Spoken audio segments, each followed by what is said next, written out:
that gun won't do you any good. Besides, you're pointing it the wrong way. I'm pointing it right between your eyes. That's what I mean.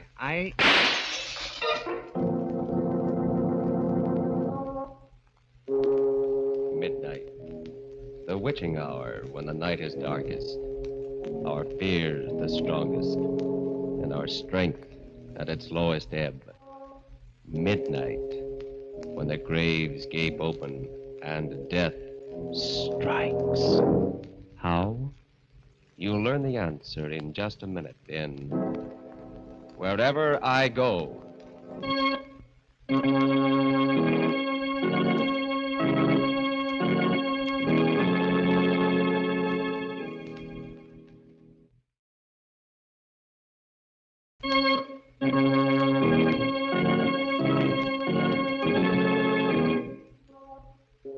And now, Murder at Midnight. Tales of mystery and terror by masters of the macabre. Our story, A Study in Crime and Retribution, is by William Morwood. Its title, Wherever I Go.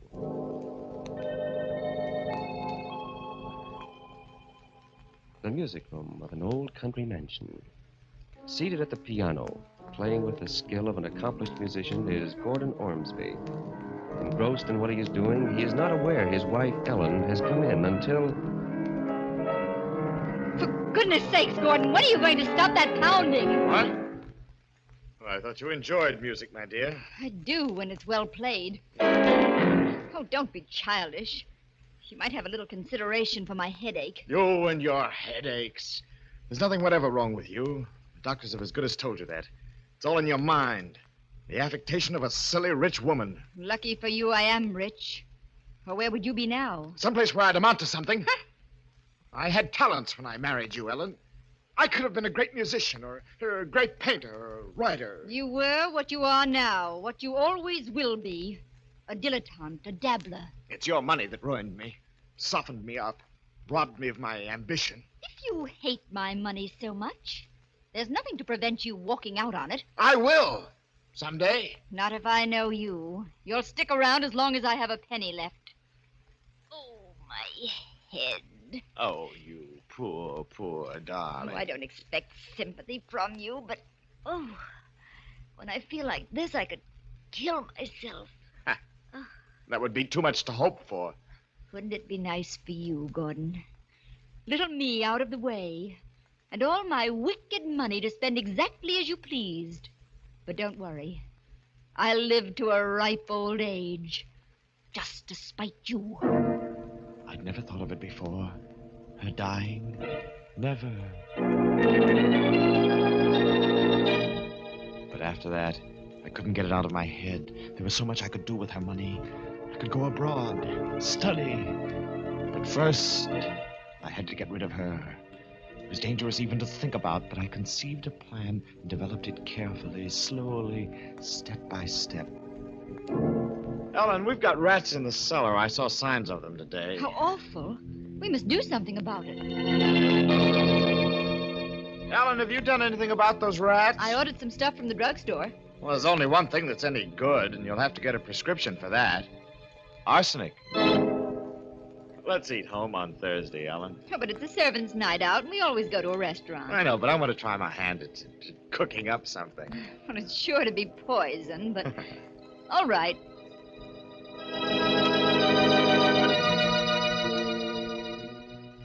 We ate dinner at home on Thursday, the two of us alone together.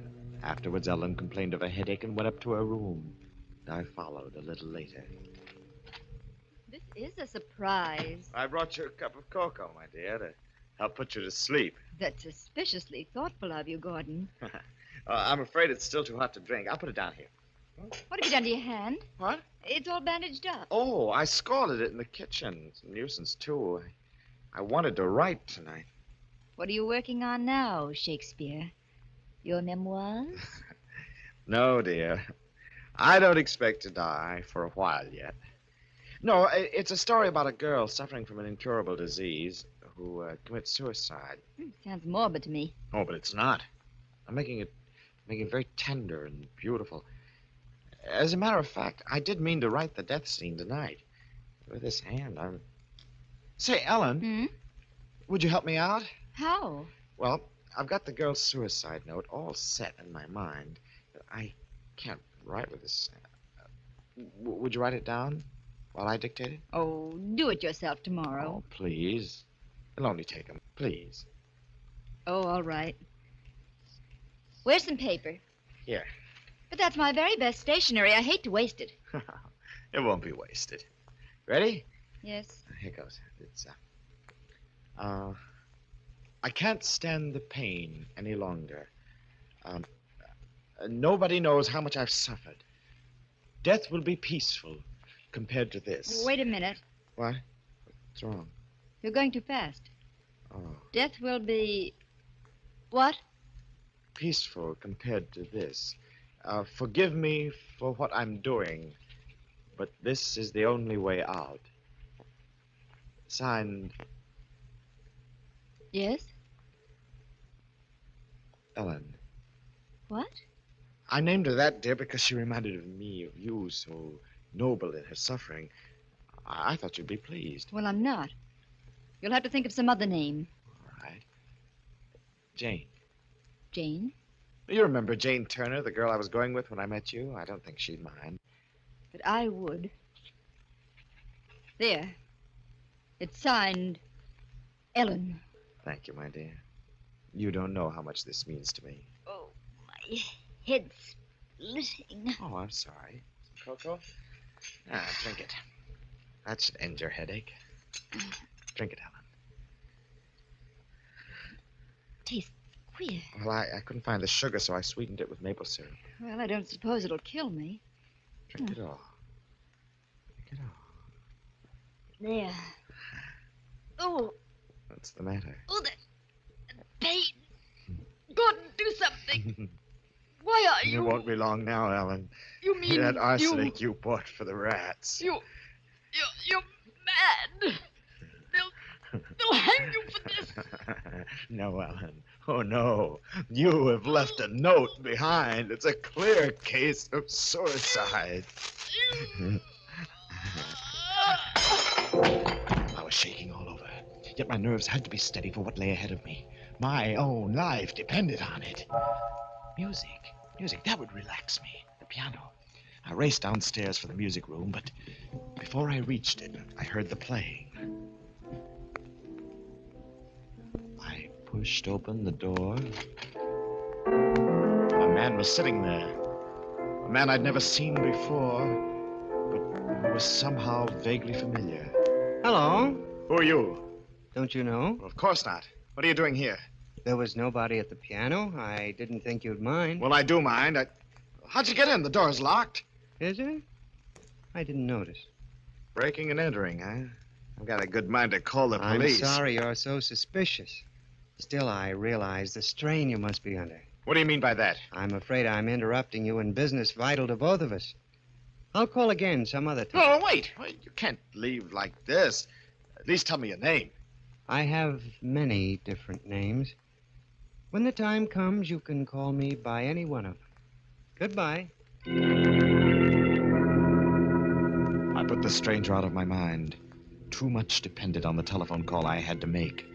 A single slip-up now, and a rope was waiting for me. I dialed with shaking fingers. Dr. Sampson, this is Gordon Ormsby. You must come at once. Ellen is dead. I think she's taken poison.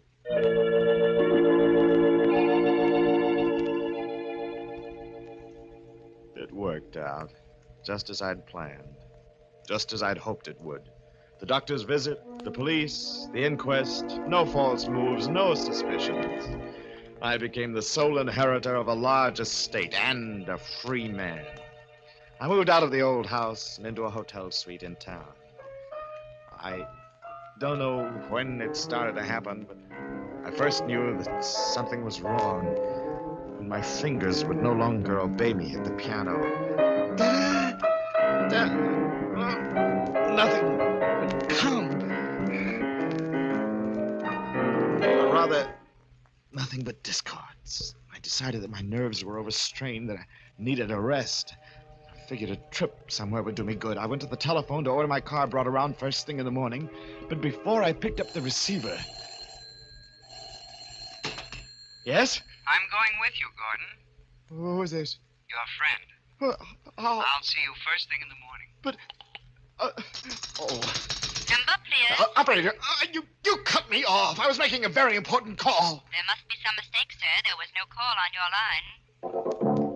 I didn't wait. I couldn't. I packed that evening. I slipped a gun into my pocket. I left the hotel. By 11 o'clock, I was far out in the open country, driving west.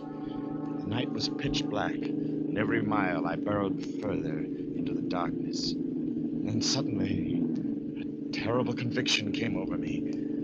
I knew I wasn't alone. I'm coming up front now, Gordon. You! I said I was coming with you. When did you get in this car? I've been here right along. You drive well, Gordon. A cool head and a steady hand. But then you had to have them, didn't you? What does that mean? I was just thinking out loud. The money's nice, but music means a lot, too, doesn't it? A pity that went sour on you. Look, I don't know who you are or what you're talking about. And yet you proved a point to Ellen. You proved that you were an artist in a way, even though she couldn't live to appreciate it. Her death was your masterpiece. The sweat stood out on my forehead. My mouth was dry. I didn't want it this way. One murder was enough to haunt me. But he left me with no alternative. He knew too much. Somewhere along that road, when the night was darkest, I knew I had to kill the stranger. Yes, the mysterious stranger seems to know a great deal. Is it possible he knows even more than Gordon suspects about his plan for murder at midnight?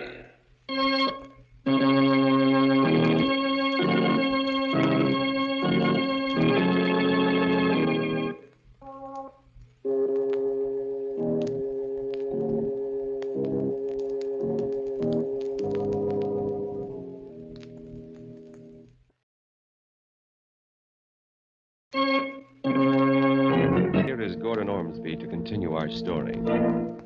I knew what I was looking for. A lonely stretch of road with no sign of life. At last the headlights found it. A valley with trees growing down to the edge of the road. The stranger seemed asleep, but he stirred as I jammed on the brakes. Hey, what's wrong, Gordon? Must have a flat. The wheel feels funny. Would you mind having a look? That would be very unwise for me. Why? You have a gun in your pocket. I would make a perfect target out in the headlights. Well, since you're so suspicious. Here, take it. You amuse me, Gordon. However...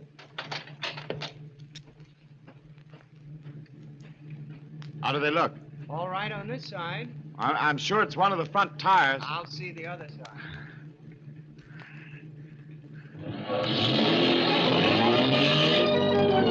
I got him. He was standing squarely in front of the radiator when I got him. Just to make sure, I backed the car over his body.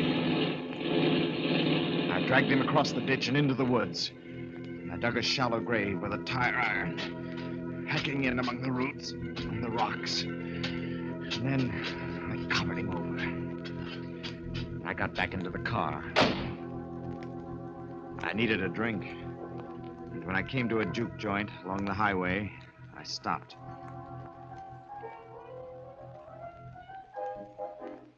All right. What's yours, mister? Scotch, straight. You been driving hard, mister? Why? You look all in. Buy the bottle. I don't know it's one to sell. You know, scotch is hard to get around here. I'll pay for it. I took the bottle over to a booth and began putting it away. I felt better, warm inside. It was going to be all right after all. The stranger was dead, and they'd never find his body. I was in the clear with nothing to worry about. A poor blind man couldn't help a blind man. There was something up in my nerves. He came up to my table. Help the old blind man, please. Get away from here. Please, sir, if you'd be so kind. Will you get away? Yes, sir. I'm sorry. I don't want any favors from anyone. I said beat it. Hey! I'm going, but you shouldn't have done that. What's going on here? What's the idea of shoving Nettie? He was annoying me. Then I saw him. He had the blind man by the elbow and was leading him toward the door. The stranger. What's the matter with you, mister? What are you staring at? There. Don't you see him? Oh, blind Ned? Well, sure. No. The man with him, opening the door. There's nobody with him. Blind Ned don't need nobody. He's been going in and out of here by himself for years. But it was he. I knew it was. I'd killed him, buried him, and, well, was he dead or wasn't he? I had to know. I drove back up the road. There were the trees and the broken weeds and the ditch through which I'd dragged the body. I walked carefully among the leaves, searching for the grave. Hello there. What? What you doing? Oh, who are you? State trooper. Saw your car parked on the road, followed you in. Well, I'm looking for my watch. I lost it here this afternoon at a picnic. I didn't realize it until I got home, so of course I turned around. Sure. I'll help you. Oh, no, please don't bother. No bother. I got a flashlight here. Well, it's awfully nice of you, but I don't think... Hey, what's this? What? Where? Ground's all scraped up into a... Looks like a grave. Oh, what would a grave be doing here? That's what I'd like to know. Give me a hand, will you? Fresh dirt and rocks digs easy. Well, What's the matter? Scared? Oh, no. It's just I'm down to the bottom anyhow. Oh. Well, I'll be... What is it? It's a grave, all right. But if there was ever a body in it, it's gone now. I had only one idea after that. To get away. To get away as far away as possible. I drove like a wild man the rest of the night and all next day, stopping only for gas. Finally, I just couldn't drive any farther. I stopped at a small hotel, went up to the desk to register. Sign here, please. I'm driving across country, and I've got to start first thing in the morning. Certainly, Mr. Ormsby. Ormsby. What time would you like to be called? At daylight. And another thing, I don't want to be disturbed under any circumstances. Yes, sir. That's important. No matter who wants to see me, on what excuse, I don't want to be I disturbed. understand, Mr. Ormsby. Now, if you follow the porter. The elevator doors were just closing when I saw him. He'd come in from the street and was walking across the lobby to the desk. I reached my room, dismissed the bellhop, and locked the door. With a shaking hand, I picked up the telephone. Yes, clerk? This is Mr. Ormsby. I thought I recognized a friend of mine in the lobby. A man about the same height and build as myself, dressed in a gray suit. I am afraid... Well, he came in right after me. I haven't seen him in some time, and well, I've forgotten his name. Would you mind looking in the register and telling me what it is? Just a minute now, look. Here we are. Your signature, Mr. Ormsby, and then... Yes? I'm sorry, sir. There is something, but the name's blotted. I can't make it out. I knew now there was no escape. I took the money from my billfold and piled it on the table. I examined my revolver to make sure it was loaded. And then I sat and waited. A few minutes before midnight, the knock came.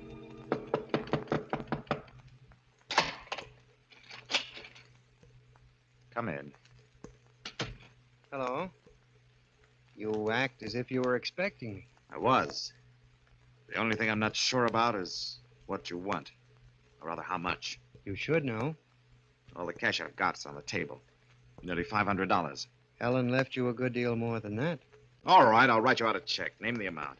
Everything you possess. What? You're crazy. Do you honestly think, after the risks I took, the risks I'm still taking, I'd give everything away to a cheap blackmailer? Murder is an expensive hobby, Gordon. Well, not that expensive. If you want to be reasonable, say I'm $50,000. afraid there's no compromise. And I'm not just talking about money. Listen, this is your last chance. $50,000 or Or what, Gordon? Or you don't leave this room alive. You tried to kill me once before. Remember? I lost my head. The car only stunned you, and I didn't make sure that you were dead. It'll be different this time. It's always going to be different, isn't it, Gordon? When you disposed of Ellen, you were going to lead such a rich, beautiful life. But what happened to it? Your music went. You couldn't play. You shut up. And then your heart went. You struck out at an old blind man. Listen, you. There isn't very much left now, except your mind. And that's starting to go, too. Sometimes you see me, sometimes you don't. I see you now. Large as life. But do you see this? That gun won't do you any good. Besides, you're pointing it the wrong way. I'm pointing it right between your eyes. That's what I mean. Well, you...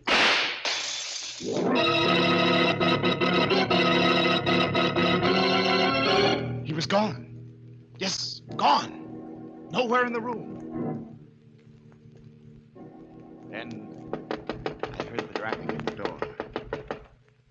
In a daze, mechanically, I opened it. Anything wrong, mister? What? Who are you? The house detective. I thought I heard... Oh, you must have seen him.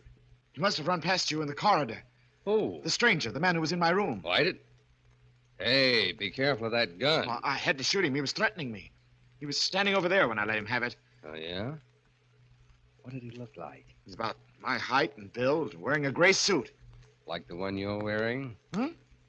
Oh, yes. I thought so. Look, At what? the mirror. You shot at your own reflection. You mean... Now do you know who I am, Gordon? There, didn't you hear him? Hear what? What are you talking about? No. No, you wouldn't hear. Only I would. And now I do know who and what he is. I know why I couldn't escape him. Here, take this gun. I want to give myself up. Give yourself up? My name is Gordon Ormsby. I killed my wife. I poisoned her. I made it look like suicide, and there never was any trial. Oh, I get it. Sure, It was a perfect sure. crime. At least I thought it was a perfect crime until he came into the picture. Now, don't you worry about it one bit, Mr. Ormsby. You just Wait a come minute. along with Wait me. a minute. You think I'm making it up? That I'm crazy, don't you? No, You do no. think so. But it's true. Every word of it. Sure, I got a good friend who's a doctor. You tell him Doctor. all about... No, he won't believe me either. Nobody will believe me. They'll all think that I'm mad. And, oh, don't you see? That's why I have to give myself up. Because that's the only way I can get away from him. If you hang me. But if you don't... They won't, Gordon. They'll put you away. And wherever you go, I'll be there, too. Remember that? Wherever you go.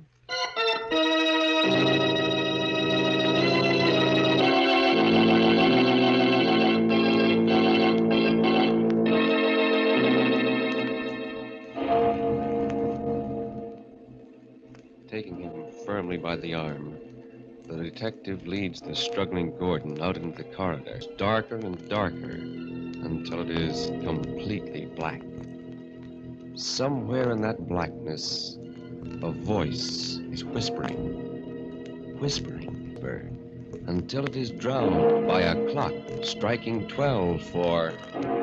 Murder at midnight.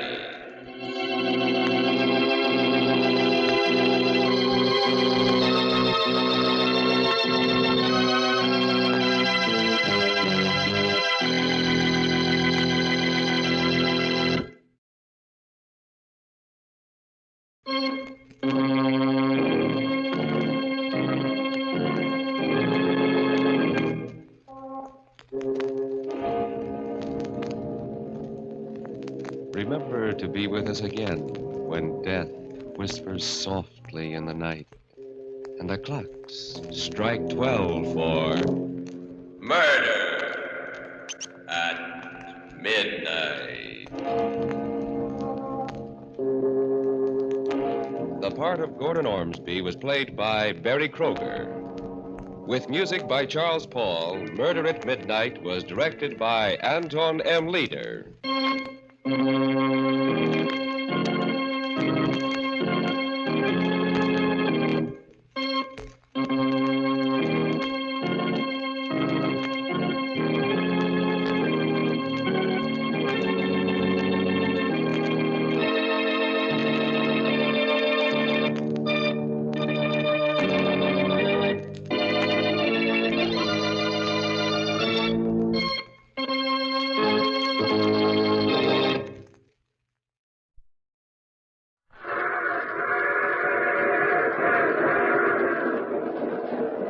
Mutual presents The Mysterious Traveler.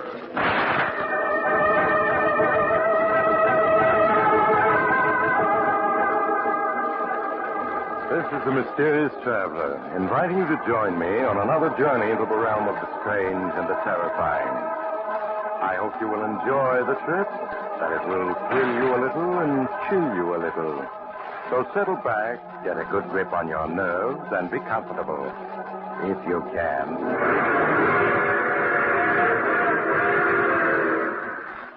Where are we going?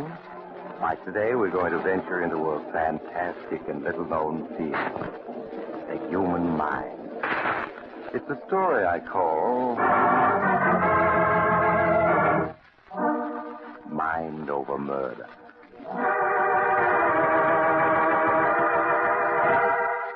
On a stretch of green lawn, at the top of high cliffs looking over the Atlantic Ocean, the great Ricardo, who claims to be the world's greatest mind reader, is practicing his art.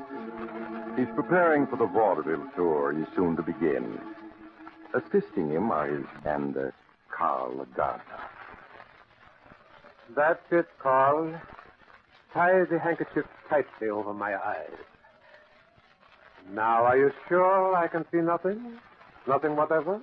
I'm no positive you can't, Mr. Ricardo. I'll bet my month's wages on it. You are quite right. My eyes are in darkness. But my mind is not. Ellen? Yes, Ricardo? Did you bring out the basket of books I asked you to? Yes. I have them here. All right, Carl. Go pick a book out of the basket. Any book at all. Yeah, sure thing, Mr. Ricardo. Now what? Now open it to a page. Any page. Have you done this? Yeah. Good. Think about the title and the number of the page. Think about it now. Ah, yes, it is coming to me. The title is Murder by Expert, and the page, you have opened it to page 27. That's right, Mr. Ricardo. Gosh, I don't know how you do it. It is very simple, Carl. With the eyes of my mind, I read your thoughts. Now, I want to try something else. Ellen? Yes, Ricardo. Sit in the wicker chair over here on my right. Turn your back to both me and Carl. You aren't going to... Please do not argue. Do as I say. I just can't. Yesterday, my head ached for hours. Please don't make me. It would come easier in time. Sit down. All right. Now make your mind free of all thoughts. Yes, I want you to look with your mind into Carl and to read there what his eyes see on the page before him. Must I read? I have said that you must. All right. I'll try. Now, Carl. Yes, Mr. Ricardo? Take another book, open it to the first page of a story, and concentrate on it. Right. I get you.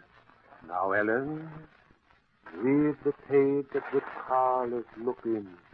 I command you, by the powers of the mind, read. My head hurts so. It's so little going to split. Read. I see something.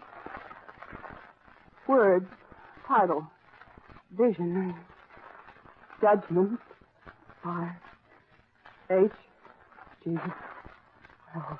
Continue, read. No, I can't make it out. It's all blurred. I can't see anything clearly. Oh, My head. Carl, was she correct? Yes. Well, that's all I want to know. You can leave now. Okay, Mr. Ricardo. The roses need watering. I better tend to them right away.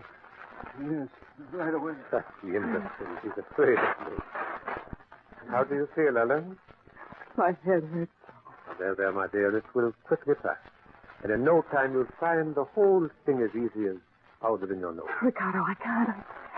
I just can't help you when you're acting. When you tell me to try to read something in Carl's mind, I feel as if my brain were going to split. You will help me, my beautiful one.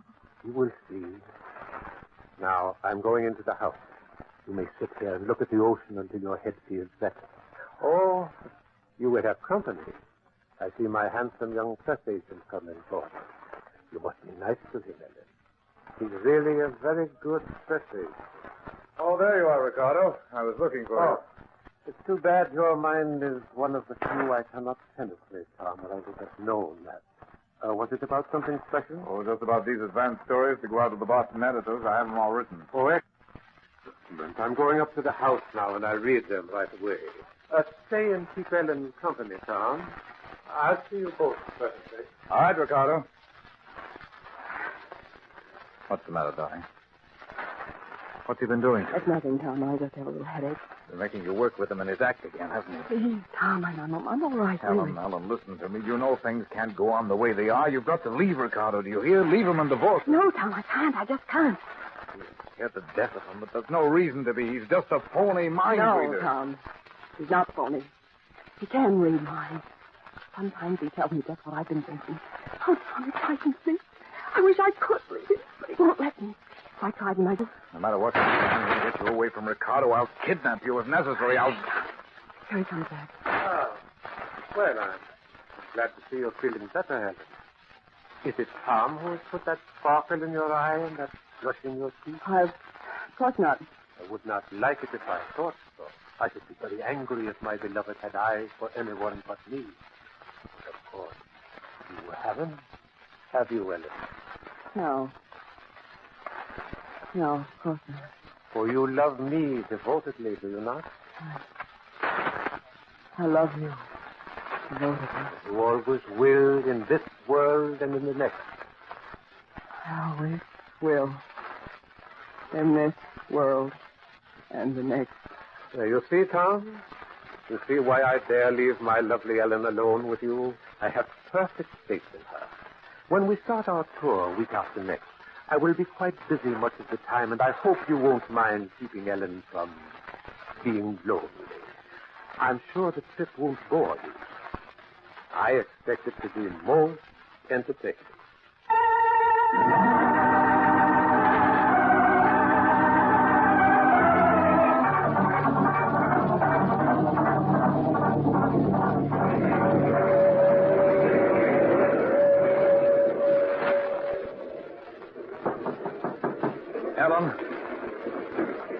Ellen, the train's just coming into Bridgeville. Ricardo's still in the diner. Are you ready? Yes, I just thought except for putting on my hat and coat. I didn't pack anything because you said not to, but... Oh, Tom, I'm frightened. Ellen, you've got to get hold of yourself. Ricardo's not superhuman. No, sometimes I think he is, Tom. I'm positive that he knows everything we think. He's just playing with us. He seems so amused ever since the tour started. He seems to have been deliberately throwing us together just to see what happens. Stop worrying. In a minute, you'll be through with him forever. The bus for Chicago leaving Bridgeville 5 minutes after we get off. In Chicago, you can stay with my mother until you can get a divorce. Then you're going to marry me. Tom, I'm afraid. Listen. That's the whistle for Bridgeville. We're going for the station. Quick, get your coat. All right, Tom, tell me what it is. Here, I'll give you a hand here. You got it on? What? Ricardo! Yes, my dear. I was worrying about your headache, so I left my lunch to come and see how you were. Well, I'm feeling a little better. I was going to take a walk on the platform and get some fresh air. Yes, I see you have your coat on. Oh, but alas, we only stopped for a minute. Hardly long enough for a walk.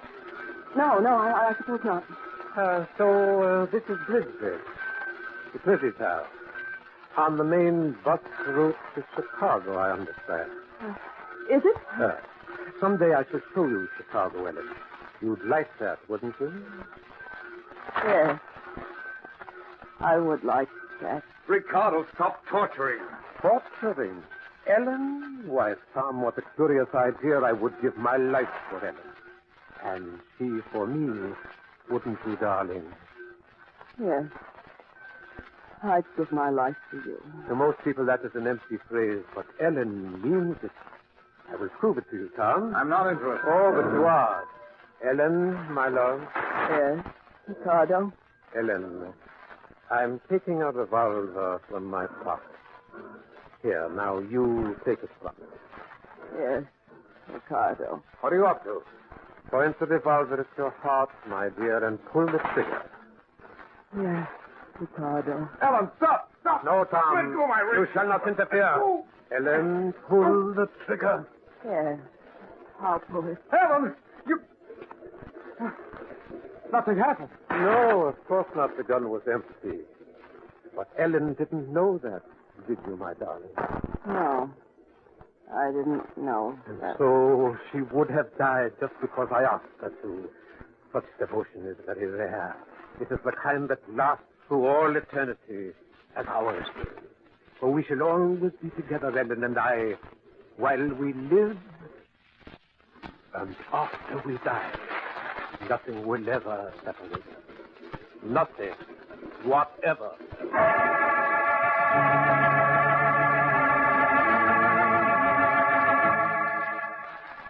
And so the great Ricardo's triumphal tour continued. Newspaper stories told of his amazing feats, and of the feats almost as marvelous performed at his direction by his pale and lovely wife. Twice Tom urged Ellen to flee with him, but both times Ricardo appeared upon the scene, smiling as though knowing every word that had been said. So at last Tom changed his tactics. Waiting until one evening when Ricardo was in the midst of his performance, concentrating on holding a great audience spellbound. And now, ladies and gentlemen, someone among you is thinking of the initials E.N. Tom listened for a moment, but he was quite sure that Ricardo had. Then he left his place in the wings and slipped swiftly backstage to knock on a door marked with a gold star. Ellen. Oh, yes, Tom. I want to talk to you. You shouldn't be here, Tom. Never mind, Ricardo. Put on your coat. My coat? But the performance won't be over for half an hour. Ellen. Ellen, I've got a plan to fool Ricardo. Will you trust me? But if he catches us, he might kill you. If there's one time he's not going to be clever enough. Just put on your coat and come along without asking any questions.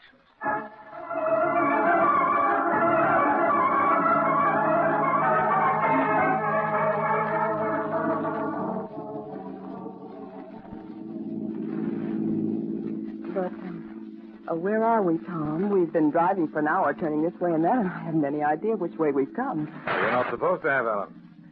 Don't you see, if you don't know where you are, Ricardo can never know either, even if he can make contact with your mind from this distance. I never thought of that. And I made my plans without telling you. The Hillview Inn. Oh, what a quaint little place, Tom. And what a lovely view over the hills. Yes, it's a funny little place. I found the ad in the paper. I've engaged a room for you and one for me. We'll stay here tonight. Tomorrow, Ricardo will be in Buffalo, and we'll be heading in the opposite direction.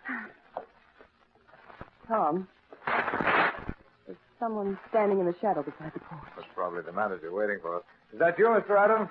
No, Tom. This is I, Ricardo. Oh, Ricardo. Yes, my beloved. I've been waiting for you. What took you so long, Tom? How did you get here? How did you know we were coming here? Why, Tom, it was I who told you to bring Ellen here. That's a lie. No one knew we were coming here but myself. Did you think this was your idea? On the contrary, I put the thought into your head, every bit of it. That's impossible. I even suggested to you to look in the paper where you could find the advertisement for this delightful little inn. I don't believe it. Yes, Tom, at last, after painful effort, I have succeeded in forcing my thoughts into your mind. And now I have another little matter to settle with you. your undesired attentions to my... Ricardo, she's left you for good. Ellen, is that true? No, Ricardo. I love you. Ellen, he's making you say that. Ellen, my dear, tender toward him? I've been playing with you, Tom. You've been very stupid not to realize it. I'm not impressed by your tricks, Ricardo. Ellen is leaving here with me now. Ellen is not leaving, but you are. You see that railing behind you? Beyond it is a 50-foot drop to a rocky ledge. What of it? In a moment you are going to fall accidentally over that railing and be killed. You see, there are only the two of us, and I am far stronger than you. Oh! Now, I will show you a trick of Oriental wrestling. Tom, look out! He's walking me back to the railing. Maybe I know some tricks too, Ricardo. Now, how do you like... Tom, look. He's lying down there on the ledge. His body's all twisted. Yeah. I'm afraid he's dead. No. No, he isn't. He's alive. He's in pain. He's making me feel pain, too. No, Ricardo. No. Stop it. Stop it.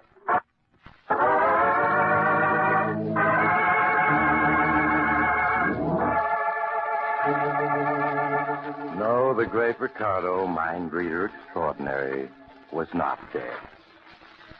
For weeks afterward, he hovered on the borderline between life and death. And then, as if pulling himself back to life by the sheer strength of his will, he slowly won his fight.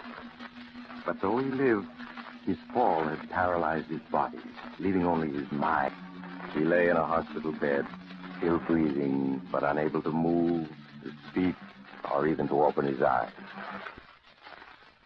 So he's definitely going to live. There's no longer any doubt of it. It's almost a miracle. I didn't think any man could survive such an injury. He wouldn't let himself die. Well, most of us want to live, I've discovered. I mean, he deliberately refused to die. He kept saying to himself, I will not die. I will not die. You could hear him? But he's paralyzed. He can't speak. I could hear his voice in my mind. Oh, I see. Yes, he's going to live. But he'll never move, nor speak, nor see again. Yes. I beg your pardon? Ricardo knows that he'll never recover. He wants to go home. I have to take him there. I will look after him. Ellen, you I can't. have to. Tom, don't you see? I'm his prisoner again. A prisoner of his mind. And this time I'll never escape.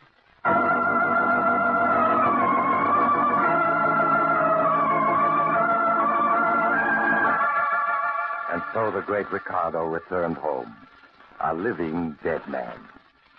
There in the house on the cliffs, aided only by a nurse who relieved her at night, Ellen cared for him. Tom stayed close by to help her in any way he could, and did his best to persuade her to turn Ricardo's care over to professional nurses. Ellen, listen to me. You can't ruin your life like this just to care for a man you hate. I have to. I can't go away. He won't let me leave the house. If I do, I find myself turning back without knowing what I'm doing. But, Ellen, you My can't... mind isn't my own. He controls it. Lying in his bed in that room there, never moving. Ricardo controls my mind. Oh, Ellen, I'm sure that's just a delusion. A psychiatrist could prove it to you. Ricardo was injured, helpless. But his mind isn't. It's more powerful than ever. All his strength is concentrated in it. If it weren't for the power of his will, he'd die. He doesn't want to die. He's planning something. Planning what? I don't know. But he still hates you and wants revenge. Now, you are letting your imagination run away with you. What can a man in Ricardo's condition do? I don't know, but he has something in his mind. Helen, you're overwrought. You need sleep. Look, darling, why not take a sedative and go to bed? In the morning we can talk again. I have to wait until the night nurse gets here. All right, I'll stay with him until then. Now, go on. Get to bed. All right, Tom. I do need rest. But you better wait in the room with him. I'll go in now. Good night, Ellen. Good night, Tom. Oh, there you are. The great Ricard. A man who was better than anyone else in the world. And now you're a living dead man. I wish you were a dead one. Then why don't you kill me now? What? Why don't you kill me? Just put your hand over my mouth for a moment and you'll be rid of me. Carter.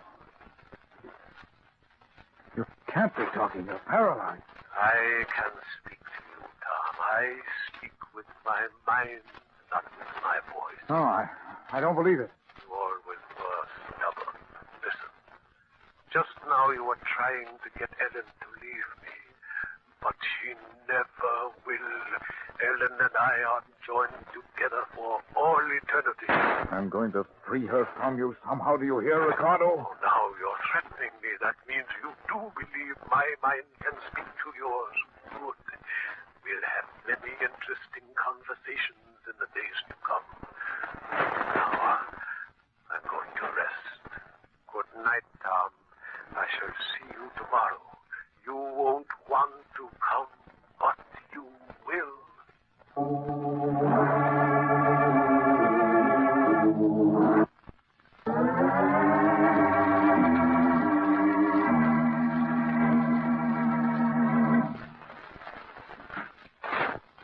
Ah, Tom. It is good of you to pay me another visit. I was hoping you would come today. In fact, I might say I was willing. So it's true. I was trying to convince myself I'd imagined this.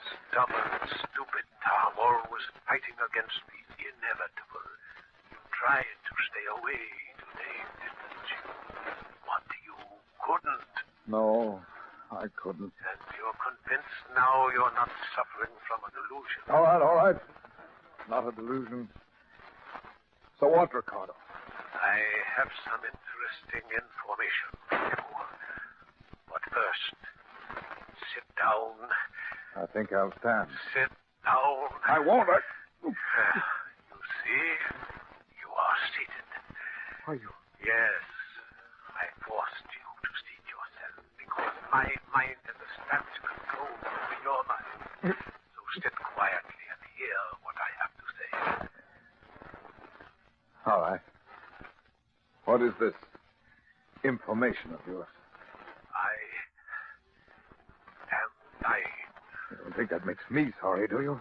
Doctors do not know it, but my heart is weakening. If I relaxed my willpower for an instant, I would go out like a candle in the wind. Sooner the better. Perhaps so. I had great plans, but no matter. In your mind now I read the thought, Ellen will be free, but you are wrong. Ellen is coming with me. What do you mean? What do you mean, coming with you? I have said that we would be together in life and in death, and so we shall. Ellen and I will die together. Devil, if I thought you could hurt Ellen, I'd kill you myself. No, Tom, you won't kill me. You are going to kill Ellen. No, that's impossible. There is a drawer in that table beside you. Open it. No. Open it. No. You. Is my revolver. Pick it up. No. Pick it up. Well. With that gun, you are going to shoot Ellen. You will be executed for it as a murderer, and thus I will have my revenge. Because we shall die almost at the same instant, my soul and Ellen's will be forever joined. No. You can't force me to hurt Ellen. That's one thing you can't do. Stand up. No, you. There. You see, my mind does control yours. Though I lie here helpless, but I command you must do. I'll shoot you instead. You see, you cannot even lift the gun. Now listen to me. Behind that screen, across the room, is a couch. There Ellen lies asleep at my order.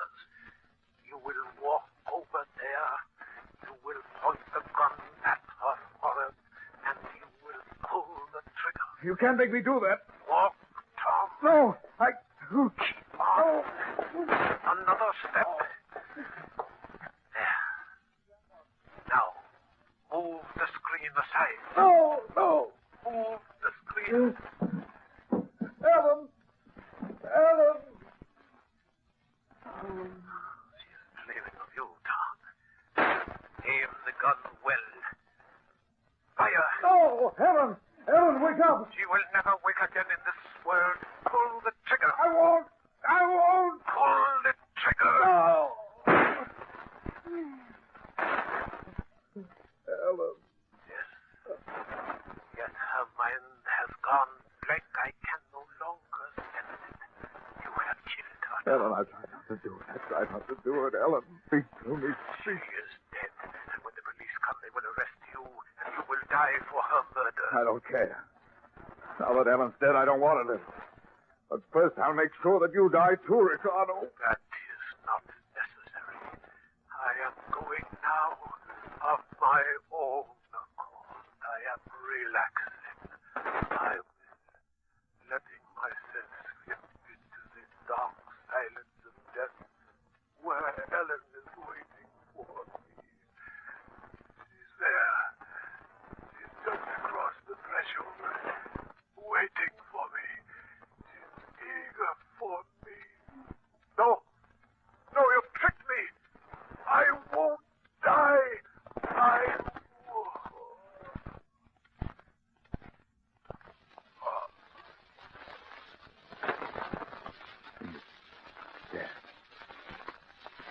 Dead. Huh? Tom. Ellen. Where are you? Ellen. Tom, what's happened? My head is... so strange. Oh, Ellen, my darling, you're not dead. But I shot you. I thought I killed you. Huh? Killed you? Yes, but I didn't. I only wounded you. Careful. Oh, I don't understand, Thomas. Where's Ricardo? Strangest feeling that he's gone. He is gone. Oh, I see it all now. I thought I'd killed you. Because I thought so, Ricardo thought so, too. But I was wrong. And because I was wrong, he was wrong, too. No. He's dead? Yes, Ellen. Free of him forever. Ricardo made a mistake and let himself die, believing that you were already dead. Oh, yes, my darling. This time he's gone for good. Ricardo was clever. But in the end, he outwitted himself.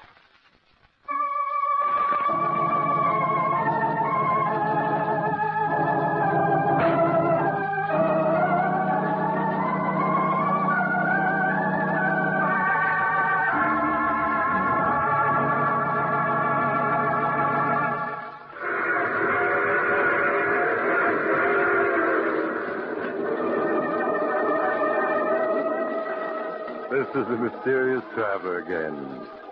Did you enjoy our little trip? What became of Tom and Ellen? Why, Ellen's wound was serious, but far from fatal. Not nearly as fatal as Ricardo's mistake. Tom and Ellen are very happy now. But I wonder if they're as safe as they think they are. When you're dealing with a mind like Ricardo's, can you ever be quite sure, even though he is dead? I knew a man once everybody thought was dead, and he... Oh, you have to get off here. I'm sorry. But I'm sure we'll meet again. You see, I take the same train every week at this time.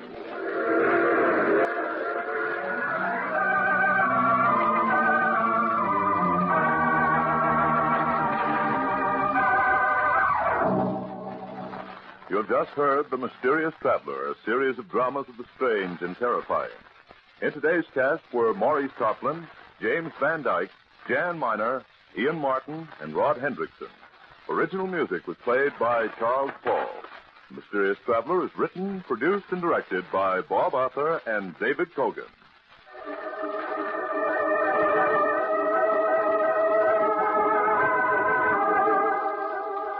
Listen next week to a tale titled Death and the Devil. Another strange and terrifying tale of the mysterious traveler.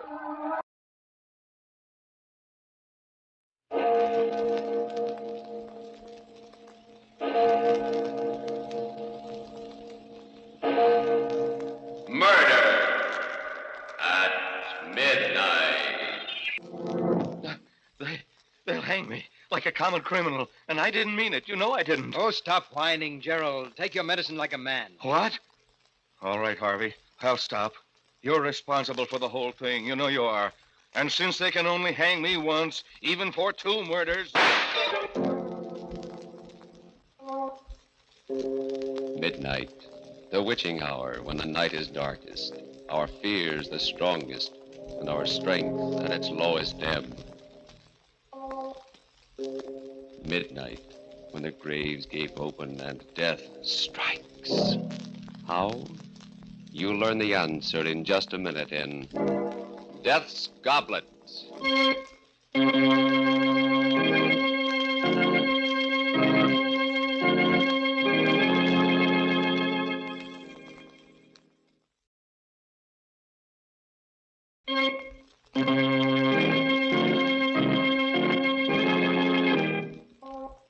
And now, Murder at Midnight.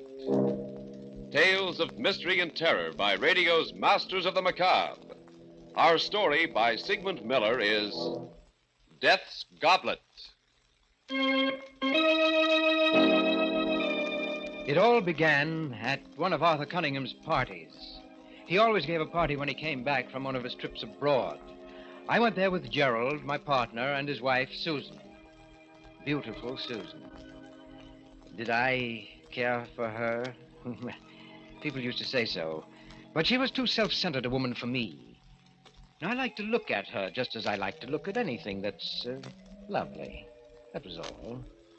As for Gerald, well, he was rich, which was the only reason he was my partner. But suppose I start at the beginning, at the moment we got to the party and Arthur came over. Well, hello, Harvey. Glad you came. Wonderful to see you back, Arthur.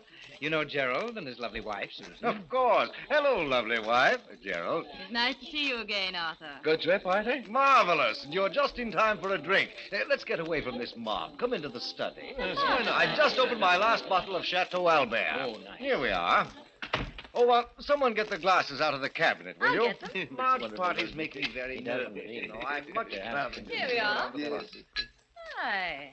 What an odd goblet this one is. Oh, put that one back, Susan. Why, what's wrong, Arthur? Use any of the others, but not that one. Oh, I'll be careful of it if that's what you're worried about. Oh, it's not that. I just don't want you to drink from it. What's all the mystery about, Arthur? Well, you'd all think I was mad if I told you. Take a look at it. It's a very strange-looking glass. Yes, looks Venetian, possibly from Murano. It is. This red spot here on the side. Yes. That's very odd. How do you know that? Well, Gerald, this goblet has a legend. A terrible legend. And, of course, none of you will believe it, but the story is that anyone who drinks from this goblet will kill someone. Oh, that's wonderful. And you believe it? Why, yes, Gerald. You see, I've had proof. Good heavens. I once drank from this goblet. What? Arthur, you're joking. You mean that Yes, Susan, it was justifiable homicide, but after I drank from it, I did kill someone. He was a thief and he attacked me, but still I killed him. Well, you never told us about that. Well, it's not anything that I care to remember particularly. Oh, how terrible for you, Arthur. Where did you get the goblet? From a murderer, a man who killed his wife. They were auctioning off his estate. Extraordinary. May I look at the glass, Arthur? Yes, if you like. Everyone stared at the goblet in silence as I held it to the light. It had a delicate brown tint, reminding me of old blood, except that it sparkled and glittered. The spot of red did look like a drop of blood about to roll down the side. It seemed ridiculous that this inanimate object could make men commit murder, and yet there was something about it that fascinated me, and suddenly I wanted to drink out of it. You seem very interested in my goblet, Harvey. Yes, will you pour some wine in it for me? What? Oh, no, Harvey. This happens to be one superstition I believe. Everyone who has ever put his lips to this goblet has killed. I don't know why it's so, but it is. Oh, it's silly, of course, but why tempt fate? Oh, nonsense, Gerald, nonsense. I'm going to drink out of it. You'll have to pour the wine yourself, Harvey. All right, I will. Well, here's, health and long life. No, Harvey, I won't let you. Oh, why, Susan, you shouldn't have done that. You've spilled some of Arthur's best burgundy and ruined a good tablecloth. It doesn't matter. I'm glad you did it, Susan. I won't let you or anyone else drink from that glass. It's strange to get so distressed about a ridiculous legend. I don't think murder is ridiculous. You know, I'd like to get rid of it. I was thinking of destroying it. Well, why don't you just fling it against the fireplace? No, I can't. Huh? I've tried several times, but somehow I couldn't. Arthur? Yes? How about giving it to me? I'd rather not. Oh, come on. You want to get rid of it, and I have a to add to it. I'll keep it locked up. You'll be sorry, but if you want it that badly, Harvey, it's yours. Arthur, please don't give it to him. Susan, what's the matter with you? You watch over Harvey as if... Well, as if... As if what, Gerald? Oh, the whole business is absurd. Of course it is. Yes, and if I should drink out of it and commit a murder, that would be the most absurd thing of all.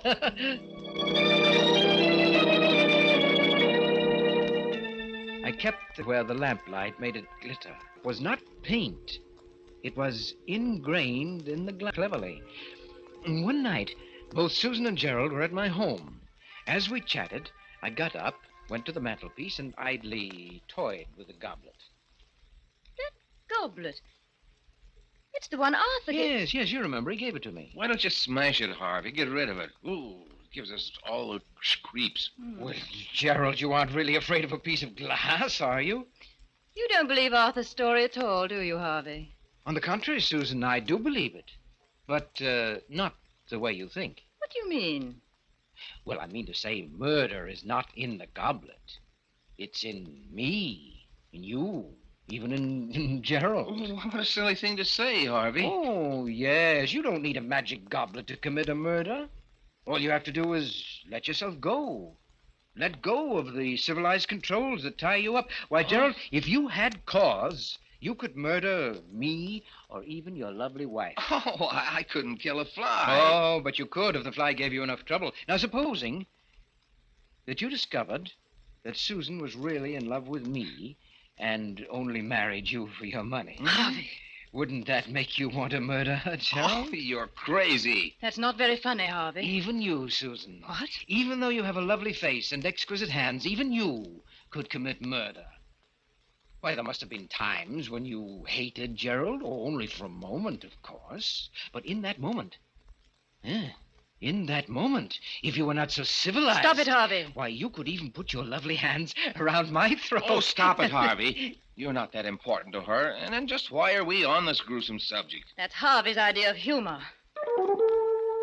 Susan looked at me, a touch of red at the point where the cheekbones make the skin taut. She seemed angry, but she wasn't really. Oh, yes, she loved me. I could see it in her face. She looked at me for a moment and then dropped her eyes. May I look at the goblet? You might accidentally drop it. It might be a good idea. Well, I have an even better one, Gerald. And that's to go home before we get really serious about this murder business. I sat there staring at the goblet after they left. It fascinated me, glittering in the lamplight. And as I looked at it, it almost seemed as if the red spot of blood was moving, rolling down its side. Why shouldn't I drink from it? Well, I'd taken it down and put it on the table. I got a bottle of Burgundy, opened it, and I poured slowly, filling the goblet just up to the red spot. And then I drank from it. It seemed to me that the wine had a different taste, although I had drunk this wine often and knew its taste well. It was delicious. I had another. It was heady, a little dizzy, although I felt fine and free. Yes, light and dizzy. But after a while, when the dizziness wouldn't go away, I decided to go for a drive, even though it was close to midnight. I drove fast. The speed and power of the car gave me a feeling of great exhilaration. I took the turns at full speed, enjoying the danger of the sharp curves. Then I came to a long, level stretch of road. I pressed down hard on the gas. The needle of the speedometer slowly moved upward. 60, 70, 80, 85.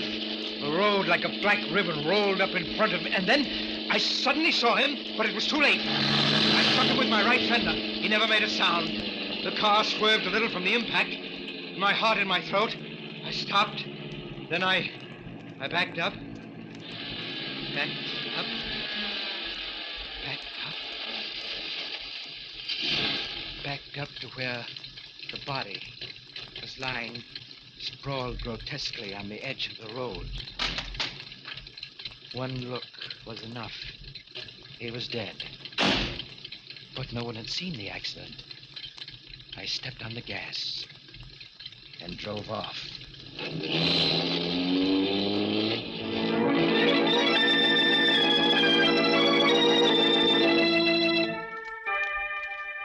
Death's goblet, and the corpse lying limp by the side of a lonely road, and a car speeding away as the clock strikes 12 for Murder at midnight.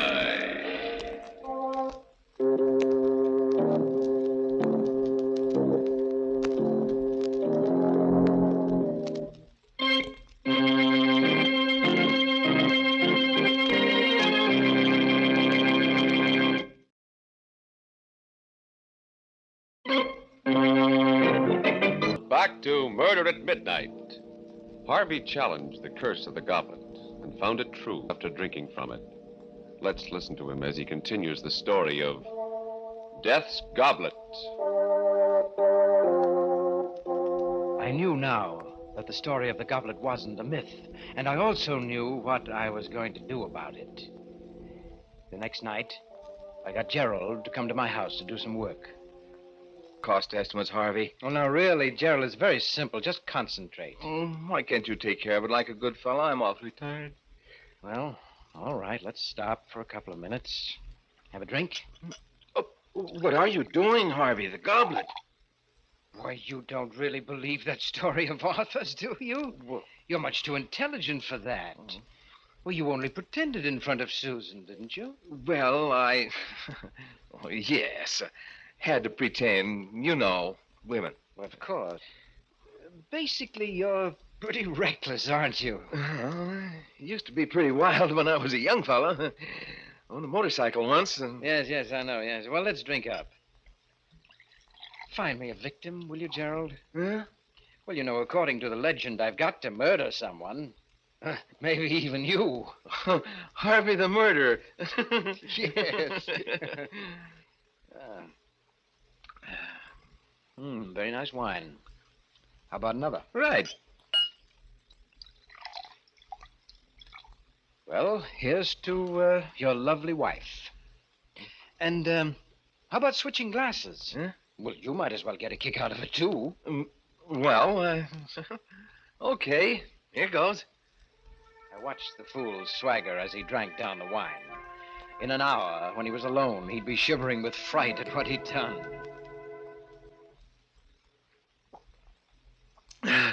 Well, I did it. You certainly did. By the way, Gerald. Yes? I checked Arthur's story about this goblet. Yeah? And it seems that he's right. Everyone who ever put his lips to this goblet has committed a murder. You mean... Well, of course, it's all coincidence, but... then again, who knows?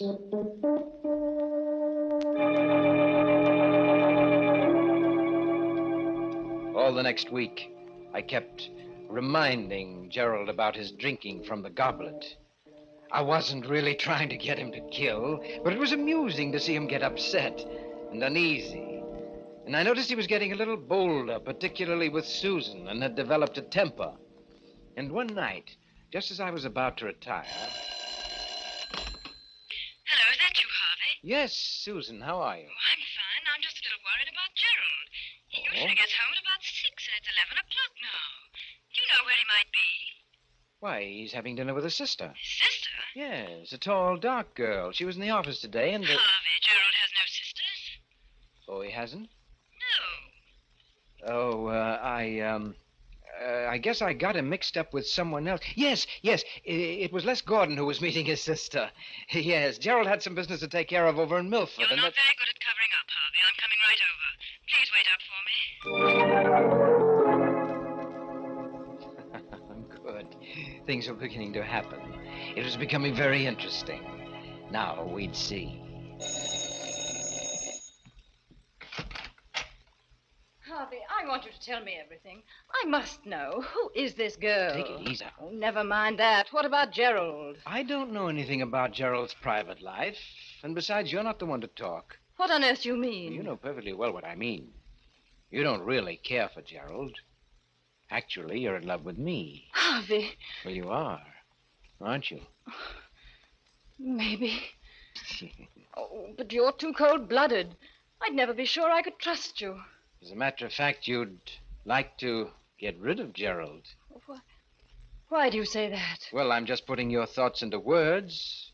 You never really loved him, did you? Oh, but Harvey... And he's finally become unbearable, hasn't he? Oh, Harvey, if you only knew. Do you know that the last time Gerald was here, he drank out of that goblet of Arthur's?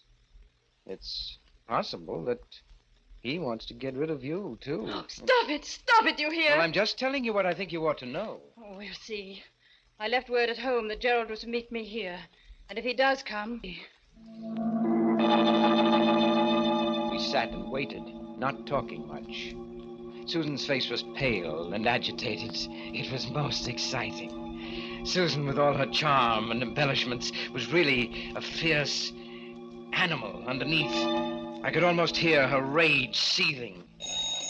Are you expecting anyone? Just Gerald. Well, let him in. Oh, hello, Harvey. Susan, what's up? Why did you leave word to meet you here? It's almost midnight. Where have you been all the evening? At Milford? With whom? What's going on, anyway? What are you so excited about, Susan? What were you doing in Milford? Why, I went there on business. Oh, really? Gerald, if you don't love me, why don't you say so like a man? What? This is all your fault, Harvey. You've been filling her head with poison. I had nothing to do with this. I told her that you went to Milford. All he did was to make me see clearly something I've felt for a long while. And I think this is the time to do something about it. So, are you out of your mind? Put that gun down. You remember it, don't you? You gave it to me. Said it might be useful in an emergency. Harvey, take that gun away from her. She's liable to shoot. She won't shoot. She's only trying to frighten you. Am I? Let's see. Oh, my shoulder. Give me that gun. Give it to me. Harvey, she's dead. Yes, Gerald. And you killed her. But it was an accident. She shot at me, and I was only trying to get the gun away from her. You know that's what happened. I only know that you drank from that goblet and that you killed her. What? But... Oh, you dirty, treacherous... You planned all this so that you could get rid of me, so that you could have Susan, you could have the firm for yourself. You'll have to do better than that to beat the gallows, Gerald. The gallows? Please, Harvey. We've been friends for a long time. You can't let me down. You wouldn't have pressed the trigger if you hadn't had murder in your heart, Gerald. You shot her because you wanted to. That's what I saw. I believe in telling the truth. Harvey, I'll turn over the business to you. I'll do anything if you'll just... I don't accept bribes, Gerald. All right. But I'll fool you. I'll call the police myself. Well, there's the phone. I'll prove my case in court. They won't convict me. Operator, give me the police. Hello? Police department? This is Gerald Hamilton. Handily shot my wife. And she's dead. The address is 411 Grove Street. That's right. I killed her. Accidentally. Yes. I'll be waiting here. Cigarette, Gerald? Oh, treating me like a condemned man, huh? Well, I'm not going to die. All I have to do is tell the truth about everything, including you. Oh, but you forget, Gerald, there must be fingerprints, your fingerprints on that gun. That won't look very accidental, will it? But Harvey... You did it, Gerald. I saw you. If you don't back me up, they'll hang me like a common criminal. Please, Harvey, Don't let them do that to me, please. Oh, stop whining, Gerald. What? All right, Harvey. I'll stop. You're responsible for this whole thing. You know you are. And since they can only hang me once... You raised the gun, but I'd been expecting it. I grabbed his hand, pushed his hand on the trigger, and suddenly he went limp. You won't get away. My alibi was perfect. All I had to do was wait for the police that he himself had called. The minutes ticked slowly away, and then...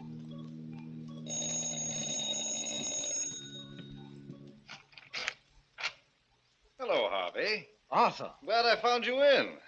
Say, you look as if you'd been in a fight. Arthur, you'd better not come in. Why? What's the matter? No, you'd better not come in. Oh, but why? Well, Gerald, and he killed her. What? And then he shot himself. What are you talking about, Harvey? Well, all right, come in. Look for yourself. Good Lord. Tried to kill me, too. But why? It doesn't sound like him or like either of them. Well, I don't know why. Fit of insanity? Or maybe it was the goblet. Your goblet. He drank out of it, you know. The goblet? Why, that's ridiculous. As he spoke, he picked up the gun. It made me furious, all those... Put that gun down, Arthur. There are fingerprints on it. Oh, I'm sorry. I didn't realize. I tried to get hold of myself. The stupid fool, he was going to ruin everything. But I had to keep calm. What were you saying about the goblet? Why, it has no curse or magic. I just made that story up. You made it... You mean... Of course, I bought the goblet in an antique shop. As a matter of fact, I have a whole set of them. The pulses hammered away in my head. A vast, uncontrollable anger seized me. Was it because of those precious fingerprints that he'd wiped out, or because I had believed in the goblet myself? I don't know. I only know that I had to fight to keep from grabbing him by the throat. You know, I don't think you're telling me everything you know about this horrible business, Harvey. In fact... A red-hot wave came over me. I don't remember exactly what happened. Let me go! Get your hands off me! Oh!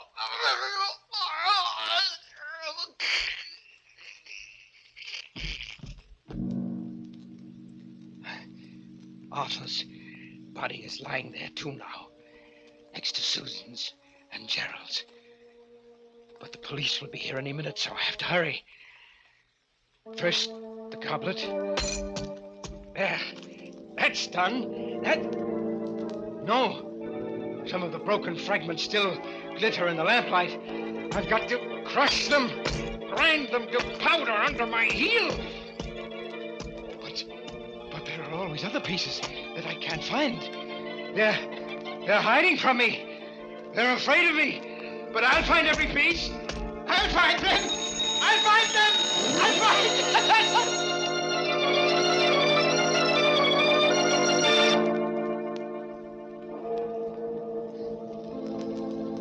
Floor, and a madman crushing the fragments of the broken goblet to powder as the police car drives up and the clock strikes 12 for murder at midnight.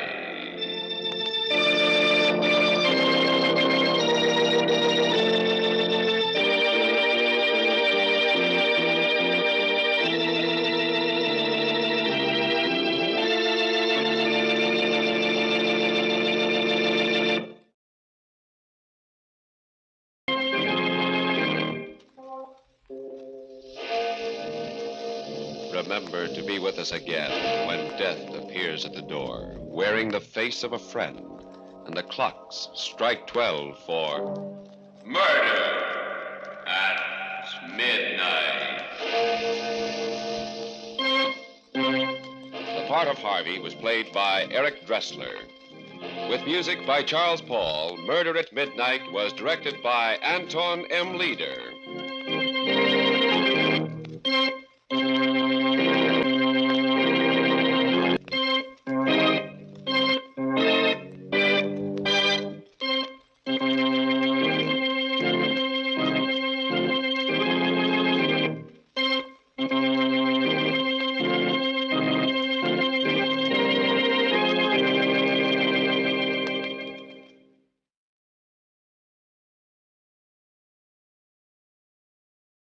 CBS Radio Mystery Theater presents...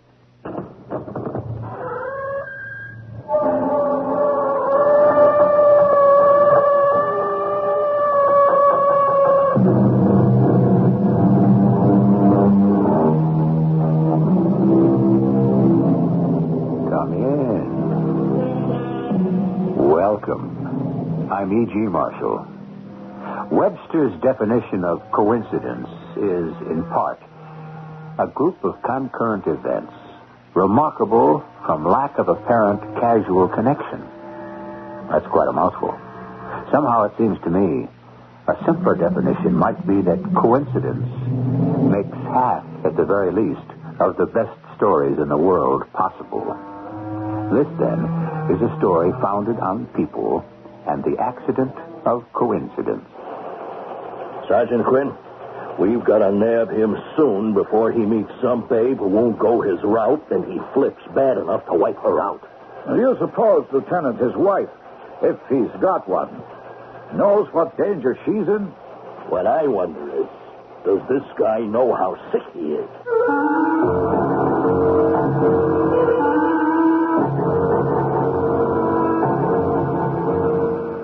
Our mystery drama, A Model Murderer, was written especially for the Mystery Theater by Ian Martin and stars Larry Haynes and Marion Seldes.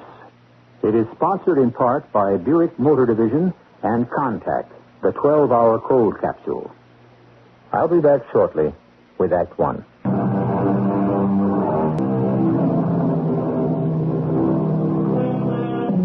The world is filled with men of all stripes and colors, driven by an inner compulsion to maintain a macho image. Not so much for the world at large, but for themselves. Richmond, appliance salesman. At first glance, not such a glamorous business. But then, at first glance, neither is Lou.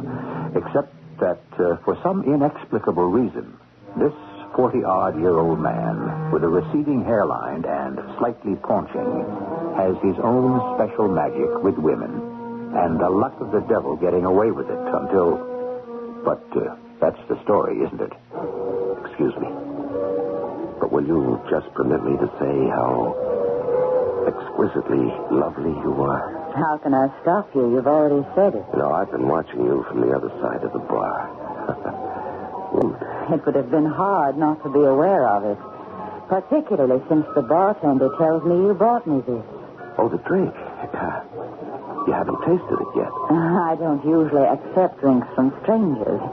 And one is my limit, anyway. Well, you don't have to drink it. I'm sorry if I was out of line. It was only meant to be a gesture to beauty, which I hadn't meant to follow up.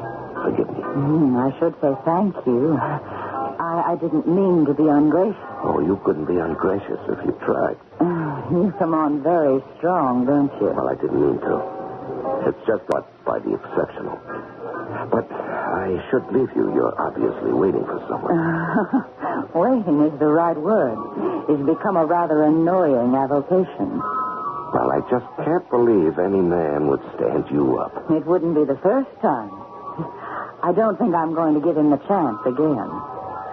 You said photographer. Yeah. Oh, I should introduce myself.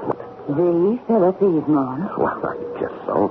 No, I really am flattered. I mean, my name is Christine Pollock. Won't you sit down? Well, if you're sure you want me to. I'm the one who has been stirred up. I don't see why you should be, too. And I'll drink to you, to your matchless beauty. No, don't say anything. Just accept, like any goddess you're due. You're a bit much, you know. The trouble with honesty, no one believes the truth. Now, wait a minute.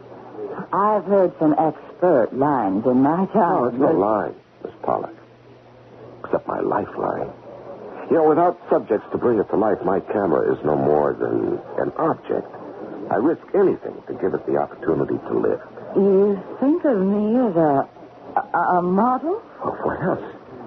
You know, I could make you the #1 model in the country within 6 months. Oh, I'd like to believe that. Oh, you can. What do you do? Here in Washington? What else? I'm an executive secretary. Yeah, but you have modeled. You can't tell me you haven't. That's right, I have, but I didn't quite cut it. Well, that's because you didn't have the right photographer. Would you, like to take another whirl at it? Well, yes. Anything rather than what I'm doing now. Would you like to, talk it over as a business proposal? As a business proposal? Mm-hmm. Yes. Good. Well, this is hardly the place, but, see, I'll be gone by tomorrow morning. And you say you have a date. I had a date, Mr. Evemonte. I consider it broken as of 5 minutes ago. Well, then, suppose we go up to my room and, discuss your future. Your room? Yeah, as I said, this isn't the place, and you know who I am. Yes, sir. I realize I may not get a break like this again. That kind of money. I don't have any money at all. Well, there's got to be some way to raise it. If you can get me work, I'll plow back every cent I make. Yeah, I know, baby, and I'd help out, but you have to have something to make a start. I mean, it's got to be L.A. or New York for the big run. You need a wardrobe and just to be there. Now, I'll spring for film and studio, but I can't run it all. I know. I couldn't expect you to. But I just don't have the money. Yeah. Well, it was a good try. Well, does that have to be the end of it? No. Not as far as we're concerned. We can talk it all out again tomorrow. Meantime,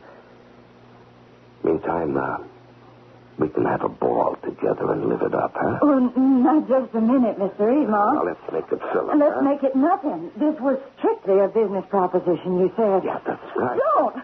Look, I'm not interested. Yeah, but I am, so let's get with it, huh? You let me go, or I'll scream. No.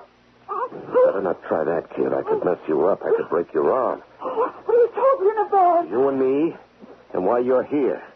Now, shut up if you know what's good for you. From now on, I call the turn. I'm in charge.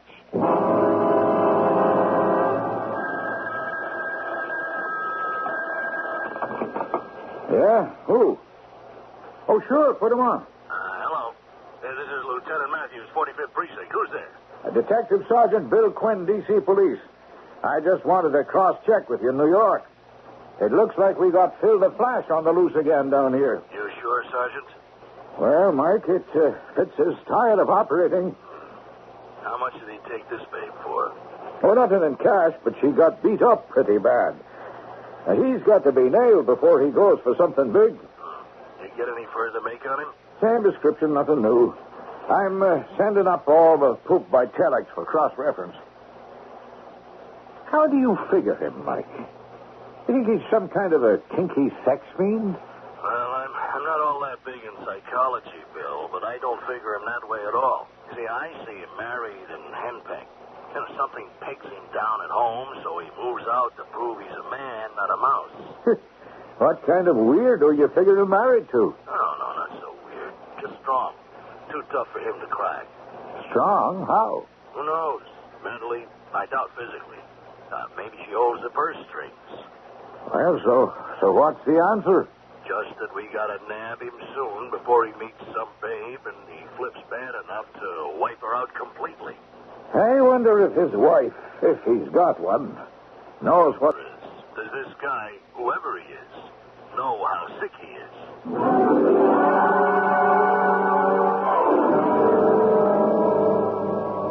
It's like a hobby with me, see?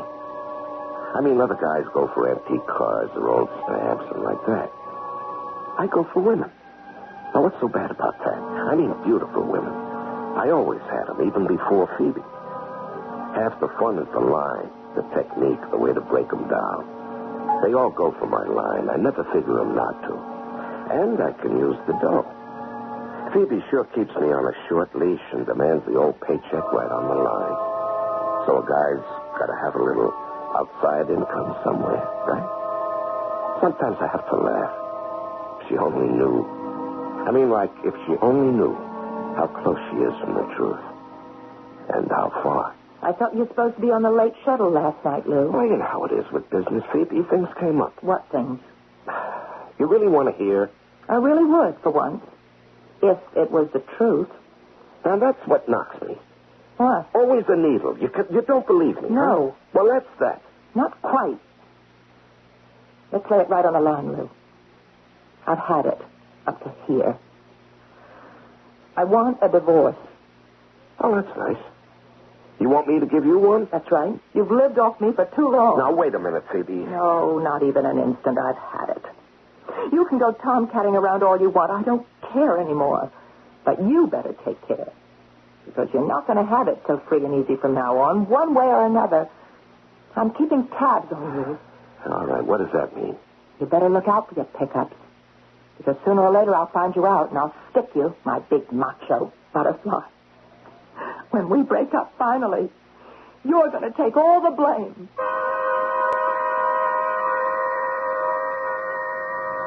I didn't have any particular answer, except to coast.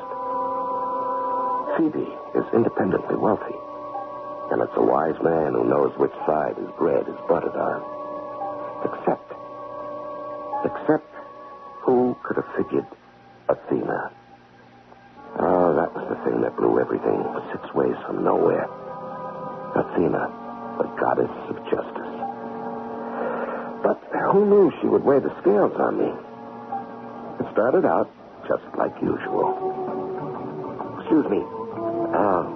Would you just permit me to say how exquisitely lovely you are? Should I? Just because you tried to buy me a drink? No, the drink was a gesture. My statement was a compulsion. After all, I am at best half a man. How is that again? Well, the other half of me is my camera. Insatiable, demanding, never satisfied with anything less than perfection. So, when I see it with both eyes... Are you trying to tell me you're a photographer? I am. Well, it's a small world. I'm a model. Oh, really? Professional? Of course.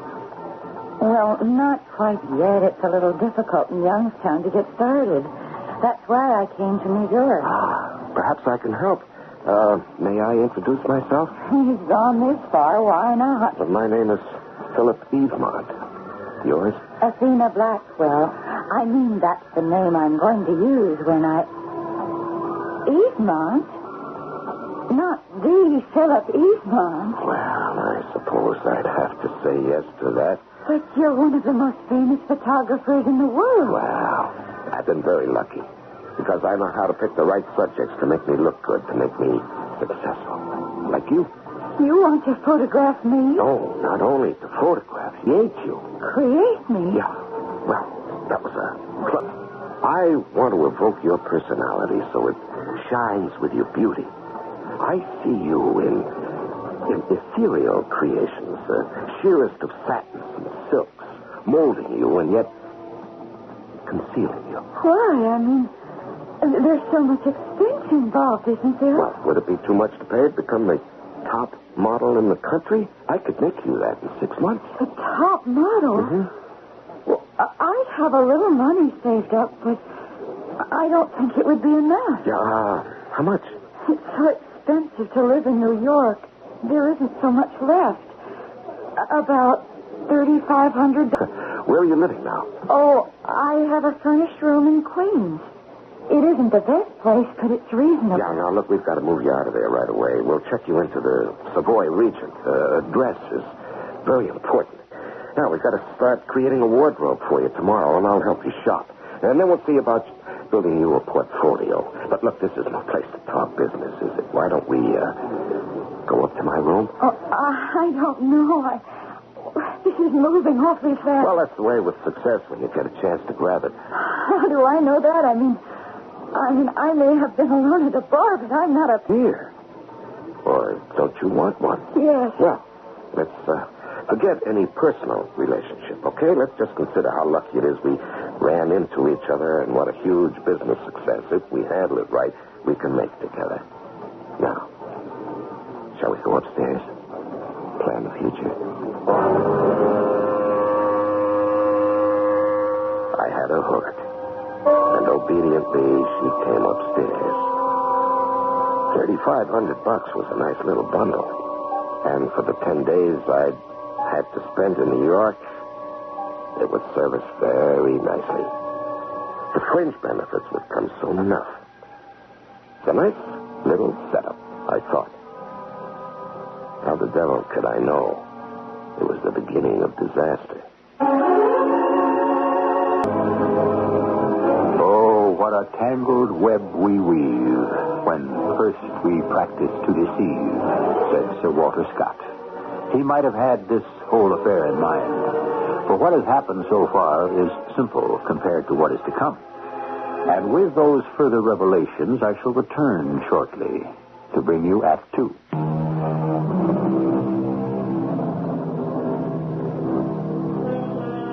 Some people never learn, and Lou Richmond is typically one of them. This little masquerade he's conducting in New York proves to be the last straw for his long-suffering wife, Phoebe. And the new chapter in his life story that he has opened may very well prove to be his last. And not only because his wife has decided to close the book on him. I just can't take it anymore, Dennis. So I'm going to lower the boom. I'm going to take your advice. Well, it's about time, sis. The only thing that gravels me is that it's going to be expensive. My own brother's going to run up legal fees on me? No, don't be silly. But your little brother, Dennis, can't afford to go skip-hopping around the country like the crumb you married. Well, his firm pays for that. Yeah, but they won't pay for me to keep tabs on him. They don't care what else he sells as long as he moves their merchandise. And the expense I'm talking about is private detectives. Oh, do we have to use those? I hate anybody else knowing any of my private business. Yeah, that's one of the things that heel Lou counts on. But if you want a nailing, it's the only way. Where is Charm Boy now? New York.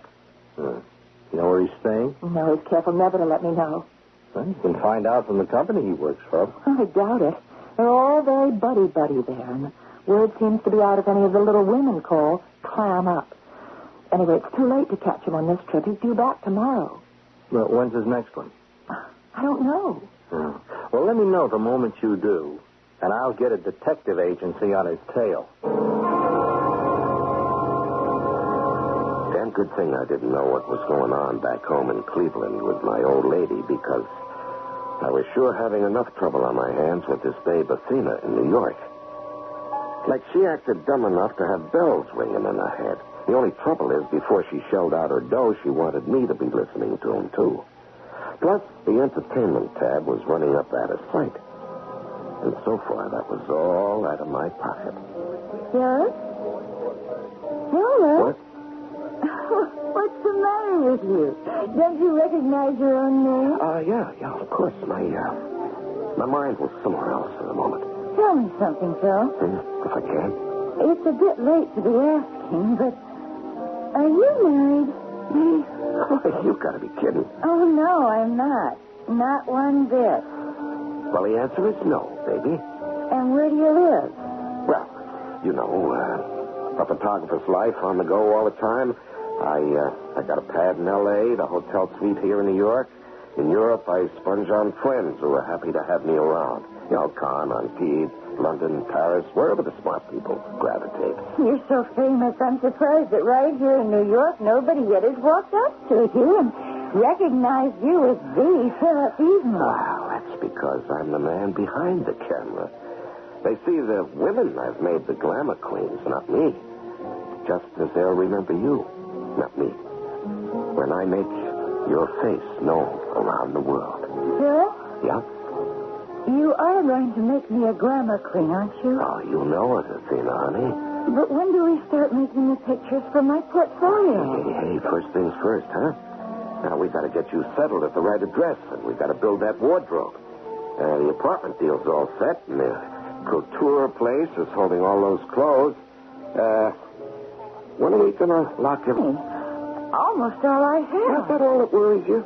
I'll call the coast tomorrow and have them transfer some of my funds. You mean you'd be willing to cover it all? Well, why not? After all, my interest in you is a little more than just professional. How much more? Well, let's settle up here and go back to my hotel suite. I can explain so much better there. Oh, Phil, I want to believe you. I want to believe you so much. Hey, what was that? When someone took a flashlight picture. Something for your scrapbook, a moment to remember. Practically instant results in less than 15 seconds. Well, who told you to snap it? Was it you, Athena? No, I had nothing. Now, you can tear that up right now, Flash Gun Casey. Don't you want to see it first? No. Oh, Phil, please, can't we just look at it? There's a bell, warm as love. You make a nice couple. Oh, it is a good picture. Can't we have it? Oh. All right. Here. I'll get your change, sir. Now, keep it and blow. Yes, sir. But give me that. Please don't tear it up. Okay. I'll shove it in my wallet. It's a nice picture, Phil. We do make a nice couple. Yeah. Come on, let's get out of here. My place. Where you can really relax.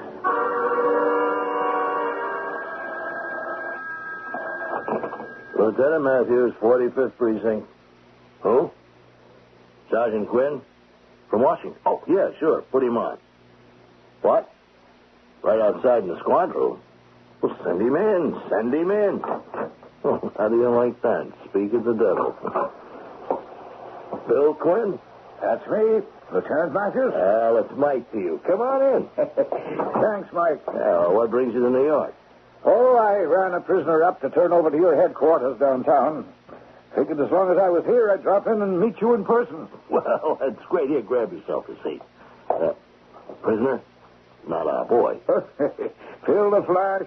No, more's the pity. We ran into a complete dead end on him. Yeah, I know. Funny thing, coincidence, you know. I was just going over his file. That's one reason I dropped by to meet you.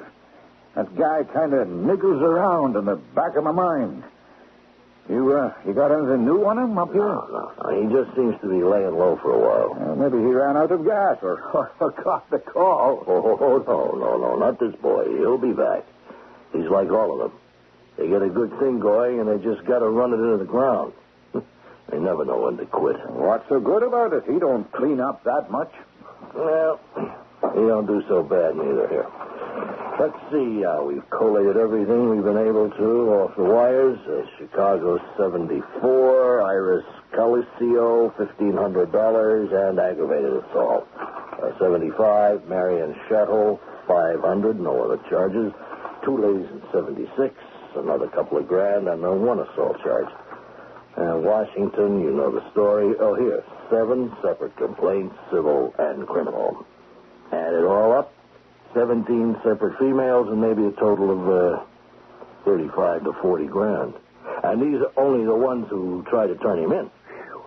Same line every time? Sure. Claims to be Philip Evemonte. Doesn't even look like him. This guy's maybe 5'11". Evemonte's 6'7" or 8". This guy's heavy set, paunchy. His teeth are not so good. He's balding. But Evemonte has a head of hair like a lion and a set of choppers like a movie star. How did he get away with it? You're asking me, Bill? Well, it's a crazy world. Just the same, I'd like to pin him. One break, I ask, before it's too late. Too late? You mean before he gives up the scam? If I knew he'd give it up, I'd settle for that. You know what I told you over the phone? I'm afraid if he don't, it's going to bite. Well, like how? Well, one of these dames is going to see the light and realize what a ride she's been taken for. And she might just get hold of something lethal like a gun or a knife. Put a couple of holes in him. Wouldn't you figure maybe he had it coming? Yeah, well, maybe. But what really worries me with this guy's history of assault and battery is what he might do if one of them tried to blow the whistle on him before he had a chance to duck. I'm afraid of how far he might go to keep his identity a secret. Hey, sometimes I think I'm getting old. My wife says even my worries have worries. Come on. Let's go hoist a couple of beers in the local pub and congratulate ourselves that as far as we know, Phil the Flash is off the prowl. No. Well, why'd you come up here to my room? To get things settled, to find out just where we stand. You know where we stand, Athena. I don't. No, I mean, first of all, I thought we had a business arrangement, but now... All right. Now what? Now it's something else. Something that I'm just not ready for, Phil. Oh, come on, Athena. You've been building up to it all day since lunch, and dinner was the clincher. Now, why do you think I cut our night out short and brought you back here, huh? I said at least it was to talk about my career first. Ah, you've been hinting at a lot more than that, not only tonight, but all week. You just don't understand me, Phil. I understand that you don't trust me any way at all. I never said that. If you mean the money, it's just that it's all I have. Everything seems so expensive, and it's all so rushed. Now, you thought you'd just make a little play for me and see if maybe I wouldn't foot the bills, carry the ball all by myself. No, that's not what I thought. Sure. Maybe it even went a step further. You thought, why don't I go for the whole ball of wax, tie the sucker up completely, make him marry me so I got a real lock on him? Oh, I didn't. I did no such Are you going to thing. tell me that wasn't what you were after tonight, making sure I was single, lining up a photographer to take a picture of us? I didn't order that picture. Or maybe you had. But what'd you think you could do? Hold me up for another little bundle to hide in your security blanket? I don't know what you mean. How could I hold you up for... Oh, I see. You lied. You are married. Well, that wouldn't make any difference to you. Nothing you could do about it anyway, since I was smart enough to pack the photo away in my wallet. All right, babe. The party's over. Out. So, it was all true. You were just using me, just trying to get money out of me by pretending that I could be... I'll bet you're not even Philip E. Smart at all. Okay, that's enough. Out. Well, you're nothing but a cheap con man. I bet this isn't the first time you've done this sort of thing. I ought to report you to the police. And maybe I just will. Now, wait a minute. Not on your life. I've seen all I want. No, Phil. Whoever you are, let me go. Not until I get my wallet back. What are you talking about? Now, you know what. Don't try to act innocent. Now, give me that handbag. I don't have your wallet. You put it on the high floor there. Yeah. Where is it now? I don't know. What are you doing? I'm looking for my wallet and that picture you thought you were so smart getting. You can see it's not in my pocketbook. All right. Where have you got it? I haven't got it. Have you gone crazy? I want that picture. I haven't got it. If you come any closer to me, I'll scream. Oh, no, you won't. You're going to keep your mouth shut. Keep away from me. Huh? Oh. I told you to keep it shut. No, Now, where is it? Ow! You pricked me. I don't. Quiet. Just be quiet. Be quiet.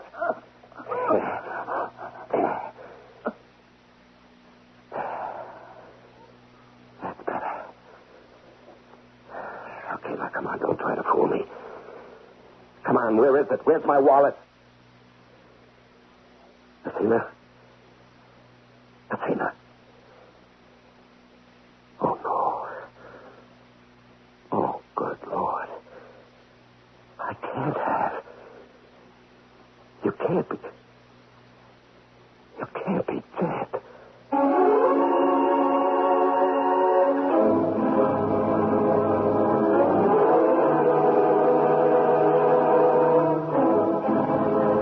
Experience is a matter of instinct about life, said Oscar Wilde, or words to that effect. No one is more experienced than a veteran police lieutenant, and Lieutenant Matthews' instinct was right. Lou Richmond has finally gone too far. But will he get away with it? We'll find that out when I return shortly with Act 3.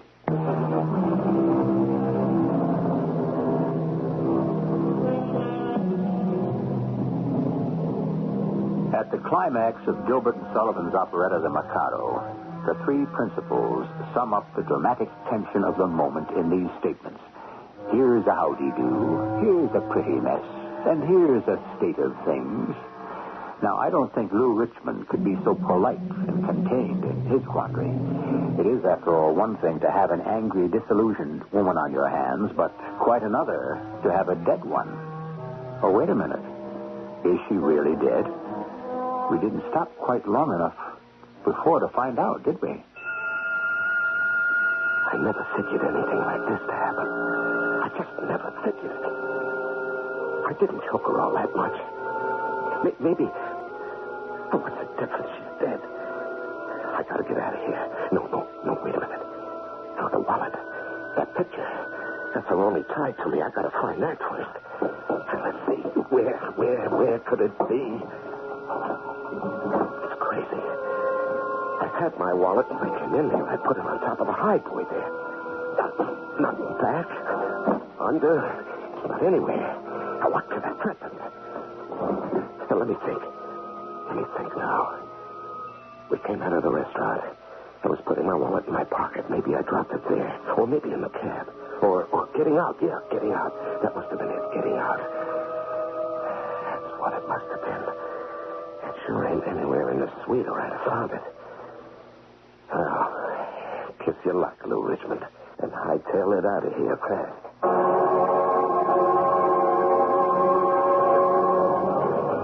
Shall I order the beers, Mike? No. Wait till I answer the phone. Lieutenant Matthews here. What? Where? Dead? Well, is there any idea? Athena Blackwell. Okay, I'm on my way. Well, you don't have to tell me, Mike. Forget the beer, huh? I'm sorry, Bill. My precinct, some dame. Homicide. You can't argue with the big M. You want to see how we handle it in Sun City? Why not? I didn't plan to go back to D.C. until tomorrow. Busman's holiday, eh? Homicide's never any picnic. But, I got a funny hunch about this one. Maybe you ought to drag along. I knew it, Bill. I could just smell it. Here, you see this? Registration? Yeah. Guess who? No. Yeah. Philip Eamont. Well, there's no chance it could really be. No. Not. I just checked the West Coast. Now, I knew he was there to accept an award, but, you don't take chances. I called and I talked to him. He's there. So this is our boy again. Our boy. Just like you pegged it. It got out of hand for him. Yeah. Looks that way. You got any leads? No. Same description. He checked out a couple of hours ago. The night maid came by to clean up and to discover the body. Well, there must be some way to identify him. Fingerprints, the desk clerk, or something. Well, we'll try, but right now I can't imagine what we could dig up would ever put him on the spot.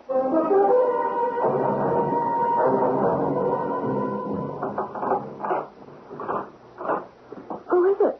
Who is that? It's all right, Phoebe, honey. It's just me. Lou? Who else?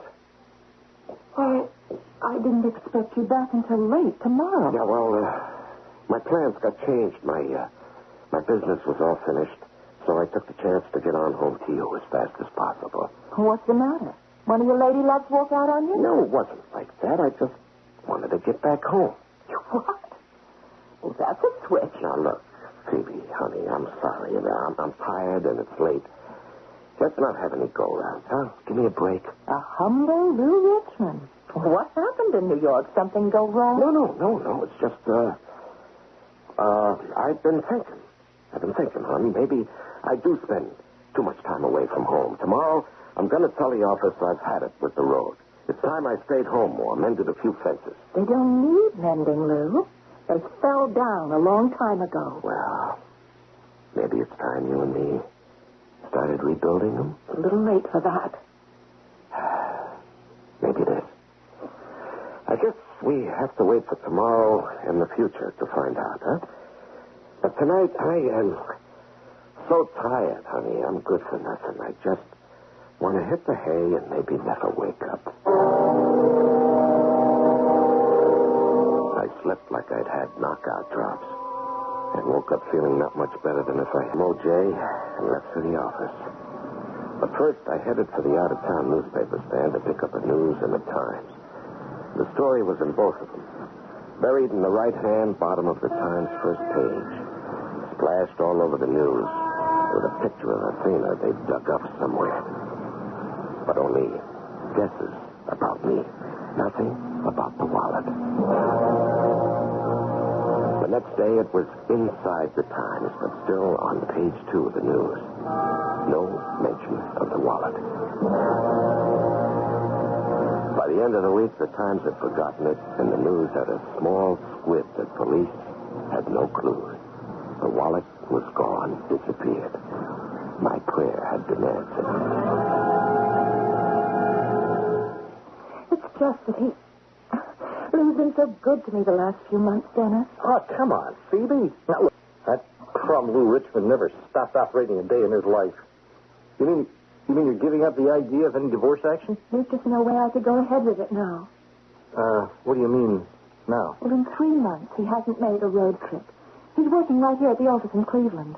I have his number. I talk to him every day, and he's home every night. Just like it was when we were first married. You're making a big mistake. Now, I can see the way you feel, but this guy hasn't changed. Why won't you give him the benefit of the doubt? Because that miserable phony never gave you a break, and he doesn't deserve one from you. I don't know what turned his sails, but you mark my words, he is ducking something. He'll only be on good behavior as long as it suits him. And then he'll be back on the prowl again, and I don't like to see my only sister taken for a patsy. All right, Dennis. I promise you, if the out-of-town trips start again or anything else, you can call in your bloodhounds. But until they do, I'm going to give Lou the benefit of the doubt.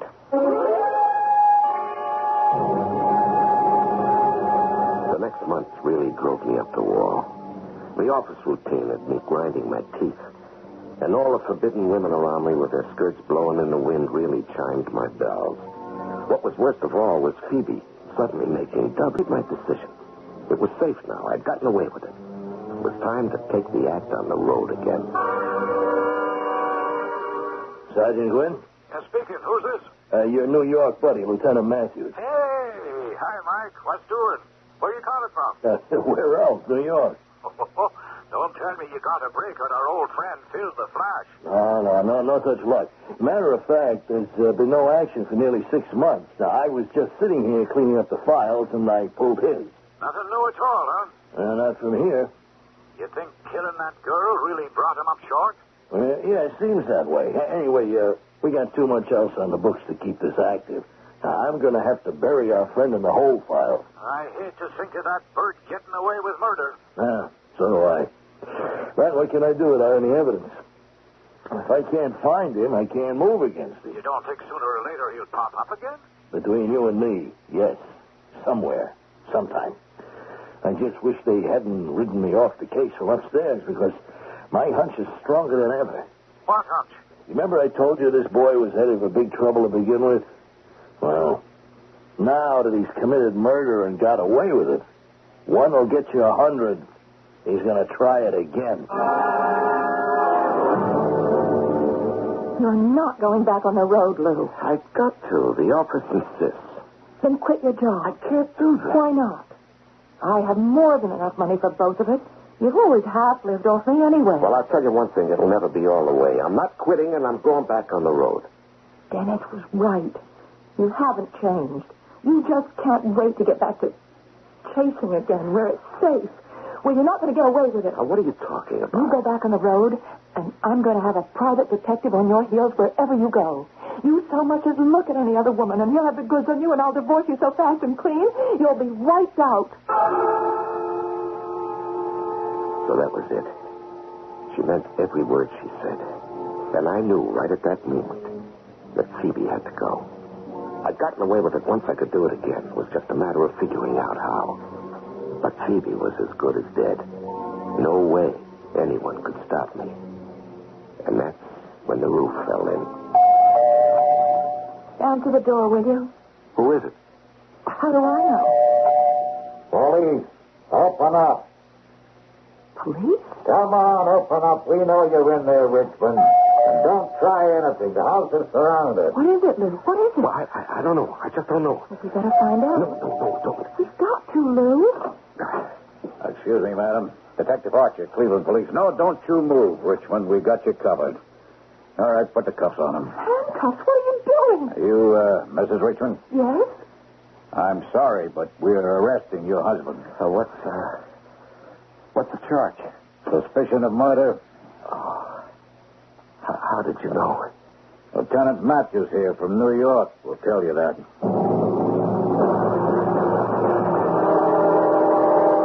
But I looked behind the high boy. So did we at the time. We missed it, too. Where was the wallet? Behind the wooden backing. It was loose at the top. The wallet slipped down inside it, behind the drawers. The hotel just started to redecorate, and when the high boy was moved, they found it. Fortunately, the hotel manager recognized the girl in the picture as the one that was murdered and called the police in. We got your name and address from the woman. Murder. Well, that's exactly what it was, Mr. Richmond. And I'm sure glad we caught up with you in time to make sure you had no chance to do it again.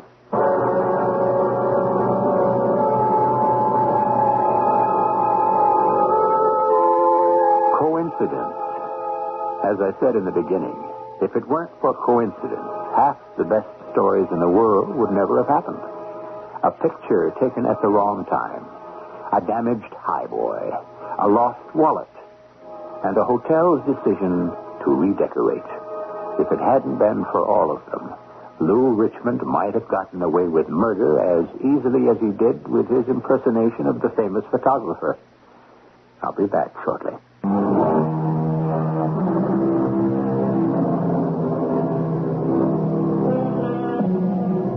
A melancholy story. What makes such a tawdry and despicable man? Perhaps all of us must share the blame a little. Day after day, the newspapers chronicle stories of human beings like you and me taken in by the flimsiest of schemes. Why? How? Who doesn't, in his heart of heart, dream of being rich or famous or powerful? Of all the 7 deadly sins, greed is the most insidious. But of course, you and I will never be taken in. Or will we? Our cast included Larry Haynes, Marion Seldes, Catherine Byers, Earl Hammond, and Ian Martin. The entire production was under the direction of Hyman Brown. This is E.G. Marshall inviting you to return to our Mystery Theater for another adventure in the macabre. Until next time, pleasant dreams.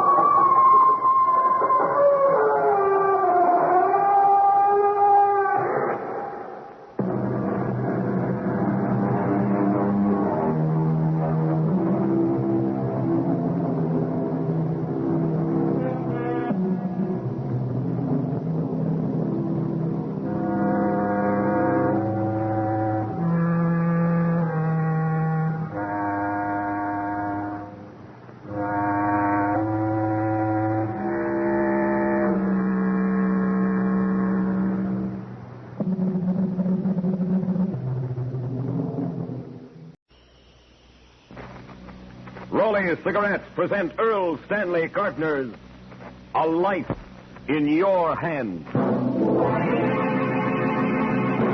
Did you hear the shot fired? Where were you standing? When did you miss the gun?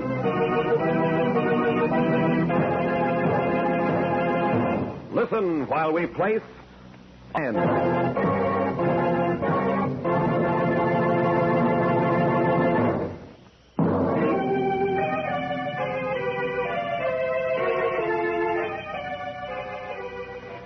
You never know when you step from the safety of your home, when you may witness a violent death and be called upon to testify as to what you saw and heard, and suddenly find yourself with a life in your hand. Murder is a dark enigma that strikes fear into the heart of man. Strange, baffling, mysterious. But the darkest crime one man can invent, another man can unravel. Such a man is Jonathan Kegg, created by Earl Stanley Gardner, the world's most popular writer of mysteries. Ladies and gentlemen, Mr. Jonathan Kegg. Good evening. As each of us has the right to trial by jury, so each of us has the duty to bear witness truthfully when we're called upon to do so. It might happen to you tomorrow.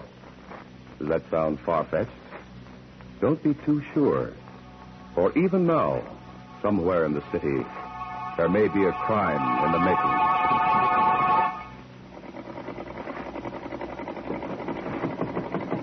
Come in. Door's unlocked. I'm sorry to bother you, Mrs. O'Malley, but I can't find any towels in my room. Oh, my goodness, I believe I did forget to put fresh towels in there. I'll get them for you right away. You like your room? Oh, I just love it. So bright and airy. What you making? Curtains? Oh, yes. I made up things. All I do is sew. Make my clothes, slip covers, just about everything, I guess. My own electric machine goes a lot of the time. Well, that's wonderful, Mrs. O'Malley. I wish I could do things like that. I'll be glad to show you how, dear, anytime. Oh, here are your towels. Thank you. Oh, what time is supper? 6:30, sharp. You'll meet all the other boarders then. There's one of them, Mr. Smith, who can be a little difficult. Well, you'll get used to it. Be sure you're on time. I will. And don't worry, Mrs. O'Malley. Your Mr. Smith won't bother me.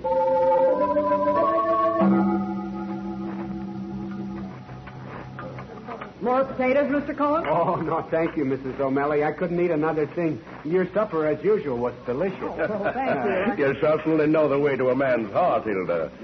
Too bad the late Mr. O'Malley isn't still here to enjoy such wonderful foods, isn't it? Yes, it is. You care for anything else, Mr. Smith? Not a thing. Don't you think you're lucky, Miss Winthrop, to find a place to live with a cook like Hilda? Why, I think Mrs. O'Malley is a very good cook. How long you been in town, Miss Winthrop? About 10 days. I just got a job at Parker & Close. Oh, the advertising agency. What do you do? Well, so far I'm just learning the ropes. I majored in advertising at college, and this is my first job. Well, say now, I've met Tom Parker. Maybe I could put in a word for you. That never hurts, you know. That'd be very kind, Mr. Smith. What are you trying to do, Bill? Get us fired? You haven't minded my doing you favors, Ruby, have you? Haven't I? Now, please. We don't want Miss Winthrop should get the wrong impression. She won't be getting any wrong impression by finding out that Bill Smith is a heel. That'll do. I don't care for bickering in my dining room. And I don't care for that fast slug. Why don't you throw him out? What's he got on you? Don't take on so, Ruby. You and me, good friends. Say, how's that boy of yours getting along in school? Oh, you devil. You filthy Ruby. Excuse me, please. I'm going to my room. That gets her every time. She can't stand it. Hey, you see, Miss Winthrop, Ruby's a stripper in a joint on 3rd Street. She's got a boy in military school. He's about 14 now. He don't know how Mama makes a living. If you'll excuse me, please, Mrs. O'Malley. I'm meeting a friend. I expect to be in around 10. What's the matter with her? There are people who don't think you're very funny, Mr. Smith. Oh, yeah? Well, don't think there isn't something about that hoity-toity young lady she wouldn't want broadcast. And I'll find out what it is. I suppose you will. Well, if we're all through, I'll clear off the dishes. Yeah, go ahead. I'll be through with my coffee in just a few seconds, Mrs. O'Malley. Take your time, Mr. Cohen. There's no hurry. So now you'll try to get something on that girl. Why do you always have to get something on everybody? Tell me why. You don't want money. Well, I'll tell you, Izzy. When Bill Smith says jump, I like to see folks jump. They know they'd better. By the way, Jacob, how are things in Albany these days? Someday your yearning for power will go too far. Someday Bill Smith is going to say jump to the wrong person.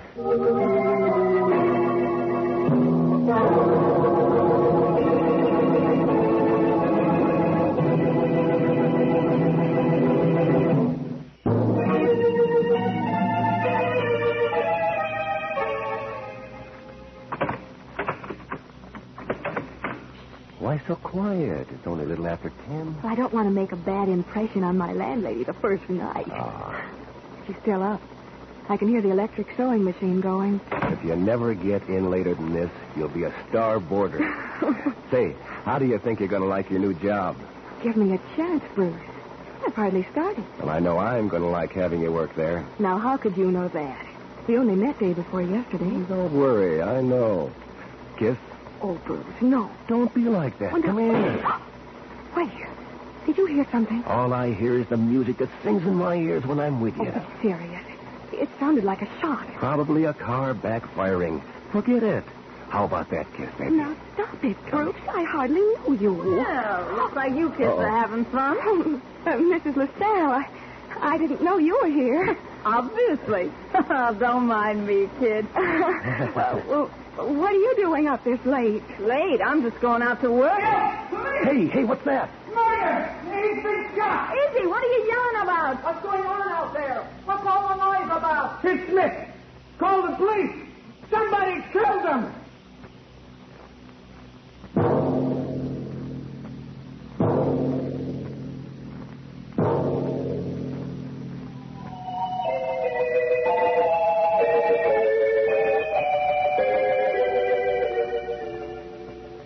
Sit down, Mrs. Van Ryn. It's very kind of you to receive me, Mr. Kegg. I know how busy you are, but I simply had to talk to you. If I can be of service, I'm only too happy. My husband is Colonel James Van Ryn, the commandant of Macon Military Academy. Yes? The mother of one of our students, Bobby LaSalle, is on trial for the murder of a man named Smith. Oh, yes. That's the case the papers have called the rooming house murder. I've read about it. As far as I can tell, Mr. Kegg, Ruby LaSalle is going to be convicted of that killing, and she didn't do it. I'm sure she didn't. But how can you be sure, Mrs. Van Ryn? As I recall, the murder was committed with her gun, and she had plenty of motive. That's just it, Mr. Kegg. The motive. The district attorney says she killed this man Smith so he wouldn't tell her son she made her living as a stripper. That's right. Well, he knows now. He not only knows how his mother made the money to support him, he also thinks she may be a murderess. She must have known that would happen. Now, what had she to gain by killing this Smith? People do many strange things under emotional strain, Mrs. Van Ryn. I've met her, Mr. Kegg. She's been to the school several times. She may not have had all the educational advantages in the world.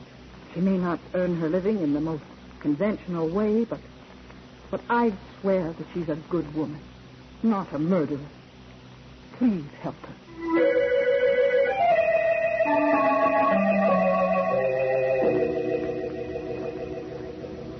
Your Honor, I request the court's permission to enter the case of the State versus Ruby LaSalle as amicus curiae. Why, Mr. Kegg? Are there facts of which the court is not aware? I have been persuaded that is possible, Your Honor. What facts? I don't know yet, Your Honor. I hope further cross-examination will reveal such facts. I'm afraid the court cannot grant your request on that basis, Mr. Kegg. If the court please, the State has urged that Ruby LaSalle killed William Smith in order that her son would not discover how she earned her living. And to strengthen this argument, it has shown how for years Ruby has struggled and sacrificed to provide for that son. In the light of that struggle, and for the sake of that son, let us leave nothing undone to find the truth. It looks to me a little like a fishing expedition, Mr. Kegg. But in view of the many services you have rendered this court, I will permit it. Ladies and gentlemen of the jury, Mr. Kegg is very well known for his ability to learn the truth through cross-examination. As amicus curiae, he will serve neither the prosecution nor the defense. He will seek the truth, no matter whom it helps or hurts. You may proceed, Mr. Kegg. Thank you, Your Honor. I would like to recall the defendant, Ruby LaSalle. Mrs. LaSalle, it has been established that William Smith was killed with a .25 caliber automatic pistol which belonged to you. Where did you keep that gun? In the drawer of the night table by my bed.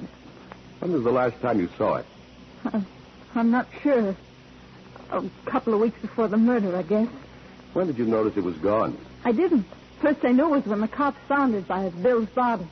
Did you keep the door to your room locked when you were out? No.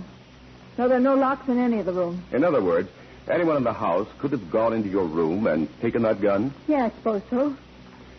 Tell me, Mrs. LaSalle, were you and Mr. Smith friendly? I hated him. Yet it has been testified that you went out with him on several occasions. Why did you do that? I never wanted to go. But Bill said he'd tell Bobby, my son, about my job at the club, if I didn't do what he said.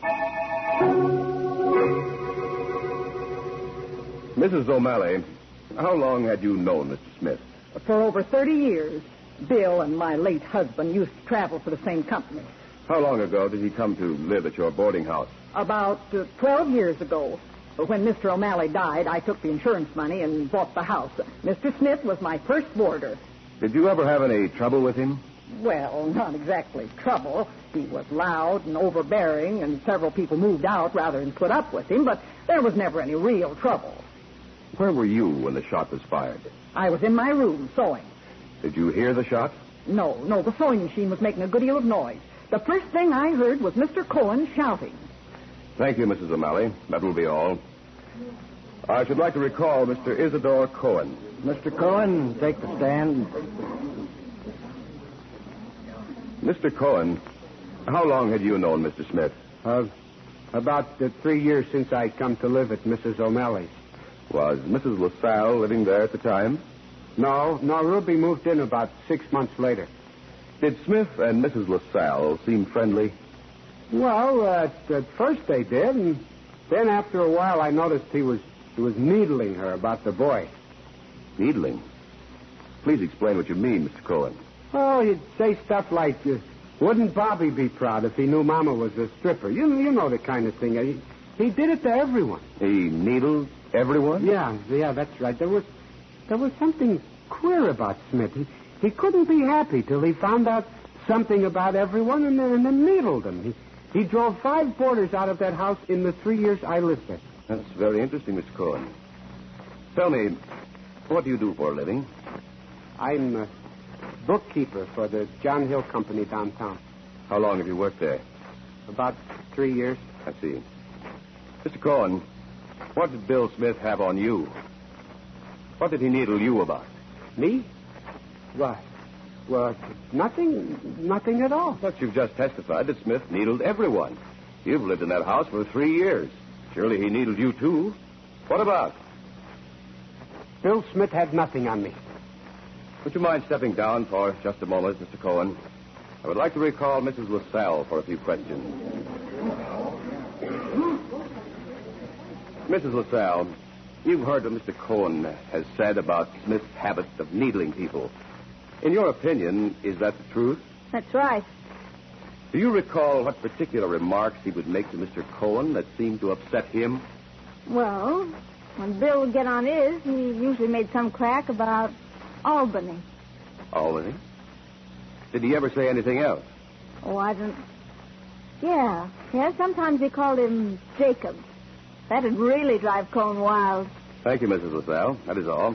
Now, Mr. Cohen, will you please return to the stand? Well, Mr. Cohen, suppose we were to investigate in Albany for someone named Jacob, who probably got into some sort of trouble about 3 years ago. That's when you came to live at Mrs. O'Malley. What do you think we'd find? What did Smith have on you? I told you, he... Oh, what's the use? You'll find out anyway. My real name is Jacob Baum, and I'm wanted in Albany for embezzlement. Smith found out about it somehow. Did he try to blackmail you? No, that was the crazy part of the guy. He just needled all the time. Where were you when the shot was fired? I was in my room reading. And what did you do? Well, I listened for a minute, and I went out in the hall. Smith's door was ajar. I looked in the room, saw him lying dead. Then I yelled for help. When you listened after the shot, what did you hear? I didn't hear anything. Not anything? No, I don't think so. But then with that sewing machine going in Mrs. O'Malley's room, I probably wouldn't have heard anyone who was trying to be quiet. I see. And how long after the shot did you go out into the hall? Oh, it must have been about a minute, maybe. I wasn't sure it was a shot, and I debated a while before I went out. That's all. Your Honor, 2 facts have been brought out that indicate we need further witnesses. The court will call anyone you want, Mr. Kegg, and that person must testify. Jonathan Kegg is about to call as witnesses 2 people who had absolutely no connection with the crime, except that they happened to be in a certain place at a certain time. If one of the next witnesses were you, could you recall what you have heard? Your responsibility would be great, for you would hold a life in your hands.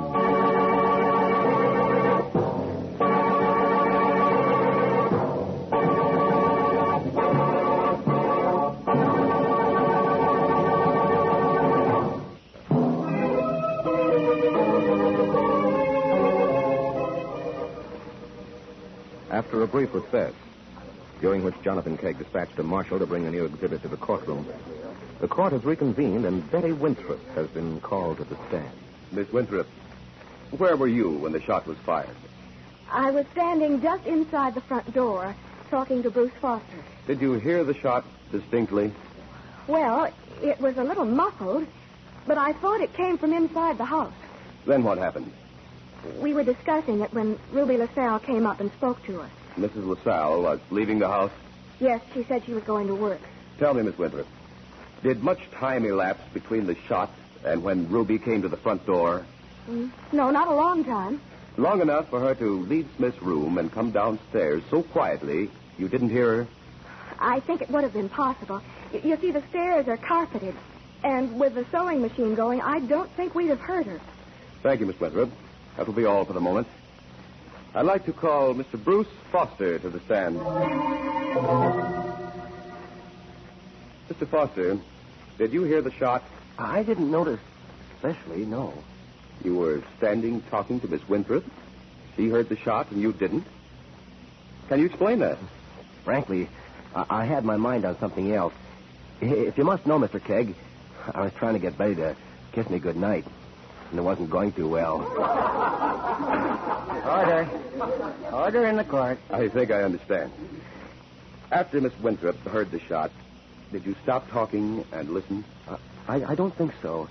I remember thinking that Betty was just trying to distract me so I wouldn't kiss her, and I didn't want to be put off. Did you hear the sewing machine going? Yeah. Yeah, Betty mentioned it as we came in, and that's how we knew Mrs. O'Malley was still up. Your Honor, we have Mrs. O'Malley's electric sewing machine here in court. I would like the court's permission to conduct an experiment. I'm not sure I follow your line of questioning, Mr. Kegg. Can you connect all this up? Yes, Your Honor, I can, and very quickly now. In that case, you may proceed. Bailiff, will you connect that machine to an outlet?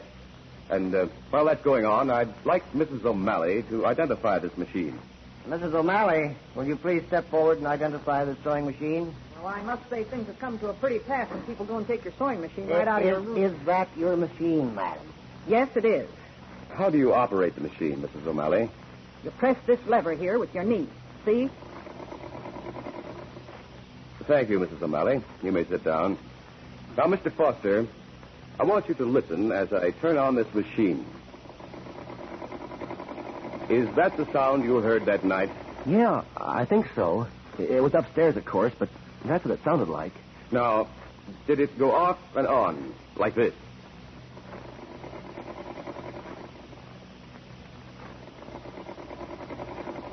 I don't know. I don't remember it sounding like that. Did it keep going like this? That sounds more like it. And that's all, Mr. Foster. I would like Miss Winthrop back on the stand.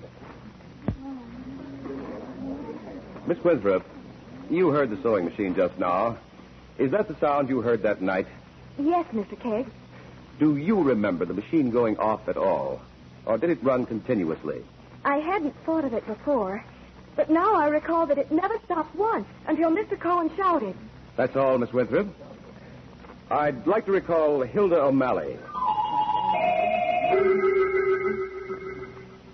Mrs. O'Malley, what were you sewing that night? Why, I believe I was hemming napkins. Yes, I'm sure I was. Here is a large handkerchief. Will you step over to the machine and show me how you would hem that? That's ridiculous. Besides, this already has a hem. Just do as I ask, please. Oh, all right.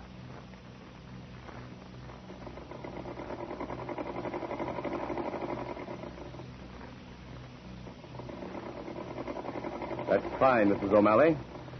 When you put in a hem, you run one edge through the machine, then stop and start another edge. Is that correct? Yes, I guess so.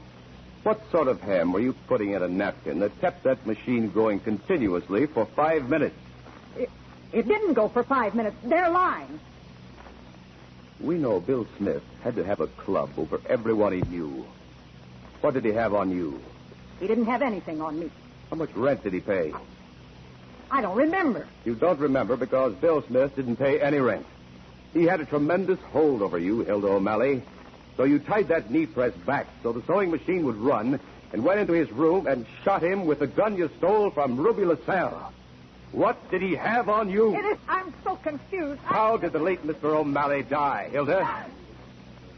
You're a devil. You know everything. All right. I killed Bill Smith. He deserves it. My husband was drunk one night, and by mistake he took a dose of arsenic we used around the garden. Bill was there at the time. He advised me not to say anything so there'd be no complications with the insurance. When the doctor finally got there, he thought it was a natural death.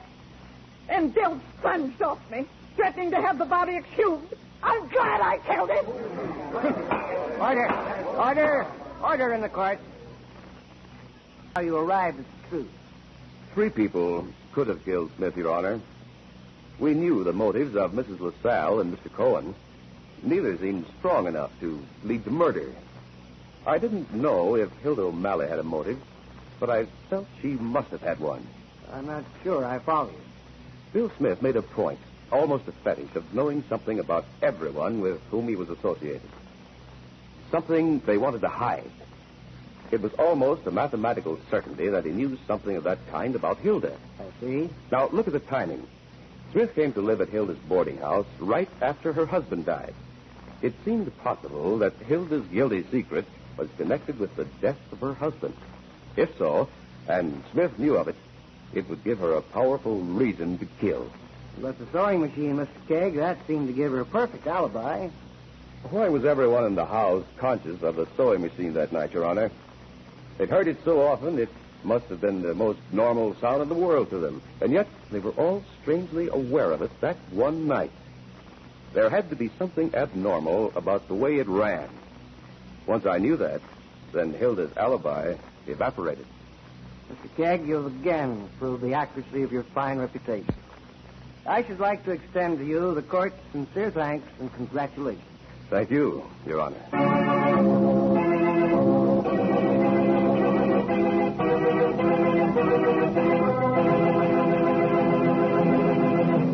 A most interesting line of reasoning, Mr. Kegg. Thank you, Mr. Wallace.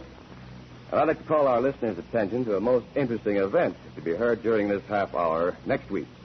That is, the return to the air of my good friend Art Linkletter as the star of that popular program, People Are Funny. It's been a pleasure to be with you these past weeks, and I sincerely urge you to listen every Tuesday night at the same time for lots of fun and laughs to the Raleigh Cigarette program, People Are Funny. Thank you. Good night. Good night, Mr. Kegg. And friends, Raleigh Cigarettes extend to you a most cordial invitation to join again with your old friend Art Linkletter for the rollicking fun to be heard on People Are Funny every Tuesday at the same time. And smokers, remember, there are 4 extra coupons in each carton of Raleigh Plain End cigarettes. So buy them by the carton and get your Raleigh premiums 40% faster.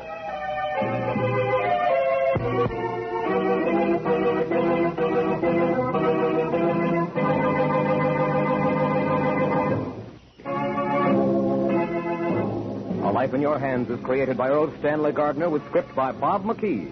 The program is produced by Jack Simpson and directed by Homer Heck with musical effects by Adele Scott. Jonathan Kegg is played by Ned Lefevre. This is Myron Wallace inviting you to be with us next week when Raleigh Cigarettes, the pack with the coupon on the back, will return to the air that popular program, People Are Funny. This is NBC, the national broadcasting company.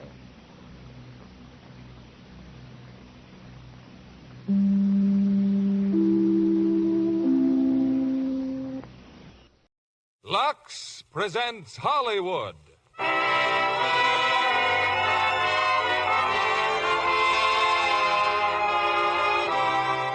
Lever Brothers Company, the makers of Lux Toilet Soap, bring you the Lux Radio Theater, starring Joseph Cotton, Valley, and Louis Jourdain in The Paradine Case. Ladies and gentlemen, your producer, Mr. William Keeley.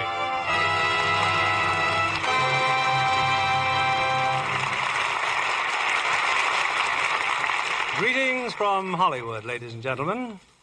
The Cosmopolitan Touch brings distinction to the Lux Radio Theater tonight with 3 great stars from as many nations.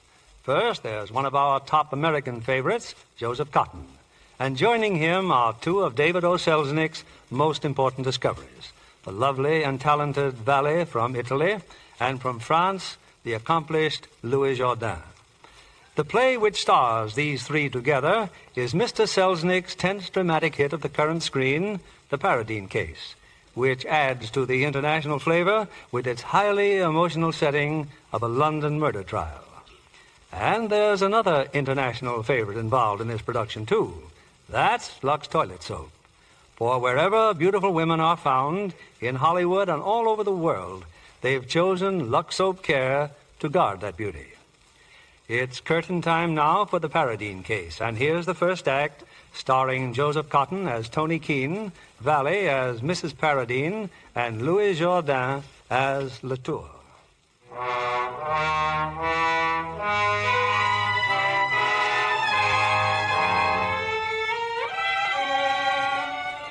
A few days ago, the London newspapers announced the death of a celebrated war hero, Colonel Richard Paradine. His death was sudden. There was a police investigation with a startling development. Don't worry about anything, Mrs. Paradine. We'll have you out of here as soon as possible. As soon as possible. It's incredible, Sir Simon. They came to my home, 2 policemen. They arrested me. They say my husband was poisoned. Inspector Ambrose will be back in a moment, my dear. Let's not waste any words. You don't have to tell me that the police are making a terrible mistake. But above all things, we mustn't despair. You're not despairing, are you? No, I'm not despairing. Now, let's see. They'll read the charge and ask if you've anything to say. I think you'd better say no. Is that understood? The trial. Who's to defend me? You? Oh, dear me, no. I'm no criminal lawyer, Mrs. Paradine. But you'll have one of the most distinguished leaders of the bar. You've heard of Anthony Keene? Yes, I think so. He's very good at this sort of thing. He's a friend of mine. I'm sure you'll like him. That's not as important as his liking me, is it? I think he will. Yes, I'm sure he will.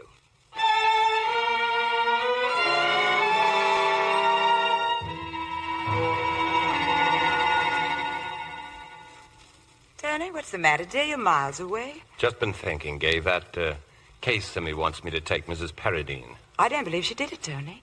Nice people just don't go about murdering other nice people. So you think she's nice?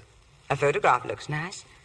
A little too beautiful, maybe, but anyone who wasn't nice wouldn't have married a blind man, even though he was so rich. Nice people never murder their husbands, It's amazing that 11 years of wedlock with an incurable realist hasn't altered a single one of your lovely delusions about nice people.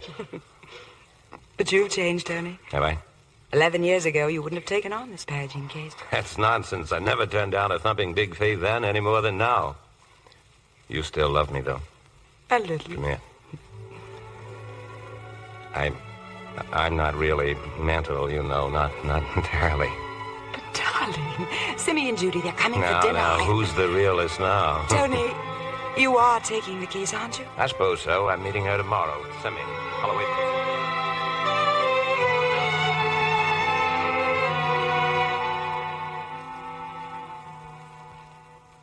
And here's the great man himself, Mrs. Paradine, Anthony Keene. You can take heart, my dear. We've got the Royal Marines on our side. You're going to defend me? The Royal Marines look forward to very little trouble, Mrs. Paradine. A brief skirmish, and you'll be lunching at the Savoy again. Really?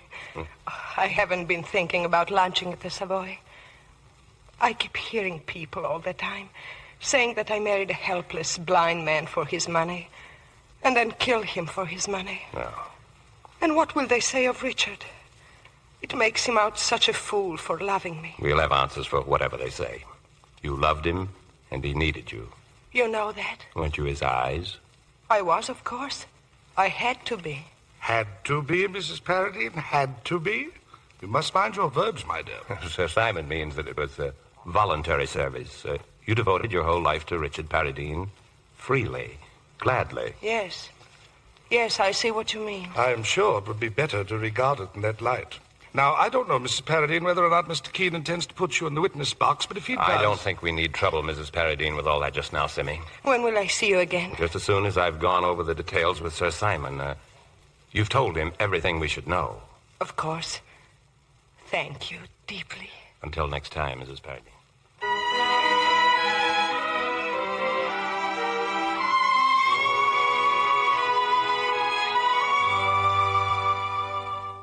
Aren't you coming to bed darling? A little while, Gay. Did you see Mrs. Paradine today? Uh-huh. What's she like? Strangely attractive. Oh, I'm sure you'd think so anyway. Oh, no, I wouldn't. She's cost me too much. Cost you? Oh, of course, our anniversary and a trip I promised you. Why, we'll still make it, maybe before the case even comes to trial. But it's all right, darling. Gay, but honestly, I was thinking just today how much fun it would be to go to Italy. Italy? Huh. I thought we talked of Switzerland. I know, but, well, Italy somehow seems so much more colorful. We could go back to Venice, you know, get in a gondola. Oh, darling. Oh, it's so amusing. Nothing. I can't imagine anything more wonderful than being in a gondola, can we? Well, then. It's just that you're so transparent. What? You're such a devious kind of barrister, too. You're pretty devious yourself right now. Mrs. Paradine is strangely attractive. And isn't Italy colorful? So. Oh, of all the idiotic... I thought it might please you to know I can be jealous. You really think I'm interested in a woman who... Silly, of course you're not interested. And I'm glad you're not. Well, I'd better get back to work. Trouble, dear? No, not exactly, but I thought Semi... But can't she give it to you, Mrs. Paradine? Yes, of course. I'll see her in the morning. But I've told you, Mr. Keene, my past is of no concern to anyone but my husband and myself. And my husband is dead. Don't you understand, Mrs. Paradine? The prosecution always tries to tear down the character of the defendant. Naturally, I wouldn't like them to have the advantage of me. You think they may discover something? Well, if there is anything to discover, at least anything that you think might be embarrassing. Mrs. Paradine, it's essential that I have your cooperation. Forgive me if I've been difficult. It will not shock you, I assume, to learn that I am a woman who, what would you say, a woman who has seen a great deal of life. Oh, please, don't mistake my persistence for any lack of sympathy. When I was still in school at Naples, it began. I ran away with a man. He was much older, of course, rich.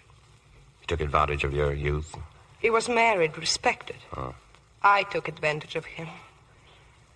Then as suddenly as it began, it ended. He wearied of me, I wearied of him. What difference does it make? There were others? Of course there were others. We cannot hide these things. You said we cannot hide them, Mr. Keene. Let's drag them out.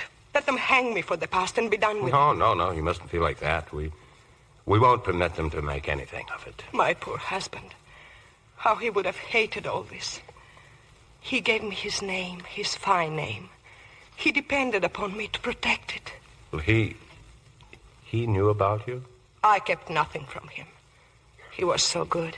He trusted me. We'll get you free, Mrs. Paradine. Trust me. I shall. And I do. You still have no idea of how your husband met his death. I've told you so many times. I don't know, Mr. Keene. I don't know.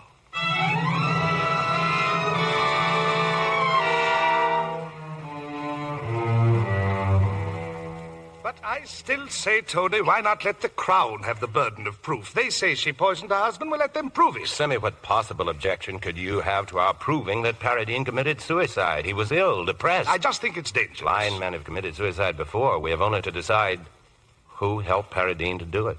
That's simple. Paradine's valet, that fellow Latour.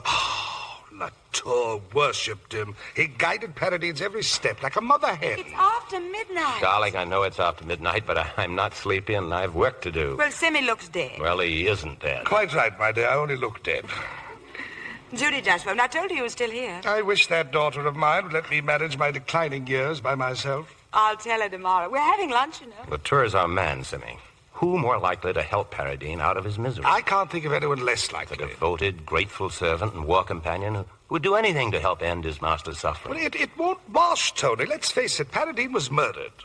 Do you think she killed him? It's what the Crown will try to prove. We have to prepare ourselves to answer the Crown on Mrs. Paradine. I'll have the answer. With facts? Well, to begin with, we have the very obvious fact that Mrs. Paradine is not a murderess. Really? She's too fine a person. I was under the impression that she's been a woman of very low estate and rather easy virtue. You're an insufferable snob. I only hope the Crown says that just once. Sorry, Tony. I hadn't realized the extent to which she has impressed you. What's that supposed to mean? Whatever you think it means, my boy, be careful, Tony. I said I'll get her off, and I will. Of course. I was just thinking of you. and gay.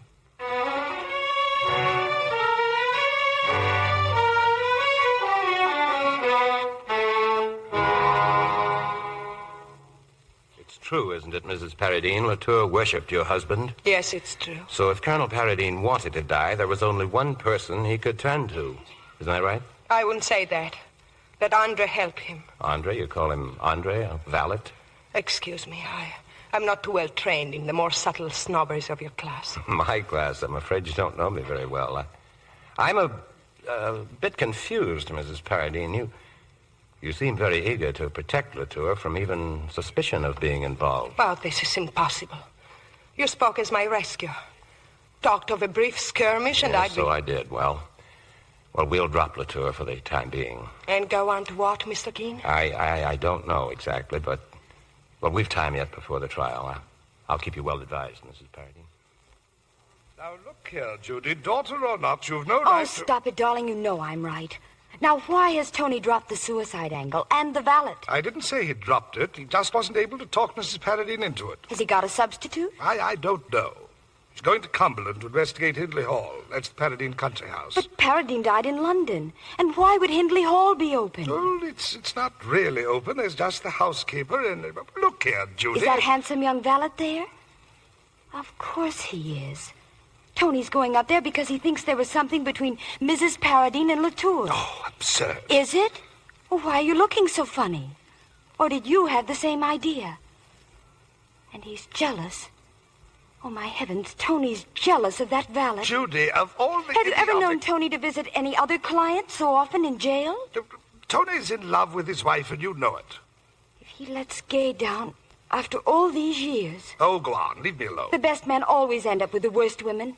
Tony's after her boyfriend, and that's why he's going to Cumberland. I'm right, aren't I? I'll not be treated as a hostile witness by my own flesh and blood. I just wish I were married to Tony for just 1 hour. I'd make him jump through hoops. I wish you were married to someone, my angel. Perhaps he could put up with your claptrap better than I can. What's she like, Father? What's she really like? Fascinating. I'm an old ruin, Judy, but she certainly brings my pulse up a beat or two. Poor Gay.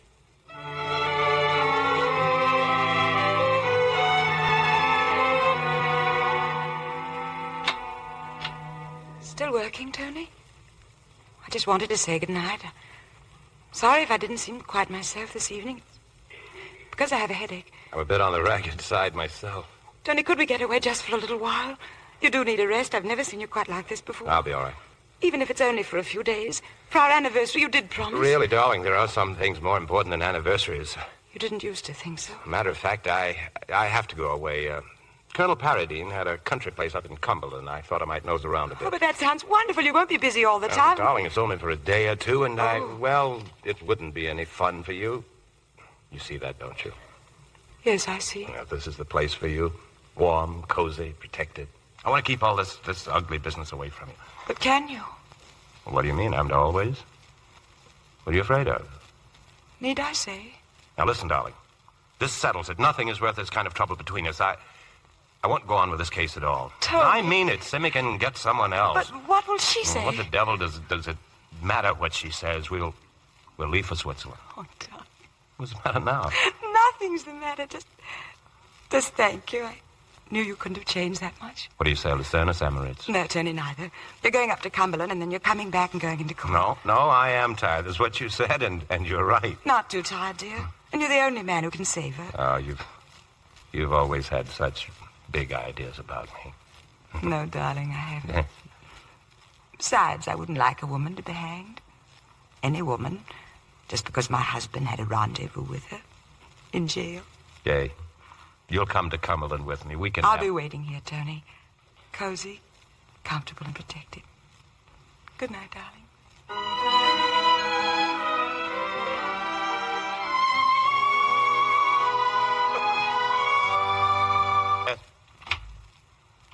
Well, Mr. Latour.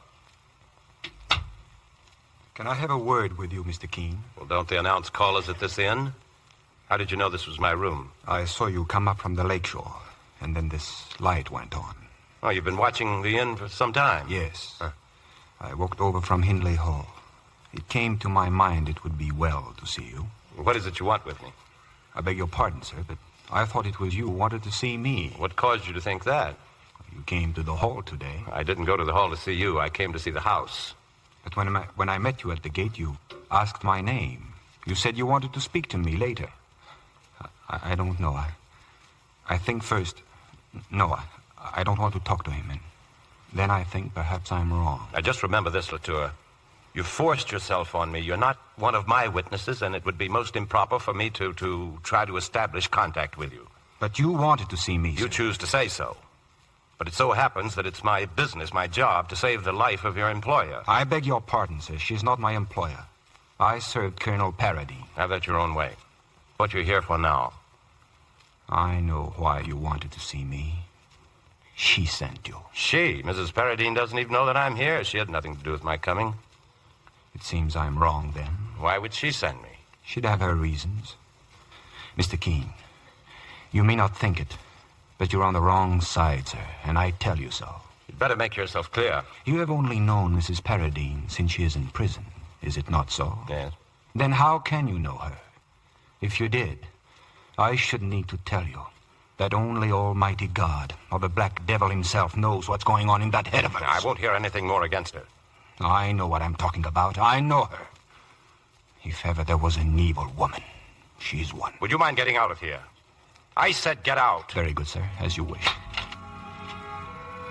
If you'll allow me, sir, I'm very sorry for you. And God help you.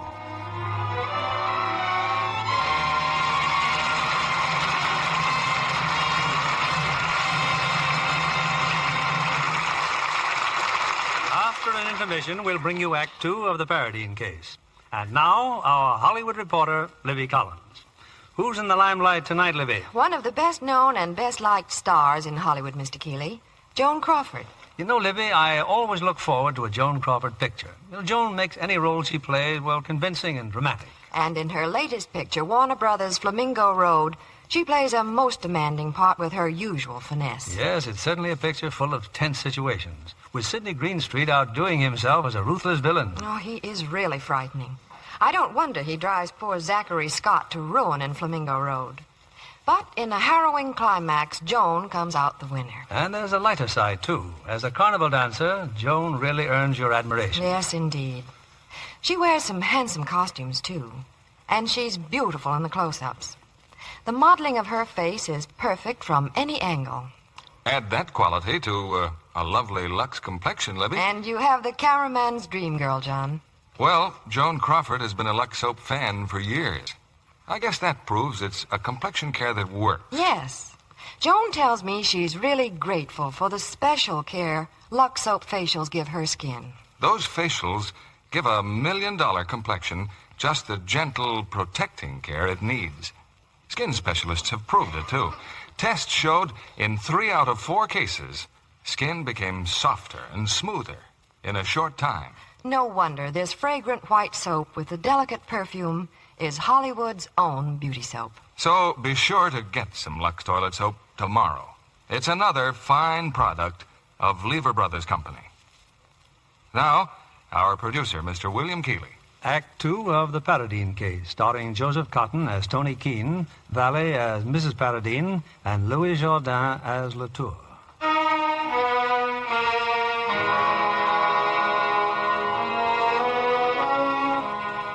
The defense of Madeleine Paradine is far more than just another case to Anthony Keene. Almost against his will, he's fallen under the charm of a lovely woman. And back now in London, his first call is at Holloway Prison. Mr. Keene, I thought you'd forgotten me. Forgotten you? I've been up to Hindley Hall. Why? Why did you go there? Your background, I went through the house into your room. And spoke to whom? I saw Latour, Mrs. Paradine. At first he avoided me, then he came to the inn to see me. Indeed. And what did my husband's valet have to say about me? I beg you, don't behave this way with me. I don't know what you mean. Latour hates you. Don't you know that? He despises you. He despises old women. He hates you, and he'll tell the jury why he hates you. Can't you see that? Of course I see. You needn't explain these things as though I were a child. Then listen to me. We'll go to trial soon. The presiding judge is a man named Horfield. She's not what you'd call a friend of mine exactly, but Horfield doesn't bother me. It's only that I bother you? I want to save you. I want to fight for you, but I can't, working like this in the dark. I can't sleep. I can't work. I can't think while I don't understand you, Mr. Keener. You were so sure of yourself. What has happened to you? Tell me this much. Is it possible that Latour hates you because you made him disloyal to your husband? That's enough, Mr. Keene. What existed between you and Latour? I will not be treated in this manner by my own counsel. I prefer that you give up the case. No. I must try to help you. I don't think anyone else can. My personal feelings are such that... You must forgive me if I regard my life as more important. I'm sorry. I apologize abjectly. I'm a little tired. You're not yourself either. Perhaps tomorrow, Mr. Keene, we can... Yes, of course. I'll come back tomorrow.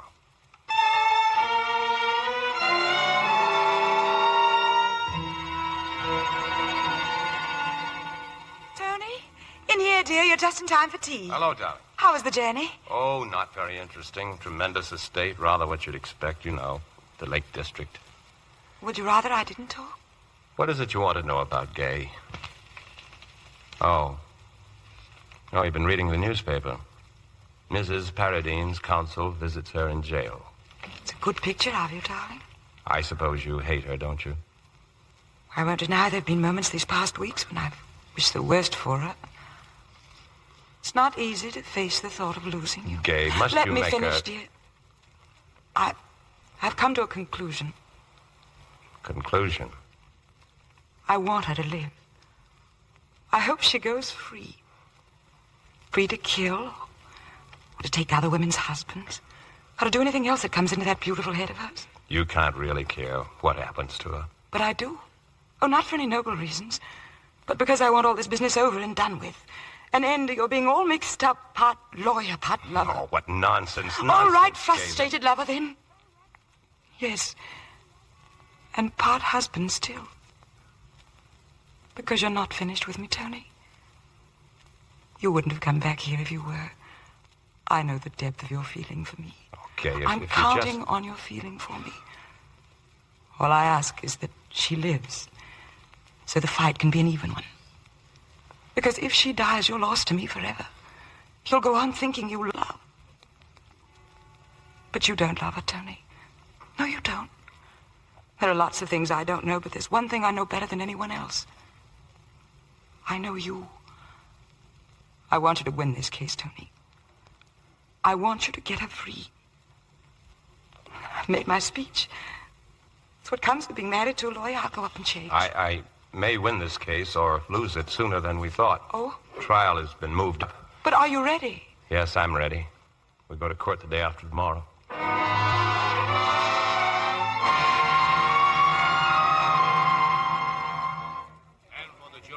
Of the Central Criminal Court, draw near now and give your attendance. God save the King. The prisoner will stand. Adelina Paradine, you are charged with the murder of Richard Patrick Paradine on May the 6th last. Are you guilty or not guilty? Not guilty. I can't stay, Judy. I can't. I never should have come in the first place. Of course you stay. Tony doesn't know you're here, and he can't possibly see you. Just two more dim faces up here in the gallery. I shouldn't be here.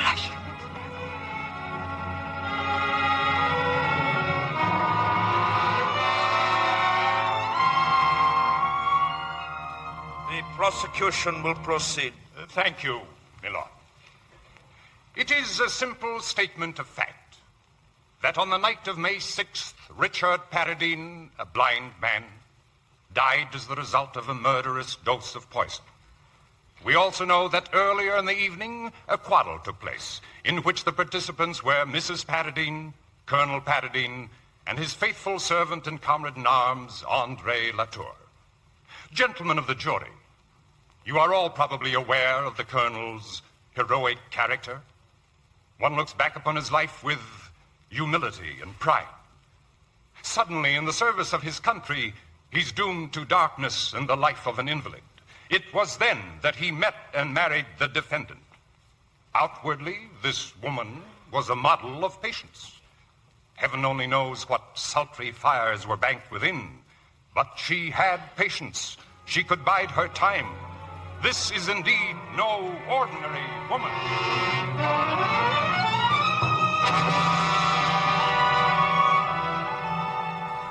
The defense may cross-examine if it wishes. Thank you, my lord. Now then, Mr. Larkin, as Colonel Paradine's butler, you served him dinner in his room, after which he asked for a glass of Burgundy wine at his bedside. Is that correct? Yes, sir. Did he usually drink Burgundy? It didn't agree with him, sir, but sometimes... Thank you, that is all. But if you're still implying that the master committed Please, suicide... I said that is all. Just a moment, Mr. Larkin. Yes, my lord. You told the jury that Colonel Paradine did not usually take Burgundy because it disagreed with him.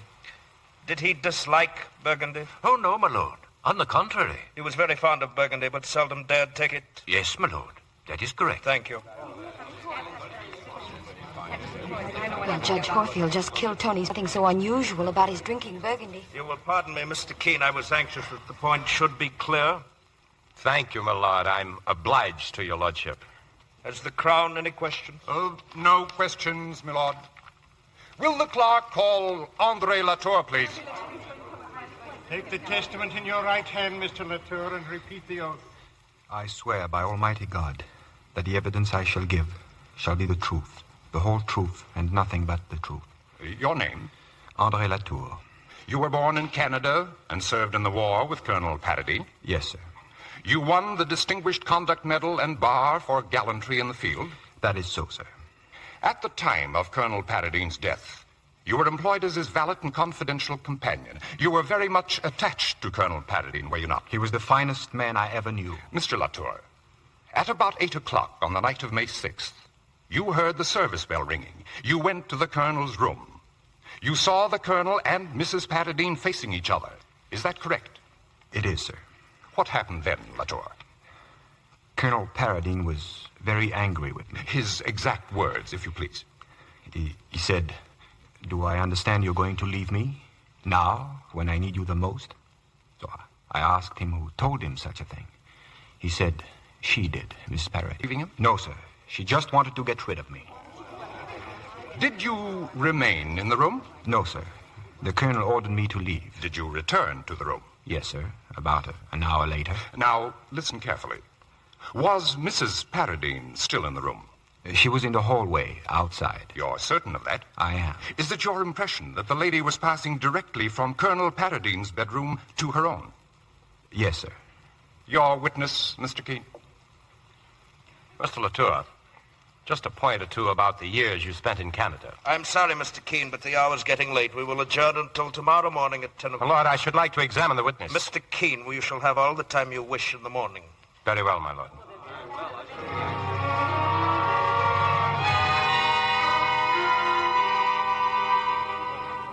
And the Central Criminal Court is again in session.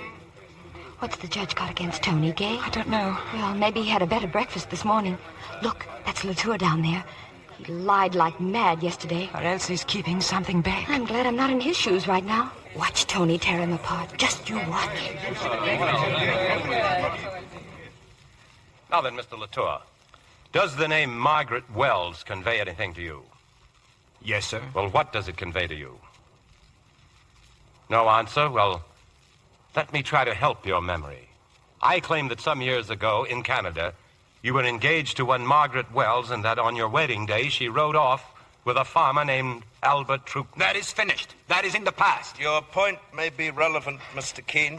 Its relevance escapes me. My lord, I submit that the witness has shown an almost pathological bias against not only my client, but against all women. Mr. Keene, after seeing our handsome witness, I should be inclined to regard the young lady's behavior as pathological, not his. Mr. Latour, were you aware that Colonel Paradine made a will in which he left you 4,000 pounds? Well, it's a very simple question. Colonel Paradine told me he might leave me a little something, but I didn't know about the will, sir. You mean he told you he was going to leave you this legacy, but you doubted his word? No, sir, I did not doubt his word. Then you believed it? Yes, sir. You knew you would receive such a legacy on his death? We never discussed it. I didn't think about it. Yes, sir, I knew. You don't remember very easily, do you, Latour? And did you or did you not repeatedly hear Colonel Paradine say that he wished to, sir? That he was sick of life and wished to be dead? He said a lot of things when he was angry about his blindness. I didn't take much notice. You didn't take much notice. Very well. Tell the court, please, exactly what happened at about 8 o'clock on the evening of May 6th. You want me to go over my evidence again? No, Latour, I do not want you to go over that evidence again. I charge that your evidence was a tissue of lies, that you were trying to cover up what really happened. There is another person in this court who was also there, who knows what happened. Remember that. What is your question, Mr. Keene? I asked Mr. Latour if he still wishes to swear that Mrs. Paradine invented a cock and bull story about his leaving the colonel's employ, and that this started the quarrel. Yes, sir, she did. It would be your word against her word against yours. Yes, sir, and so it was then with the colonel. So you're asking his lordship and the jury to believe that after your years of devoted service, Colonel Paradine had absolutely no faith in your word of honor. I put it to you, Latour, that your story is a pack of lies. Do you persist in it? If she says the contrary, she'd better... Well, what were you going to say? The witness will answer the question. I stick to what I said before. If you don't mind, Latour. Did the butler tell you about putting the glass of Burgundy at the colonel's bedside? Yes. Well, was that unusual? Maybe so. No, maybe about it. Was it or wasn't it? It was, sir. And after he told you this, you went upstairs again? Yes. Why? I had no special reason, sir. Shortly before, the colonel had denounced you for deserting him, and yet you went upstairs for no special reason? I was unhappy about being on bad terms with him. I wished to make it up with him. Very well. You knocked at his door and went in? I did not go in. Why not? The colonel told me to go away. You have stated that you saw someone else in the hall. Yes, sir. Mrs. Paradine. And what was she doing? Going to her bedroom. Mrs. Paradine's bedroom was directly across the hall from Colonel Paradine's bedroom. Yes, sir. And when you saw Mrs. Paradine, did you know where she'd come from? No, sir. Not for certain. She might even have come out of her room, seen you, turned to go back? It is possible. But she could not have come out of the colonel's room without going around you, or through you. Is that correct? Yes, sir. So, Mrs. Paradine went into her room and shut the door. What did you do? Nothing. I hung about for a minute or two. What was your purpose in hanging about for a minute or two? I just didn't know what to do, and then I decided to go downstairs. Have you ever seen anyone die by poison, Latour? No, sir. Any animal? No, sir. Wasn't there an old dog killed by poison at Henley Hall about 2 years ago? Oh, I beg your pardon, sir. I almost forgot. So we've noticed. It was the colonel's old hunting dog. He was sick, so we put him away. You mean you put him away? Yes, sir. What poison did you use? I don't know, sir. You don't know? No, sir. We got the single dose from the vet. Don't persist in saying we. You mean you did? Yes, sir. A large dose? No, sir. Very small. And it acted very quickly? Yes, it did. I understand what he means to say. He's accusing me of poisoning my colonel, but I didn't. I must ask the witness to collect himself. But it's not true. I didn't do it. How could I? You are not on trial, Mr. Latour. It is quite unnecessary to make protestations of innocence concerning actions with which you have not been charged. And I think, Mr. Keene... My lord? I think this will be a convenient opportunity to adjourn. We will resume at 5 minutes past 2 o'clock. This court stands adjourned until 5 minutes past 2 o'clock. Well, Harfield's done it again, Sim. He stopped me in my tracks just when I had Latour where I wanted him. In one way, I'm glad he did. You know Latour never would... Tony, wait a minute. Where are you going?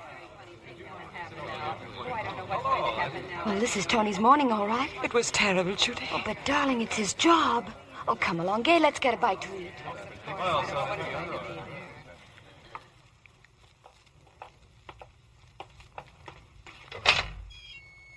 She's in here, Mr. Keene. Mrs. Paradine. Thank you. Well, it's gone well for us this morning. Really well. Has it? Well, surely you must know that. I'm not a lawyer, Mr. Keene. Good heavens, you're a clever woman. Don't you realize how I shook Latour? I only realize that you have not kept faith with me. Huh. I do not agree to what you've done today. But I objected when you wanted to make it appear that Andre had helped my husband kill himself. Now you make him out to be a murderer. No, I will not forgive you for what you've done today. Forgive me when I've exhausted myself destroying everything in an effort to save you? I did not ask you to do that. Forgive me. And I was idiot enough to fall in love with you. Did you hear that? If it's true, then how could you deceive me as you've done? Mrs. Paradine, This case is narrowed down to one of three things. Either your husband managed somehow to poison himself, or Latour did it, or you did it. As you like. But I will not have you making Andre a murderer. Are you in love with him? What has that to do with it? You are my lawyer, not my lover. Someone else said something very much like that. I should like to know whether you intend to continue with the case. Yes, of course. I'm planning to dispense with the witnesses except you. I'm going to rely on your evidence and my final speech to save you. I know I can trust you. I feel it. Yes. You will save me. You can trust me. But not at his expense. You understand that, don't you? But suppose that's the only way to save you. You are not to destroy him. If you do, I shall hate you as I've never hated a man. I must go on the way I've begun. I must act according to my own view. You can say what you like in the witness box, but my questions will be mine. Of course, Mr. Keene. And the answers will be mine.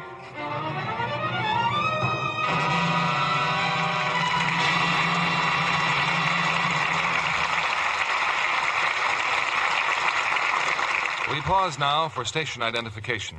This is CBS, the Columbia Broadcasting System.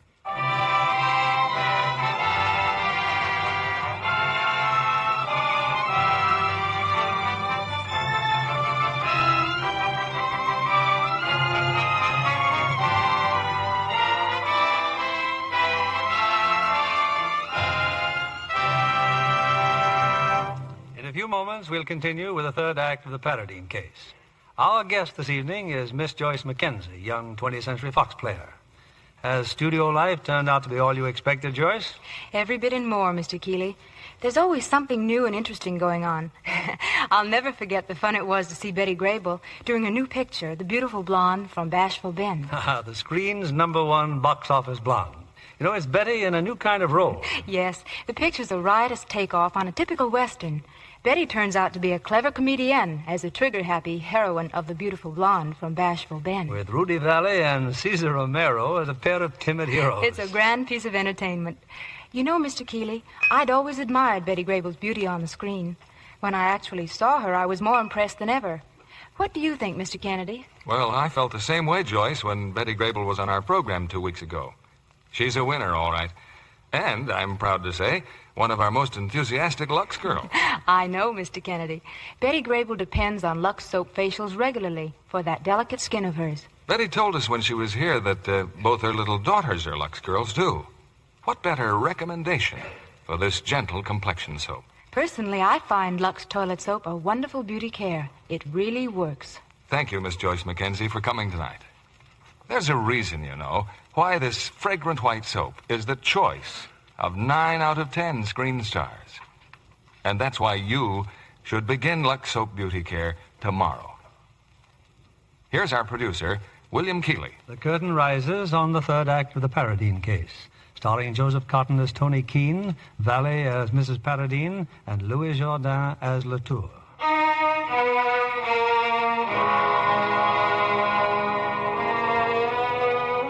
Back in the courtroom, the trial of Madalena Paradine resumes. Andre Latour is again in the witness box as Anthony Keene pounds away at his testimony. Answer the question, Latour. Did he discharge you? Did Colonel Paradine discharge you? I didn't know. I suppose he did. Yet you continued in the employ of the woman who allegedly lied about you to her master?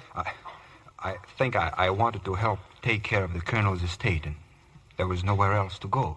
After you were told that Colonel Paradine was dead, did you see the body? Yes, sir. I was told to clean up the room after Dr. Young had left. Who told you to? She did, Mrs. Paradine. And you noticed the wine glass. Did it still contain the Burgundy?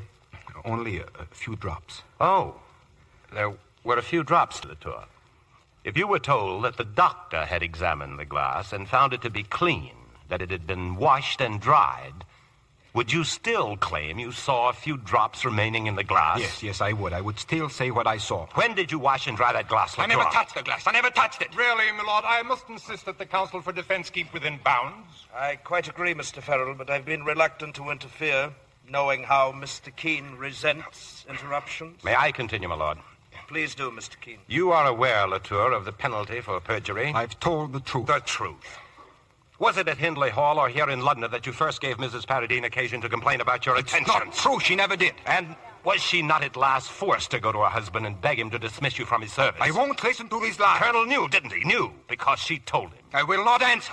Because you don't want to admit that he trusted you and you betrayed him. No, I did not. She lied to you, and I hate her. Because she told her husband about you? No, she did not. He found out. At last. So he heard you speaking improperly to his wife. Is that it? Yes. My lord, I've finished with the witness.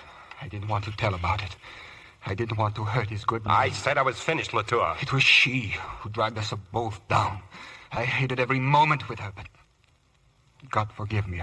Man is a confessed perjurer. Must the jury listen to this rubbish? Mr. Keene, this is not the first time you've been responsible for an over-emotional atmosphere in court. I cannot blame the witness for his behavior. May I be heard, my lord? You may.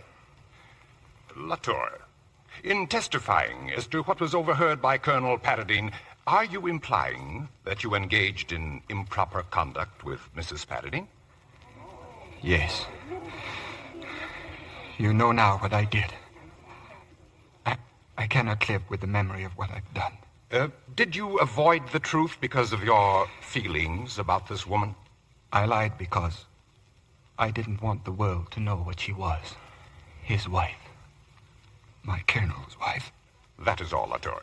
My lord, the prosecution has concluded its case. You have heard the Crown, Mr. Keene? I have, my lord. Members of the jury, the woman in the prisoner's dock is a foreigner, friendless and alone in a strange country. But a country, thank heaven, that has always prided itself on its passion for justice. I had fully intended to call before you numerous witnesses to speak of her character, of her self-sacrifice. A sacrifice made cheerfully by a beautiful woman, fascinating and still young, in order to bring the light of her affection into the life of a blind man. But after hearing the case for the Crown, we find so little to refute that we have decided to call no witnesses except the prisoner herself. I ask Madalena Paradine to go into the witness box. Hold the testament in your right hand and repeat the oath. I swear by Almighty God that the evidence I shall give shall be the truth, the whole truth, and nothing but the truth. What is your name? Madalena Paradine. You're the widow of Richard Patrick Paradine. I am. What were your circumstances when you married him? I was very poor. My life had been unpleasant and unattractive. Oh. Had you no fear of a lifetime with a blind man? Oh, I thought it a splendid opportunity. Opportunity? Yes, I thought. I will be his eyes. Did you find it difficult to care for a blind man? No. He was never unkind to you? Sometimes. But I understood. It was terrible for him, so helpless. It was easy to forgive him. On the night of your husband's death, a quarrel took place. Yes. Will you tell the jury, please, the cause of that quarrel? I had spoken to my husband about his valet, Latour. I asked my husband to find another place for him. Why? I did not wish Latour to stay in the house. Why not? I did not like his manner with me. What do you mean by that? He took liberties. Did he try to make love to you? Please answer, Mrs. Paradine. Did he try to make love to you? Yes. And you complained about him to your husband? Latour's version of the quarrel. What actually happened when Latour came into the room? My husband swore at him and said, "You have insulted my wife." Latour broke down. He said that if my husband would forgive him, it would never happen again. Then Latour's version of what took place is completely untrue? My lord, I object. I am simply asking a question, my lord. The form is objectionable, and I am anxious not to have to intervene again, Mr. Keene. I am being clear. Your lordship always makes his meanings perfectly clear. Mrs. Paradine, after your husband's death, you sent Latour into the colonel's room to tidy it up. Yes. Was anyone with you? Dr. Young was with me. And was Dr. Young still with you when Latour came out of the room? Yes. Have you heard of Dr. Young's deposition stating that after he left you, he went to your husband's room and found the wine glass washed and dried? I've heard that, yes. Then, Is it not true that the only person who could have washed and dried that glass is Latour? Milord, the difference... All right.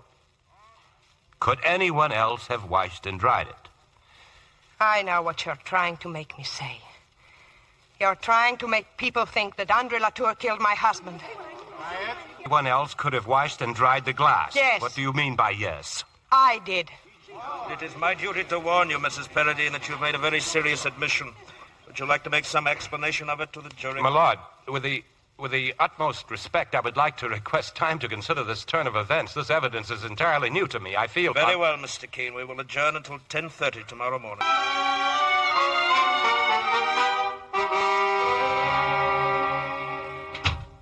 Hello, Tony. Well, hello, Judy.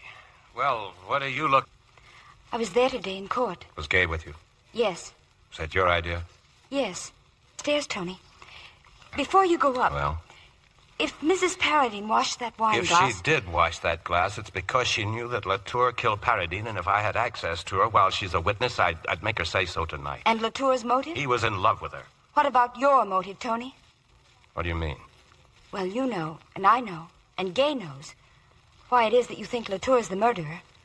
You wouldn't have handled her that way in the witness box for any other reason.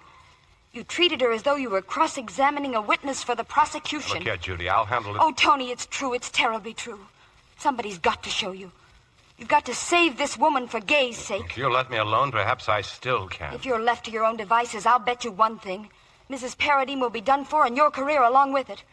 And if it weren't for Gay, I'm not so sure I'd care.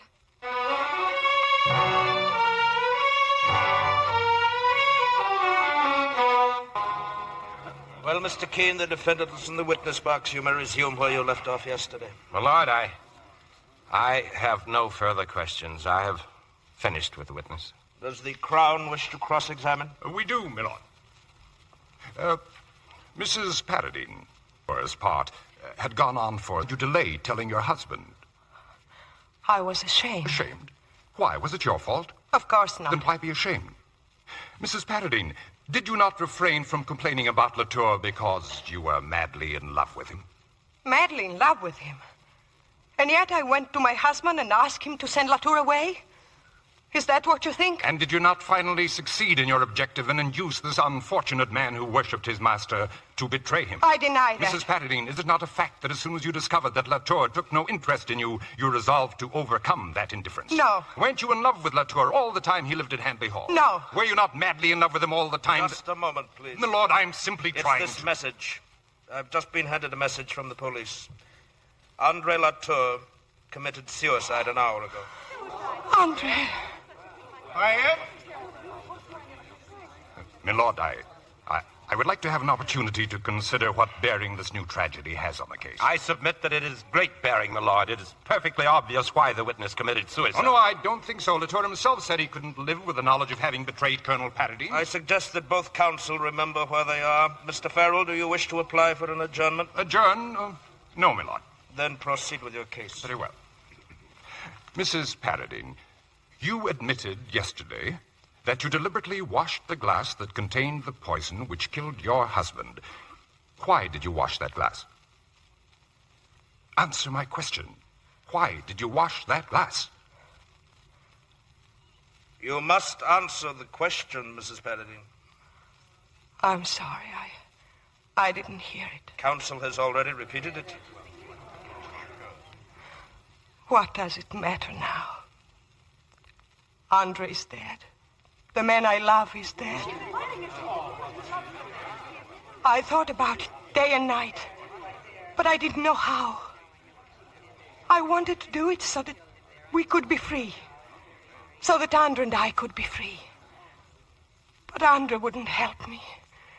He and his honor. I must again warn you of the gravity of your statement. Andre knew I killed the blind man. Andre knew it. I didn't tell him, but he knew it. I think it quite unnecessary to ask any further questions, my lord. Mr. Keene? Nothing further to say to you, Mr. Keene. I loved Andre and you murdered him. My life is finished. It's you who have finished it. My only comfort is the hatred and contempt I feel for you. My lord, members of the jury, I've done my best. This case has already taken its heavy toll in the life of Latour, in its burden on you and indeed on me. I am more than ever conscious of my shortcomings. Everything that I've done seems to have gone against my client. But you must not my incompetence with any of the issues of the trial. Many things have become obscured. Many things have become obscured. My lord, I regret I cannot continue.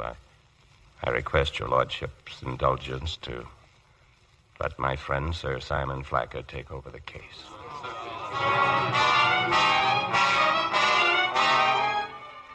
Madalena Paradine, you have heard the verdict of the jury. You will be returned this day to His Majesty's prison in custody of the warden, and there, following 3 clear Sundays, you will be hanged by the neck until dead.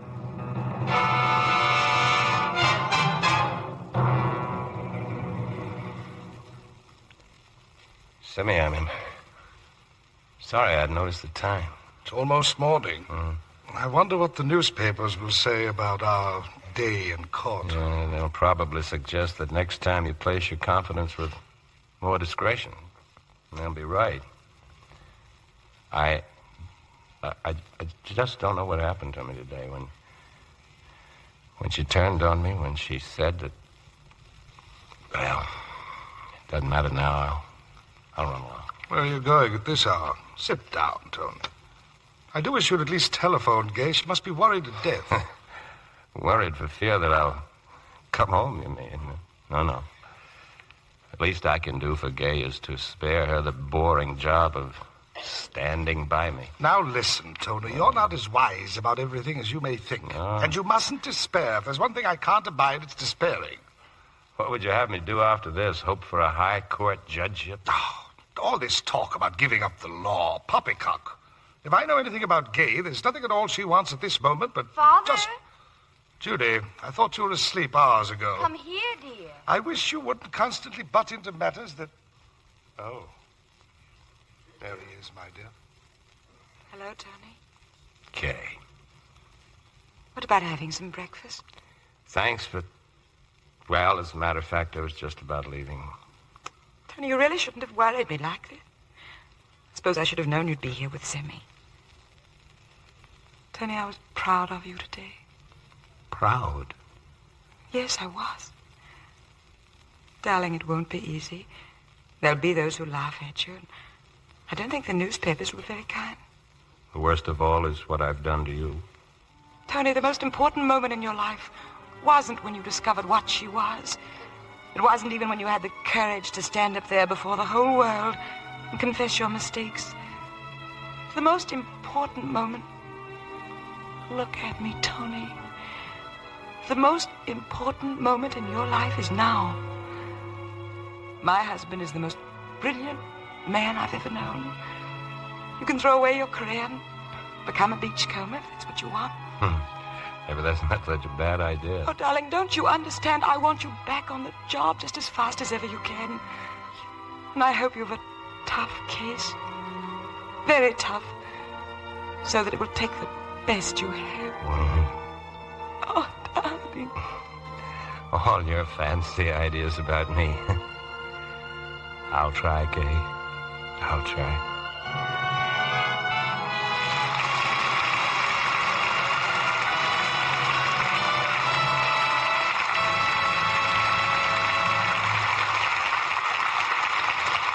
Your applause is a cue for our stars to return for a curtain call. And here they are, Joseph Cotton, Valley, and Louis Jourdan. Thank you, Bill.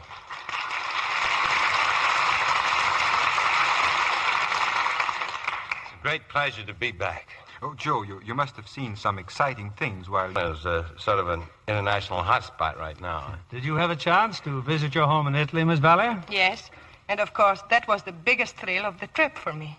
But you know, one thing that's still missing throughout most of Europe is an abundance of good soap. Like my favorite, for instance, Lux soap. Well, thanks for the tip. I'm going to Europe myself this summer, so I'll take plenty of Lux soap along. Louis, I hear you had a little excitement in New York recently when you were mobbed by the fans at the Broadway opening. Well, to be honest, the crowds were really gathered for the new Selznick picture, Portrait of Jenny. And I just happened to be there. Oh, by the way, Joe, I can assure you that you and Jennifer Jones have made a hit. Thank you very much, Louis. Bill, what have you lined up for next week? Next week, a fast-moving musical, Joe. It's the Warner Brothers hit, April Showers. And our stars are Jack Carson, Dorothy Lamour, and Robert Alder. There's a moving, dramatic story and some of America's best-loved songs, like April Showers. So I know our audience will like it. Sounds like a grand show, Mr. Keeley. Night. Good night. Good night. Good night, and thank you again. Ladies and gentlemen, the armed forces of the United States face a grave shortage of physicians and dentists. Young men who received their medical education during the war years and have not served in the armed forces are urged to volunteer now when the need is so great.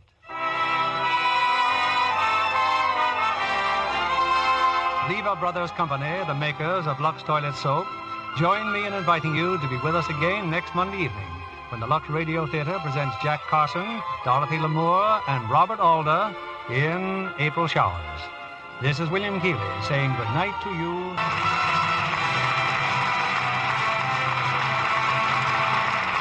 Heard in tonight's cast was Betty Lou Gerson as Gay. Our play was directed by S.H. Barnett, and our music was directed by Louis Silvers. This is your announcer, John Milton Kennedy, reminding you to join us again next Monday night to hear April Showers, starring Jack Carson, Dorothy Lamour, and Robert Alder.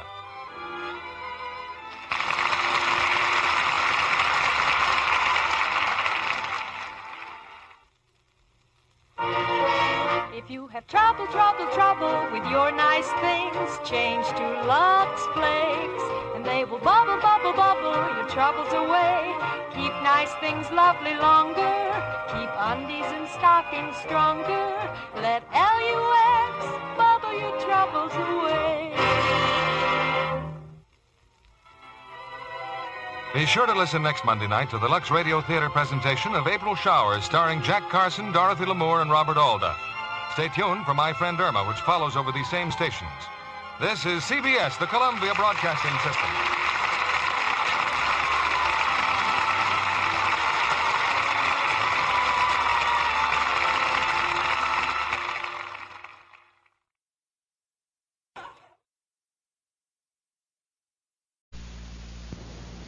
The CBS Radio Mystery Theater presents...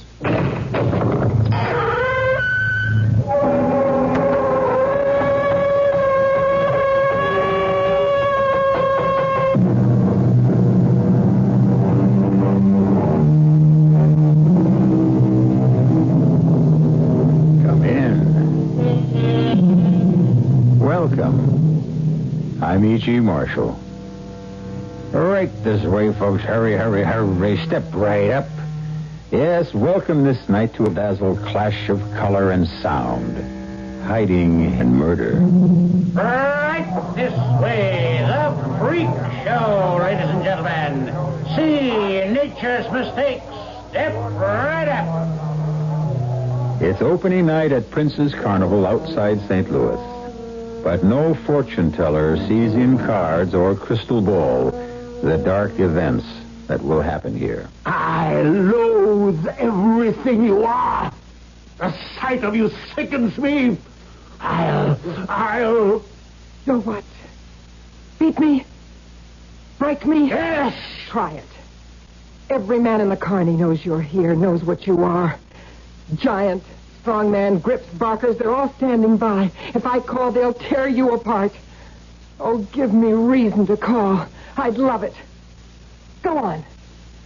Hit.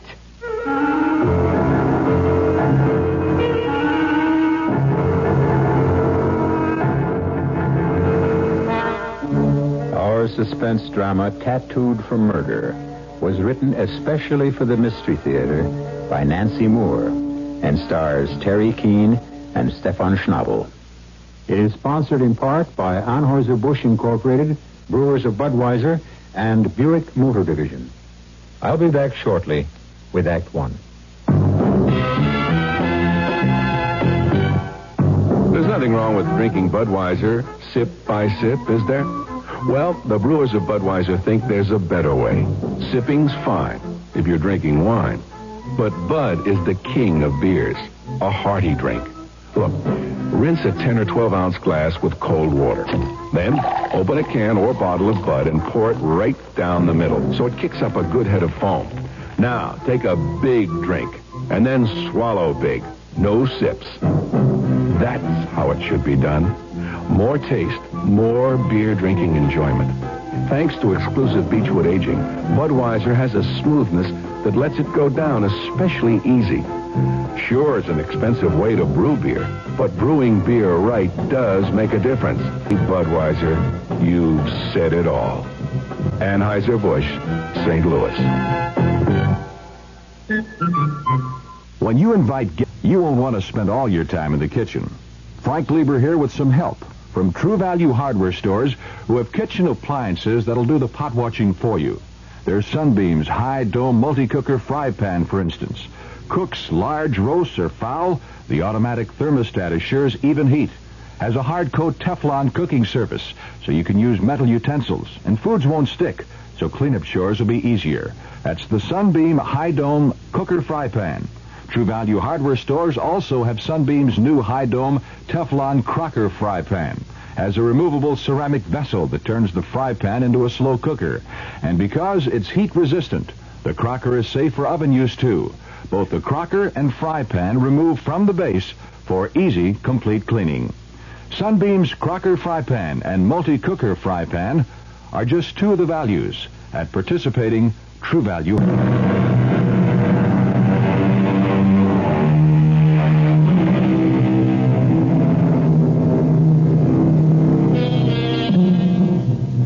I promised you a carnival.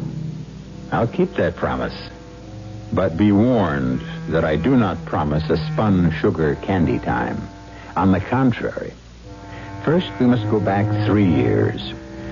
That summer, St. Louis papers carried a story that was milked for all it was worth. It was worth a great deal. Headlines. Otto Kramer's daughter missing. Heiress disappears. Erica Kramer not found. Foul play suspected. That was 3 years ago.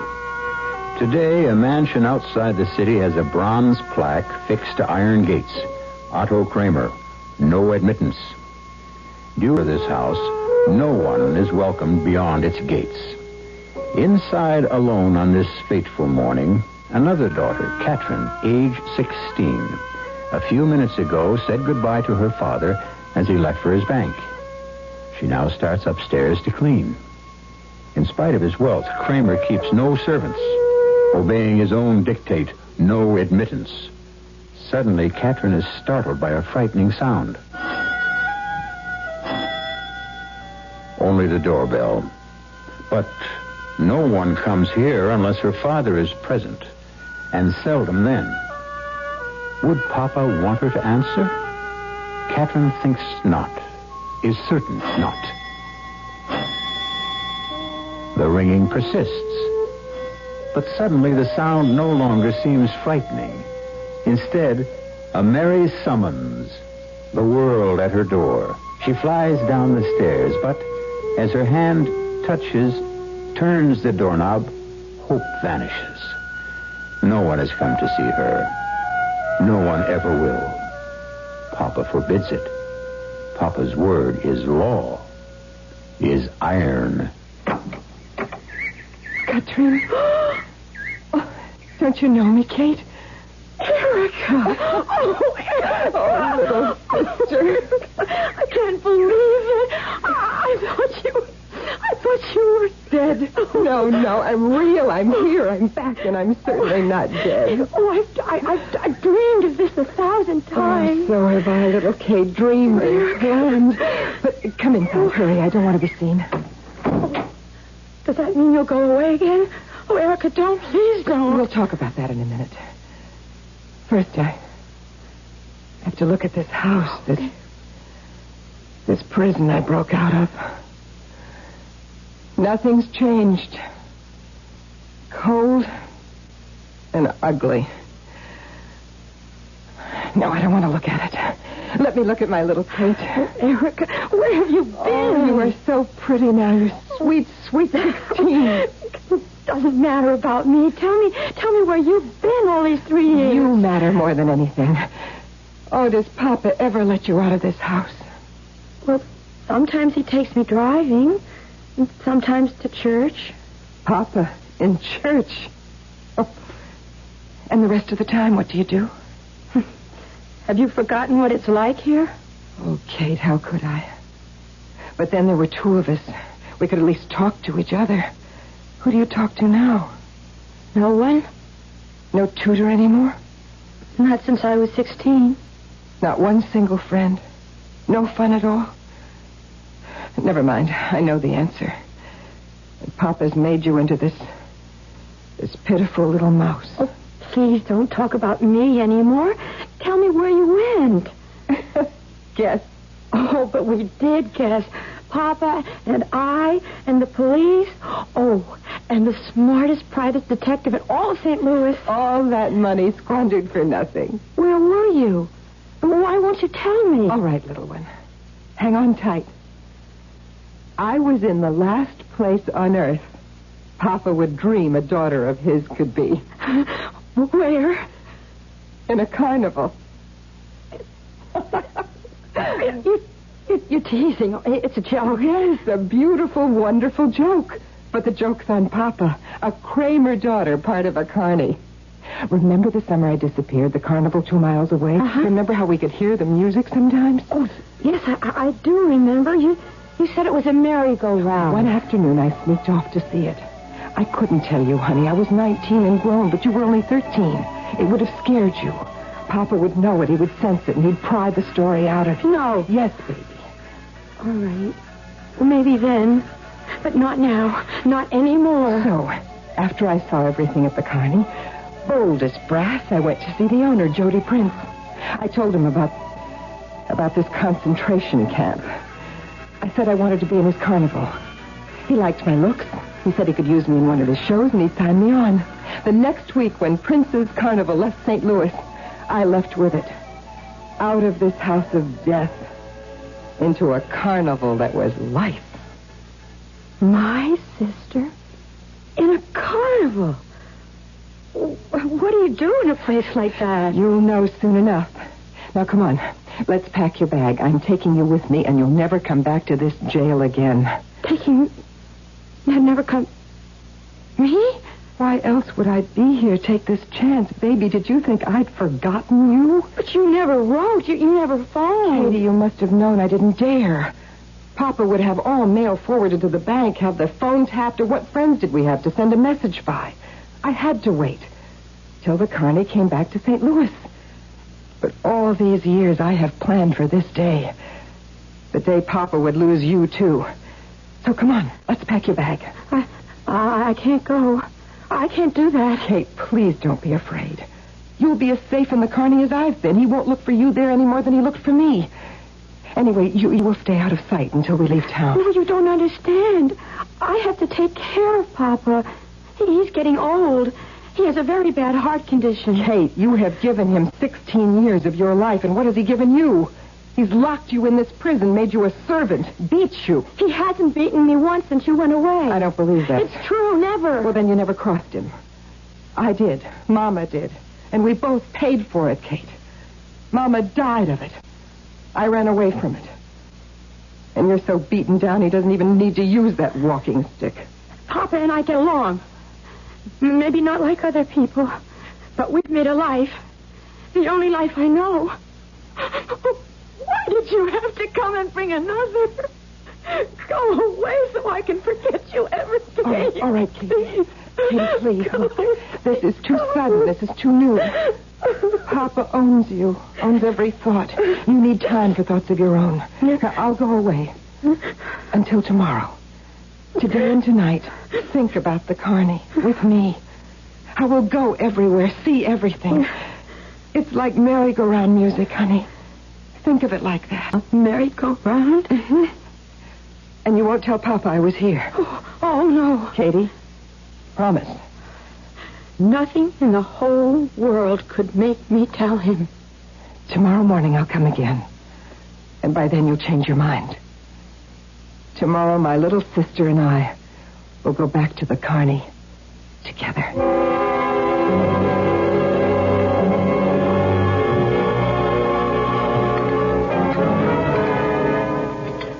Papa?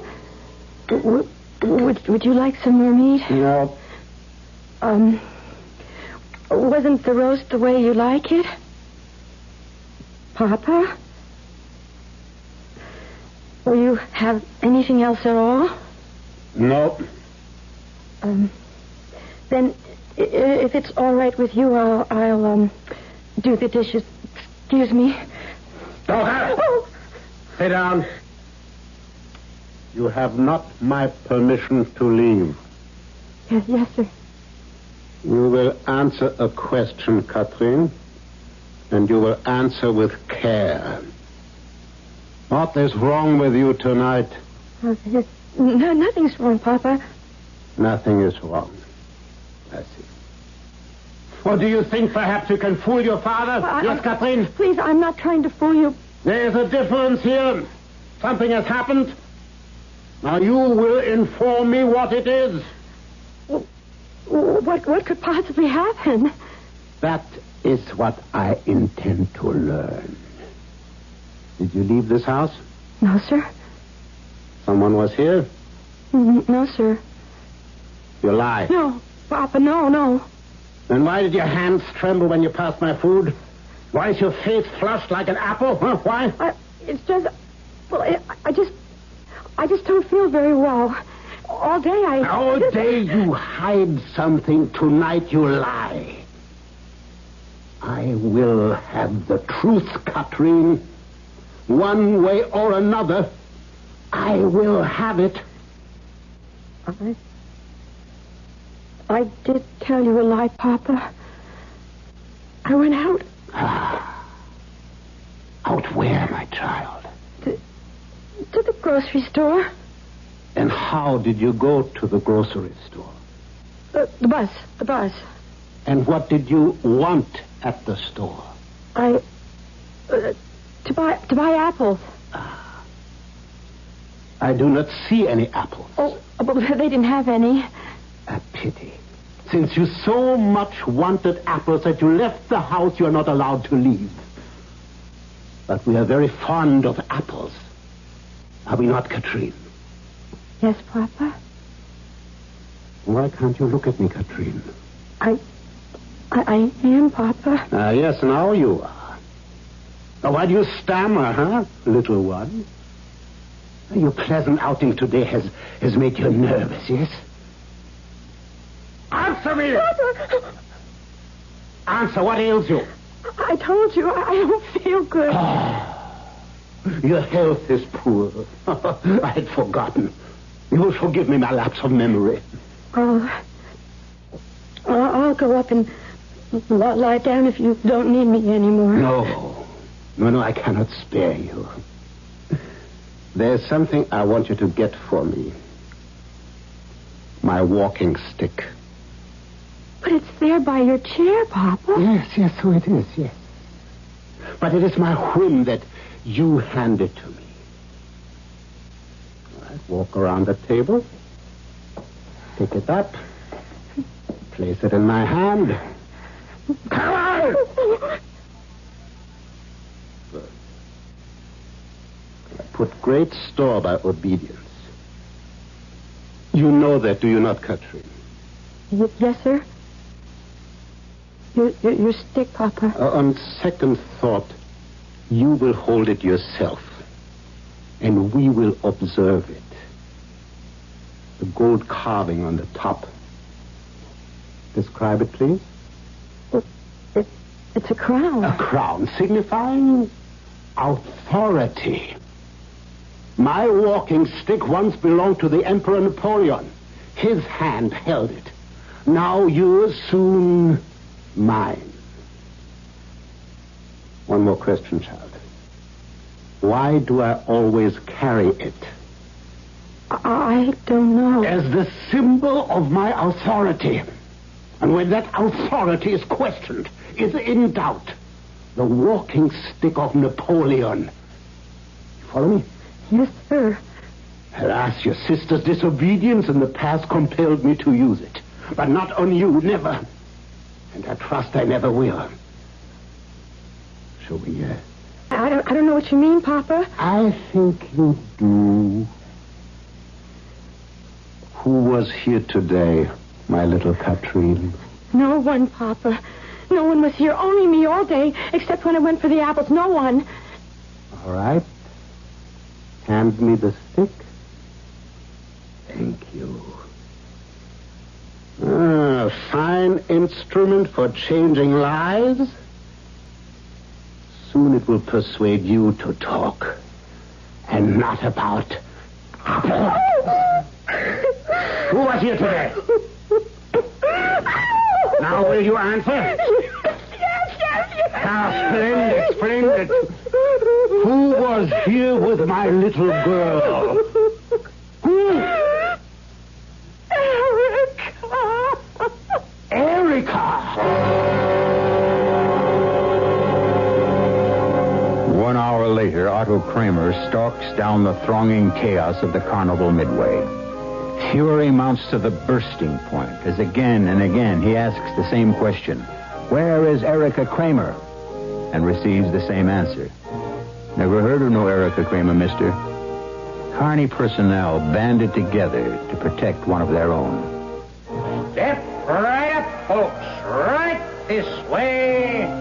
Right what way? Where in this pigsty is his daughter? We'll find out when I return shortly.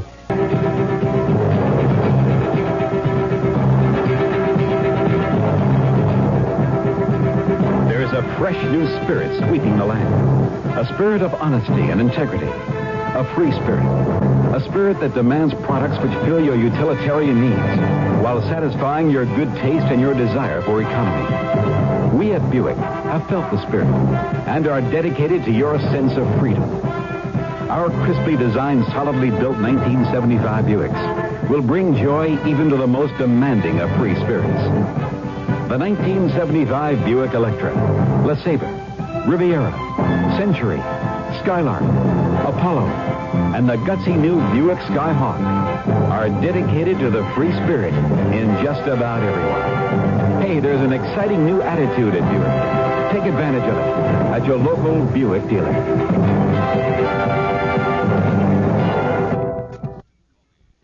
Dine in a real City of Dallas trolley car under the largest collection of Tiffany lamps in America. Or relax in an antique barber's chair and sip something cool. Of course, it's the Old Spaghetti Warehouse, Dallas's fun restaurant where you can enjoy the $1 million atmosphere at $2 prices, with special luncheon prices from just $1.69. The Old Spaghetti Warehouse for dinner or lunch. It's the best restaurant buy in Dallas. And now park free in our lot at Lamar and Munger, just 1 block east of the restaurant.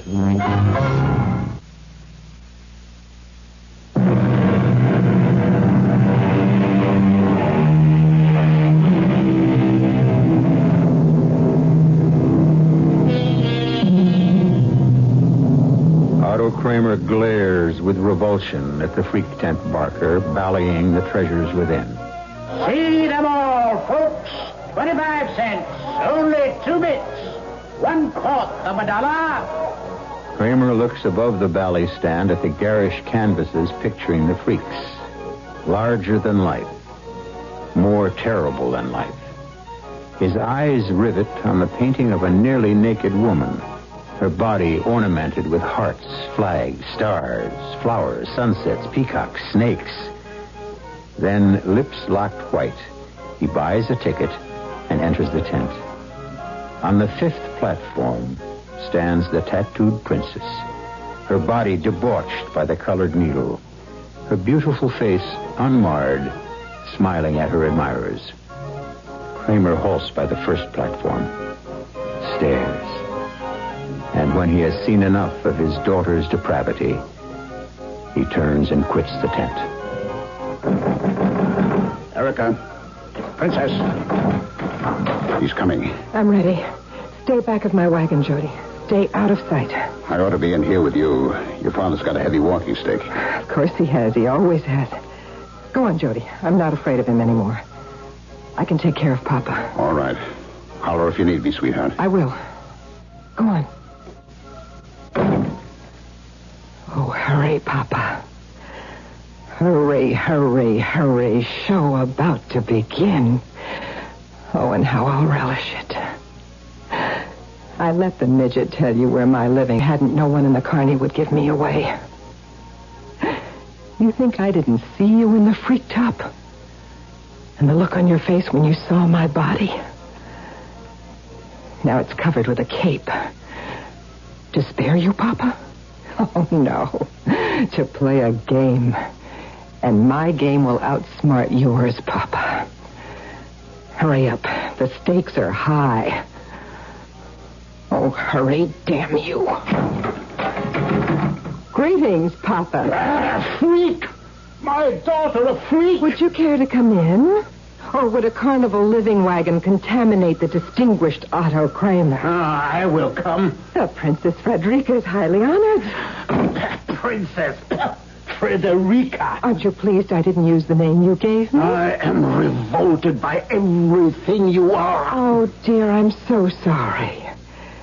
I'm so sorry you beat poor little Kate till she told you where I was. That is a lie. Katrine tells me everything. She is my good, obedient daughter, not like you. Katrine has no sister. Her sister is dead. Dead? Wrong. You who think you're never wrong. Katrine's sister is wonderfully alive. Making up for the years I might as well have been dead. 19 years you kept me buried alive. I came here to take you back where you belong. But you belong where you are, with the dregs of humanity. I wouldn't have this thing you are now. A freak flaunting the corruption of your body for anyone to see. Well, how well you put it. Would you care to have a private viewing? Oh, of course you would. Very well, Mr. Kramer. I removed my cape. Oh, freak! Tattooed freak! Can you think of a better way to disguise the scars my father put on my body? Oh. A snake, a rose, the stars and stripes, cover stripes. You gave me. Oh, yes. I read the description you supplied the newspapers of your missing daughter. Scars on back from automobile accident. What accident? Oh, God, how I wanted to write to the editor. Dear sir, you cheat my distinguished father. You underrate his powers. The scars on Erica Kramer's back are from his loving hand. Papa, why can't you stop staring at me? Hearts and twine, garlands of flowers, Cupid smirking.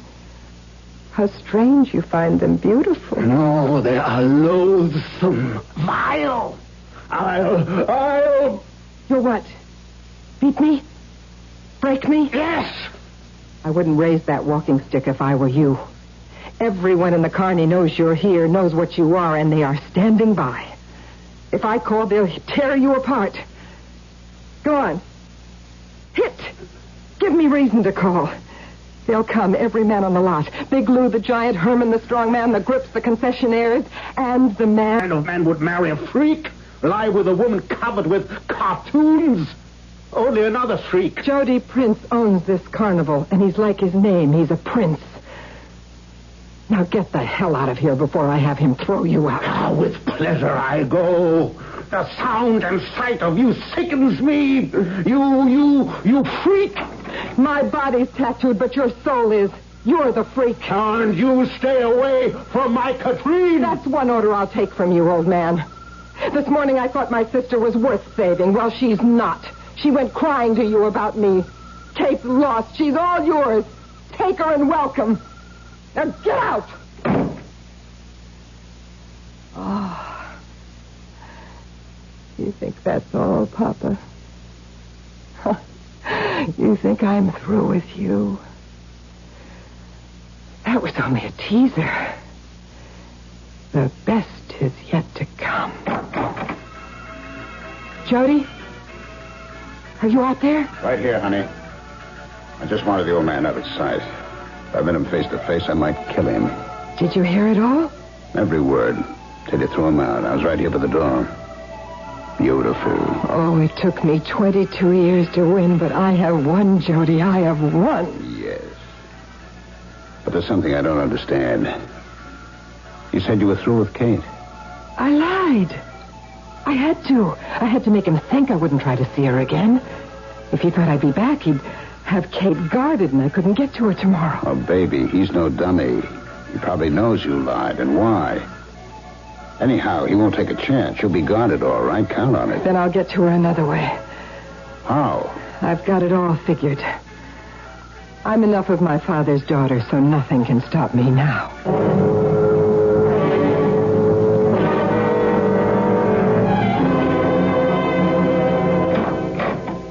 Good morning, Papa. Erica. Your secretary is taking her coffee break, so I just walked in. I hope you don't mind. How dare you come here and shame me? Close that door. Out of respect for your lofty position in the bank, I wore a high neck and long sleeves. But I will shame you. Unless you give me Kate. Are you out of your wits? I tried to phone her. You've cut the wires. Telephone is merely out of order. Very unfortunate. I went to the house. You've hired a thug to keep me out. A friend, a house guest. A jailer guarding the gates. He will protect Katrine from undesirable associations. She suffered that indignity yesterday. It will not happen again. Unless you give me Kate, I will drag your name through the law courts. Indeed. All of St. Louis will know what you are. You think I won't? I dare say your folly would go to that extreme, yes. But what judge or jury would tell Tramp your word against Otto Kramer's? Who would believe a freak whose body is a monstrosity? Oh, they'll believe me when I show them what to that body. Leave this office. Go where you belong.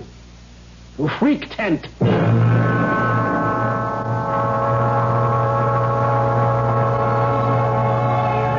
Okay, Princess, I cased the joint. Can we do it? Risky, but we can pull it off. Now? In broad daylight?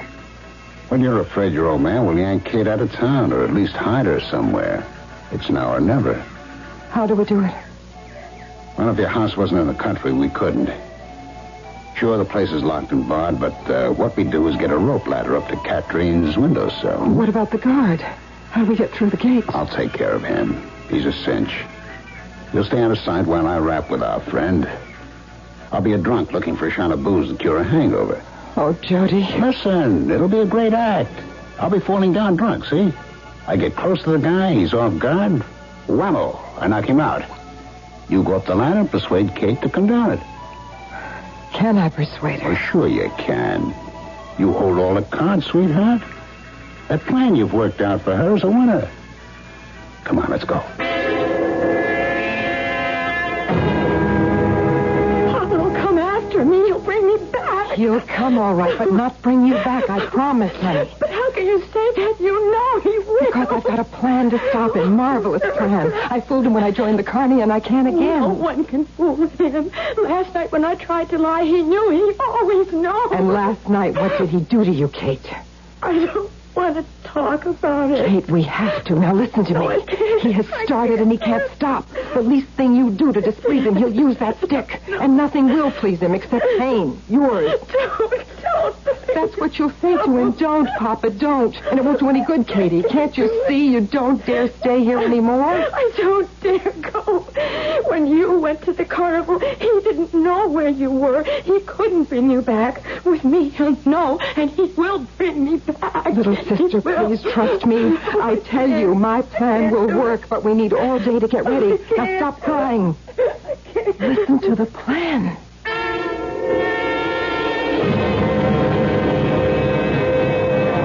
Ladies, introducing the star of Princess Carnival. Step right up to a platform. Feast your eyes. Every inch of her lovely body a work of art. Blazoned with hearts and flags, flowers and cupids, snakes and peacocks, suns and stars. Frederica, the tattooed princess. All right, now, quiet, please.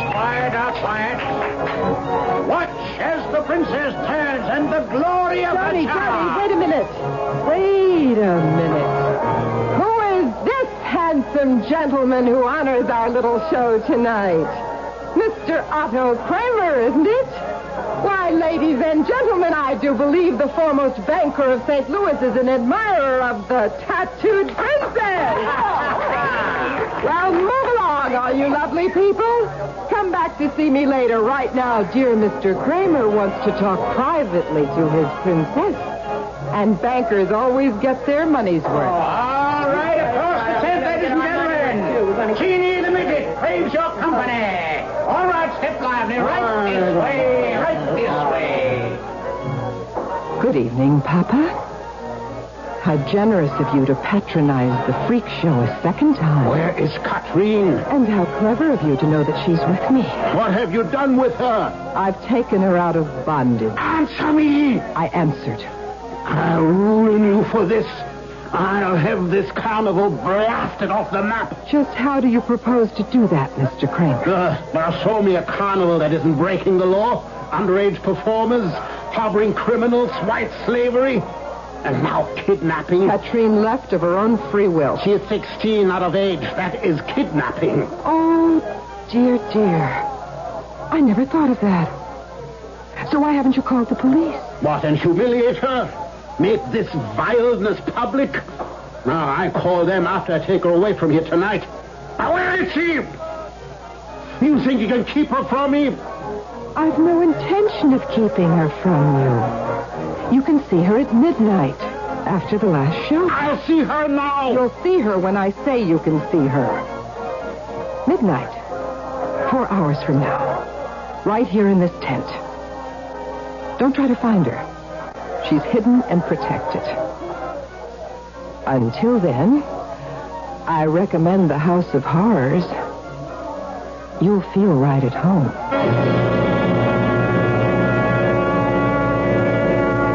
Earlier this night, when Otto Kramer found his house empty, he stood murmuring Katrine's name over and over. Can it be that, in his twisted way, he does love this daughter? Nevertheless, his fingers tightened on the walking stick. When he left for the carnival, he did not trouble to lock the door. What was valuable in his house already had been stolen.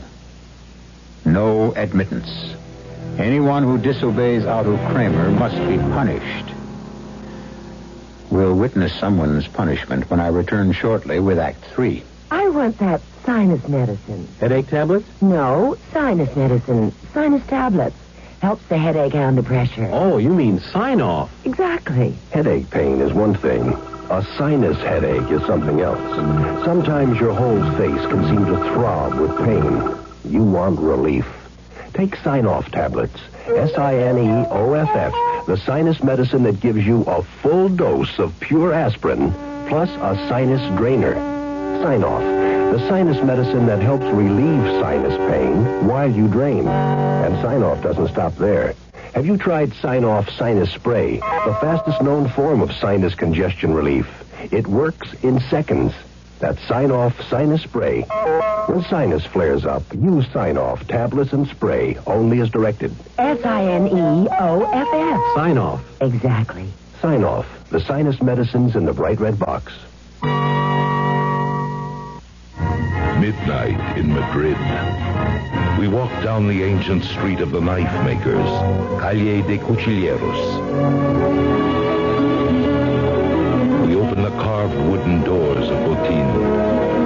Here friends have gathered for 250 years to dine and talk and taste the beauty of Spanish wines.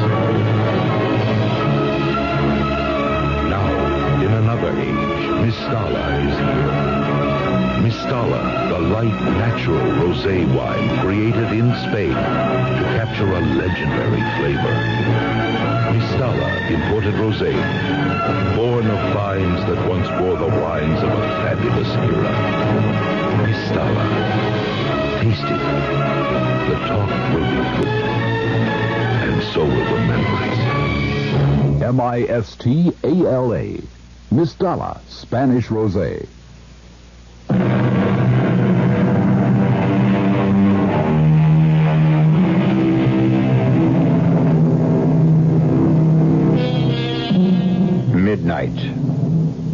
carnival toys are silent, closed down. The midway is emptying of customers, departing with bright balloons and cheap prizes won in games of chance. But one customer most surely does not depart.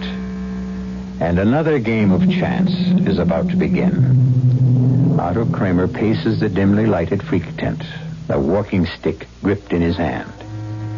In Erica's living wagon, his two daughters are no less tense than their father.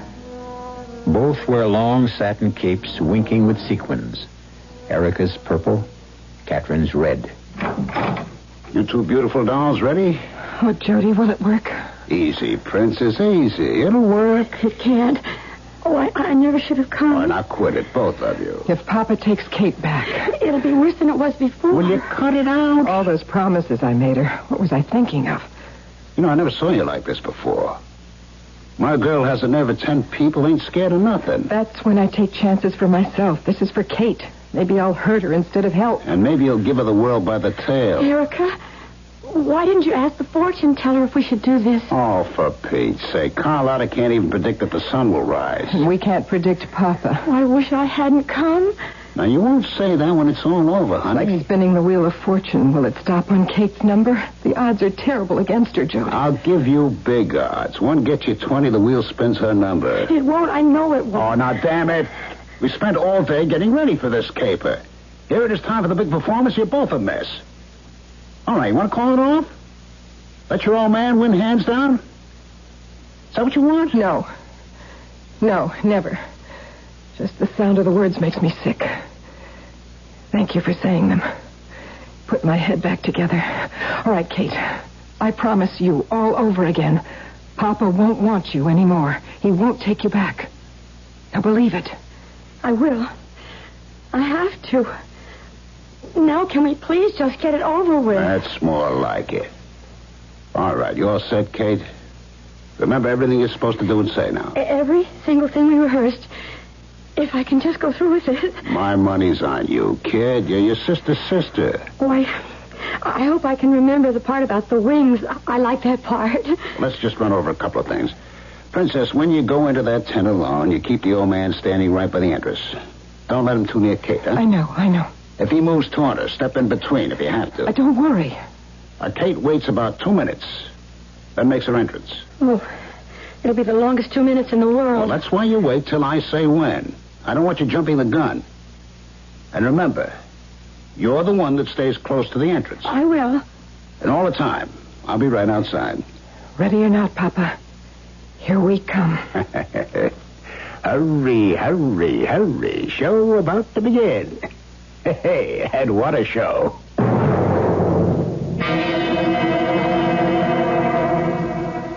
So sorry I kept you waiting, Papa. Where is Katrine? She'll be along. What new trick is this now? Such a suspicious mind, Papa. You kept me here cooling, but it will do you no good. You will be arrested for kidnapping and forced by the police to tell me where Catherine is. Simmer down, Papa. None of that will be necessary. Kate is just primping a little. She wants to be pretty for you. Hello, Papa. Catherine, you will come home with me this minute and take off that cape. It's such a pretty cape, Papa. Red satin and sequins. Oh, your sister's cheap finery. Take it off at once. Dear Pa, let's show. But I warn you, if Kate takes off the cape, you may not like what you see. She's wearing what I wear in my act. A G-string. Oh, Katrine, you would not. You don't believe it, Papa? No. Well, then I'll have to show you. I'll spread my cape like wings. Wings for flying. Free as a bird. And you can see if I'm as pretty as Erica. There. Take a good look, Papa. Katrine. Yes. Not you. Yes, Katrine tattooed like me. Tattooed all. No tattooed daughters. What a proud father. Aren't the roses and sunsets pretty? The flags and the hearts. Put down that cane. I'll break her in two for this. Kate, run. Get out. Go to my wagon. I'll finish with Papa. I'm sorry you don't like it, Papa. Jody, go with Kate. Oh, you. Put down the cane. You won't break me in two either. Kate and I have broken you. Oh, Katrine. Katrine tattooed. Katrine as repulsive as you find me. Can you ever bear to look at her again? No.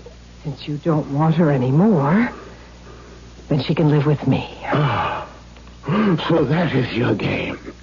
I see now. I see. Want her? No. So go home to your empty house, and I wish you joy in it. I do not want her, but I will have her. What? I will have my daughter. You'll take her back the way she is now. Away. She's a freak, and freaks should be hidden from the world. You can't. A freak. That is what you have made of your sister. Made ugly what was beautiful. I hope that you are satisfied. That you are said. Papa! Papa? Medicine. Pocket. Your heart. Kate said you had a heart condition. Pocket. Medicine. Oh, it's a bad attack, isn't it, Papa? That's very bad. Erica. What a shame, because I didn't quite understand what you were saying before you fell down in the sawdust like that. I think you were saying you hope I'm satisfied? Please. Oh, Papa, I'm satisfied. I'm very satisfied. That medicine in your pocket, you have to take that to live, don't you? Jody, stay outside. I'm coming out. You stay there. Oh, and Papa, you stay there. As if you could do anything else. I'll be back. Don't you worry. I'll be back. You all right, Princess? Oh, yes. Yes, Judy. You go back to Kate. You go back. What's the matter with you? Nothing's the matter. I'm saying goodbye to Papa, that's all. Go on, Jody. Katie needs you. I don't. I don't like the way you sound. You think this is easy? The hardest thing I ever did in my life, but I have to do it alone. Now, will you go? All right. All right, I'll go. Can I do it? Can I? Papa? Erica, medicine, yes, I understand. You need it to live. Oh, yes, Papa, I understand that, too. But I don't know that, do I? Nobody ever told me. Oh, Papa, did you ever let Kate and me live? Did you ever give us what we needed? Now, hear this, Papa. If you still have time to wonder how I can do what I will do, I learned it from you, Papa. How could I possibly live with viciousness and evil and hate for 19 years and not have some of it come off on me? Hurry! Oh, hurry. Yes, I'll hurry and tell Katie you're letting her stay. With your blessing. It is your blessing. Because you have to die so Kate can live. Goodbye, Papa. Goodbye, Papa. Erica. Katrine.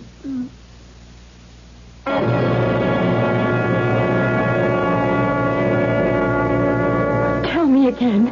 Say it again. Papa doesn't want me. He doesn't want you. He won't take me away. No, he won't take you away, now or ever. He doesn't want me all tattooed. He doesn't want you.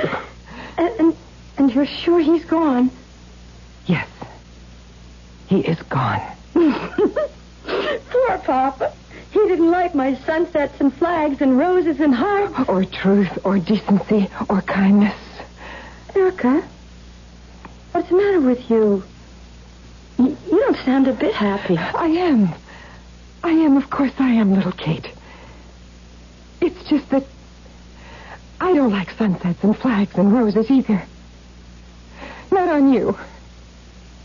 Come on, let's wash all those pictures off. Oh, what if Papa had come close to me? What if he'd seen they were only painted on? How could he, Kate? All his life, Papa never saw anything but evil and ugliness. Come on, Katie. Soap, water, a scrub brush, and my little sister is as good as new.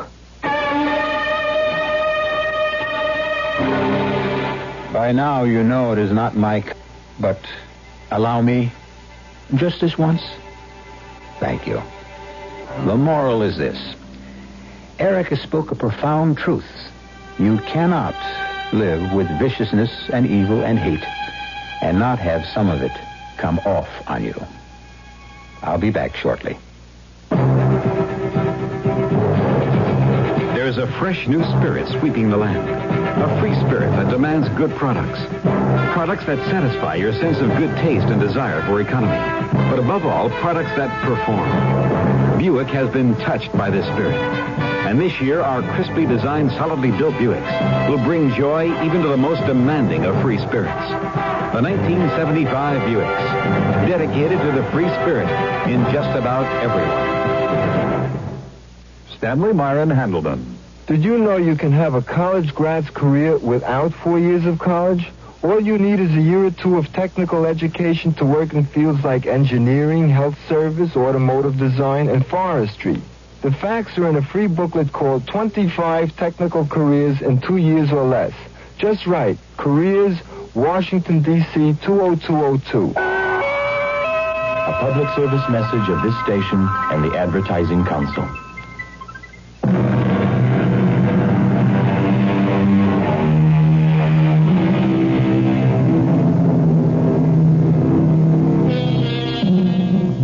My friends, you allowed me to draw a moral from our experience tonight.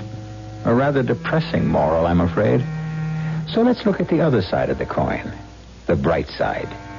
If you live with the good, the true, and the beautiful, some of that will come off on you, too. Our cast included Terry Keane, Stephen Schnabel, Rosemary Rice, and Ralph Bell. The entire production was under the direction of Hyman Brown. And now, a preview of our next... For God's sake, Charles. Why not? That's the haunted villa. You? Superstitious? About that place.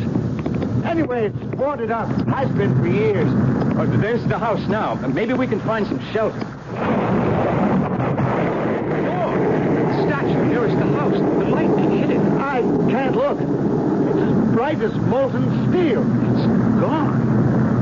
Melted. It's never been. I could swear I saw that thing jump and run into the house. The whole villa is lighting up. Maybe it's on fire. Don't be silly. It's lamplight. Look, the door is open. Welcome, stranger. Come, this is no night to be abroad. Welcome to the Villa di Square, the house of despair. Radio Mystery Theater was sponsored in part by Sign-Off, the sinus medicines. This is E.G. Marshall inviting you to return to our Mystery Theater for another adventure in the macabre. Until next time, pleasant dreams.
I'm Rod Serling. You're listening to the Zero Hour. Rest your eyes.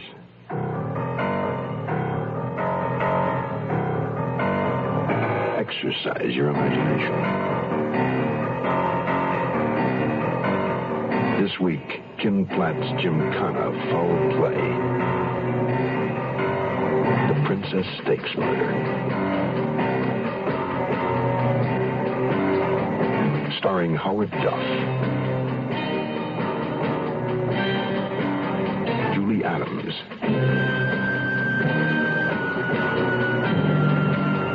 and Ray Danton.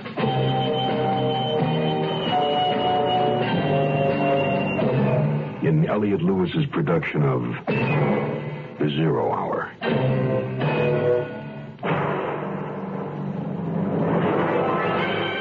The Mutual Broadcasting System presents The Zero Hour. Sponsored in part by Chevrolet and State Farm Insurance. This is The Zero Hour on Mutual Radio.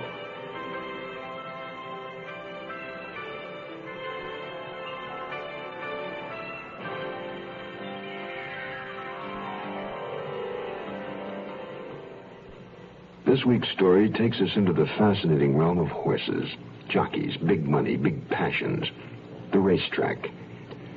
We are about to meet Max Roper, private detective, and a good one. He's a man with a style. Subtlety isn't part of it. He's a gut reaction operative who acts upon what he calls feelings. If given the choice, one would be better off as his friend rather than an enemy. Max Roper had a friend, a little friend, a jockey, and a good one. Some called him the best. But sometimes the best just isn't good enough, especially when you're dead. Our story, The Princess Stakes Murder, begins after this word.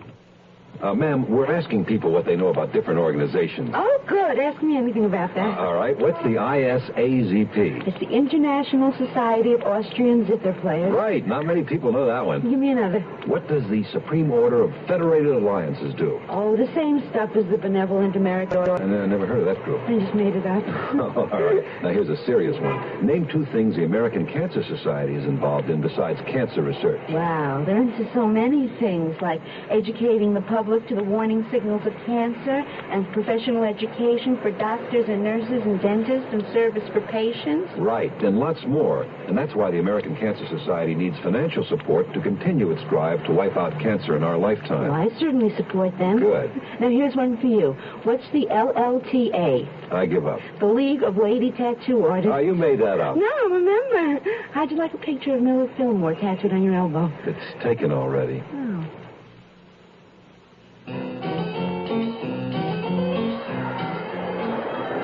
They're in the scratch, and Calamity has the lead. Humble Hilda holding back. Sister Sally moving up. It's Sister Sally and Calamity. Calamity stepping out, pulling away. It's Calamity by a length. It's always nice to win, even when you bet on the favorite. It was a big win all around. For Calamity, her owner, the trainer, but mostly for Willie Rich, the veteran jockey, and an old friend of mine. I'd driven down to Del Mar from L.A. because of Willie, as a matter of fact. He'd called me the night before, wanted to see me. Nothing special, he'd said. I played it close, put down $2 on him, made 80 cents. But Willie wasn't around after the race like he said he'd be. That didn't make any sense at all. So I asked Allie Regal about it. Regal used to be a top government agent. Now he was chief of Del Mar Security. Hey, Allie. Max, what's up? Hey, you're a long way from home. Not much. Came down to watch Willie ride. That's worth the trip. Yeah, you see him? Saw him in the winner's circle. After that? After that? Well, no, that's funny. What's funny? I don't remember seeing Willie dressing nothing. You know, these little guys maybe got lost. Yeah. I was bugged on the drive back to L.A., and not just from the Labor Day traffic. Willie was a little guy, all right, but he walked tall and always said what he meant. And he'd said he wanted to see me. I had the uneasy feeling that there was a reason for Willie not meeting me after the 8th race. Men in my line of work get those feelings sometimes. 7 o'clock the next morning, my telephone started jumping out of the cradle. 18, 20, 21. Yeah. I'll never get in shape this way. Roper here. Max, it's Ollie. Yeah. Hear from Willie? Heard from his wife. She hear from him? Saw him. He don't swim near as good as he rides. Give it to me, Allie. Well, it seems she went for a little midnight swim in their pool. Nearly landed on him. Was he dead already? Very. Thanks, Allie. Hang around, will you? I'm on my way. From what I was told, you could hear her screaming for 8 miles. I got there at 1 a.m. The track physician, Dr. Taniguchi, figures that Willie died somewhere between 10 and 11. Let's start with the obvious. His wife giving him a hard time? He wouldn't have killed himself over that. I can't see Penny wanting him out of the way either. He let her roam, didn't he? He was always worth more booting home than winners. Now, why would she want him dead? Yeah, maybe she wants the pool all to herself when she gets home late nights. The owner, Tyler Clayton, what can you tell me about him? Let's see. He owns Calamity and several other nags. Tough, pig-headed man. He wants what he wants when he wants it. Willie been his rider for long? About 5 years. Must have made Clayton a lot of money. Sure, but Clayton doesn't need it. I'll run over and see him. Maybe I'll find out what a rich guy like that really needs.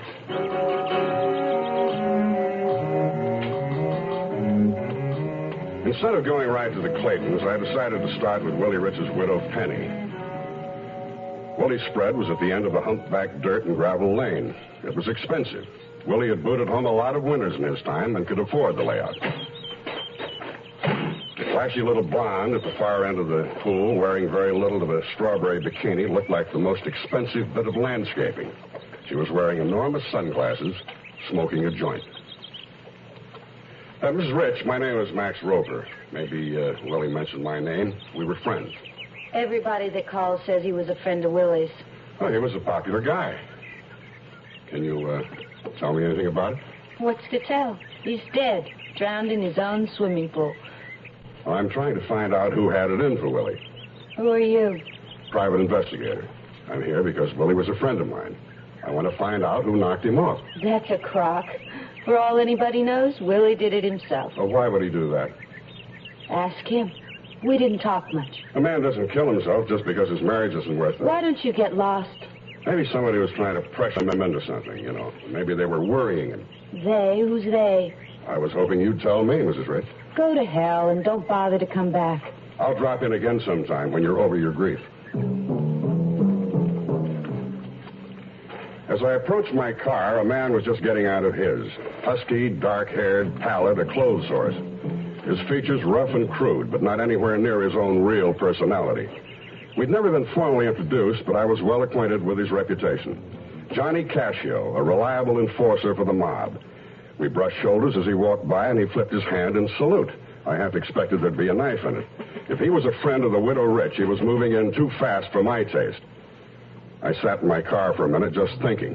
Then I looked into my rearview mirror. Johnny Cascio had stopped. He was standing there, watching me. We know these are times when you're rightfully concerned about the selection and use of a car. As the number one selling car in America of the last 43 sales years, we felt we should speak up.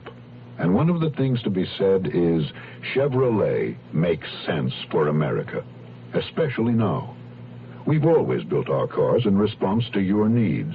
And now, when you're asking, should I trade in my car for a smaller one, or does it make sense to continue to drive a regular-sized car, you'll find some satisfying answers by looking to your own requirements and to Chevrolet's line of cars. For the family that needs plenty of room, an Impala or a Chevy wagon offers the same kind of value that a Vega offers the person with smaller needs. And so it goes through the full line of cars and trucks. Even in light of our country's energy situation and the uncertainty that surrounds it, we're producing the cars and trucks that make sense for America. We'll return to our story in a moment. Hello, I'm Johnny Cash, and I've been around this great country. Important it is to get as much education as you can while you're young. If you want to start college or vocational school, this may be your chance. The government wants to give you some money if you have financial need. Can you believe that? Well, it's true. Look into a new program called Basic Grants to see if you qualify. Hurry on over to the county agent, post office, or nearest school for more information and an application form. A basic grant won't give you all the money you need to make it through college or vocational training, but it'll help you get on the road. It could be the most important road you will ever walk in your entire life. And if you don't feel like walking, just write your name and address on the back of a postcard and mail it to Basic Grants, Post Office Box 84, Washington, D.C., 20044. That's Basic Grants, Post Office Box 84, Washington, D.C., 20044. Rancho Santa Fe is a serene valley catering to the extreme tastes of millionaires. Horse lovers who like their pictures taken in the winner's circle.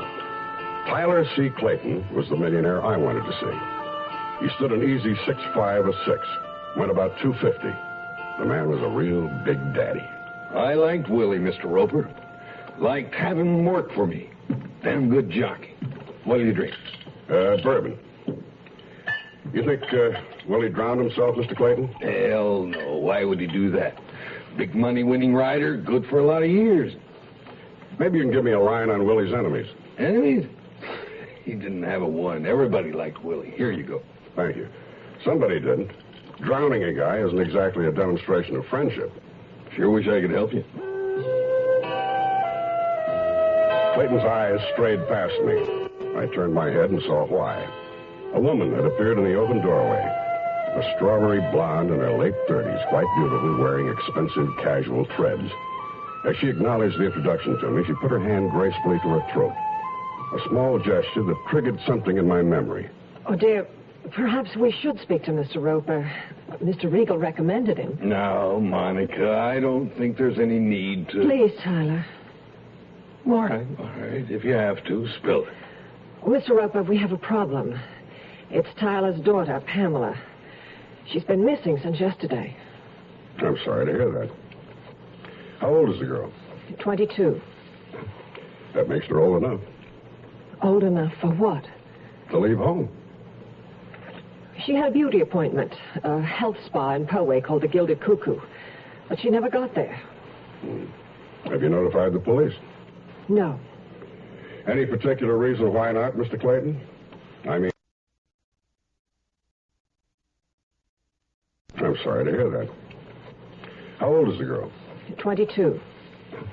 That makes her old enough. Old enough for what? To leave home. She had a beauty appointment, a health spa in Poway called the Gilded Cuckoo. But she never got there. Have you notified the police? No. Any particular reason why not, Mr. Clayton?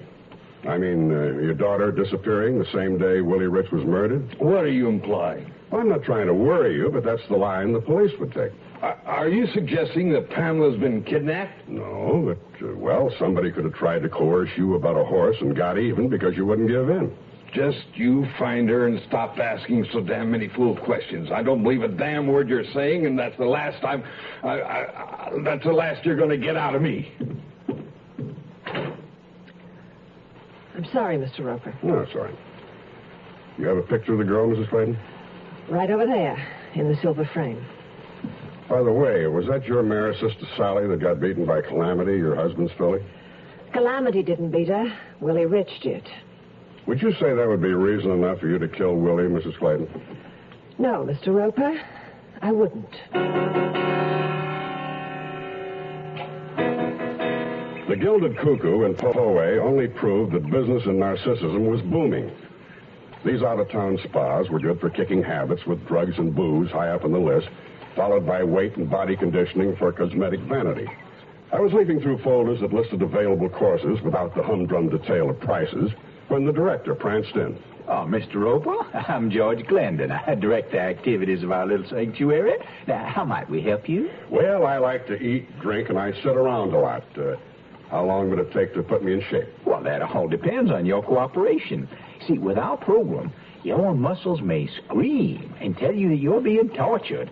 But believe me, they're going to tone up. See, we believe in the brain, the body, and the soul, all stimulated and fused into creativity and love to attain the perfect body. I'll buy that, but how long does it take? Well, there's Plan A. It's a 12-lesson course. Oh, we do marvelous work with ozone treatment and face vacuuming. Face vacuuming? That's what I said. Face vacuuming. Self-love, my liege, is not so vile as self-neglect. And that's Henry V. You know Shakespeare? Yes, I know. Well, why don't we look around? Now, you'll be able to decide far easier after you've seen our facilities. The look around was a revelation. A fully equipped gym that didn't smell any better than my gym in Santa Monica. Mineral springs, baths, face packs, men and women hovered over by attendants, and a plastic surgery wing. Then we zeroed in on something called the isotron room. Through a one-way mirror, Glendon and I looked into a bare room furnished with only a long white couch, and the man lying on the couch was stripped down to his trunks. Contact pads ran from his body to the machine. A man wearing a white coat flipped the switch, and the face of the man on the couch contorted. The pads covering his body jiggled. His arms, shoulders, back, stomach, and leg muscles went into massive contractions. The man in the white coat is our isotron specialist, Dr. Savage. Well, that figures. Oh, there is no pain. No, it is the body's natural reaction. Yeah. What happens if that guy in the white coat falls asleep during a session? Well, then we'd have a very well-developed corpse. But, of course, that would never happen. See, it's all automatic. Now, do you perhaps have any questions? Yes, one. It's about Miss Pamela Clayton. Are you a friend of the Claytons? More like a friend of a friend. I understand Pamela had an appointment with her hairstylist yesterday at 10:30, and she canceled out. Would you know anything about it? Is this important? I'd say so. She's been missing for 24 hours. I happened to be in the neighborhood and told Mr. and Mrs. Clayton I'd check it out. Well, then why don't we find out? I'd like to look at your appointment book, Miss Hill. Yesterday morning, you said? Yes, about 10:30. Well, there must be some mistake. Miss Clayton wasn't scheduled for an appointment. See, at 10:30, we have a Mr. H. Masson down for Mr. K. That's Miss Clayton's usual hairdresser. Well, here, see for yourself. Well, thanks. Sorry I troubled you. No trouble at all. I don't suppose we'll be seeing you again, Mr. Roper. Oh, I wouldn't say that. A lot of what I saw here interests me. I might be back sooner than you think. I stood outside as the gilded doors closed behind me. That isotron machine in there, twisting and turning the human being into a shapeless mass. Whether it built muscles or not, I didn't know. But there was one thing I was sure of. It could tear a man apart. We're number one. We're the largest company, and you don't get to be the largest company unless you're doing a little extra for people. Agent Bill Rich of Logan, Utah, explains why State Farm Mutual is the world's largest car insurer. This is what the consumer feels, and you know that if the consumer feels State Farm is number one, it's got to be on two things, service and price. And if you're not competitive in both of these areas and do the job, the customer is not going to rate them where they have. We're number one. We only got there because we were most competitive, or as competitive as anyone, and because we're there to serve. Service and price. That's what car insurance value is all about. And there are two good reasons to see your nearby State Farm agent now. Like a good neighbor, State Farm is there. The Zero Hour continues after this. I'd like you to ask yourself a personal question. What do you feel when you meet a handicapped person? Pity? Admiration? Fear? Are you from the school that teaches a stiff upper lip, try harder, fight, don't let anything stand in your way, do it? Do what? Learn a skill? Go to school? Develop confidence, self-respect? Then get turned down by a landlord who doesn't believe you'll pay the rent? By an employer who never hired the handicapped before and who isn't going to risk it now? If we don't believe in the handicapped, And how are they going to believe in themselves? Unless we recognize that they're human beings with feelings, with skills, with a sense of responsibility, and we're adding a handicap that they can't overcome. Let's stop handicapping the handicapped. This public service message brought to you on behalf of the Department of Health, Education, and Welfare and the Advertising Council.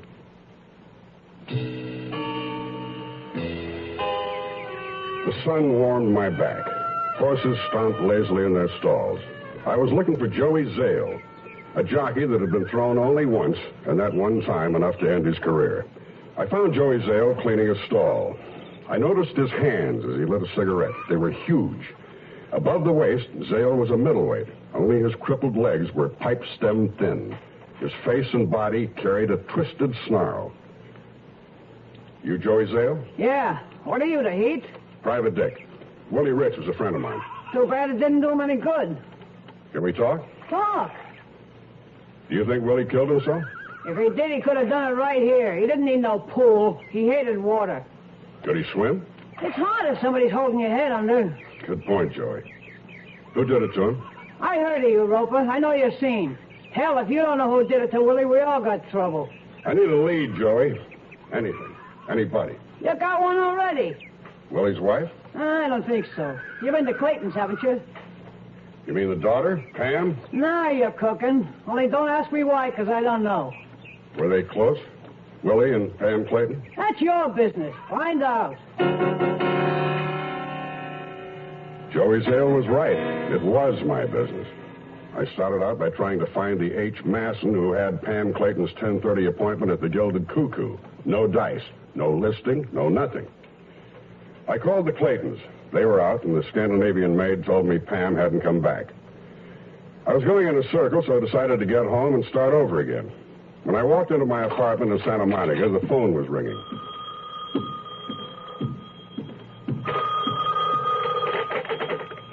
Roper here. Max, Allie Regal. Say, I heard something about Willie and Pam Clayton. Like what? Like maybe they had a thing for each other? So I've heard. Tell me something about Mrs. Clayton. What's to tell?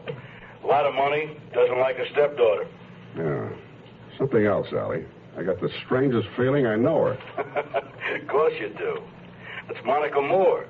Pretty big movie star 15 years ago. Mostly B pictures. Her career went down the drain. Men, mostly. A lot of booze, maybe some drugs. A few bad marriages. Thanks, Allie. Let me know if you get a lead on Pam Clayton, will you? Yeah, I was going to ask you to do the same. After I hung up, I called on a theatrical agent pal of mine, Sid Pinter. Asked him what he could tell me about Monica Moore. I struck gold. He had a complete file on her. A stack of old 8x10 publicity stills. She's been out of pictures a long time, Sid. How come you have these photos? Me, I'm a string saver. I save junk, memories. This picture, who's the guy with her? Oh, that's Johnny Hunter, her first husband. Family-owned part of Texas and half of Wyoming. Here's number 2, the cowboy star, Rex Lennox. Oh, yeah. Yeah, that didn't last long. And this is number 3, the hotel man. You know, Chilson, Charles Chilson. Mm-hmm. Yeah, she got a big bundle from him. And this is number 4, Muscles. Lance Kite, former Mr. America, Mr. Universe. I suppose that one didn't last long either. Nah, all he had was his muscle flexing act. Well, after him, it was all downhill for Monica. She quit show business. Got into religion instead. Astral and cosmic magnetism. You should excuse the expression. I'm trying to think of the guy's name. Let's see, it was Charnick. Yeah, Louis Charnick. He gave public lectures, helped you find the miracle in your life. You know, that kind of nonsense. Monica Moore joined up with Charnick? Well, it was more like she backed him. You know, a lot of people take that stuff seriously.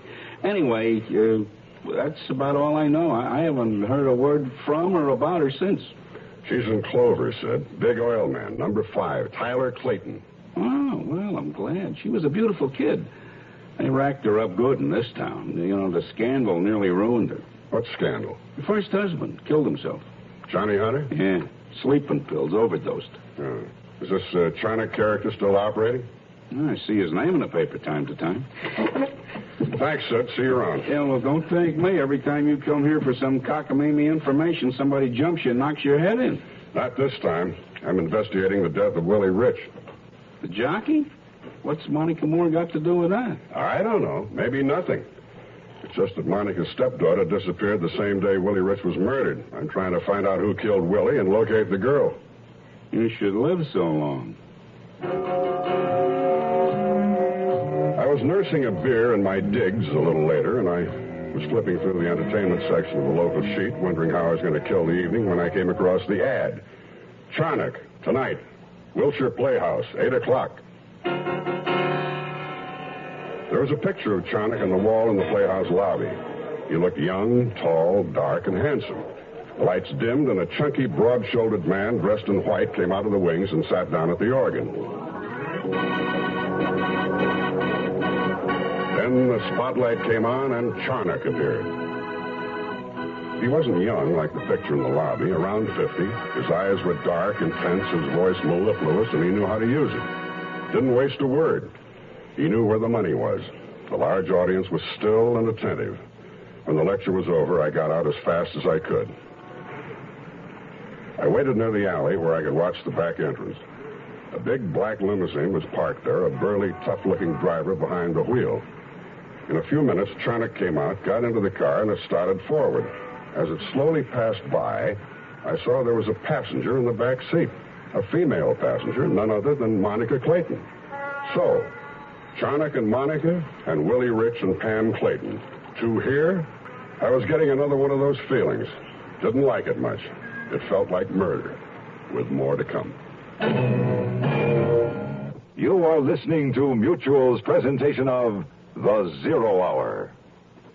Your Heart Association presents Stiller and Mira. Honey, I'm going to test you. Mm-hmm. Now, if you have high blood pressure... You wait. Right. Follow your doctor's instructions on smoking. Yeah. Take your medicine. Good. Get plenty of rest. Terrific. Hey, honey, let's stay home tonight, huh? And exercise, but don't overdo it. Right. We'll stay home tonight, okay? Okay? Yeah, and you got to rest before you get tired, right? Exactly. So we'll stay home tonight, okay? Okay, we'll stay home tonight. Terrific. Hey, wait a minute. What? You don't happen to have high blood pressure, do you? I had my checkup at the doctor. I'm terrific. And I made an appointment for you. Why? Because I love you. And only a doctor can tell. Another way to protect your loved ones is to give to the Heart Fund.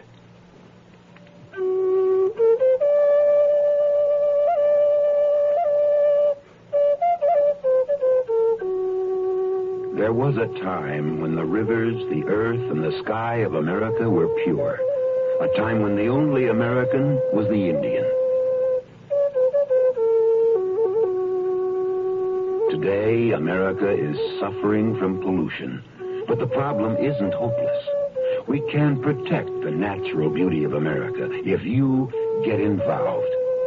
Something as simple as using the fuel rated most efficient for the engine of your car.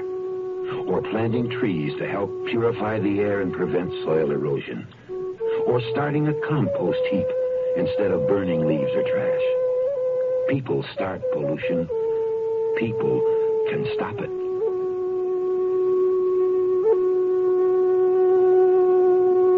This message has been brought to you on behalf of Keep America Beautiful and this station. Tomorrow at this time, rest your eyes and listen here to this week's continuing study in suspense, The Princess Stakes Murder. I'm Rod Serling, and this is The Zero Hour. This is The Zero Hour on Mutual Radio.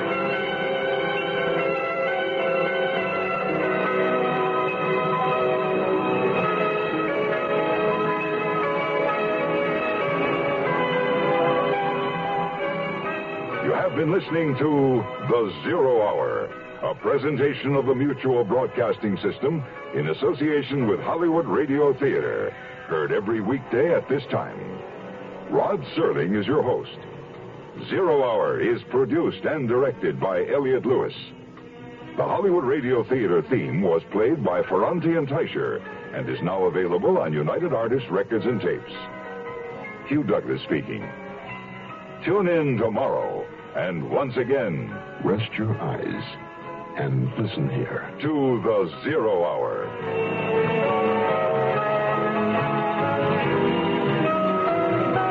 This is the Mutual Broadcasting System.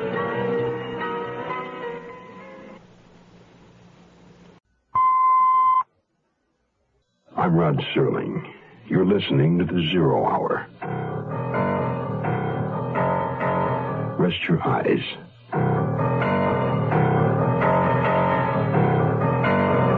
Exercise your imagination. This week, Kim Platt's Gymkhana Foul Play. The Princess Stakes Murder. Starring Howard Duff. Julie Adams.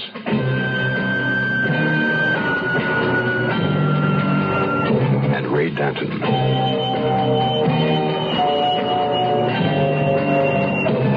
In Elliot Lewis's Zero Hour.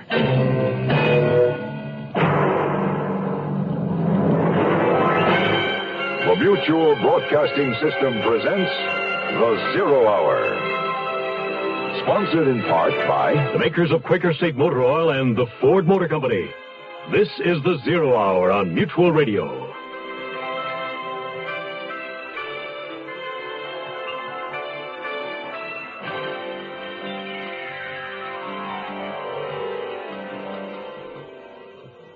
On Labor Day, jockey Willie Rich rode home, the favorite, for a big win at Del Mar Racetrack. He celebrated by turning up the next morning in his swimming pool, dead. An accident? Private Detective Max Roper doesn't think so. He has the feeling that it was murder, and has set out to prove just that to Tyler Clayton, oilman, horse owner, and the late jockey's employer, whose debutante daughter is missing. To Clayton's wife, Monica, a former B-picture movie star with a string of ex-husbands and an involvement with a metaphysical quack named Louis Charnock. And to a health spa that features a machine called the Isotron, a machine that Max Roper has the feeling could break a man in half. The Princess Stakes Murder resumes after this message. I want to teach a lonely child to laugh more. I want to learn the pain of loving hard. To open my door and know my own soul. I want to be free. I want to be young. And I want to grow old. Emily is dead now. She died in her brother's car. He was driving, and he was drunk. I want to be here in the world when peace comes. Silence the drop, because I want to grow old. Stop driving drunk. Stop killing each other. Write to Drunk Driver, Department Y, Box 1969, Washington, D.C. for more information on drinking and driving. A public service message on behalf of the U.S. Department of Transportation. It was Tuesday morning, and I was back at the EPT offices on Wilshire Boulevard. EPT meaning Emergency Procedure Terminus. It stands for Big Troubles and the Solutions thereof. My boss asked me how my weekend was. I told him. I told him, too, that Willie was a friend of mine. He gave me 1 week to wrap the whole thing up. I started at El head of Bunko and Forgery, didn't keep me waiting, and I didn't waste his time. Charnock? Louis Charnock? We've had an eye on him for 20 years. There have been a few complaints, but nothing we could hit him with and make it stick. You know this town, it's always gone for quacks and saviors. What kind of complaints? Then again, you'd be surprised how many people swear that Charnock's given them inspiration and reason for living. I repeat, what kind of complaints? Standard. He gets good play with donations. There's another man in the operation, Wesley Dorn, works with Charnock. Does bookings, takes care of travel, publicity, promotion, greets the little old ladies. Plays the organ background music. Yeah, I saw him. Chunky, broad-shouldered, dressed all in white. What about him? Well, Dorn handles the money end. Keeps Charnock always in the clear. Always? Well, we nearly had him nailed 7 years ago. Dorn or Charnock? It doesn't matter. I see it as Charnock's operation. Anyway, 7 years back, a fella claimed Charnock broke up his marriage. Claimed a 529. Extortion? Yeah. But the wife refused to sign the complaint. The guy claimed that half the dough his wife shelled out was his. Community property. Sounds more like a civil action. Did he get half the money back? It was his wife's income. He wasn't working. Apparently, he settled out of court. The guy ever get his wife back? Nope. What was his name? You might be able to give me a line. Lance Kite. Number 4. Do you have Kite's last address in that file? I'll write it down. Okay.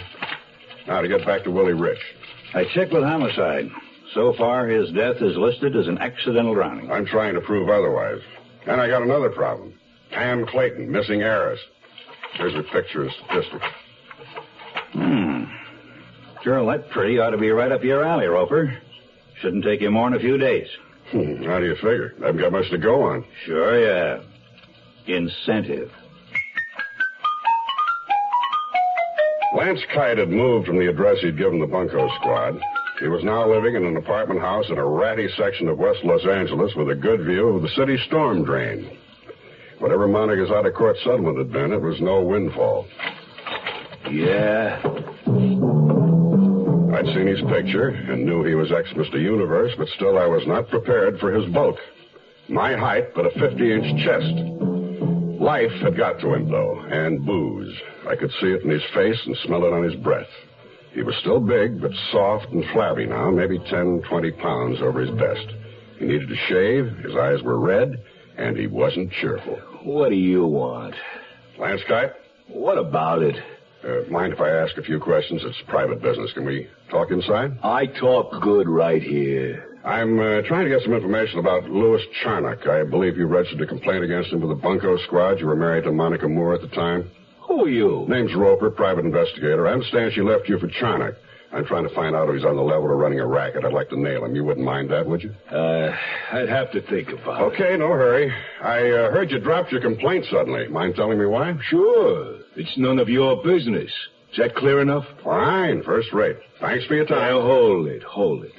Did Monica send you? Monica? No, but you seen her around. Yes. Maybe you'll see her again, Maybe you can give her a message for me. Maybe. Okay. Give her this. A heavily muscled 20-inch arm launched from deep in his living room in a long, sweeping arc at my chin. It should have torn my head off, but my old judo and karate instructor had prepared me well for just such chance encounters. I moved my head to the right and used left forefist upper block, revolving my blocking arm in a short counter arc. Inverted fist strike to the spleen, and Kite sagged and retched.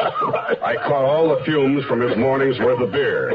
He was set up perfectly for a rising elbow strike, but I was fascinated by his long, vulnerable jaw and tagged him on it to find out if it was glass. It was. And Kite sat down with a look of hurt surprise. I dropped my business card under his gaping mouth. Drop around and see me, Kite, when you feel better. A woman had come out of a neighboring apartment. She stood staring, disbelieving how anyone could... I summed it up for her in one word. Incentive. The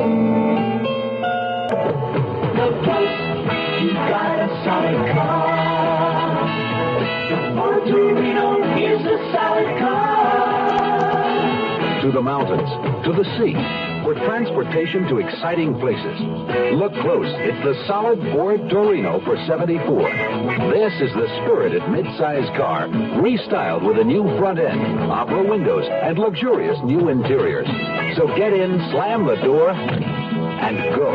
This is the solid midsize car that says excitement for $74. Look close. You've got a solid car. Ford Torino is a solid car. Riding down the road in style, smooth and quiet by the mile. Look close, you've got a solid car. The solid good mid-size Ford Torino for $74. The closer you look, the better we look. We'll return to our story in a moment.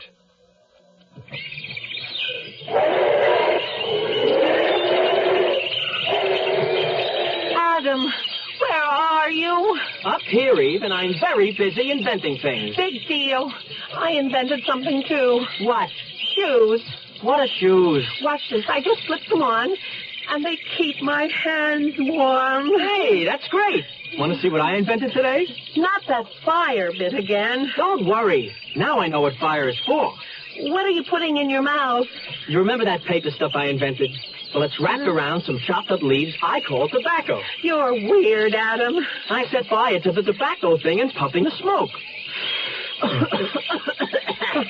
What's wrong with your invention, Adam? Lots of things. With that fire thing, you're hot stuff. You know something, Eve? I think you just invented the first bad joke. This history lesson was brought to you by your American Cancer Society, which says smoking is a drag. I phoned the box office in the Wilshire Park Playhouse. The attendant hesitated when I asked where Mr. Chonick was living while in town. I explained it concerned a large donation to his cause. I got the address. The Regency Arms is a good apartment hotel off Wilshire along the old Miracle Mile. The clerk told me Chonick had the penthouse.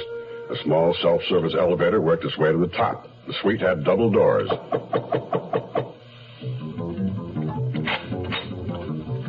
A big, burly man filled the threshold. His hair was close-cropped, yellow. He had a flat, dented nose, scar tissue over his eyes and ears, an ex-pug, wrestler, or bouncer.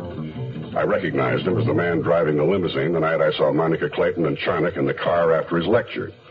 I handed the bouncer-cum-butler my business card. It read, Anthony Hale, attorney at law.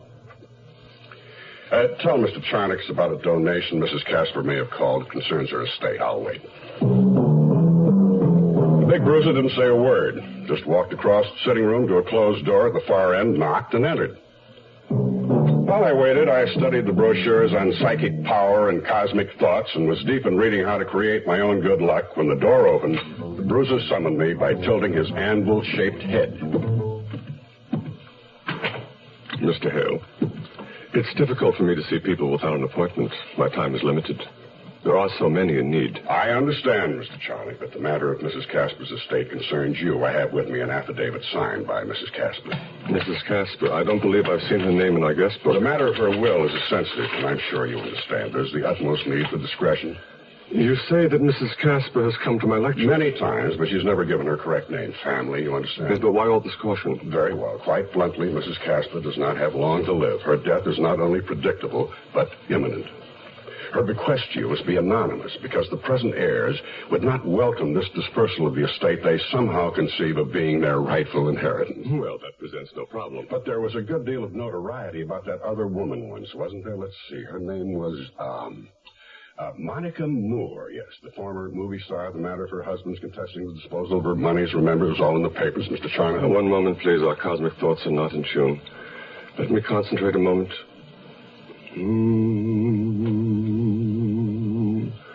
No, this is a difficult matter. Perhaps you should speak to my associate. Don't bother, Lewis. It's a waste of time. The gentleman will be leaving. The voice on the end of the doorway. Dorn, the organist, business manager, general factotum for Charnock. Alongside him was the bruiser. It says Anthony Hale on this card. There must be some mistake. The name is Roper, isn't it? Whatever gave you that idea? The cosmic mind. I started to close the snap on the attaché case on my knees. The gun changed my mind. I handed the case over to Dorn. He opened it, lifted out the small tape recorder, switched the on button to rewind, spun the tape, wiped it out. He nodded to the bruiser, who fell in 2 steps behind me. With his gun in my ribs, I went obediently to the elevator. But as I left Charnock's office, I could hear a slapping sound and an exclamation of pain. The gun prodded my back. As the elevator door closed and I started down, I thought back to that brochure about making your own good luck. Guess I hadn't read enough of it. Well, you win one, you lose one. I called Allie Regal to see if he had any news about Pam Clayton, the missing heiress.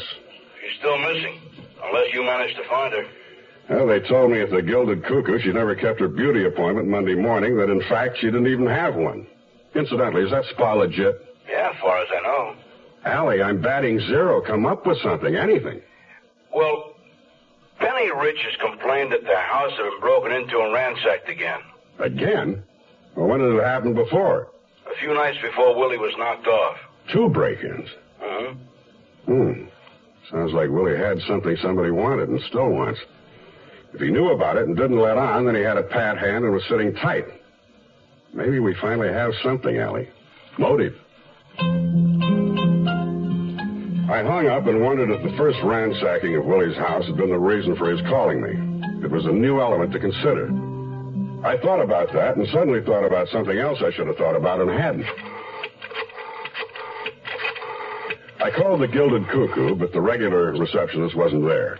The gal I talked to had just been transferred from therapy. I remembered her. The regular girl, Bonnie Burns, was on vacation, she said. Left Monday. I explained it was important that I reach her and got her address, Tahoe, the Totem Lodge. Did Pamela Clayton have an appointment at the Cuckoo Monday morning, Labor Day? Sure. Monday's her standing appointment. Hairstyling with Mr. K. She came in right on time. Oh. Then a Mr. H. Masson didn't take her place? No, never heard of him. Uh-huh. Well, was Mrs. Clayton ever a patient under treatment for anything? You'd have to ask Mr. Glendon about that. We're not allowed to discuss... I'd like to fly up there tonight, get a statement from you. Tonight? Crazy. I look forward to it. Bonnie, do you always take your vacation at this time? No, but I was overdue, and all of a sudden they said business was slow and I should take off. Would that be Mr. Glendon? Yes. You know him? When did he decide it was all right for you to start your vacation? It was Monday, Labor Day, right after lunch. Hey, you sound sexy. Ask me the questions when you get up here. You, look as good as you sound? Better not depend on it. Try cabin 5 when you get here. We'll find out. When I got to the Totem Lodge, cabin 5 had the light on and the door open. It seemed a nice, hospitable gesture. I knocked on the door. Bonnie? I got that odd, cold feeling and walked in. I took Pam Clayton's photo from my pocket and was disturbed by her resemblance to Bonnie Burns. Same age, similar coloring. They could have passed for sisters. I stared at a blonde wig set up in her dressing table and wondered if she'd worn it recently. She wasn't wearing it now. Bonnie Burns was a redhead, and the redhead was dead, sprawled on the floor in a pool of her own blood. A long knife buried in her back.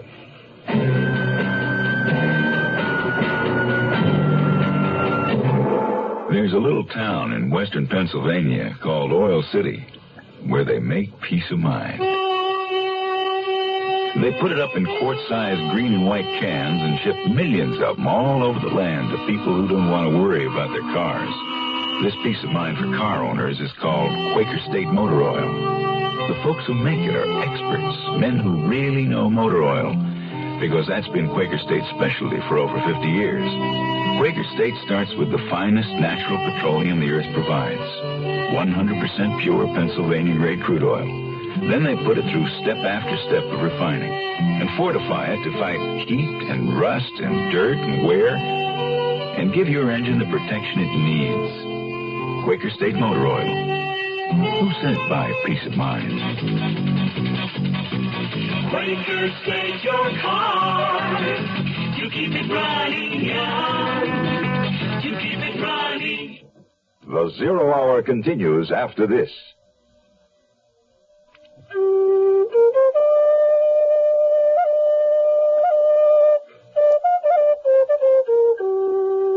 There was a time when the rivers, the earth, and the sky of America were pure. A time when the only American was the Indian.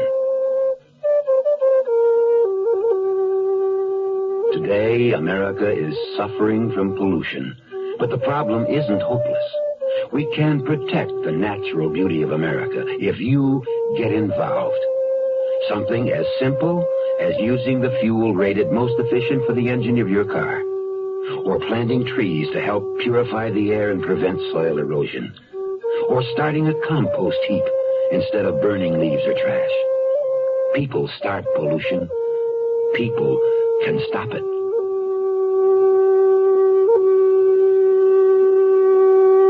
This message has been brought to you on behalf of Keep America Beautiful and this station.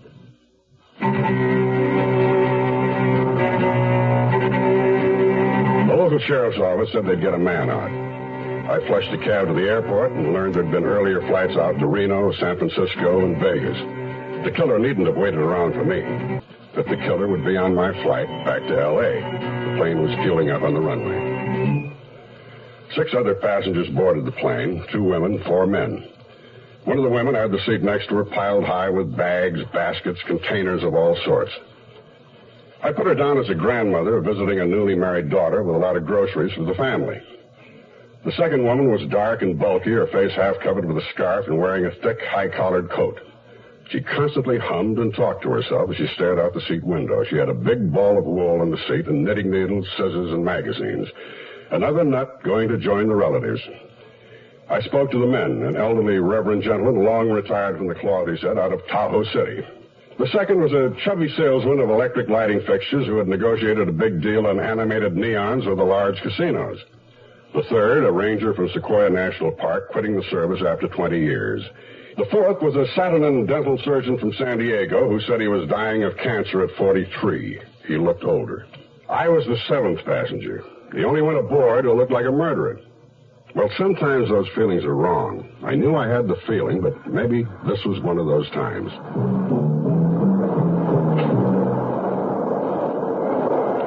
When we put down at L.A. International, the women got off first. The one with the groceries headed for the first phone booth.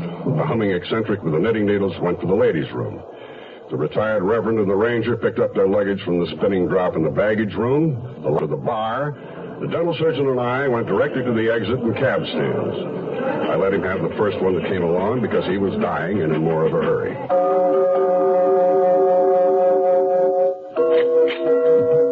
I got back to my apartment and smelled whiskey and trouble. The door had been forced, the living room attacked by a strong, bad-tempered visitor. I know who, even before I found the note from Lance Kite on my TV set saying he'd get back to me. I pulled the place more or less together, had a few drinks, and went to bed. Even in my dreams, I ran around, knocking on the wrong doors, bodies. Willie kept following me, asking me when I was going to solve his murder. Homicide, Lieutenant Camino. Lieutenant, Max Roper. Did Captain Scott from Bunko fill you in? Oh, yeah, Roper. Have you turned up anything? Another corpse. Young woman, hunting knife in her back. Happened last night, up in Tahoe. Why the hell didn't you call me sooner? Well, that's Placer County, out of your jurisdiction. And I was wondering if you'd check out the blade. Hunting knife, ivory handle, not Johnny Cashew's usual style. Yeah, I can check him out for you. What else? Louis Charnock. Does he kill anybody? I'd like to believe it. But so far, he just seems guilty of perpetrating fraud. I'm getting nowhere fast on this caper. Can't seem to close in. Oh, what do you expect, hot shot? You want to break it in 3 days? Okay, I'll do some legwork. Jim Kilburn was one of the new breed of young whiz 10%ers, an agent who handles athletes. Willie Rich had been one of his superstars. Come on, who'd want to kill Willie? Look at the file I've got on him. How much money he made for how many owners. You make a good point, Kilburn, but there are other factors. What about the disappearance of Clayton's daughter? I don't see the connection. Well, she and Willie Rich had been seeing each other. So what? I took her out a couple of times. Well, you're not married. Willie was. You're saying Penny could have done it? Forget it. Business managers have been known to pick up an extra few bucks with clients' money. Maybe you did it. Maybe I did, but I can't seem to remember the reason. All right, I'll tell you one thing. Willie and I were discussing money these days because he didn't want to ride for Clayton anymore. He was willing to buy back the advance and the contract. When did he tell you this? About a month ago, before the Del Mar meeting started. Willie could have made over $1 million if he cared to ride what was available, and I'd make my 10%, of course.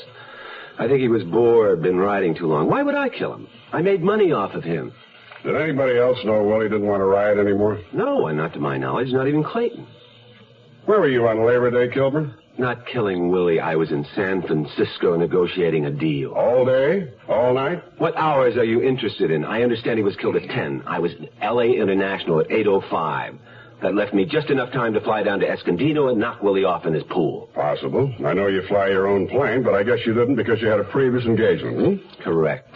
You're not going to tell me it was with Pam Clayton. I'm not telling you another damn thing. How high up are we? 23 floors. Why? Either you tell me where you were after 8 Monday night, or I'm going to throw you right out the window. What are you, some kind of psycho? Let's find out, shall we? No, wait. I'll tell you, but look, I wouldn't want it to get around. My lips are sealed. If this gets out, I will sue you for defamation. I'm waiting, Kilburn. I was at the Golden Grotto. Oh, I didn't know you were gay. I'm not. I needed Jess Haywood's signature on a contract. You mean Haywood, the quarterback? I swear, if you spread this around... One more thing. Did Willie ever go to the Gilded Cuckoo, that spa in Poway? Yeah, I think so, once in a while, to take off a few pounds. What's the connection?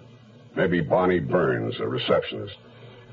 I found her murdered last night up at Lake Tahoe. Knife in her back. Oh, my God.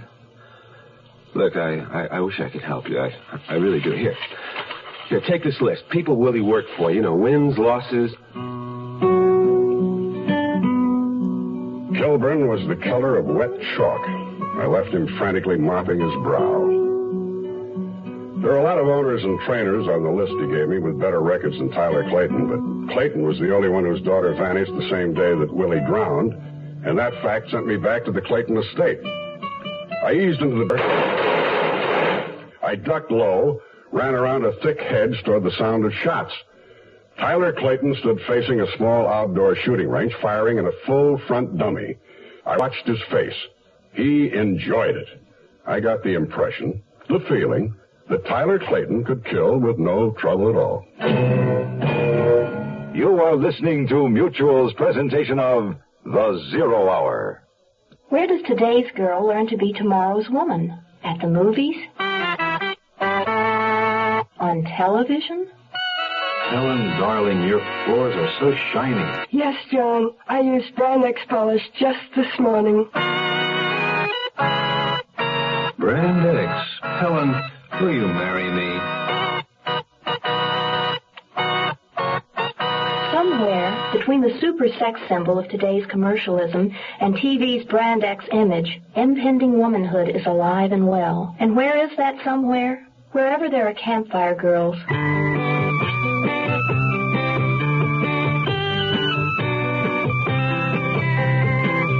Campfire reaches the girl reaching out for tomorrow and puts a promise before her. The promise of personal development, of friends and fun. The promise of womanhood. Campfire takes today's girl to tomorrow. This is John Bartholomew Tucker. Your body does a lot of talking. It tells you you're hungry. It lets you know you need water. It may warn you a stroke is on the way. These are some of stroke's warning signs. Sudden temporary weakness or numbness of the face, arm, or leg.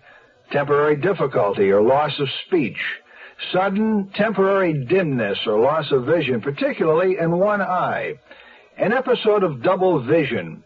Unexplained headaches. Temporary dizziness or unsteadiness. If you notice one or more of these signs, see your doctor. This year, over 200,000 Americans will die of stroke. Don't let one of them be you. Ask your heart association for further information about stroke and how to prevent it. Helping you to feel better and live better longer is just one of the services of your heart association.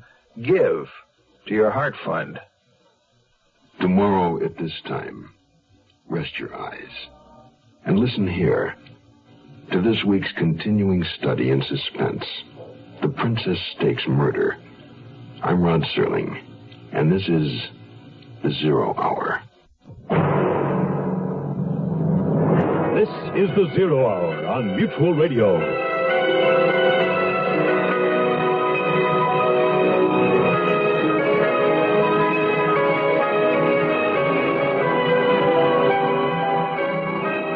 Been listening to The Zero Hour, a presentation of the Mutual Broadcasting System in association with Hollywood Radio Theater, heard every weekday at this time. Rod Serling is your host. Zero Hour is produced and directed by Elliott Lewis. The Hollywood Radio Theater theme was played by Ferranti and Teicher and is now available on United Artists Records and Tapes. Hugh Douglas speaking. Tune in tomorrow. And once again, rest your eyes and listen here to the 0 Hour. This is Mutual, your news and sports radio network.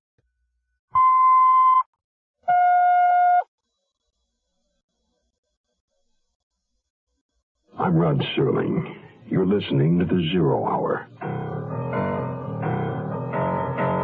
Rest your eyes.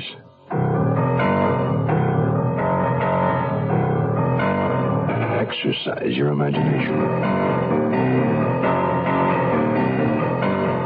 This week, Kim Platt's Gymkhana foul play.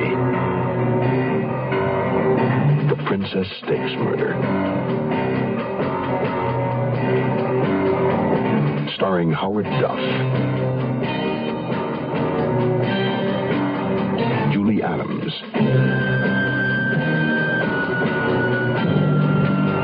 and Ray Danton.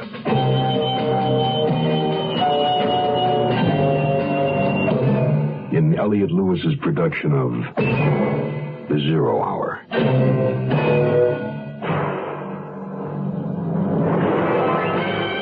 The Mutual Broadcasting System presents The 0 Hour. Sponsored in part by the makers of Contact and Chevrolet. This is the 0 Hour on Mutual Radio.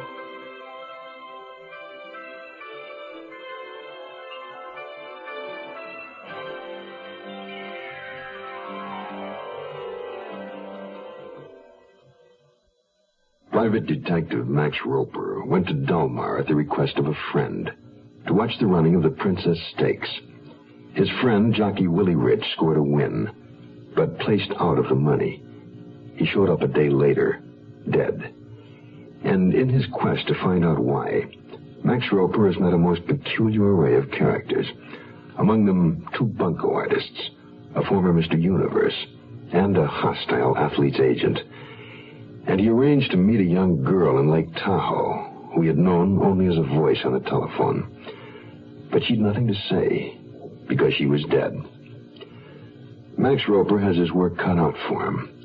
2 unsolved murders, a missing heiress, and he's about to confront a man with a pistol who's firing bullets into a target.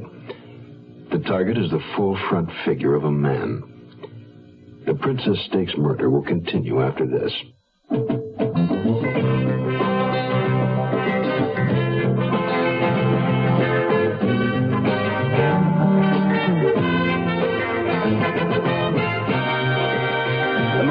Looking for a few good men who want to learn good jobs. And today, a qualified man can choose the direction he wants to go in the Marine Corps. Choose the kind of skills he wants to learn, like computers, aircraft maintenance, or electronics, radio communications, food services, aviation technology. You name it, Marines do it. If you want to learn it, the Marines will teach you skills, responsibility, and leadership in any field you can handle. Remember, qualified men can choose their own directions in the Marine Corps. Skills to learn, careers to build in many directions. The Marines are looking for a few good men who want to choose their own directions, want to learn good jobs, want to be Marines. It looked like graduation day at FBI school. Boxes and clips of ammunition were stacked on a range table. An automatic 12-gauge shotgun and various expensive-looking handguns, sight scopes, and holsters. Several framed targets with the bullseye centers well perforated with accurate fire had been discarded and leaned against the side. It told me that rugged individualist Tyler Clayton had no intention of calling in the authorities to find his daughter. He could do the job himself. That last was pure show-off. Clayton had known I was standing there all along. He spun the gun like Billy the Kid, turned to me, and extended the gun butt first. A handsome Colt Python 357 Magnum, a gun developed for police use. Its load would penetrate both armor and glass. Care to try your luck, son? No, thanks, Mr. Clayton. I can't get mad at a target, not today anyway. A drink, then. Now, let's see. Bourbon, wasn't it? Heard anything from your daughter? Not a word.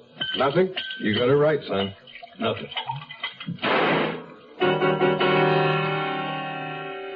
It took me by surprise the way he whirled toward the target and snapped off a quick shot from the hip and put a hole an inch to the right of the black center X. Then, just as quickly, he was back to his drink, grinning. He reloaded and slipped the shooter into a shoulder rig holster and jerked it into place. You carry that gun on you usually? Sometimes. Happens to be a pretty deadly weapon. One of the few handguns around that can surely kill a man. I know, son. You can't be certain yet your daughter's been kidnapped. You might kill somebody by mistake. When I kill somebody, son, it's no mistake. Grew up with a gun in my hands. Where would that be, Texas? Hell no, not Texas, Saskatchewan. Canada? Yes, sir. Grew up there. Did plenty of hunting when we were kids, me and my brothers. Lots of game up there, son. Rabbits? Rabbits, fox, moose, bear. Got my first grizzly with a handgun when I was 14. That was a kill, boy. That was some kill. You have to be pretty crazy to tangle with a grizzly with it. I'm wondering, would you take a chance like that today? Hell yeah. Been a hunter all my life. Oh, hello, sweetheart. Good to see you again, Mr. Roper. Good to see you too, Mrs. Clayton. Again. You know it was me. Who else could it be? Mr. Roper, have you found Pam? Is that what you want? Of course. I wasn't sure. All I got from you was a little 4x5 picture off the desk. Apart from that, neither of you gave me anything that would help. No description, no background. I assume she's gone to school, had some boy or girlfriends. At 22, she's bound to have some habit. She must go places. Really, Mr. Now, Roper? listen here, boy. Don't call me boy, and you listen. With your kind of power, if you took your daughter's disappearance seriously, you'd have brought in the Marines by now. You know what, Mr. Clayton? I don't think you want your kid found. Not yet, anyway. If so, that's your business.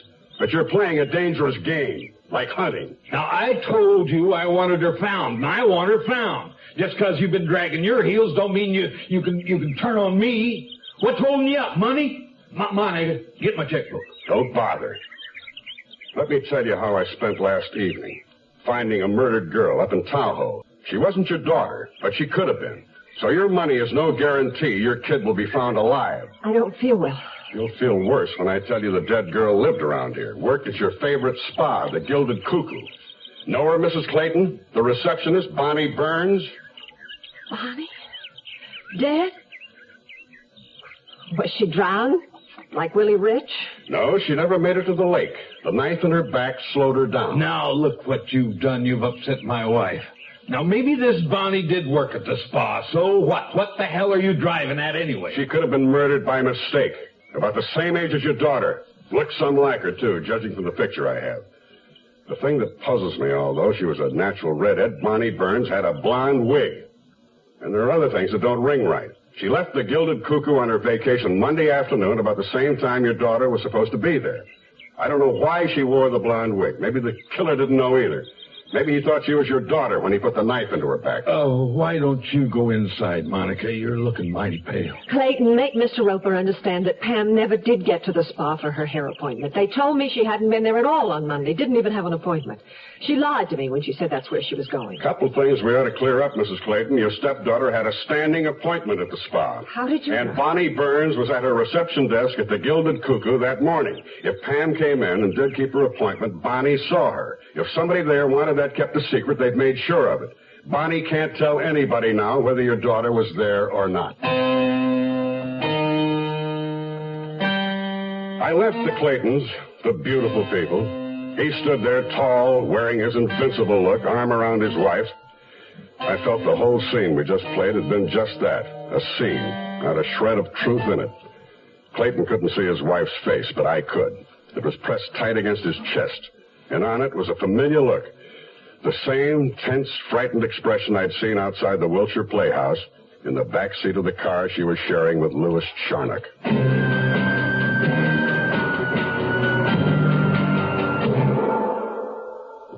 Give your hand to a friend. Give your heart to your heart. Give your code to contact. The sooner the better. Hey, I'm back. How's that cold? Rotten. Get the contact? I got everything. Contact, cold tablets, and this liquid. Oh, no. Honey, it's all cold medicine. Well, sure, but it only takes one contact for up to 12 hours continuous relief from sneezing, drips, congestion. For that, I'd need 6 of your cold tablets. 2 every 4 hours. Or 3 ounces of nighttime liquid. 1 every 4 hours. Or just 1 contact. The tiny dye pills do it. Well, it's all cold medicine. Those others contain antipyretic analgesics. The liquid, antitussive, and alcohol. They're not in contact. 6, a 3, or 1. I choose the 1 contact. Me too. And I'm the one with the cold. Give it cold contact, the sooner the better. 6 or 3 or 1. When you catch a cold, take contact. Only as directed. We'll return to our story in a moment. Hi, everybody. This is Tony Butala of the Letterman. Medical eligible to receive it. If you're a veteran or related to a veteran, this information may help you look ahead to the day when you can use VA medical care. The VA hospital system is responsible for taking care of veterans who are injured or who became ill while in the service. Their needs always come first. Next are veterans who can't afford to pay for medical care on their own, and veterans over age 65 or receiving VA pensions. Today, there are 168 hospitals in the VA system. Some have live-in units, allowing the VA sometimes for patient care outside the hospital. And VA outpatient clinics provide a full range of services from general medical treatment to dental care or to drug clinics. I headed for Pacific Coast Highway, wondering when I'd get a break in this case, a lead to something tangible. At the edge of the village, I found it. A new shopping center sprawled over a large city block. I recognized a slim, dark-haired girl putting her groceries into the rear of a red station wagon. I drove into the lot.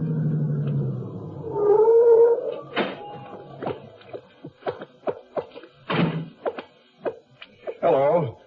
Aren't you the Clayton's maid? Maid, yeah. Cook, too. And now I'm shopping for dinner. You are the policeman who came the other day, no? Detective. I'd like to ask you some questions, Miss... Pauli Lundgren. You have no word of Miss Pan yet? It would help if you'd tell me about her. What can I tell? I'm working there just past 1 year. Since the other Mrs. Clayton died. What did the other Mrs. Clayton die of? In the heart, I think.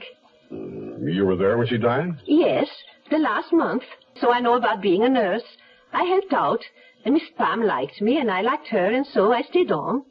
Did Miss Pam ever disappear like this before? Disappear? No. She was away to college. She's now just graduated. I thought all Swedish maids said "just."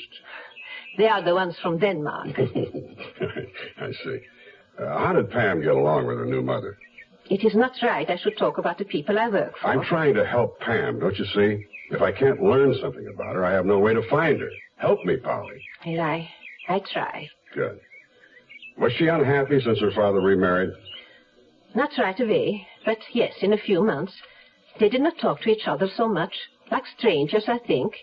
Tell me, Polly, has anything happened at the Clayton House recently that struck you as strange, out of the ordinary, different? I do not have much time. I am expected at the house. Polly, please, think. Anything different? Well, there was the letters. They made Mr. Clayton very angry. Letters? When was this? Soon after they got married, after Mrs. Monica came into the house. Addressed to Mr. Clayton? Yes. They came regularly, once a month. Would you know what was in them? How would I know that? Does he read his letters to his housemaid? Try to remember. Was there a return address? No. But they are made from Mexico. This I noticed. A very strange stamp. Uh-huh. You've said Mr. Clayton became angry. Did he say anything you recall? Something. One time. About how he was not going to let somebody twist him around the finger. Did he discuss the letters with Mrs. Clayton? Oh, I have not heard this, but lately they have not been no more. Do you think they may have concerned his daughter? Please, if I do not get back to the house... Just another minute, Polly. There's more, isn't there? More you're not telling me. All right. The telephone calls. At first for the master, but he becomes very angry, shouts loud, and hangs up. And later the calls will come again, but this time he would ask for Miss Clayton, Pam. Did Pam speak to the caller? Only one time, but just for a moment. Her father heard. He came into the room, red in the face and shouting. He almost breaks the telephone. He puts it down so hard. Then he's telling her she's not to take any more calls from this person. And that's it? Well, there is some more. A few weeks ago, 2 weeks, a man came to the house, a stranger. Yeah? He's looking around very carefully. He asks, is Miss Clayton home? Pamela, he says, not Pam. I say the truth, she's not. And then he asks when Mr. and Mrs. Clayton will be home, And I tell him they have gone to look at some horses. Did he give you his name? He's about to. Then he changes his mind, and he writes something very fast on a piece of paper from a notebook. He gives it to me and says, please, it is for Miss Pamela. Did you see what he wrote? A telephone number. I left it on the dresser in her room, but I think she did not get it. Why? Clayton get there first? I think it was Mrs. Monica. I'm not sure, but she was upstairs. And when I asked Miss Pam later if she got the note, she said, what note?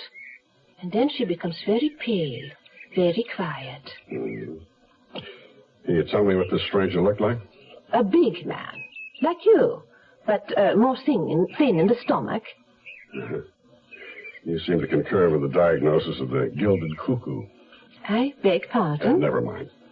What kind of car did he drive? Oh, no car. He came by taxi. It waits for him. And now I must hurry back to prepare dinner. One more question, Polly. Labor Day, Monday. Where were Mr. and Mrs. Clayton that evening? At home. We had a very big party. He wins an imported horse race, no? Willie Rich won it. Was Pam Clayton at the party? No, and I go now. All right, Polly. Oh, I just remember something. Yes isn't so bad if what you remember is important. I know what the man said when he was leaving. To the cabby, he said it. Okay, back to the Rover House, he said. Uh-huh. One more favor, Polly. Don't tell anyone what you just told me. Okay. Now, you will find Miss Pam? Yes, as soon as I can. The Rover House was on the outskirts of Old Delmar. Operation desk if anybody had blown in from Mexico within the past few weeks. We have a Mr. Hunter, Mr. Thomas Hunter from Acapulco. Is he in? I'm sorry, sir, no. Has he checked out? No, he just hasn't been here. What do you mean? I really don't know, sir. He left early one morning and didn't come back. Which morning? Labor Day. We know these are times when you're rightfully concerned about the selection and use of a car. As the #1 selling car in America this year, and for 37 out of the last 43 sales years, we felt we should speak up. And one of the things to be said is Chevrolet makes sense for America, especially now. We've always built our cars in response to your needs. And now, when you're asking, should I trade in my car for a smaller one, or does it make sense to continue to drive a regular-sized car, you'll find some satisfying answers by looking to your own requirements and to Chevrolet's line of cars. For the family that needs plenty of room, an Impala or a Chevy wagon offers the same kind of value that a Vega offers the person with smaller needs. And so it goes through the full line of cars and trucks. Even in light of our country's energy situation and the uncertainty that surrounds it, we're producing the cars and trucks that make sense for America. The Zero Hour continues after this.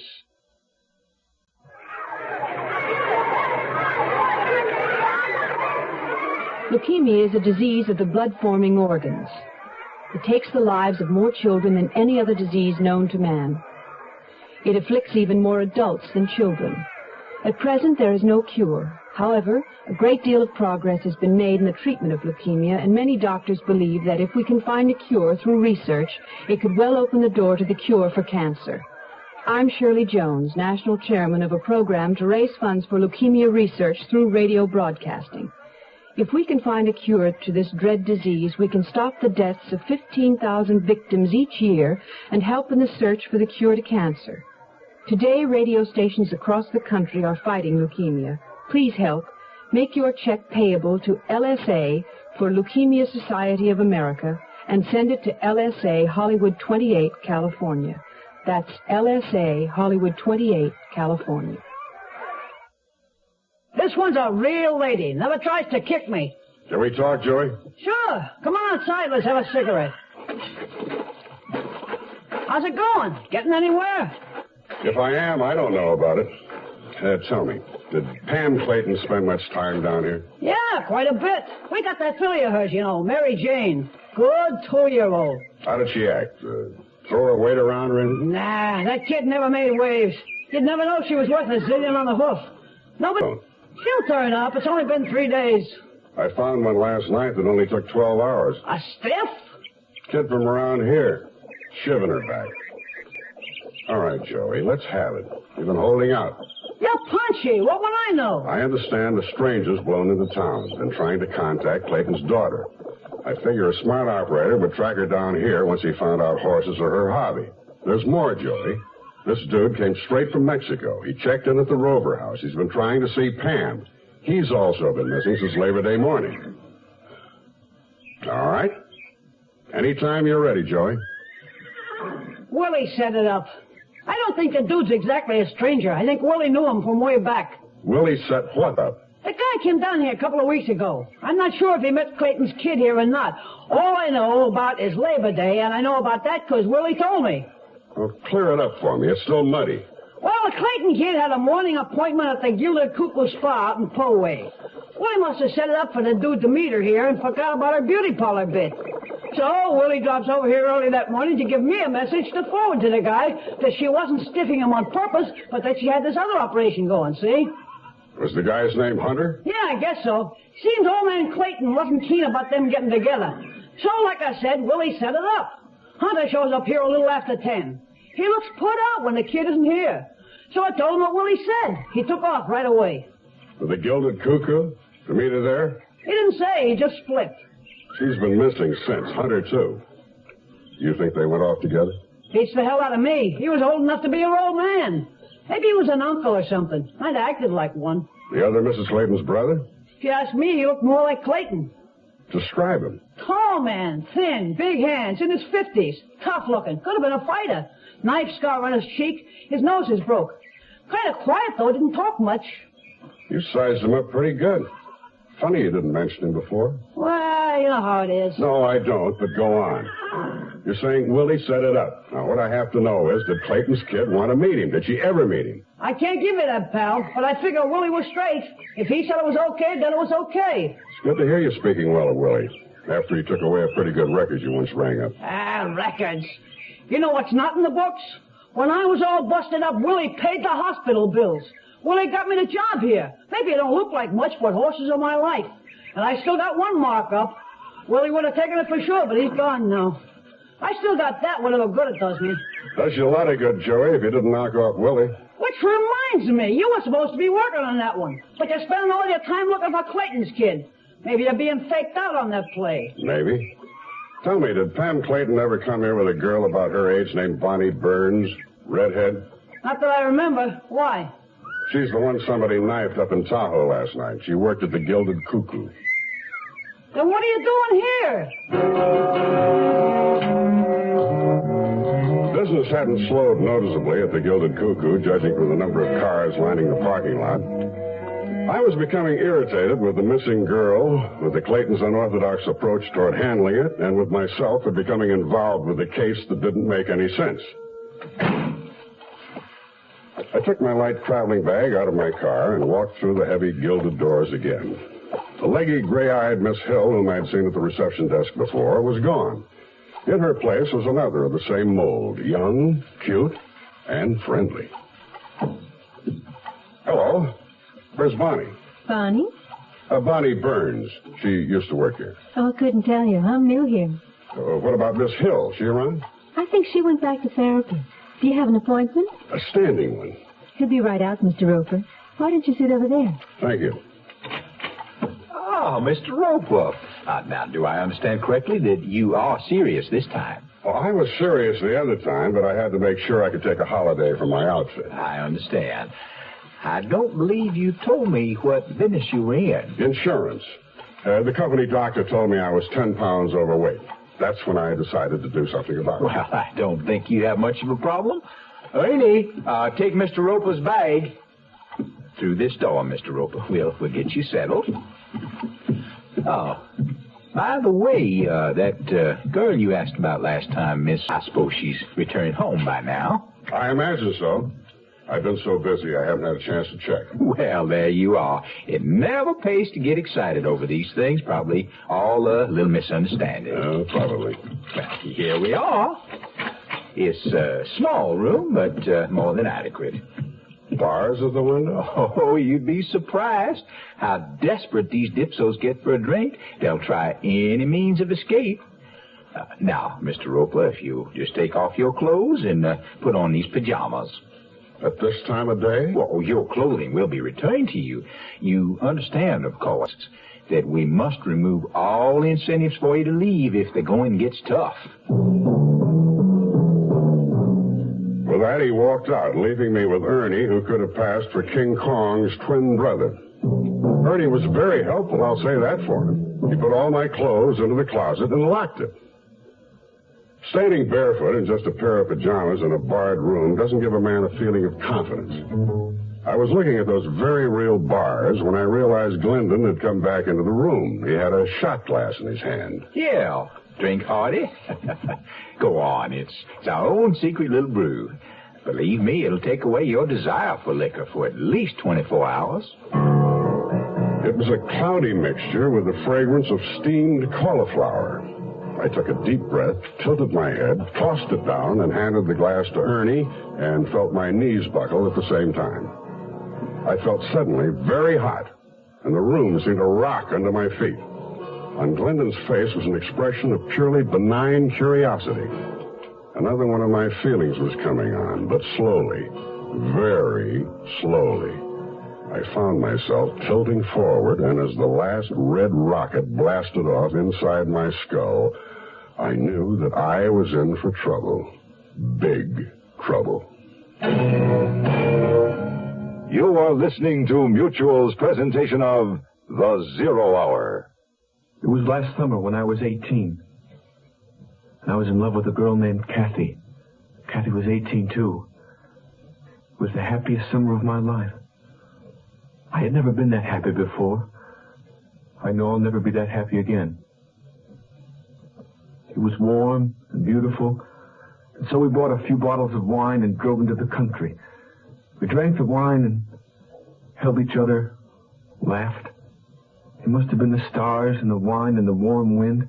Nobody else was on the road. The top was down, and we were singing, and I didn't even see the tree until I hit it. Kathy died. I killed Kathy. Stop driving drunk. Stop killing each other. Write to Drunk Driver, Department Y, Box 1969, Washington, D.C., for more information on drinking and driving. A public service message on behalf of the U.S. Department of Transportation. Here's a tip from your Better Business Bureau. If you have school-aged children, it won't be long until they'll be bringing home an order blank for the class or school annual picture. And if you've noticed, you normally pay in advance, the little tyke insisting that he or she must have the money for the teacher the next day. But do you really know what you're getting for the money? Better read the fine print. That form you sign may commit you to buy several color blow-ups at many times more than what you actually gave Johnny to take to school. Photographers take advantage of this annual ritual to trap proud mothers into spending a lot more than they intend to. If you don't know what you're getting, call the school and ask them who to contact. If they don't know, then write a note to the teacher explaining that you insist on knowing what you're buying before you sign a contract, and that's the way to teach your children. Remember, if you want portraits made, consider also the services of a good professional photographer in town. Tomorrow at this time, rest your eyes and listen here to this week's continuing study in suspense, The Princess Stakes Murder. I'm Rod Serling, and this is The Zero Hour. This is The Zero Hour on Mutual Radio.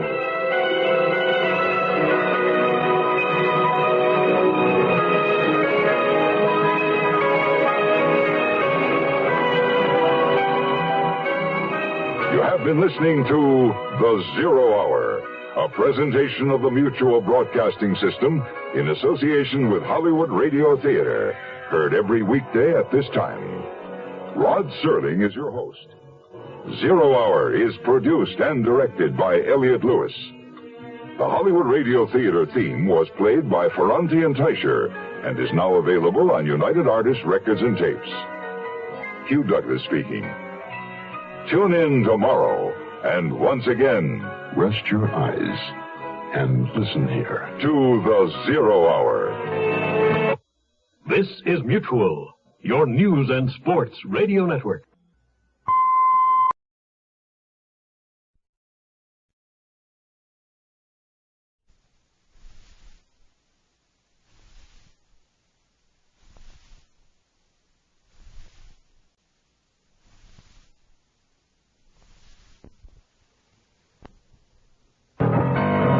Exercise your imagination. This week, Ken Platt's Gymkhana Foul Play. The Princess Stakes Murder. Starring Howard Duff. Julie Adams.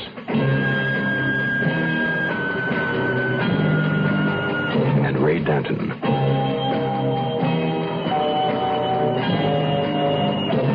In Elliot Lewis's production of The Zero Hour.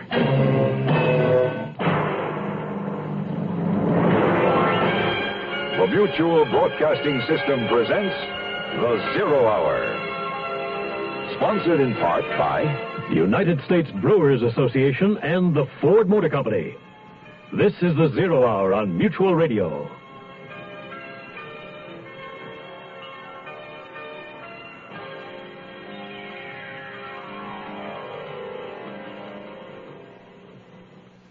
Max Roper, private investigator, hunch player, and karate expert, is having his problems. Nothing seems to point the way to the murder of his friend, jockey Willie Rich. What he has found is another murder. That of young Bonnie Burns, the warm and willing receptionist of the Gilded Cuckoo Health Spa. The investigation has led Roper from Willie's murder to Pam Clayton's disappearance, to backtracking into Pam's stepmother's checkered marital career, to a demonstration of Tyler Clayton's expertise with firearms, to the knowledge that there is a mystery man somewhere named Thomas Hunter who may have something to do with all of it. But as of the moment, Max Roper, he is now a client of the Gilded Cuckoo in a barred room, his clothing locked away, and having just swallowed a prescribed elixir, is in the process of crashing into black oblivion. Is this any way to treat a detective? In a moment, Max Roper will be treated to a ride on a diabolical machine called the Isotron as the Princess Stakes Murder continues. But first, this word. Josephine, open up! It's me, Napoleon Bonaparte, Emperor of all France, much of the civilized world, and Louisiana if the deal falls through. Quick, Pierre, hide in the closet. Napoleon must not find you here. Come in, Nappy.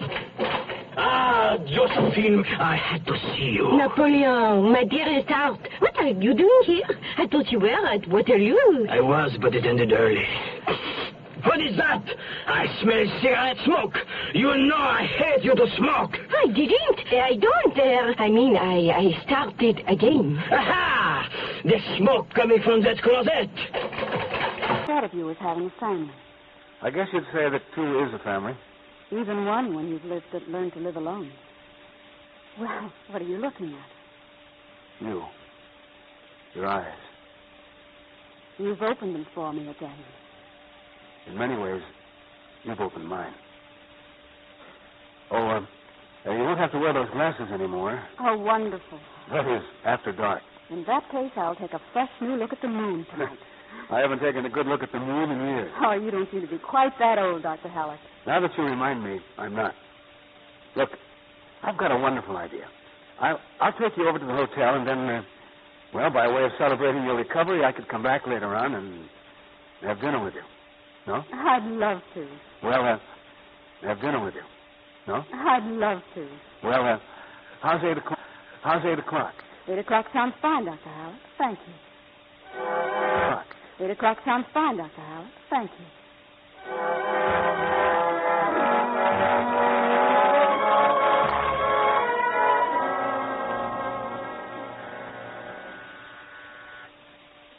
Come in. Miss Austin? Yes? Excuse me for coming up unannounced. Are you at the hotel? Oh, if it's about these rooms, I'm very... Oh, you like the suite, huh? Yeah, it looks real nice to me, too. Only I'm not from the hotel. Here, this card will tell you who I am. Benton Detective Agency, Chicago. Joe Crosland, private investigator. Very private, Miss Austin. You're investigating me? You wouldn't expect me to answer that question, would you? Chicago, You know anybody there? Yes. I have a very old friend there. He raises flowers. Dearborn Street? Halstead Street. Pleased to meet you, Miss Austin. Well? I got a client who thinks you might want to send him a message. And if I did, why should I need you? Well, he thinks somebody else is listening when you use the telephone. He also thinks you got company wherever you go. Any idea who the company might be? I didn't get the name, Miss Austin, but the initials are FBI. If what you say is true, tell your client that someone may be trying to locate him through me. Tell him to be very careful. And tell him I think I have a way to avoid all trouble. Dr. Halleck, huh? He kind of goes for you, huh? You're very sharp, aren't you? If what you say is true, you'll be careful. I never met my client, but I gather he's the jealous type. Can't say that I blame him. Good night, Mr. Crosland. I'll deliver your message. Be seeing you, Miss Austin.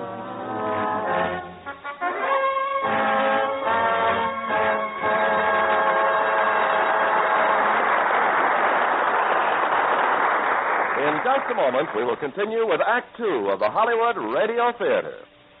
Make a friend, and you make an ally. There's a thought for you to keep in mind, as many another American has. There are people all over the world who still remember the kindness and consideration shown them by well-thinking Americans. You take the little German town of Waldorf. It has a population of only slightly over 6,000 people.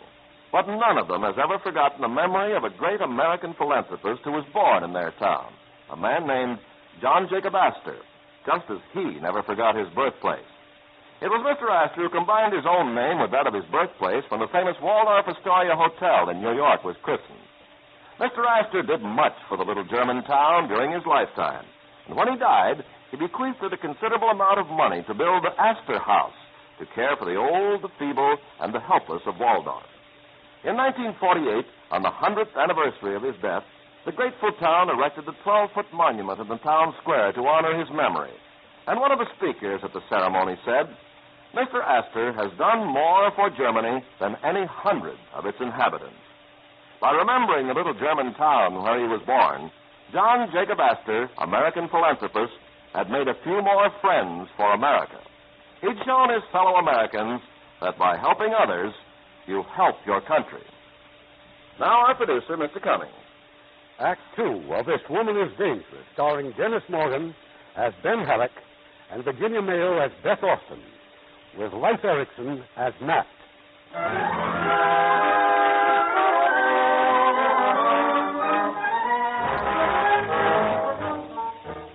It's a couple of days later. From a drugstore near the hospital, Franklin, the FBI agent, is talking to his office. Yeah, she just left the hospital. She's driving to Indianapolis with Dr. Halleck. They're due back tonight. Taylor and Nugent are following them. Right. I'll check you later.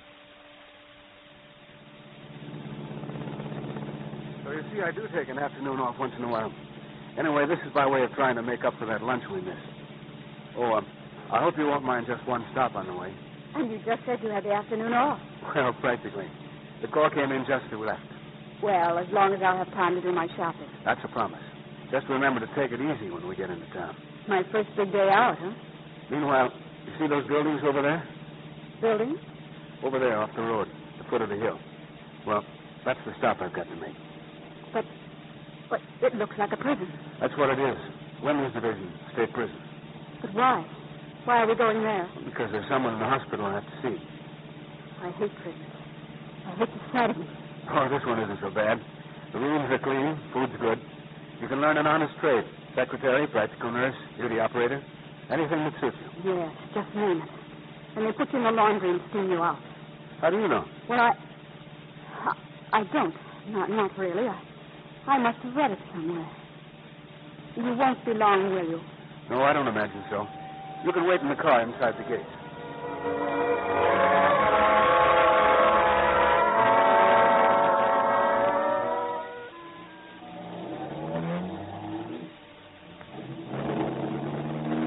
I thought I'd be. Sorry. See anything interesting while I was gone? There were some women behind the wall. I could hear them. Could hear the matrons. One of them had been smoking a cigarette. You'd think the poor girl had done something horrible. Well, Ben, what about your patient? How long did you save her for? 5 years? 10? And for what? She died just as I got there. She's free now. And you, a doctor, you're glad? For her sake, yes. There was nothing they could have done for her. Beth, I didn't mean to put you through such a depressing experience. I guess this detour sort of taken the edge off your shopping. It doesn't seem to matter anymore. I wish I were back at the hospital. Why? I think I was happier there, not facing reality today. You'll feel better when we get home. Home? My house in town. I want you to meet Susan, my little daughter. We can have dinner there, okay? Oh, yes. Yes, of course.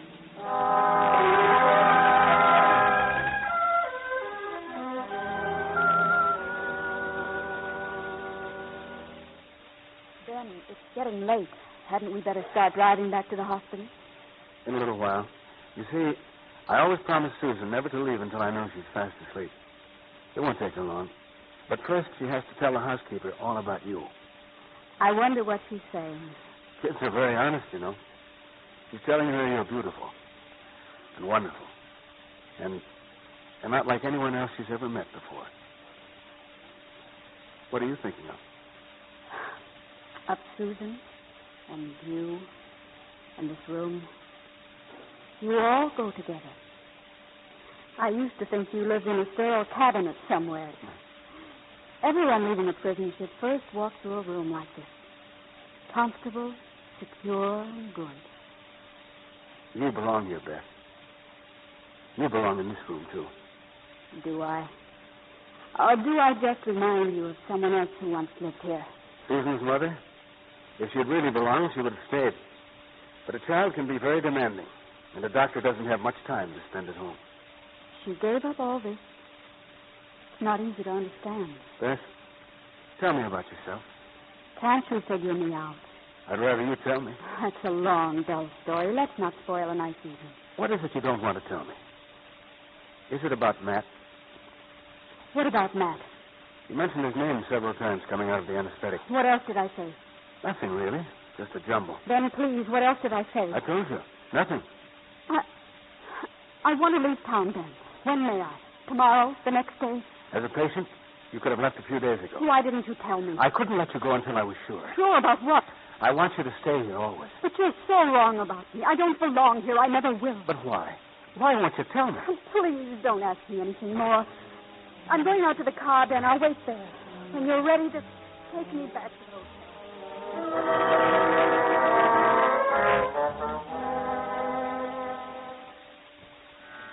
Come in. The bags are all in the... Beth. Oh, Ben, please. Please go away. There's nothing more to be said. I said it all last night. But I have a lot more to say. Then it's no use. You've got to believe What me. are you so afraid of? Nothing. Will you please go? Not until you make sense. Why are you so unreasonable? What am I up against? Questions. Questions you have every right to ask, but I can't answer them. Then there'll never be any questions. Susan didn't ask any. She liked you for what you are. It sounds so simple, doesn't it? Beth, look. I have an emergency call out in the country. A farmer's little boy. I want you to come with me. It's a long ride. We'll settle this one way or another. No, it's no use, Ben. You don't mean that. I have a kit to pack at the hospital. Meet me there in half an hour. The basement garage. Half an hour, Beth. Can I come in? It's me again. What do you want, Mr. Crosland? Backwards here, huh? So early in the morning. And so late last night. You should know that avoiding trouble is a 24-hour job. You're telling me. All right, you're a fine detective. I'll see that you get a bonus. Now will you get out of here? Bonus? Who from, honey? Dr. Halleck? Don't be ridiculous. He was my only way of getting out of town. Was? What made you change your mind about using him? Not that it's any of your business, but Dr. Halleck and I have been seen together too much. And if I'm being watched... Oh, you are, baby. You are. Well, let them follow me to a big city then, where I'll have a better chance of losing them.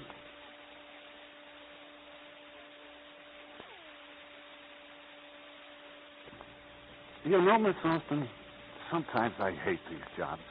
Take this one, for instance. It's not the FBI. I'm in the clear. I'm a licensed investigator doing my job. Well, then... Well, I'd give anything not to have to report to my clients about you and the doc. Never mind what you give. How much will you take? Well, I look at it this way. When a man feels as shaky about his girl as my client does about you, he must have a real good reason. And besides, my terms are a lot different for a good-looking girl than they are for a jealous man.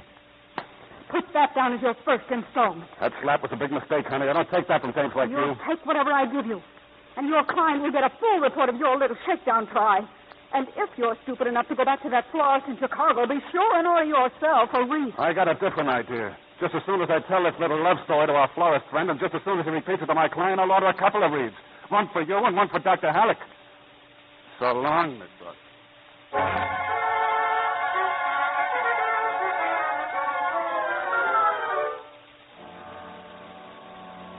Your car's ready, Dr. Halleck.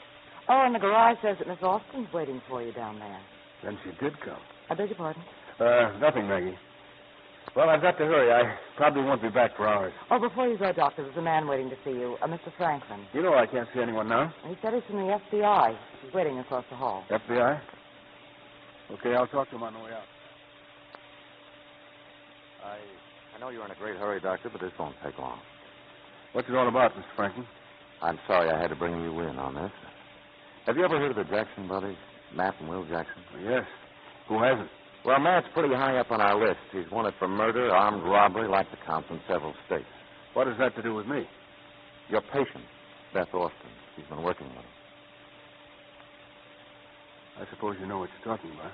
She's been tied up with him ever since Matt Jackson helped her to get out of prison. We've been watching her now for weeks, ever since he's been here, hoping she'd lead us to them. Well, now we're afraid she's trying to use you to help her get away without our knowing it. That's why we're alerting you. All right. I'm alerted. Will you help us? I'll do whatever I can. Thank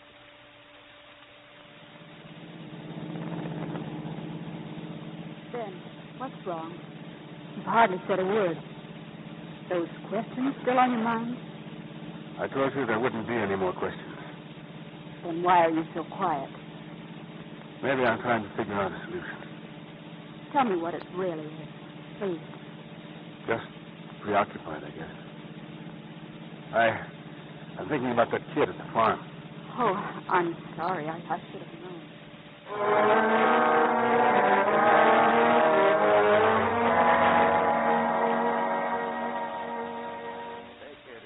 What's eating you, Matt? I just came from town. I spoke to Merrill in Chicago. That guy he hired to check up on Beth. What did you find out?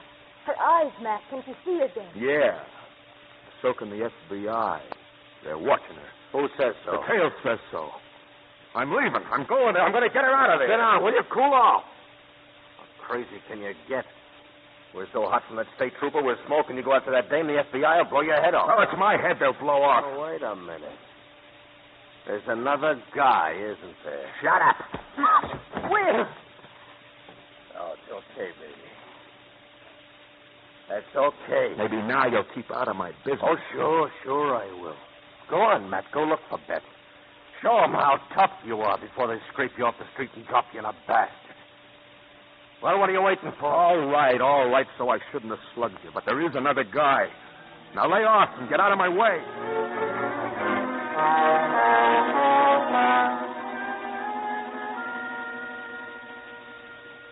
I'm sure glad you got here, Ben. I've got the boy on the kitchen table. Pretty bad depressed frontal fracture. Oh, this is his father, Fred Shaw, Dr. Halleck. Thanks for coming, Doctor. This your nurse, Ben?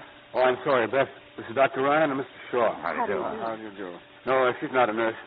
You better stay out here, Beth. Can't I help at all? Wait till I see how things are. We don't have any choice, Ben. We've got to operate here. Dr. Ryan told me what the chances are. I know you'll do whatever you can. Where's the boy's mother? She's with him, Doc. Inside. What about plasma, Bill? I phoned the drugstore. They got some. Take my car, Beth. Where'll she find the drugstore? You passed it on the way here. It's about 8 miles down the road to the village. You can't miss it. Drugstore is right across from the bus depot. Think you can find it, Beth? Oh, yes, of course. I'll go right away. Get 2 jars, and please hurry. We need that plasma as soon as possible. A smart idea, Ben. I saw right off he wasn't used to this. You must have known I'd have plasma, even if you didn't. Let's go in.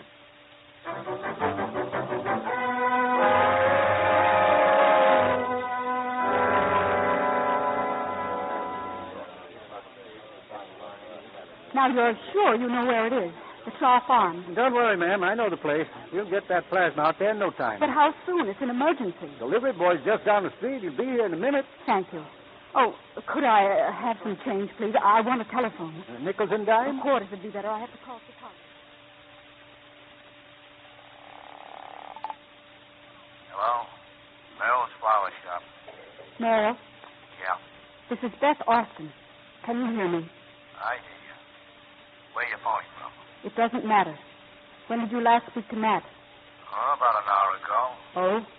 Did you give him all the information Crosland had to report? What information is that? Look, Merrill, don't what information means. Just tell me yes or no. Matt knows everything except the guy's name. Then listen to me very carefully. If Matt calls back again, or if you can possibly get in touch with him, tell him I said to stay where he is. Tell him not to do anything crazy, but I'll be there in the morning. Did you hear that? You'll be there in the morning. Believe me, Merrill, it's terribly urgent. Okay. I'll try to reach him. Thank you. Get your call through okay, miss? Yes. Tell me, that bus across the street, when does it leave? That's the Chicago bus, ma'am. It's due to leave in, let's see now, in 12 minutes. About that plasma, you're sure it'll be delivered? I'll run it out there myself if I have to. Oh, and will you get word to Dr. Halleck, please, that I left his car parked just across the street? Okay, miss, I'll tell him. You see, Yes, ma'am? Oh, I've changed my mind. Just give me the plasma. I'll take it out myself.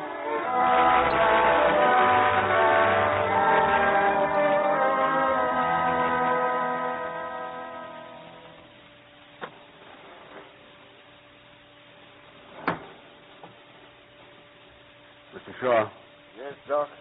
you can go in now. Your wife and Dr. Ryan are inside with your boy. Doc. I know what you want to say, so consider it said. Your boy's going to be all right, Mr. Shaw. In the morning, Dr. Ryan will bring him into the hospital. He'll mend faster there. If I could only thank your prophet. Miss Austin. Where did she go? The lady, she said she'd wait in the car, Doc. Thanks.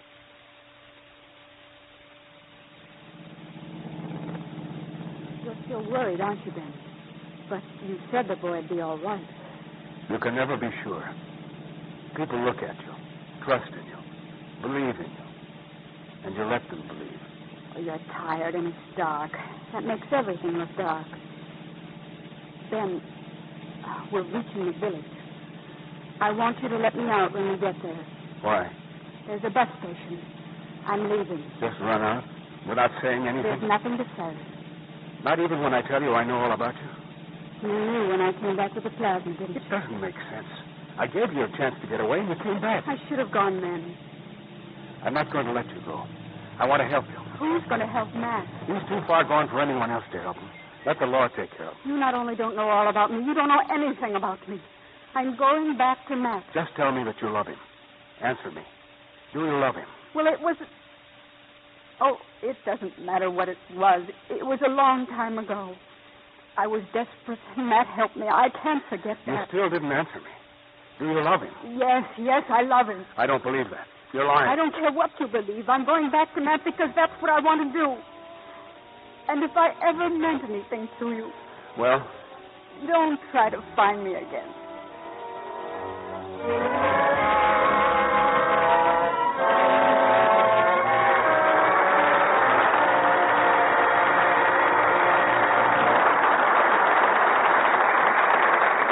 Act 3 of This Woman is Dangerous will continue in a few moments. Make a friend, and you make an ally. There's a thought for you to keep in mind, as many another American has, like Fiorello LaGuardia, the busy little mayor of New York, who found time to get on the radio and read funnies to the kids. Here was a man who loved children, and through his love saw the United Nations International Children's Emergency Fund come into being. To start such a fund, LaGuardia went to Europe, not as a representative of the UN, but as an American citizen. He traveled from country to country, investigating conditions, speaking to the people, and making friends. In his native land, Italy, he helped hand out food to the needy and won their admiration. On his return to the United States, LaGuardia worked day and night to sell the need for a children's emergency fund. And finally, the General Assembly of the UN adopted his proposal unanimously. in a resolution which stated that as many children as possible to the age of 18 would receive help from the fund on the basis of need, without discrimination because of race, creed, nationality, or political belief. Workers all over America donated a day's pay to the fund, as did children in all kinds of schools, organizations, and churches. But LaGuardia didn't live to see the full success of the great work he helped to start. His big heart stopped the night before the UN announced aid allocation to over 3,700,000 children and mothers in 12 European countries and China. But others picked up where Fiorello LaGuardia left off. People like him, who knew that by helping others, you help your country. We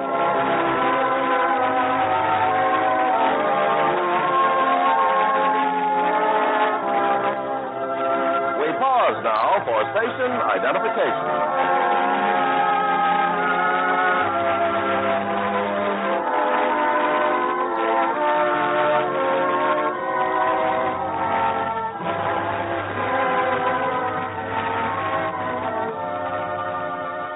The curtain rises on Act 3 of This Woman is Dangerous, starring Virginia Mayo as Beth Austin and Dennis Morgan as Ben Halleck, with Leif Erikson as Matt.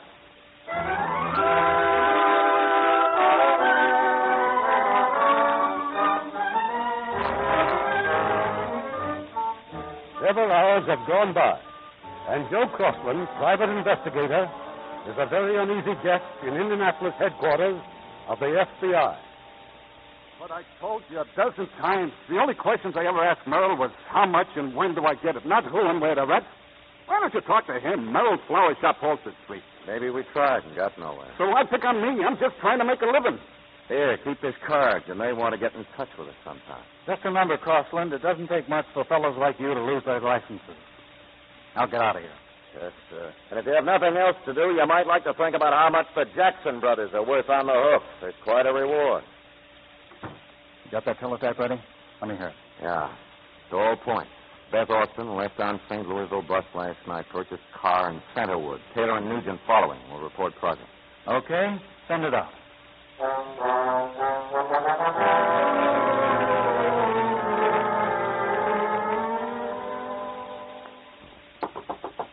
But you just can't let her stand there. It's Beth, Will. Now let her in. Can you keep your mouth shut? Yes, yes.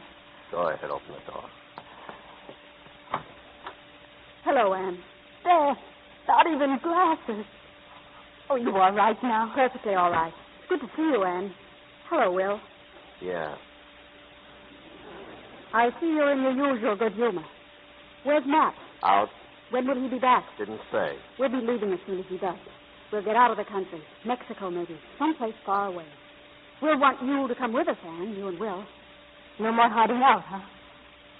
Oh, Will, maybe we can make it. Why don't you stop kidding yourself? But you promised. You always said we'd quit this racket. Well, Beth wants to. She can handle Matt. She always has. Oh, Will, don't be like that. Tell her. You've got to tell her. Tell me what. Where is he? Where's Matt? He's burning up the road to Indianapolis to find you. They're up to something, huh, Beth, with another guy. We heard all about it from Crossland. You just stood here and let him go? I'm through giving him advice. He wants to blow somebody's head off. That's his lookout. Who are you worrying about, anyway? About Matt or the guy he's going to kill? Nobody's getting killed except Matt. Knowing him, I wouldn't make book on that. Do we go for Matt together, or do I go for him alone? Why should we leave here? Well, for one reason, because I've got a pretty good idea that the FBI is following me.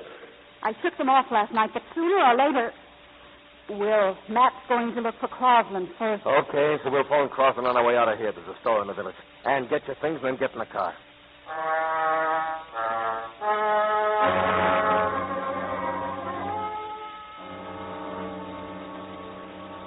Taking her so long to phone Crossland. How do I know? Go in the store and find out. Yeah, I think maybe I will. Hello? Operator, are you sure Mr. Crossland doesn't answer? Very well. Will you call another number, please? Lewiston, 7782. I want to speak with Dr. Halleck, Dr. Ben Halleck. Yes, I will. Hang up, honey. I said hang up. Maybe that was on the up and up, maybe it wasn't. After this, I'll do the call and get back in the car.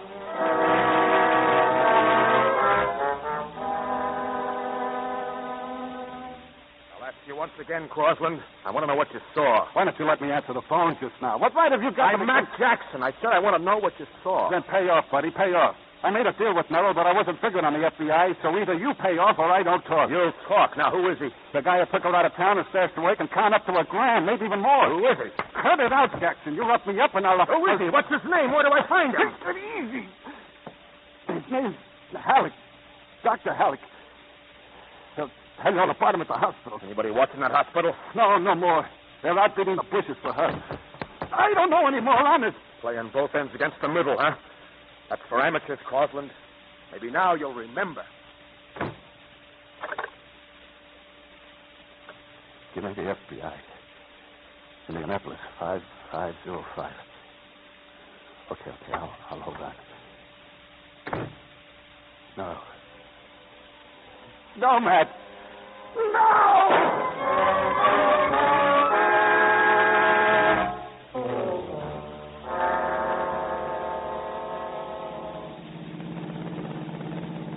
Where are we going? To the hospital. Halleck's hospital. That's where Beth told us to go long ago. I had to find out if Matt had seen Crosland. Wasn't he there? Wasn't Crosland in his hotel? Lobby was full of cops. Crosland was bumped off in his room 20 minutes ago.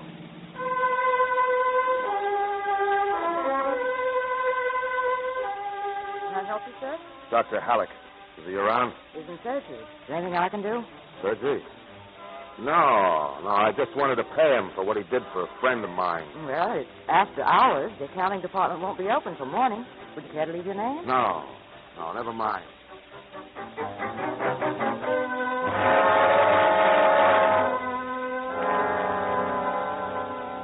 Miss Austin.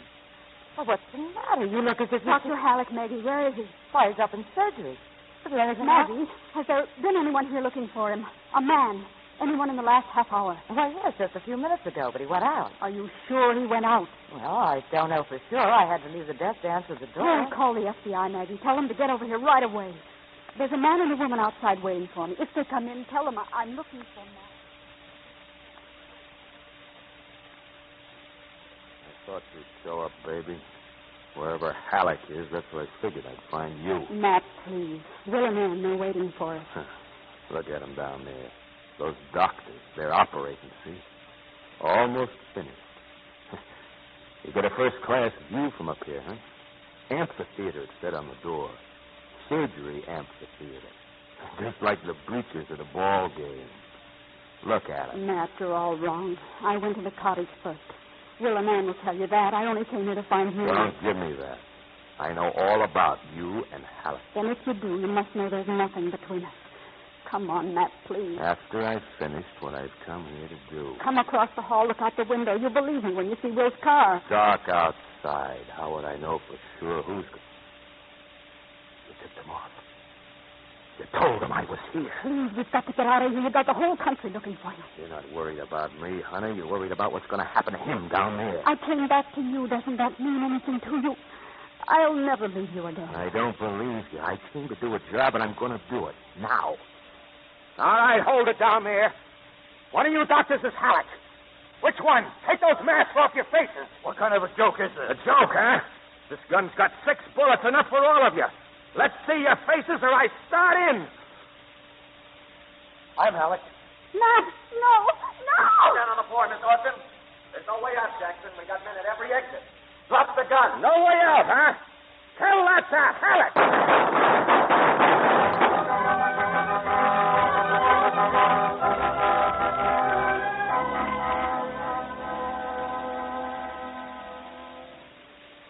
Franklin. Yes, Doctor? We're through in there now. Miss Austin's conscious. She'll be all right. I guess you know about Jackson. Yeah, the nurse just told me. He had to die this way, I suppose, sooner or later. Well, I'm glad she's going to recover. You know, it's amazing how readily you fellows can mend a wound. I wish X-raying a woman's mind was just as simple. So do I. I wouldn't have let her risk her life for me. That bullet was meant for me. But if she hadn't risked her life, we'd have no basis for a recommendation of leniency. Thanks, Franklin. May I see her alone? For a couple of minutes? Sure, go ahead.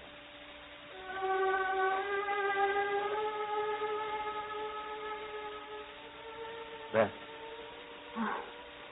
I can answer all your questions now. You already have. I know now why you came back, why you didn't stop to think about the risk, count the cost. Oh, but I did count it then. I ran to pay. Beth, remember the day we took the detour? It led us home. And it always will. Tomorrow, a year from tomorrow, whenever you get there, we'll be waiting for you.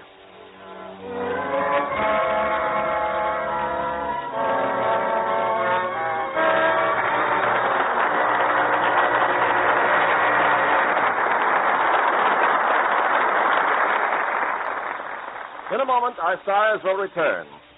This is really a story about two people. One is Chief Petty Officer Harry Frame, a veteran Navy electrician who saw lots of action in the war in the Pacific. The other is Mrs. Sadaya Ishiwata of Tokyo. Mrs. Ishiwata turned her home and her fortune over to 53 boys and girls of all ages who were orphaned by World War II. And Chief Frame devoted his off-duty hours to helping this tiny Japanese lady. He organized his friends into work teams, and because of their work, the home took on a bright new look. New panes of glass were installed, a new girls' dormitory was built, and twice a week, a Navy truck rolled up with leftover food, writing paper, worn-out clothing, and other contributions from the men. Chief Frame made it his private project toward better relationships between people of two different countries, and it's paid off in mutual goodwill. Such acts by you and your friends today are shaping our world of tomorrow. Now, Mr. Cummings with our stars. And here they are, Dennis Morgan and Virginia Mills. Please step forward for a curtain call. Don't you think it's about time we heard about next week's show? And time is very important in next Monday's play, because it's the 10th thrilling story of a man who kept the city of New York in suspense for 14 hours. And as the stars of this gripping drama from the studios of 20th Century Fox, and in his original role will be that dynamic actor, Paul Douglas, co-starring with Academy Award nominee, Terry Moore. Well, that will make exciting listening. Good night, Irving. Good night.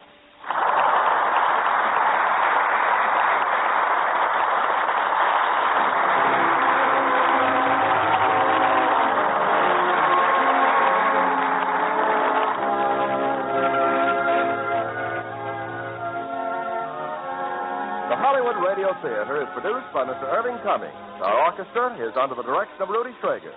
This is Ken Carpenter inviting you to join us next week at this same time for another presentation of the Hollywood Radio Theater.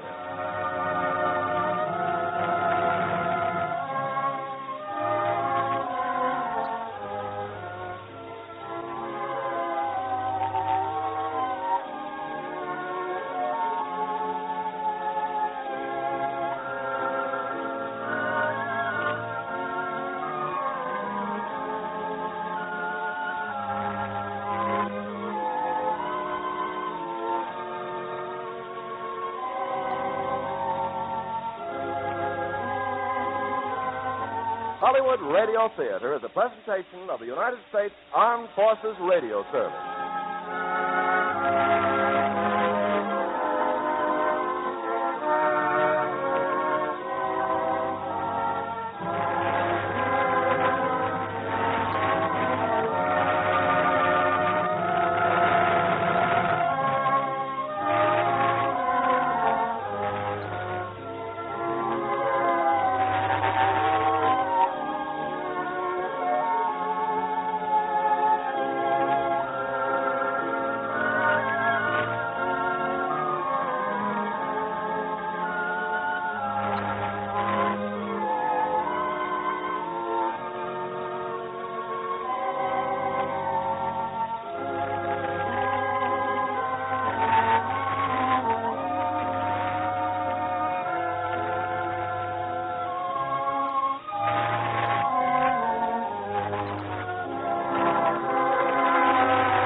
Whitehall 1212.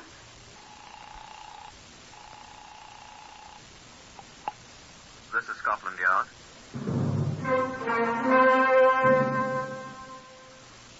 For the first time in its history, Scotland Yard opens its secret files to bring you the true stories of some of its most celebrated cases. These are the true stories. The plain, unvarnished facts, just as they occurred, brought to you by an all-British cast. Only the names have, for obvious reasons, been changed. The stories are presented with the full cooperation of Scotland Yard. Research for Whitehall 1212 is from Percy Hoskins, chief crime reporter of the London Daily Express. The stories for radio are written and directed by Willis Cooper. Now, this is the voice of the custodian of Scotland Yard's famous Black Museum, Chief Superintendent John Davidson. Good afternoon. This is a man's handkerchief. I doubt you've ever seen a handkerchief so stained with blood. I don't believe I have.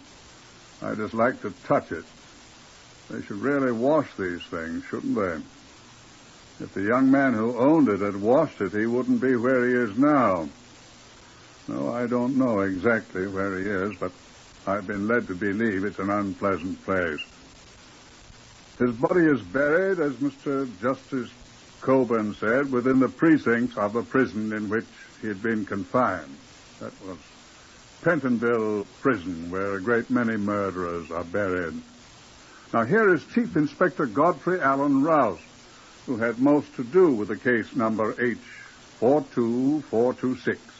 Yes, I've been on duty all night. No, I'd had no adventures at all, except an interview with a sad, fat man who'd accidentally set his bed on fire, and whose landlady was annoyed with him. I don't believe the poor man has smoked cigarettes in bed since. I was shambling sleepily along a certain street in the West End, thinking how nice it is to go to bed at the height of the full, fresh, fragrant morning, when my arm was rudely seized. My thoughts of bed vanished with a minor popping sound as I recognized the features of Mr. Alistair Crumbine, proprietor and chief clerk of the nearby Forensia Hotel. I gathered from Mr. Crumbine's gobbling that someone was violently dead in his hotel. Sighed and followed him. There, a functionary conducted me by means of a frighteningly creaky lift to the top floor of the Forensic and preceded me into a room, the door to which was standing open. Across the neat bed lay the body of a dead woman, appallingly battered about the head and upraised arms. She was a thin, middle-aged woman, and there was no sign of blood on her. She'd been carefully washed off, although the bed linen was spattered freely. There was no sign of a weapon, and the room, except for the carnage on the bed, was quite tidy. A door leading to what I assume was a private veranda was closed, locked, I afterwards found, from the inside. The functionary and I stood and looked silently, and then I heard the lift creak again, and Mr. Alistair Crumbine was there. Who is she, I asked Mr. Crumbine. She's dead, isn't she? There's no doubt she's dead, is there? I reassured him, and he burst into lamentation. Oh, my poor hotel. What's my poor hotel going to do with people getting murdered in it? What's to happen to me? What happens to your guests, Crumbine? She's a guest, isn't she? Who is she? Oh, the poor lady in my hotel. She's dead. Yes, she's dead. Who is she? Eh? Who is she? It's Lady Madge Johnston. She's dead. I knew of Lady Johnston. Lady Madge Johnston, a well-known philanthropist, widow of Sir Lawrence Johnston, a former member of the London County Council, reputed to keep a large box of crisp £1 notes for handing out to indigents at all times. What are you doing, Alistair? The box of money is here, all right. Mean there is a box of money? Look. You may believe it or not, but there was a great Schweppes ginger beer case still bound with iron straps under the bed, and it was absolutely running over with fresh, crisp Bank of England pound notes. Whew. Wonder if it's all there. Wonder if he took a fistful. Who? Chap that did her in. I wonder who did it. In my hotel. When did it happen? The maid found her when she brought up a cup of tea at 7 o'clock, like she always does. Darjeeling tea she always drank, the poor thing. Nasty strong stuff. At 7 in the morning. Yeah. And then the maid came and woke me up, and I hurried home at once. Had a seizure, she said. Elsie Weed from St. Louis, USA. Who? The maid had a seizure. she say anything? Only that she was going home. She had I know. I see him. Anybody else been here? I don't think so. No. Who was that man who brought me out here? He's been here. Oh, the fellow's the porter. He operates the lift. He here? Eh? Was he here? Oh, he must have been, mustn't he? Has he any ideas? What does he know? I'm afraid I didn't ask him. Get him. I want to talk to him. Oh, yes, of course. Get him. Yes, of course. Fellows! I say fellows! Isn't there a bell on that lift? Oh, yes. Well, use it then. Oh, he'll hear me. Fellows! So will everyone else in the hotel. Oh, do you think so? You'll have everyone up at the place here, and I don't want them. Ring the bell. Oh, yes, of course. He'll be here at once. Where does that door lead? What door? Oh, to the veranda. Wonder if he got in that way. Don't open the door. Oh, don't be careful. You'll fall. Be careful. What on earth happened here? Oh, I should have told you. Oh, I hope you didn't fall. Only you're still there. There's no floor on the veranda. What? We have the carpenters here, you know. They're making a few changes. Some new floors in the verandas, new... A man could break his neck here. It is quite a fall, isn't it? Where are these carpenters? Have they got ladders? Ladders? Yes, of course they've got ladders. How do you think they get up here? Do you suppose it was a carpenter that did it? Oh, but they all go home at night. They leave the tools and... I say, she might have been struck by a hammer, mightn't she? Let's see.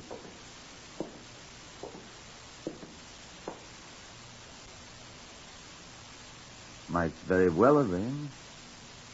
What about their tools? I was saying, they leave them in a storeroom, locked down on the ground floor. We shall go down there and look presently. Let's send for these carpenter chaps. Do you suppose... I say, do you suppose one of them could have done this? Good heavens.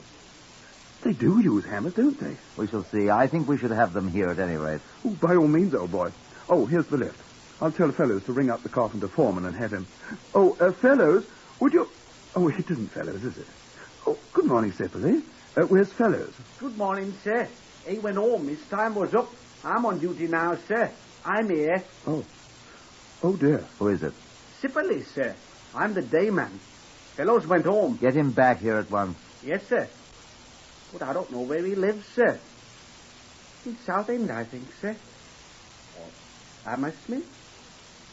Or perhaps it's Shepherd Bush. I'm not sure, sir. Houston? Well, do you know where that carpenter foreman lives? Get him at once. Yes, sir. So I'm not sure. Here. Wait a sec. Yes, sir. Yes, sir? Sipperly isn't as bright as he might be. No, sir. Oh, there's Lady Johnston. Morning, Lady Johnston. She sick. Oh, what's the matter with Lady Johnston? Please go, Sipperly. Run along, old boy, do. Yes, sir. Shall I, sir? Oh, is something wrong with Lady Johnston? She hurt? Is she? What shall I tell the boy? He'll find out sooner or later. She's dead, son. Oh. What's the matter with her? She's been killed. Who killed her? We don't know, Sipperly. Now, please go on. I know. It's one of them carpenters has killed her. That's why you want me to go find them. I know what you're talking about. I know. Be quiet, Sipperly. Huh? Well, who did then? Tell me who did. Tell me. Now, go on, Sipperly. Yes, Mum. Sir. Poor Lady Johnston. I know. I heard him talking in the night. Well, indeed. Do you have many like that? Poor Sipperly. Still, the boy may be right, you know. About what? About the carpenters, of course. Why? Well, who said she was battered to death with a hammer? A hammer's a carpenter's tool, isn't it? A weapon. I said she might have been beaten with a hammer. She might have, I said. Well. Are there no other hammers in your hotel? The carpenters have the only ones. They're the ones who did it. They must be. They did it. No, wait till we get them here. Don't you think so, Chief Inspector? I don't know. Well, then, who could have? I don't know that either. You wait till we get them here. You'll see. Look here, old chap. Eh? Just run along to a telephone, will you, and ring up Scotland Yard. It's Whitehall, 1212. Tell them there's been a killing here and ask them to send some people. Send who? Whom? They'll know whom to send. And tell them I'm here too, will you, and I want someone to relieve me. Yes, sir. What'll I do then, sir? Then I suggest you go talk to Sipperley. Perhaps he and you can think up some good ideas together. I'm your man. Oh, poor Lady Johnston. Whilst Crumbine dashed down the stairs, which also creaked abominably, I sat myself down with Lady Johnston's corpse to think. These are the things I thought of. A, the good charitable lady had been killed in the night. Whoever did it had, with the good lady, made a great deal of noise. Note. Who heard the noise? And when? Did they recognize any voices? Someone who was familiar, or had become familiar with arrangements at the Forensic Hotel did it. Else, how had he known about Lady Johnston? How had he got in the room? That door to the outside of the veranda had been locked. And the veranda 5 floors above the street is no floor anyway. How did the intruder get in? Or had he not had to get in? Had he been inside all the time? And what had the night porter been doing? Suddenly, I must have a little talk with that night porter, and I remembered his name, Fellows. The man who had been relieved by the boys Sipperley and gone home to Southend or Hammersmith or Shepherd's Bush or perhaps Euston. The night porter would have a lot of questions to answer, I could foresee. Lady Johnston said not a word to me, but grinned horribly. There were a couple of spots on her face the person who had washed her up had missed. "Excuse me, milady," I muttered, and went to look at the outer door. The key which had locked it was still in the lock where I had left it. The inside, mind you. I opened the door. The floorless veranda yawned above those 5 stories to the street. Could a ladder, I wondered? Carpenters use ladders. I must see if that foreman carpenter or his mates had been reached yet. I closed the door, locked it. Went out and rang for the lift. After a moment, it started up. Well, I reflected, that would at least save time. I could ask Sipperley some of the questions that plagued me. Perhaps he might know something. I waited as patiently as I could. At last, it hove in sight. "Hello, Sipperley," I said. I could see Sipperley staring up at me. "Hello, Sipperley," I said. Why, you remembered my name, sir. Thank you, sir. Hardly anyone remembers my name, sir. Joseph Adoniram Sipperley, it is, sir. From Blackpool, way up in Lancashire, sir. I don't know your name, sir, though. Well... Oh, no, don't tell me. I'll find out. Poor Lady Johnston, she didn't remember my name either. She always called me boy. I hate being called boy, don't you, sir? Yes, sir. Do you want to see Mr. Crumbine, sir? He's on telephone. He's calling the foreman carpenter, sir. Mr. Morris, like you said. Only he can't get Mr. Morris on the telephone. And so he called Fellows. Fellows is the night porter, sir. And he lives in Kennington. Not Southend or Hammersmith or Shepherd's Bush. Or Euston. No, Kennington. Mm-hmm. Kennington isn't far away, and Fellows will be right here in a minute, and maybe you'll know who killed poor Lady Johnston. She was so nice. But she always called me boy instead of my right name, Joseph Adoniram. Don't you feel dreadfully sorry about her? I'll take you to the cellar, sir, whilst Mr. Crumbine's on the telephone. This is the cellar, sir. There. Nothing down here. Storeroom, sir, where we keep the guests' trunks and boxes and everything, sir. Excuse me, sir, I beg your pardon, sir. Excuse me, sir. I'm always bothering the guests, sir. Mr. Crumbine tells me, and... Look here, Sipperley, you're not bothering me, and besides, I'm not a guest. Minor. Well, sir, I want you to know that I'm really not such a simpleton that Mr. Crumbine thinks I am. Now, look here, Sipperley. He thinks I'm not quite bright, sir. But I'm bright, all right. And I have the equivalent of a high school education, sir. Oh, really? Oh, yes, sir. I know algebra, sir, up to binomial theorem, sir. And I'd wager Mr. Crumbine doesn't know that much about algebra. And I know Latin. Quousque tandem abutera Catilina patientia nostra. That means, how long, O Catiline, are you going to continue to try our patience? And I know Kipling quite well. My father was a great student of Kipling. Excuse me, sir. There's a widow in Sleepy Chester who weeps for her only son. There's a grave on the Parbank River, a grave that the Burmans shun, and there's Subada Prag Tewari to tell how the deed was done. That's the grave of the 100 Head. I know it all, but excuse me, sir, I forget so much. I think that's why Mr. Crumbine thinks I'm not quite bright. I can't remember things. I tried for me trade test in the war, sir, but right in the middle of the examination, I forgot. I've forgotten what I forgot. But they made me go away. That's the room there where the carpenters keep their tools. Wouldn't you like to look at it, sir, while Mr. Crumbine's on the telephone? Well, goodbye, sir. I wonder if he heard anything last night. Or has the poor beggar forgotten it? Well, I suppose we'll never know. Poor kid. Hello, Chief Inspector. How did you get down here? The lift. Oh. Simply take you to the wrong place. I'm going to sack that fellow. Oh, no. This is quite the right place. Did you get your people? The carpenters? No. But they'll be coming in. The fellow? Yes, he's on his way. Turns out he lives in Kennington, no distance at all. What do you mean about the right place? Want something down here? I thought I'd have a look at this place where the carpenters store their tools. You do think it was a carpenter, did it? Where's this place? Just a step.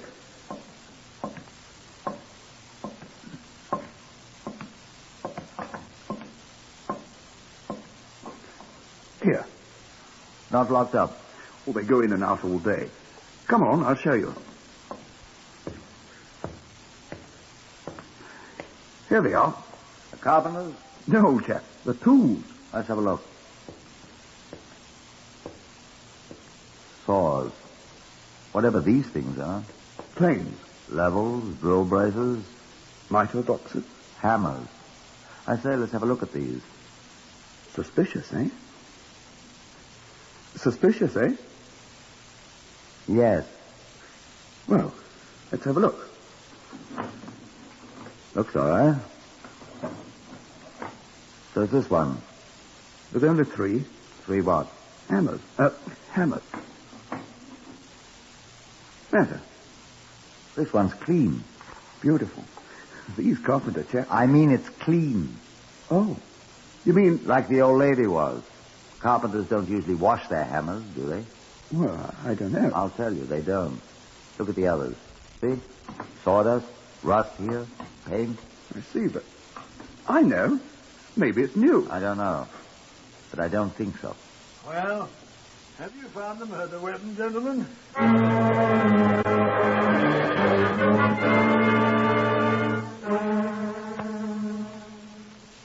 Whitehall 1212, to which you are listening, is compiled from records of authentic cases from Scotland Yard. The research is prepared by Percy Hoskins, chief crime reporter of the London Daily Express. The stories for radio are written and directed by Willis Cooper. In today's story, Chief Inspector Rouse has just discovered what may be the murder weapon in a cellar storeroom. Now, back to the story itself.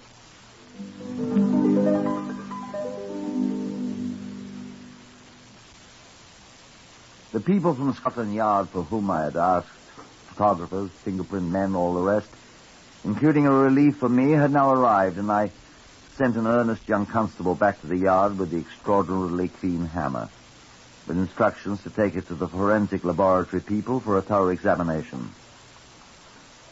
I sat down in the corner of the cellar with Alistair Crumbine and Fellows, the night porter, and held grave discussion. Good thing you got me before I got into bed, sir. Why is that, fellows? Once I got my eyes shut, sir, you'd never have woken me up till Monday, sir. Good heavens. Is today Sunday? As ever was, sir. We all ought to be in church singing hymns or praying or going on like they do, sir. As I say, sir, it's a good thing you found me sitting there eating the last of my liver and onions and my Sunday night shirt, or I should never have waked up until 8 o'clock Tuesday night and Monday being my night off, sir. At which time you'd have been sacked, because you're due on the job at 6:30, my dear fellows. Sorry, sir. That's why we weren't able to reach those carpenters. All at Nonconformist Chapel, sir. Well, you can arrest them Monday, Chief Inspector. Why should I arrest them? Well, it was their hammer that Lady Johnston was murdered with, wasn't it? We don't know that yet, you know. Wait till I hear from the Have laboratory. to be certain you know, sir. You know what Sybil has been saying, sir? Oh, that nonsense. What's Sippley been saying? If you listen to everything Sippley's been saying. What's Sippley been saying? He says he recognized them, sir. At least 3 or 4 times he told me, sir. What's Sippley been saying? Oh, a lot of nonsense. What, fellows? Well, sir, excuse me, Mr. Combine. He's been hearing voices. Voices? Voices? What kind of voices, fellows? Well, may I tell him, sir, what Sybil has been saying? If you want to make a fool of yourself. I believe him, sir. That lad wouldn't tell a lie. Hasn't brains enough to tell a lie. Well, what's he been saying about voices? He's been hearing him, sir, nearly every night for a week. What sort of voices, fellows? Sippley, let's have him in here and ask him. He's gone, sir. I met him when I came in. I sent him out for some coffee for all these Scotland Yard fellows. Oh, thank you, sir. We're all very grateful. Wonder where all my men are. All over the place. Well, sir, Sybil has been telling me he sleeps here at night, sir, the other end of the cellar. That 3 times, I think it is, he's been waked up and by strange men's voices whispering. He's balmy. Now, wait, sir. I thought I heard them myself. And Sybil and me we've gone hunting for them all over the hotel. Find them? Well, no, sir, but I believe they're the ones who stole that hammer, if they did, and killed poor Lady Johnson with it. Sybil swears he's heard them. Unless it's an hallucination. Might be, you know. He's been waking me up every night, practically. You don't believe it. Well, clues sometimes come from the strangest places. Well, there might have been somebody planning to. Yeah. Still, we never found anybody. It'd be extraordinary if you did, fellows. Beg your pardon, sir? It isn't that simple. But, sir... But it's interesting enough to make me want to know more, I can assure you of you that. You see, sir? Oh, nonsense. The man's daft. Well, we'll see. And at that moment, the earnest young constable I'd sent to the laboratory with the too-clean hammer arrived. Well, Constable, I said? Yes, sir. They've examined it. There's a preliminary report, sir. I was being a little too Sherlock Holmes. No, sir. Eh? No, sir. Why? Well, should I be for these gentlemen, sir? Eh? Oh, Krumbheim. Well, it's your hotel, and fellows. Perhaps we may find your whisperer. Syphilis, sir. Speak up, Constable. Well, sir, first the laboratory said the hammer looked too clean to be true. Huh. It was. It had been wiped clean. Exactly what I said. Yes, sir. Mm-hmm. Well, when they started to examine it under a low-power microscope, sir... What did they find? A drop of blood. A blood stain, sir. Well. Yes, sir. Under one of the claws, here, where the cleaning rag missed it. The type? AB, sir. Wonder what type Lady Johnston's is. We got a sample, sir. That's what took me so long. What type? They're identical, sir.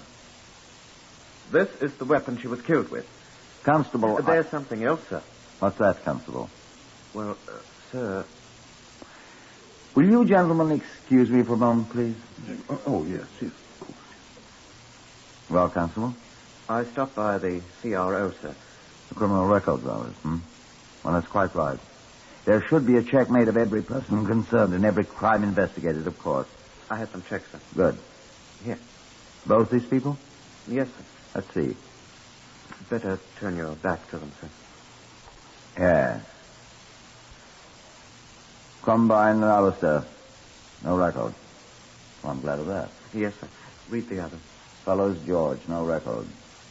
Well. The other one, sir. Sippley, Joseph Adoniram. Oh, no. Read it, sir. I needn't need to more than glance at the card.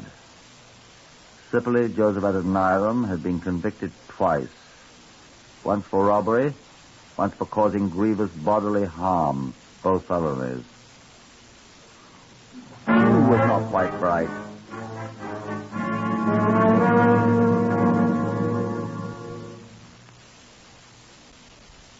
And when Sippley returned with the coffee for the Scotland Yard men, the earnest young constable and I called him aside. In Sippley's own room, we showed him the card containing the notation from the Criminal Records Office. He looked at me with something of a sneer, and his voice wasn't the same. Well, copper, I suppose you want to search me. I turned away while the constable frisked him, as the Americans put it. Nobody said anything. When I turned back, Sibley was grinning at me. The constable looked at me in horror. There on the little table before him lay a blood-stained handkerchief. It was in his pocket, sir. Don't let that give you any ideas, Chief Inspector. I was boxing the day before yesterday with good old fellows, and he blooded me nose. Ask him. Get him, Constable, please. Yes, sir. Mr. Fellows. Hello! Come in here, please, Mr. Fellows. Right. Come in.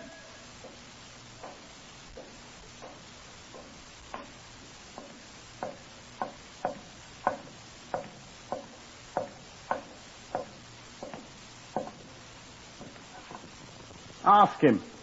What's wanted, sir? Fellows, were you boxing with Sibley here the day before yesterday? Yeah. Oh, yes, sir, I was. See? Did you... Give you a bloody nose, didn't I, sir? And here's the handkerchief I sopped it up with. You've been carrying that wretched thing about in your pocket all this time?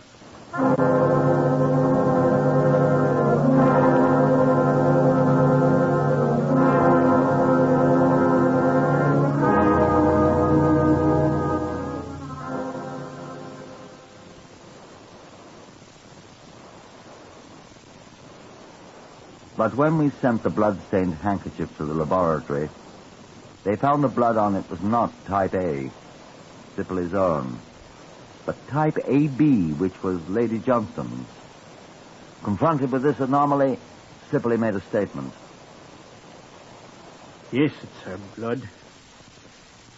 Yes, I killed her. I'm sorry I didn't get all of the blood off the hammer. I made up the story of the people whispering, so if I couldn't blame it on the carpenters, there'd be somebody else. You'll find the handkerchief I used for my bloody nose on the floor of my room under the rug by my bed. I just pocketed the wrong one. They both looked alike. It's no good, I give up. I murdered the old fool. Why? I'll tell you why. Because everyone said I wasn't quite bright. Because nobody would bother to learn my name, Joseph Adoniram Sibley. They called me boy. Just like the old lady did. Boy. So I killed her. I wish I could kill all of you. I didn't get any of the money, though. Fellows came along too soon, looking for the people that whispered. So I went along with him. We didn't find anybody. Boy indeed. Not quite bright indeed. Well, I almost got away with it, didn't I? Almost. Joseph Adoniram Sibley was hanged at Pentonville Prison, and his body's buried in the precincts of the prison. The boy who was not quite bright. He wasn't a boy, though. He was 27 years old, so he looked much younger, as the prison surgeon who made the post-mortem examination said. Heard today on Whitehall 1212 was Horace Braham as Inspector Rouse. Others in the order of their appearance were Harvey Hayes, Morris Dollamore, Gordon Stern, Evan Thomas, and Lester Fletcher. This is Lionel Rico speaking. Whitehall 1212 is written and directed by Willis Cooper.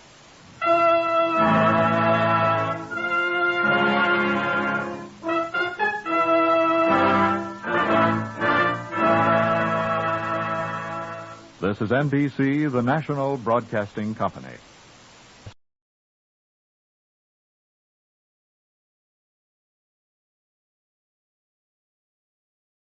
NBC presents Short Story. Tonight, Conrad Aiken. A story by a Pulitzer Prize winner, the man who holds the chair of poetry at the Library of Congress. He's poet, teacher, sometime tennis reporter for the New Yorker magazine, Conrad Aiken. He deals tonight with an operating table and a strange, far journey. which will be heard immediately following this communiqué from the United States Marine Corps.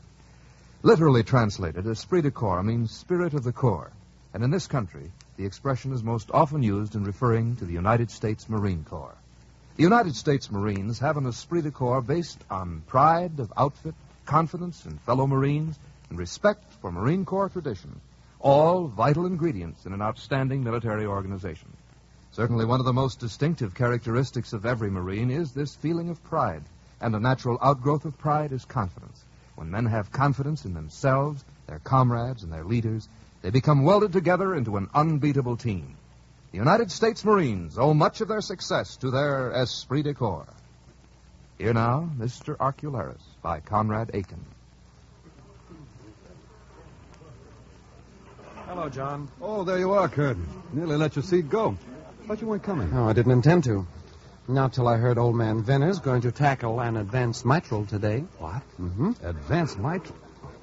Poor guy is practically signing his own death warrant. What's his name? His name is Arcularis. Arcularis. Rum sort of a name. Yes. And I gather he's a rum sort of a fellow. All kinds of money, no wife, no family. All alone in the world. How come you're so well informed? I've been taking an interest in the girl who's been nursing him, little Miss Hoyle. And I've been getting precisely nowhere. She's far too wrapped up in her patient, her precious Mr. Arcularis.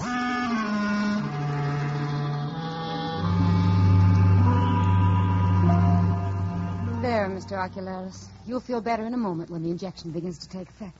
Thank you, Miss Hoyle. Be very kind to me. Patient. Will they be coming for me soon? Very soon. Miss Hoyle. Yes. You won't leave me, will you? Of course not. Stay with me. Take my hand and stay with me.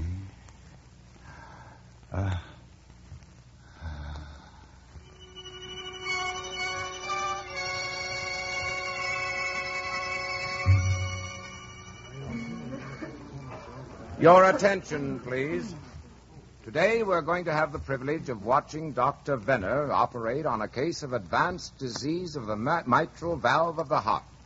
Our thanks are due not only to Dr. Venner, but to the patient who, in the interest of medical science, has consented to have the operation take place here in the lecture theater. Well, I thought you said the patient was quiet. He was, Doctor, for a while, but... He's had an injection, of course. Yes, Dr. Venner. All right, I'll try to quiet him. Mr. Arcularis, listen to me, Mr. Arcularis. You're going to be all right.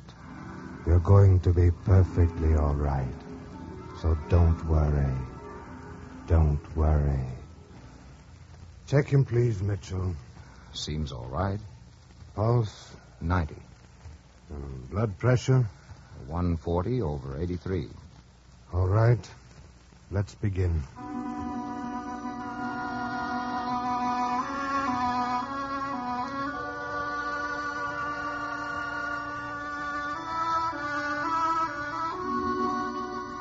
Good morning, Miss Hoyle. Good morning, Dr. Mitchell. Where's your patient? He's in the bathroom, Doctor, dressing himself. Getting dressed on his own, eh? He must be feeling pretty well. He's still very weak, Doctor. That's to be expected.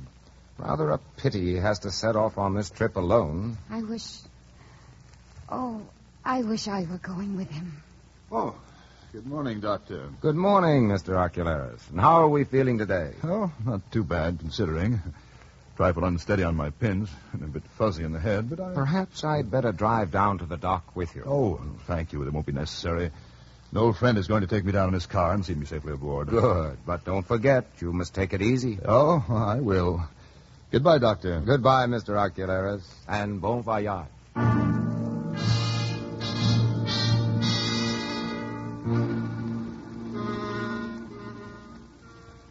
How strange and vivid the world looks from my window, Miss Hoyle. It must to you today. It looks as if it had been made freshly for me. So our musician friends are back. How nice of them. They've come to give you a final serenade. Well, I must say, I'd rather they hadn't. Why, Mr. Arcularis, I thought you liked their music. Not this tune, Miss Hoyle, not this tune. It reminds me too much of my mother, my very pretty and very wicked mother who died young. Still, they do look rather nice standing down there on the wet sidewalk, Oh, it's all so wonderful after the shower. The innumerable green, fresh leaves blowing and turning. And the sky strung with rain like a harp, every raindrop sparkling. I feel I don't want to leave it. I don't want to go. But think of all the wonderful things you're going to see while you're abroad. Oh, yes. A sea voyage, Paris, Switzerland. A long time since I've seen them. Yet somehow I'm homesick already. Homesick without having left home. Is that perhaps because you're going alone? Yes, perhaps it is. I do think you should have someone with you. You, for instance? Oh, Mr. Archelaus.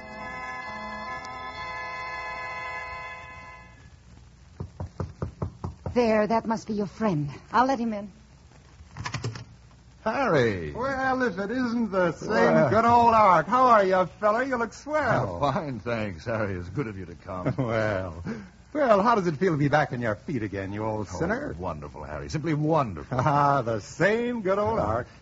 No, not quite, I'm afraid. Say, you sure you're really up to this trip? I mean... Oh, absolutely. I've been checked out by the doctors. Hadn't we better go?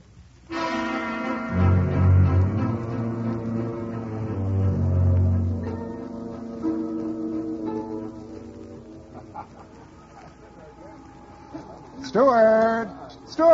Yes, sir. Coming, sir. Steward, 2 double whiskeys. Right away, sir. As I always say, there's no bar like a ship's bar, eh, fella? Yeah, but it's too cold in here. I can hardly keep my teeth from chattering. Your whiskey, sir? There. Now, drink it down, Ark. That'll soon chase that chill out of you. I hope so. I say, Harry. What is it? Something wrong? No. It's just... There's that girl at the table over there by the door. Oh, what about her? Hey, she's very pretty. Almost beautiful. Doesn't she remind you of someone? Oh, now you come to mention it, yeah. She looks rather like that little nurse who was looking after you at the hospital. She doesn't remind you of anyone else? No. You never saw my mother, did you, Harry? Why, no. No, of course you couldn't have. She died so young. Oh, look, we've embarrassed the poor girl with our staring. She's getting up to leave. No, I think not. She isn't going to leave. You're right. She's coming our way. Hey, this is bad, fella. Oh, pardon me, gentlemen, but you've been looking at me as if you recognized me. Please accept our most humble apologies, madam. Our behavior has been inexcusable. Oh, no, please don't apologize. You see, well, I have such a poor memory for names, and I was afraid you might think me very rude. You mean that... I mean that I'm almost certain I've met you somewhere before, but I have to admit I can't remember your name. My name is Archelaus. Archelaus. Yes, and my friend here is Harry Freeman. I'm Clarice Dean. Miss Dean? Won't you have a drink with us? Well, thank you, but I must go down to my cabin. Then perhaps we can get together later on, Miss Dean? That would be nice. Goodbye, gentlemen. Au revoir. Well, that isn't the strangest thing. All ashore that's going ashore. All ashore that's going ashore. Well, that's it, fella. Time for me to go. Harry, do you have to? Goodbye, old fella, and take care of yourself. Goodbye, Harry. Goodbye.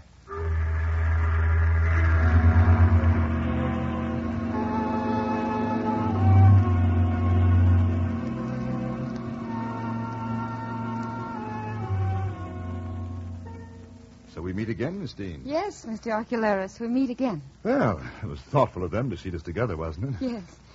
You're alone? Yes, quite alone. And you? Yes, I'm on my own, too. Is this a pleasure trip for you, Mr. Archelaus? Pleasure? No, not exactly. I'm convalescing.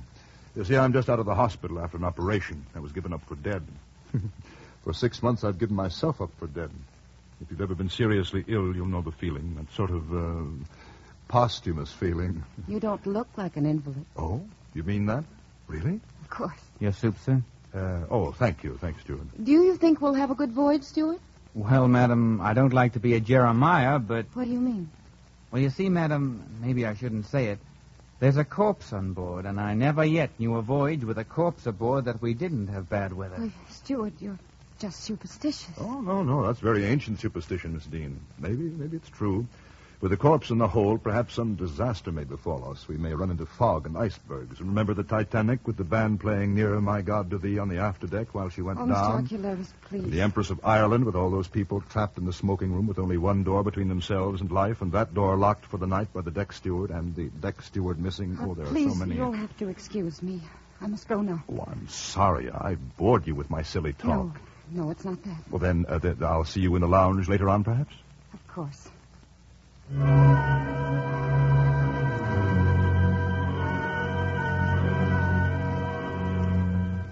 Ocularis.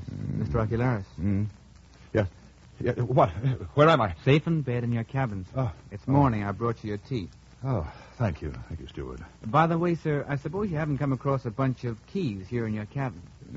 Keys? Well, no. Why? Well, mine are missing, sir. The ones that open the pantries and the freezers. I must have laid them down somewhere. No, I'm sorry, but I'm afraid I haven't seen them, steward. Oh, well, I didn't really think you had, sir. Only I thought it wouldn't do any harm to ask. Oh, no, of course not, and I do hope you'll find them. Oh, they'll turn up sooner or later, so never fear.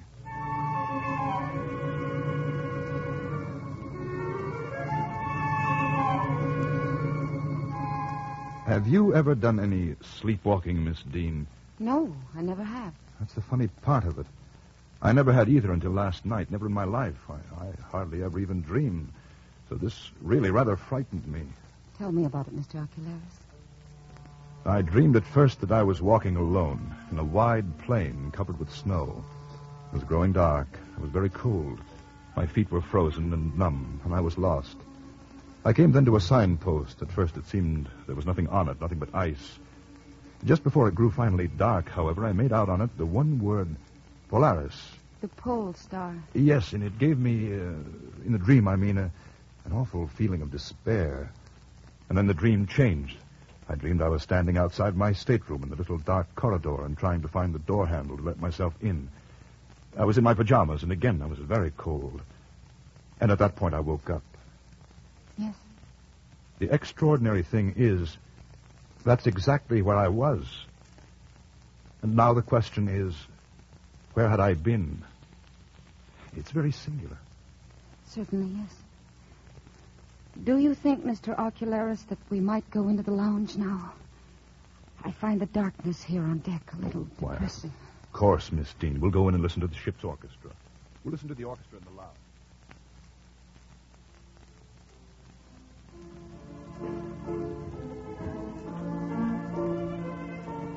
Ah, good heavens. Can I never escape from that horrible sentimental tune? The last thing I heard in America and the last thing I want to hear. But don't you like it? Well, when I heard it at the hospital, when was that? It made me feel like crying. 3 old Italians tootling it there in the rain. Oh, I suppose like most people, Miss Dean, I'm afraid of my feelings.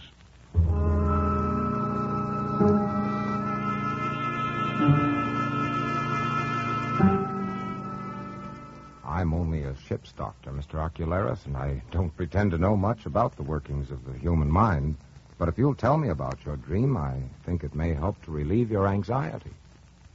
Last night was the second night in succession. It started with the engines. The rhythm of the engines became positively persecution. It gave me no rest. It followed me like a hound of heaven. It drove me out into space and across the Milky Way, and then back home by way of Betelgeuse. It was cold there. I sparkled with frost. I felt like a Christmas tree.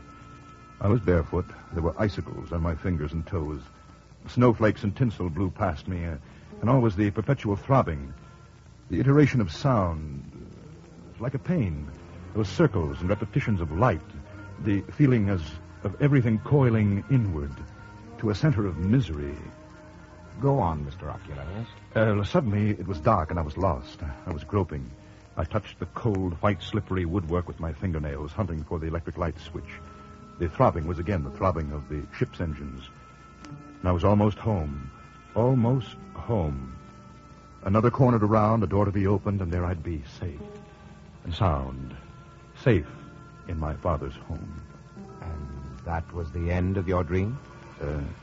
Yes. It was at that moment I woke up. I was in the corridor that leads to the dining salon, and I was seized with such a pure terror as I had never known. My heart felt as if it would stop beating. My back was toward the dining salon, so apparently I had just come from it. I was in my pajamas.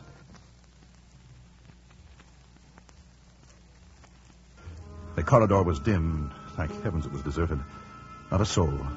Not a sound, but the engines. I was only 50 yards from my stateroom, and I felt with luck I could get to it unseen.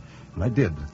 In a cold sweat, I crept into my bunk, and I lay there shivering and thinking, where have I been?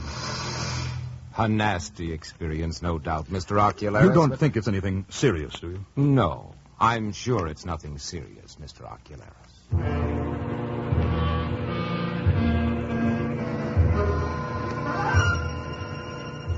Miss Dean, Clarice, please, may I call you Clarice? Of course you may, Mr. Ocularis. Clarice, it happened again.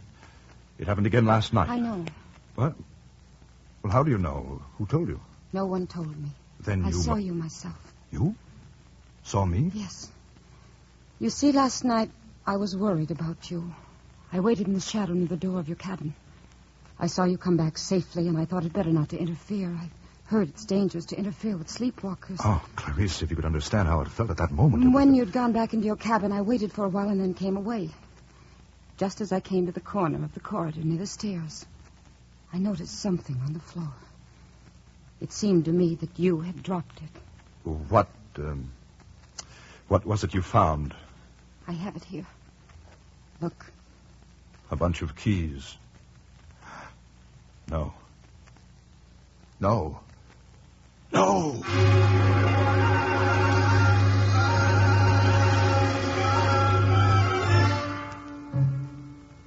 You sent for me, Captain? Oh, yes, steward.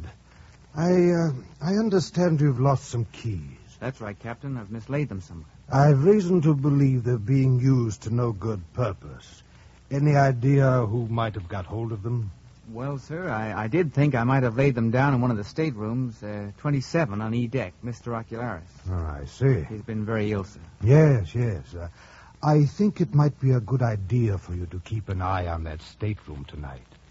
Do you see what I mean? Yes, sir.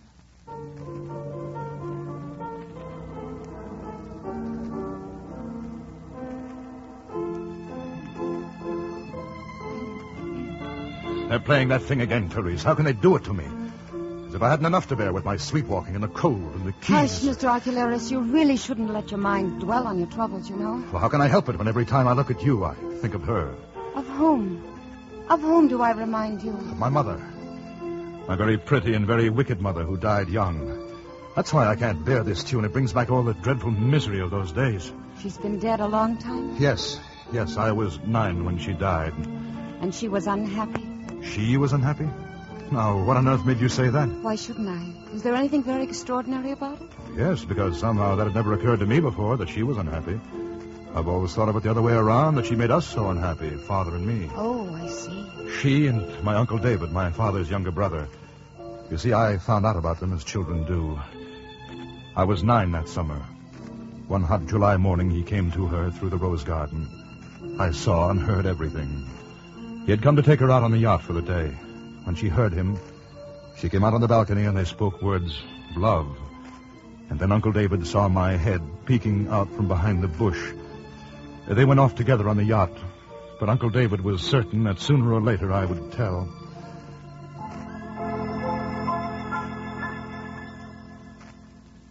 And you were only 9. It was one of those things that stay in the mind forever. My mother's face with the love in her eyes.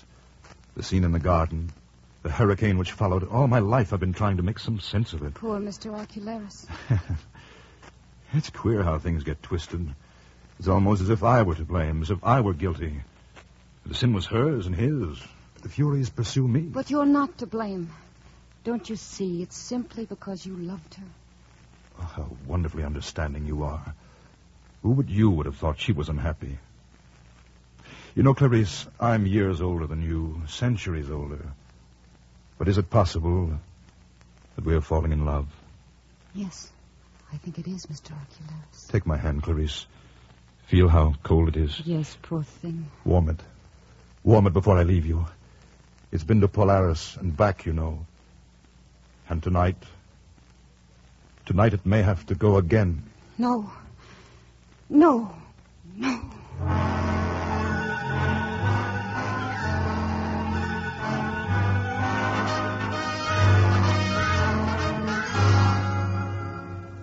Last night, Clarice, it was the same. Same dream of going round a star.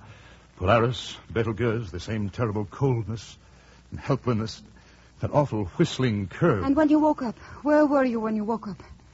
Tell me. Don't be afraid. I was at the bottom of the stairway that leads down from the pantries to the hold, past the refrigerating plant. It was dark, and I was crawling on my hands and knees. Oh, do you think? I know. And so do you. Once more, and I'll be looking down into it. And there I will see myself.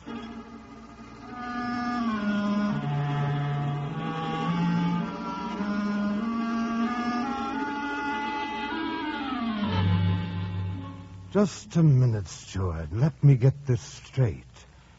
You kept watch outside Mr. Arcularis' cabin. He came out in his pajamas, and you followed him down to the big freezer room. He used your keys to unlock the doors along the way. Yes, sir. When he got to the door of the big freezer room, he unlocked it and went in, and got down on his knees beside the coffin. Then he started to beat on him with his fist, sir. How long did that go on? Only a few moments, sir. Then he turned round and started back. And you followed him back to his cabin? Yes, sir. When he got a few yards from the freezer door, he seemed to wake up like, and after that he fair ran back to his stateroom. Well, I think I'd better have a word with Mr. Arcularis myself.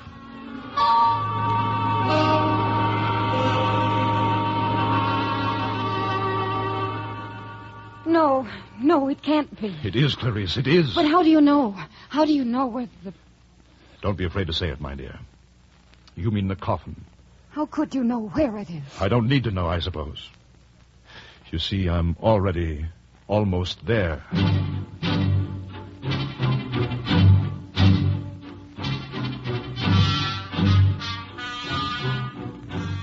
Ah, yes, Mr. Arcularis. What do you want with me? Well, there's a certain matter that I feel I really must discuss with you. What do you mean? What is it? Mr. Arcularis, have you been sleeping well since you've been aboard this ship? What are you driving at? Tell me, what are you driving at? If you'll please answer my question, I'll explain. No, I have a right to know what you're accusing me of. But, my dear Arcularis, I'm not accusing you of anything. I'm simply trying... Oh, yes, you are. You are accusing me of something, and I know what it is. I know what you're thinking. But, my dear sir, You think it was my fault that they drowned? You think my spying drove them to it? You think I was to blame for what happened? Mr. Arcularis, you're entirely mistaken. I'll tell you exactly what happened. It was the morning after he came to her in the garden. The morning after the hurricane. It was just before daybreak, and the bay was calm again. I rode up the marsh channel towards Pulpit Rock. I knew that Mother and Uncle David had sailed that way in the yacht. I rode about halfway up the channel when I saw the yacht's tender. It was still tied to the yacht. The yacht was sunk there, lying a little on her port side with the roof of the cabin about 2 feet under water. I could see it all quite plainly. The cabin door was shut. I sculled around to the starboard side where I could look in through the forward porthole. Inside, I could see something pink floating close to the glass. I knew it was my mother's dress, the dress she'd worn the day before. That's all, sir. I didn't touch anything, sir. I left everything just as it was. Everything. Mr. Arcularis. Yes? I'm afraid you're not quite yourself this morning. That's right. I do feel very weak. I have a pain around my heart. You've been very ill, and we must take care of you. You've been walking in your sleep. It may not happen again, but if it does, I'm afraid you'll have to sleep in the ship's hospital. Yes, I understand. Don't worry about anything, Mr. Arcularis. We'll take care of you. You're going to be all right. You're going to be perfectly all right. So don't worry. Don't worry. Don't worry.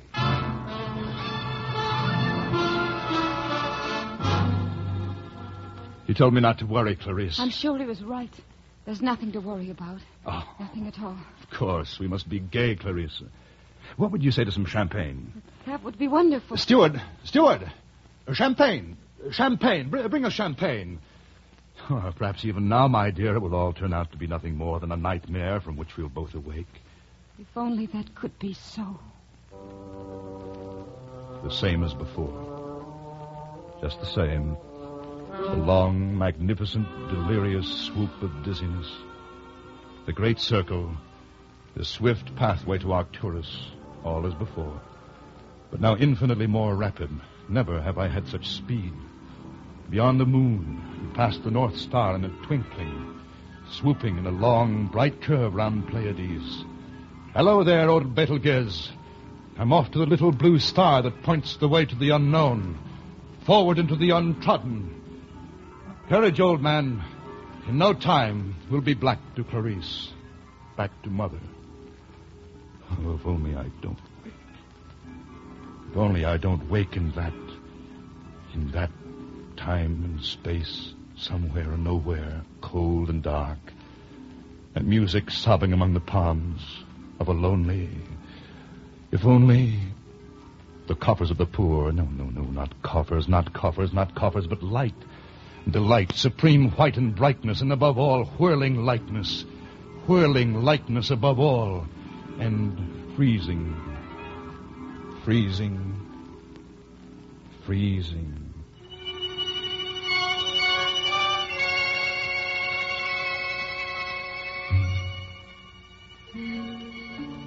He's gone, Dr. Venner. I know. I'm sorry, gentlemen.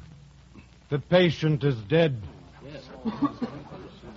Gentlemen, you've had the privilege of watching Dr. Venner attempt one of the most delicate operations in all surgery. Unfortunately, the patient was unable to support the strain imposed by the administration of the anesthetic for a period long enough to enable Dr. Venner to complete the operation. That'll be all for today, gentlemen. Well, that's that, my friend. Poor devil. What do you mean, poor devil? We've all got it coming to us, haven't we? He was lucky. He died under anesthetic. He didn't feel a thing. Didn't he? I wonder.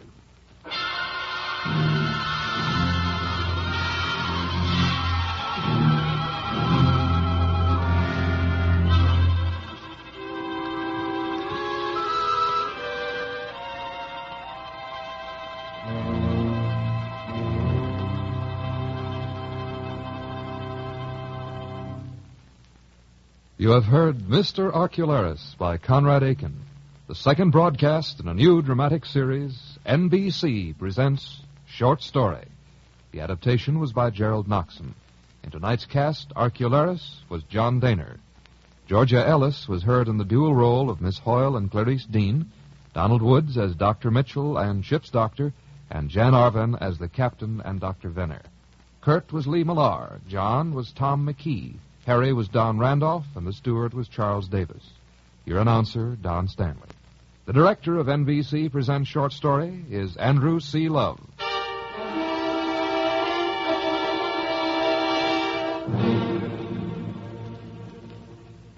Next week, the Hollywood scene, in the special idiom of F. Scott Fitzgerald.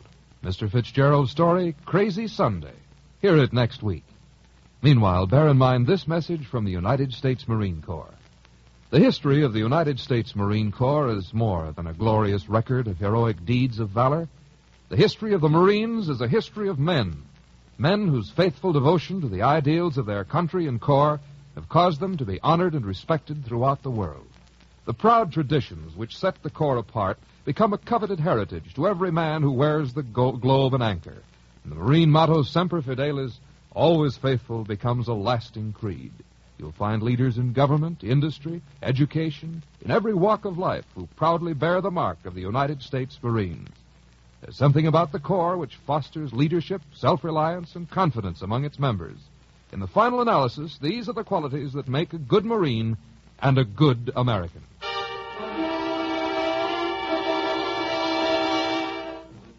The following statement was received from General C.B. Cates, Commandant of the United States Marine Corps. With the annual appeal for funds by the Red Cross, every American can render a special service to someone less fortunate than himself. I urge all hands to be as generous in their support as their means will permit.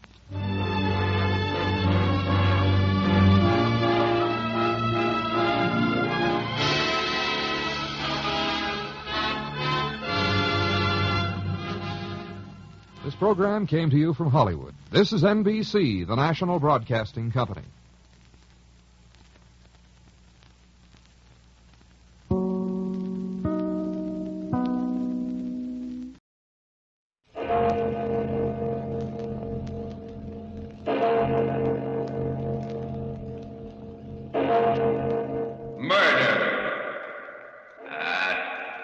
Midnight. So you're dropping a chicken, huh?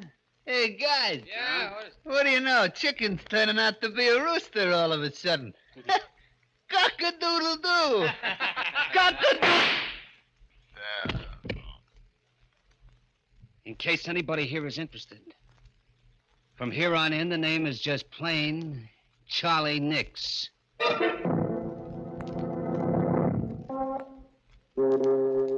Midnight. The witching hour when the night is darkest. Our fears the strongest, and our strength at its lowest ebb. Midnight. When the graves gape open and death strikes. How? You'll learn the answer in just a minute in Trigger Man.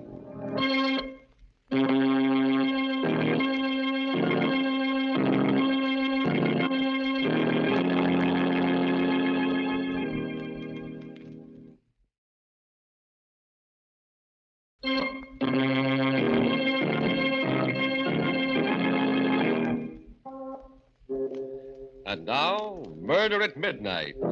Tales of mystery and terror by radio's foremost mystery writers. Our story, written by Max Ehrlich, is different from any of the other tales you have heard in this program. Its mystery is not that of the supernatural, but of the unknown quantities in the human soul.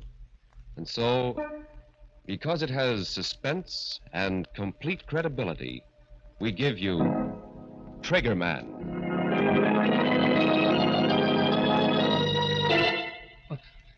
Was that the door? No. No, not yet. Not that it matters. You can't get very far with a slug in your guts. But I can sit here. And when I come through that door, I'll show him what Chicken Charlie Nix can do with a gun. Sure. Maybe it'll be for the last time. But what can I lose now?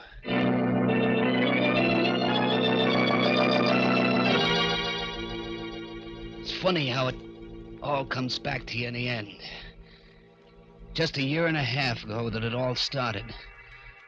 But I remember it like it was yesterday. I was standing back in the doorway waiting for some sucker to come along. It was down at the waterfront and it was plenty dark. I stood there, the rod cold in my hand, waiting. Finally, I heard footsteps. A man and a woman. I waited until they were almost opposite the doorway, and then... Hey, buddy. Got a match? Why, yes, I think so. Never mind. Get your dukes up. Tell him he's got a gun. Oh, a stick-up, huh? Aren't you smart, sucker? Come on, reach. Get those hands up before I let you have it. Yeah. It's better. Okay, lady, let's begin with you. Oh, Tom, Hand over that purse. Better do as he says, Ann. All right, Tom. Thanks, lady. Thanks very much. Okay, buddy, let's have your wallet. I said come across with your wallet. Not tonight, chicken. What do you mean? Hey, wait a minute. How come you know my name? It's my job to know it. In your face, too. The name's Riley. From headquarters. Tom Riley. Plainclothes. Yeah. Keep up those hands. Keep them up or I'll drill you. I know you won't, chicken. Tom. Not for a lot more than I've got in my wallet. Tom, what are you doing? He'll kill you. I don't think he will. Will you, chicken? Keep away from me, Flatfoot. Don't come a step nearer, you hear? Another step and I'll splatter you all over the sidewalk. You haven't got the nerve, chicken. You know it and I know it. Now, drop that gun. Keep away, do you hear? I ain't afraid to shoot. I'll tell you, I'll let you have it. Then what are you waiting for? Wait, That was for the gun, chicken, and this is for you. No. Hold me up, will you yellow belly rat? Pull the gun on me, will you?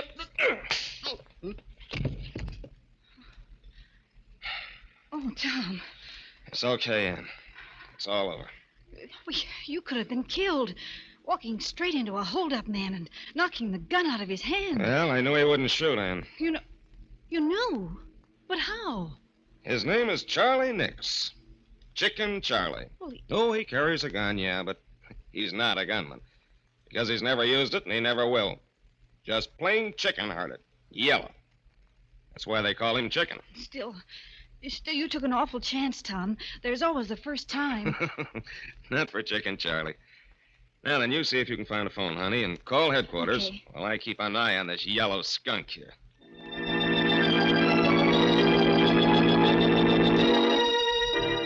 Yeah, that's the way it was.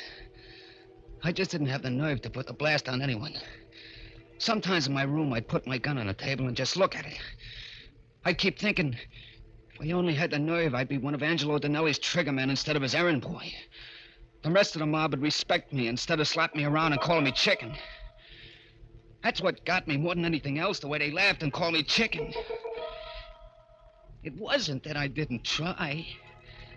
That time I held up Riley, I was going to let him have it. I wanted to, but I don't know, at the last minute I got all cold inside. My fingers got stiff and numb. And it cost me a year in a pen. The day after I got out, I was sitting in the Boulevard Cafe having myself a beer when in walked the boss, Angie Donnelly. It's great having you back, Chicken. Thanks, Angie. Thanks. By the way, I saw an old pal of yours the other day. Yeah? Who? Tom Riley.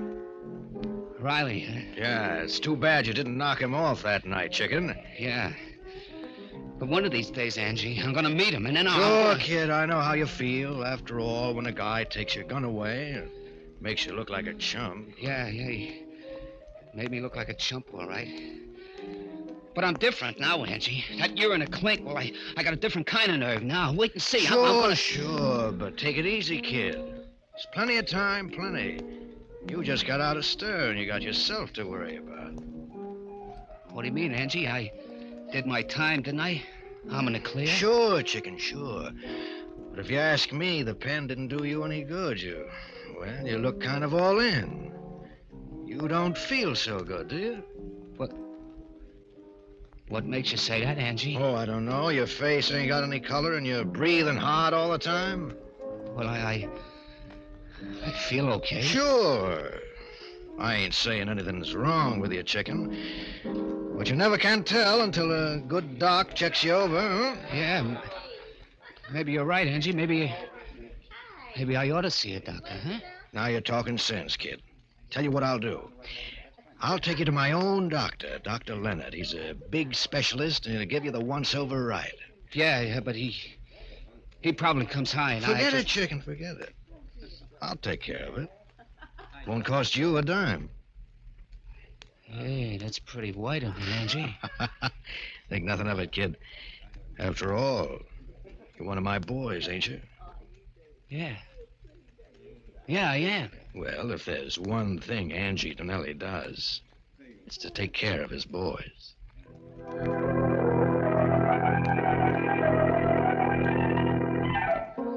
A couple of days later, Angie Donnelly set up an appointment for me with this Dr. Leonard. I went to his office, and he gave me a real checkup from soup to nuts. And when he got through, I didn't like the look on his face. Sit down, Mr. Nix, and let's talk. Doc, what's the matter? Did you find something wrong? Care for a cigarette? Never mind the stolen, Doc. Give it to me straight. Is it good or bad? I'm sorry, but it's bad. You mean my chest? It isn't your chest. It's your heart. My heart? What about it? Now, you've got a severe aneurysm there. A what? What's that mean? It means that you've got a serious weakness of the heart muscle wall. Yeah, but how serious? I'm sorry, Mr. Nix, but you haven't got more than 6 months to live. 6 months. Yeah, that's what he said. 6 months to live. For a while, I didn't get it. You don't get things like that right away. And then 6 months, and he gave me 6 months to live. Someday I'll be just walking along and maybe sleeping, and then it'll come. It's tough, Chicken. Plenty tough. Yeah. Know how you feel. Nobody knows how I feel. Except maybe a guy in a death house. Yeah, that's what it's like. Like knowing when you're going to burn, waiting for it. Take it easy, Chicken. Here, have another drink, huh? Yeah, thanks. Thanks, Andy. You're okay. Maybe the doc was wrong. There's always a chance. No, Angie. He checked me twice just to make sure. There ain't a thing I can do, not a thing except wait for it. Just sit around and wait to croak. Listen, kid. You've got 6 months to live. Okay. You know what I'd do if I had 6 months to live? What? What would you do? I'd live. Huh? Yeah, I'd spend all my time living. Champagne, dames, I'd have them all. I'd do all the things I ever wanted to do, but didn't have the nerve to do before. You see what I mean, kid? I'd live a lifetime in 6 months. Sure, but that takes dough. You can get the dough? How? From me. Huh? Look, chicken. You always wanted to be a trigger man, didn't you? Yeah. Well, I'm hiring you right here and now. At $500 a week. 500? But, Angie, you know I ain't got the nerve. Sure you have, but it's different now. You don't have to be afraid of a thing. Not a thing. Well, you can go around blasting guys like clay pigeons if you want to. But suppose the cops nail me. What do you care? Suppose they send you to the death house. You got nothing to lose anyway, have you? Your heart's bad, ain't it? You've only got a little while anyway, either way. Yeah. That's right, Angie. That's right. What can I lose? Denelli was right. This was my chance. I packed a new gat and started to look for Riley. Riley, the dick who'd set me up. Yeah, he was gonna be number one. He'll be coming along here any minute, kid. Yeah. This is it, chicken. There's Riley. There he is. No, chicken, not yet. Wait till he comes closer. Look, Angie, I first one that comes hardest, kid. The rest are easy. Look at him, pal. He knows from nothing. Take your beat on him. You can't miss. Okay, chicken, go ahead. Let him have it. Go ahead. Blast him. You did it. You did it. Yeah, I guess I did. Flat on the sidewalk, colder than yesterday's hash. You did it, Charlie. Angie, You just called me Charlie. Sure, kid, why not? You're not chicken anymore. Now, maybe we better get out of here.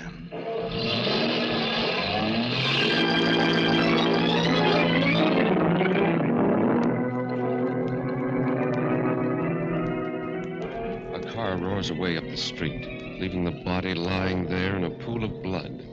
As the clock strikes 12 for murder at midnight.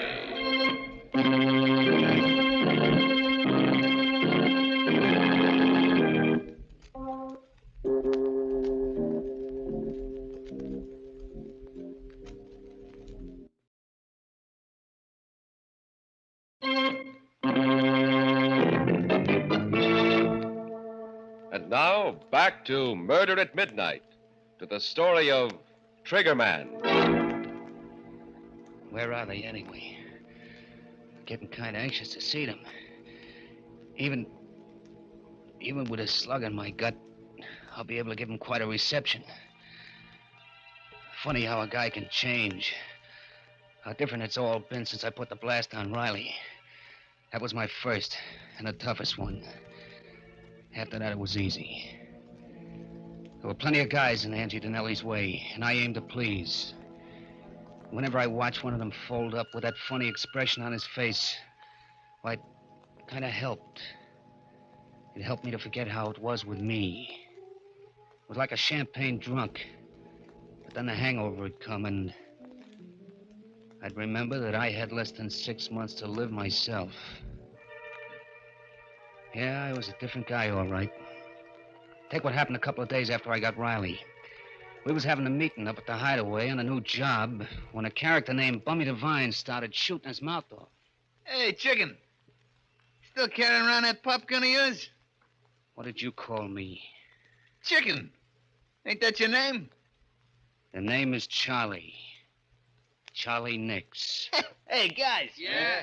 What do you know? Chicken's turning out to be a rooster all of a sudden. Cock-a-doodle-doo. Cock-a-doodle. In case anybody else here is interested, the name from here in is just plain Charlie Nix.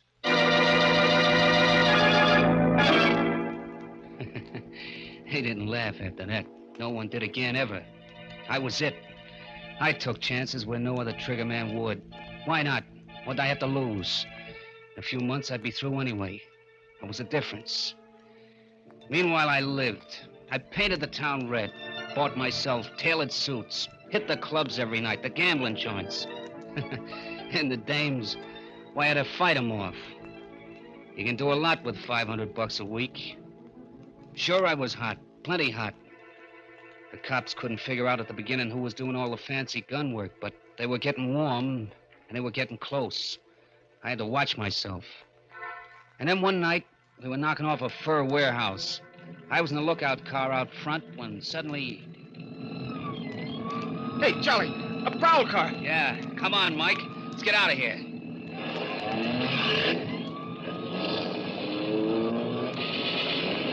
Hey, they're shooting at us. Tommy guns. Hang on, Charlie.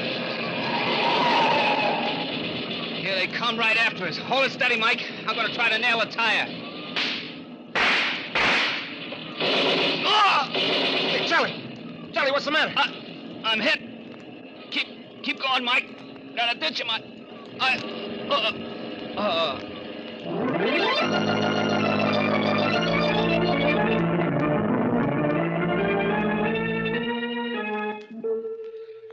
When I opened my eyes, there was a smell of chloroform, and the doctor was just putting away some instruments.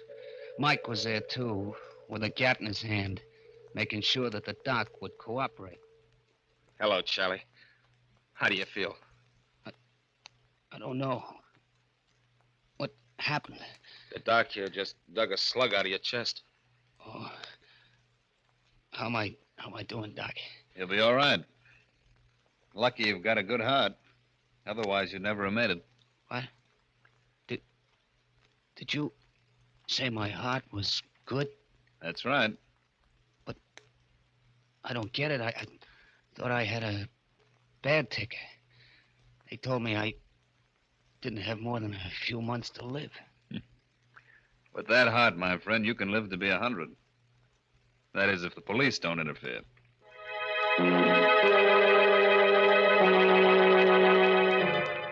I spent 3 weeks laid up after that, in bed. And every day the boss would send me flowers, comic books, and all kinds of stuff. A real thoughtful guy, Angie. But I was thoughtful, too. There were some things I had to add up for myself. I had to find out whether I was living on borrowed time or not.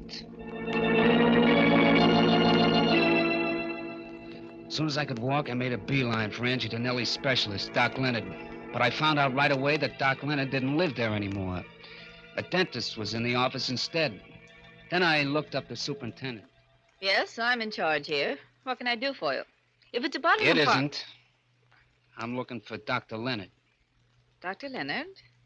Oh, the one that was in the dentist's office before. That's right. You know where he went? No, he didn't leave any forwarding address. It's a funny thing about him. Yeah? Why? Why, he paid us a month's rent in advance and moved in, equipment and everything. But he only stayed 2 days. Moved out at night. No notice, nothing. Just came and went. I see. Never could figure it out. That's the way it was. Sorry I couldn't be of more help, mister. That's okay. You've told me enough. All I want to know. So that was it. I had the answer. I went home, took my old gun out of the drawer, slipped it into my shoulder holster. It felt good there, just like old times. I was just putting on my hat and coat when the phone rang. Hello. Hello, Charlie. How do you feel? Fine, Angie, fine. Funny thing you calling up just now. Yeah, why? I was just thinking of you. Where are you now? I'm over at my apartment. Listen, kid, do you feel well enough to do a little job for me tonight? I feel fine, fine. Well, that's swell. Drop over to my place right away. Okay, I'll be right over. And, Angie. Yeah? Thanks for everything. The flowers and stuff. Forget it, kid. What's a pal for, anyway? Funny how a guy acts sometimes. I remember in the cab on the way over, I was like ice, cold inside and out. I should have been excited, but I wasn't. I came up to Angie's apartment and knocked on the door. Yeah, who is it? Me, Charlie. Oh, okay. Come on in, Charlie. Yeah, thanks. Well, you're up and around, huh, kid? That's great. Yep, not that it makes much difference. You see, Angie, my 6 months is supposed to be up tomorrow. Is that right? Yeah, that's right. You know something, Angie? I feel fine. And yet, I'm supposed to croak. Well, it's just like I said, kid. Maybe Doc Leonard was wrong. Yeah, that's what I thought. Maybe he was wrong, made a mistake. Sure. So, this afternoon, I went up to see him. You did, huh? Yeah. And you know what, Angie? He doesn't live there anymore. No. In fact, he only set up practice there a couple of days. Kind of set me to wondering. Uh-huh. Wondering, what? Whether this Doc Leonard wasn't a doctor after all, but just a phony. I don't get it. Why should he be? Suppose you tell me, Angie. I don't know what you mean. Oh? And suppose I tell you, Angie. This Doc Leonard was your boy. Between you framed me with this bad heart gag. You needed a gunster who could take chances, and I was your pigeon. Wait a minute, Charlie. It was easy, wasn't it, Denelli? Talking a chump like me into it. When I thought I only had 6 months to go. You knew I wouldn't be afraid anymore. Sure. What could I lose? And so you got me to do your dirty work for you while you were somewhere else with an airtight alibi. And when the heat was turned on, you knew it'd be on me. You're wrong, kid. You see, you were supposed to live 6 months. And that's all you're going to live. Don't do any reaching, Angie. Don't!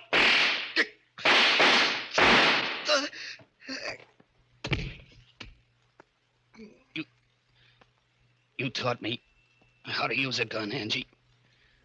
You should have just let me stay Chicken Charlie Nix.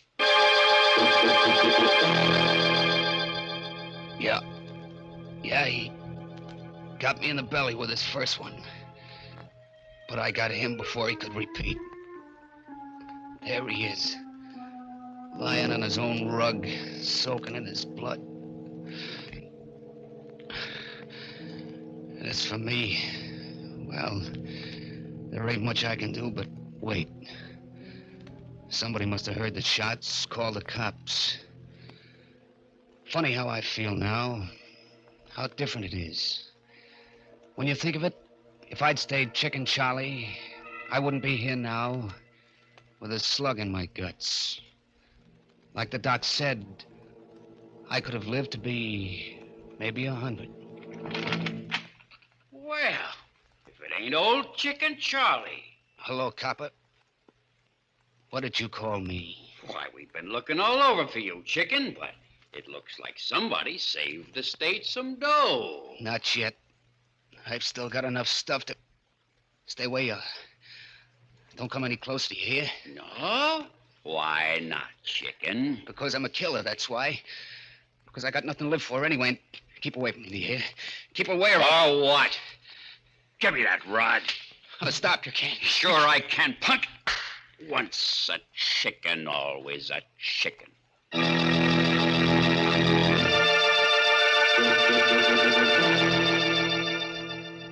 His eyes wide and incredulous, the hunched figure slips from the deep armchair, falls to the floor, next to the body of the man he killed. And somewhere in the distance, a clock in a church steeple starts chiming for... Murder at midnight.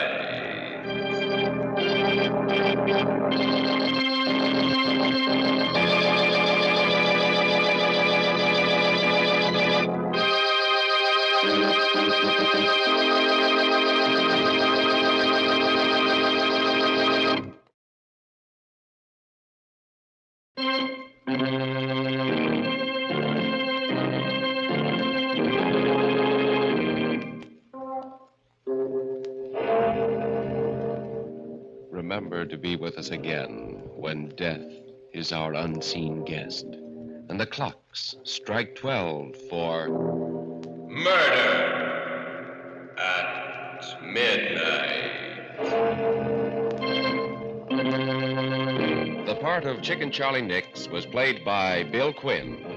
With music by Charles Paul, Murder at Midnight is directed by Anton M. Leader.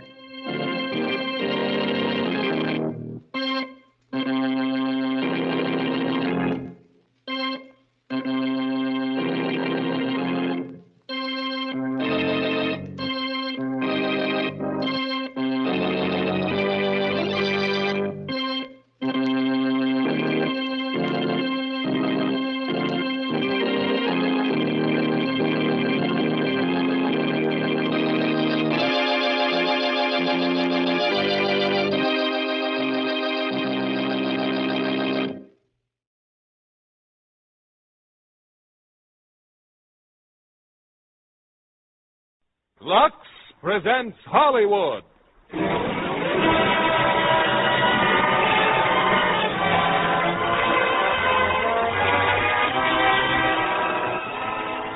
Lieber Brothers Company, the makers of Lux Toilet Soap, bring you the Lux Radio Theater, starring Richard Widmark, Paul Douglas, and Joyce Mackenzie in Panic in the Streets. Ladies and gentlemen, your producer, Mr. William Keeler.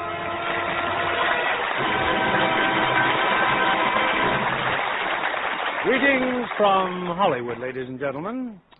You know, a chief source of civic pride is the Federal Public Health Service in our American cities. Combined with the police forces and local governments, they wage a relentless battle against disease. In tonight's play, Panic in the Streets, we combine the vigilance of these men with a thrilling manhunt, a search for the murderers of a man who has brought a plague to one of our waterfront cities. A plague that, if not immediately controlled, would bring terror and disaster to the entire country. As our players from the original 20th Century Fox cast, we have two of their most luminous stars, Richard Widmark and Paul Douglas.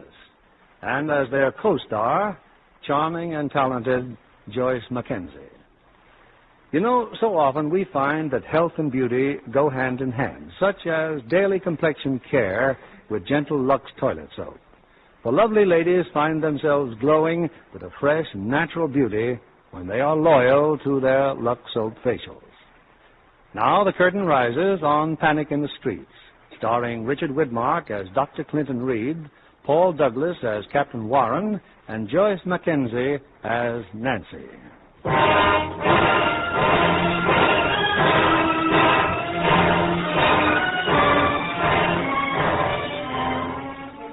It's late at night, the deserted waterfront of a large southern city. He went down there, Blackie. Down there, next to the warehouse. What's the rush? You can't get away. Blackie, he didn't mean nothing, honest. He Didn't was mean just... nothing. They were his cards, Foley. He takes $190 from me. Yeah. Then he says he don't want to play no more. Well, Blackie don't like that, see? You told us he was your cousin, Foley. What kind of a guy is this? I don't know, Blackie. He just got into the country today. Besides, he's sick. You could see how sick he was. Not too sick to win my $190. Blackie, there he is. He just stuck behind them trucks there. I want my money, Foley. All right. Come on, let's get it.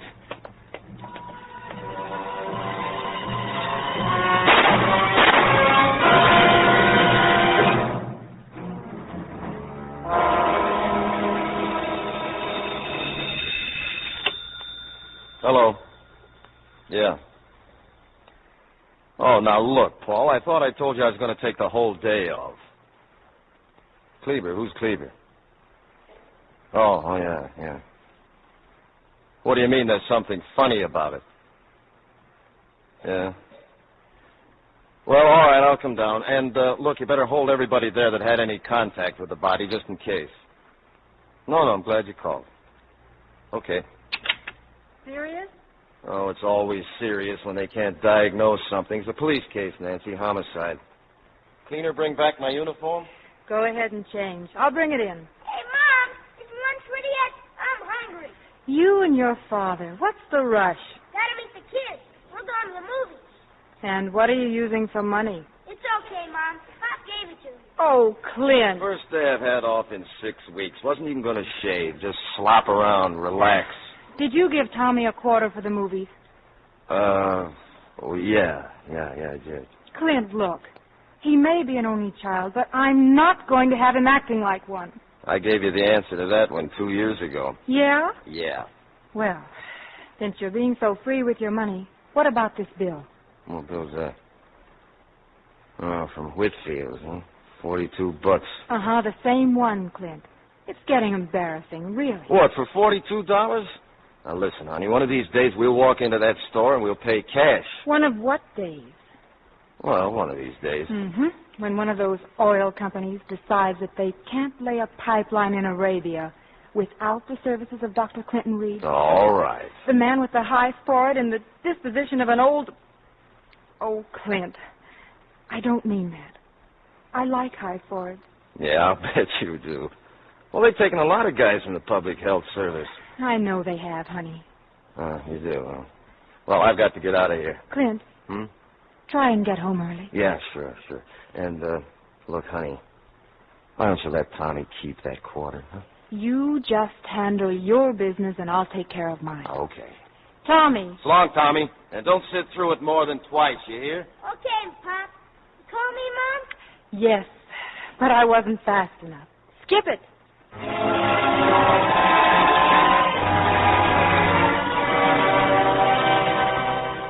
Well, Doc, you and Gaffney make up your minds yet? When did they bring the body here to the morgue, Cleaver?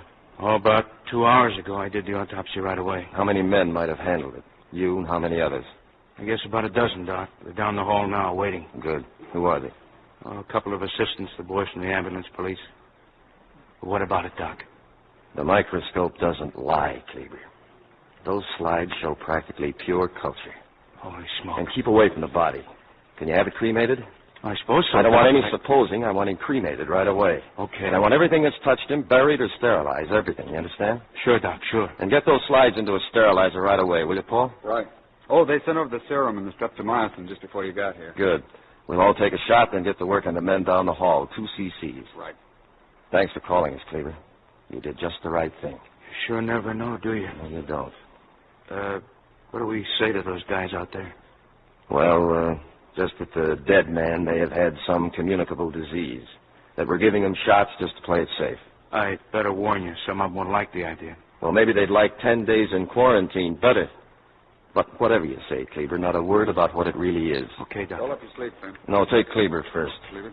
I'm going to call the mayor. Let's hope he can see me right away.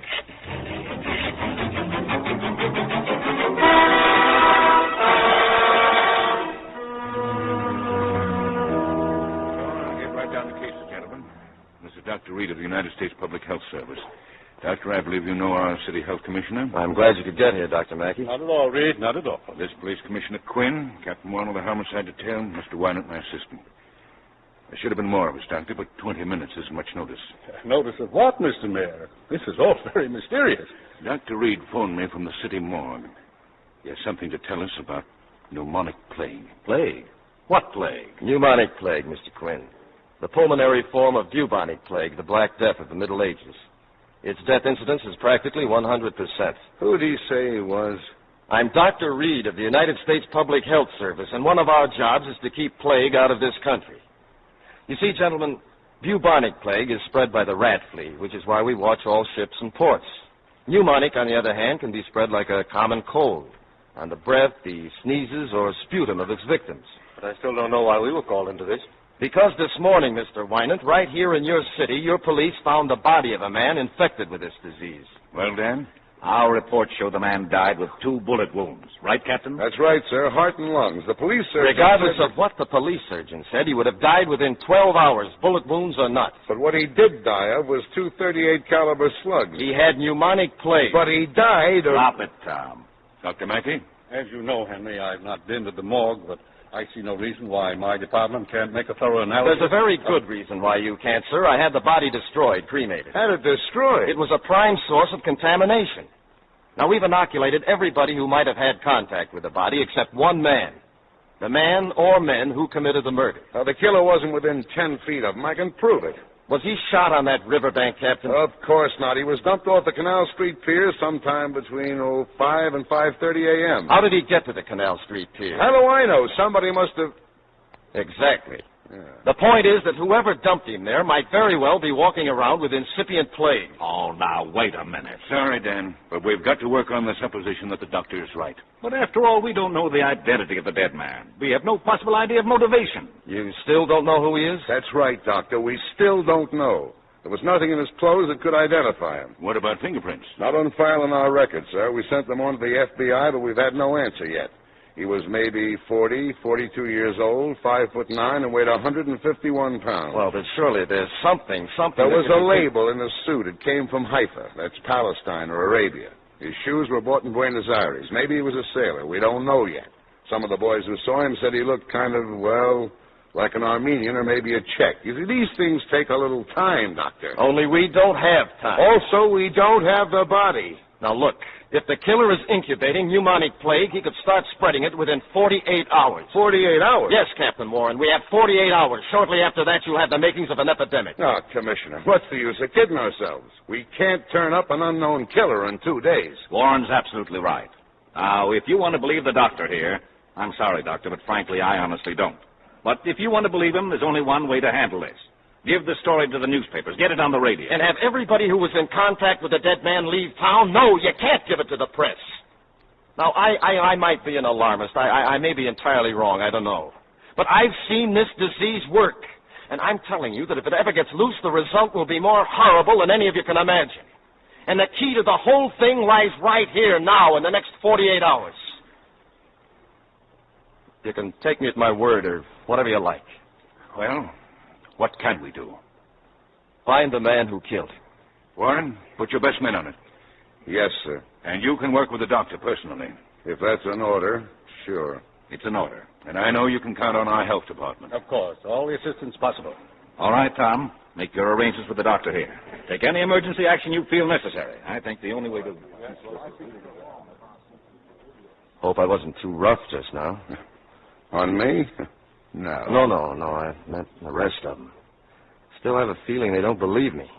But I know how serious this can be. Yeah. Now, if I were you, I'd start worrying about what you're going to do when we don't turn up with your boy. Well, if that's your attitude, we're not going to get very far. Mr. Reed, I was assigned to this. I'll do the best I can, but let's not get the idea that I'm a sailor in your Navy. And if you think that Hello, Warren. Been looking for you. You found me, Neff, and you're interrupting me. Heard you just had a meeting. Little pitchers. Well, maybe my paper's interested. What's the score? Some complaints about your newspaper. We figure we ought to fumigate it. Oh, no. You know you can't hide anything.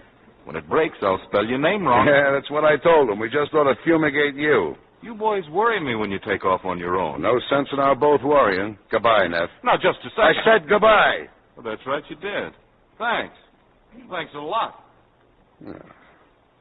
Oh, where are you going, Mr. Reed? I don't know. Depends on you. Now, listen, Doc, I got a job to do. Just a routine sort of a job like rounding up every suspect in town. I'm supposed to be pretty good at it, so why don't I call you if I need you? You mean you'd like to get rid of me, Captain? No. Okay, then I'll go with you. All right. Come on.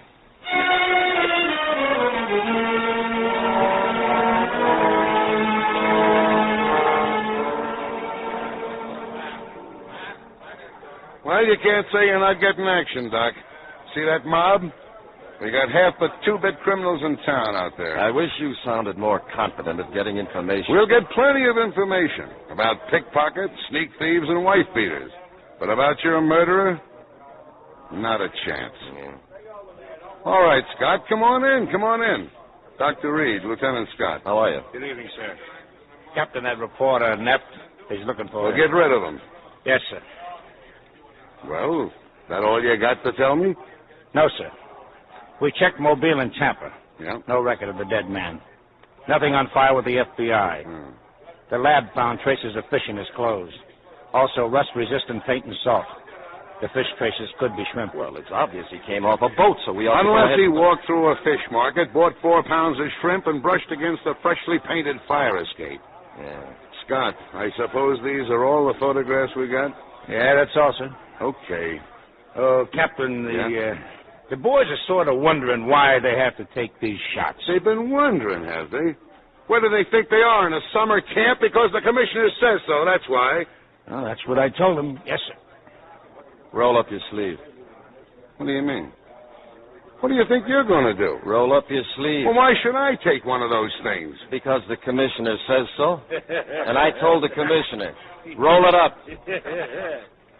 Anything funny, Scott? Oh, no, sir. No, sir. What's the matter? You guys ain't got enough work to do? Oh, yeah. Oh, get on it! Well, you satisfied? No, I'm not. Those suspects you're bringing in, if there's not a chance of getting anywhere, what are you doing it for? I'm doing it because the commissioner told me to, and I'm doing it this way because it's the only way you left me. But why I'm doing it, I don't know. Now, look, how can I make you believe that what we're doing... Believe? Why shouldn't I believe you, Doctor? You're a smart fellow, a college man. You probably wouldn't make something out of nothing just to be important.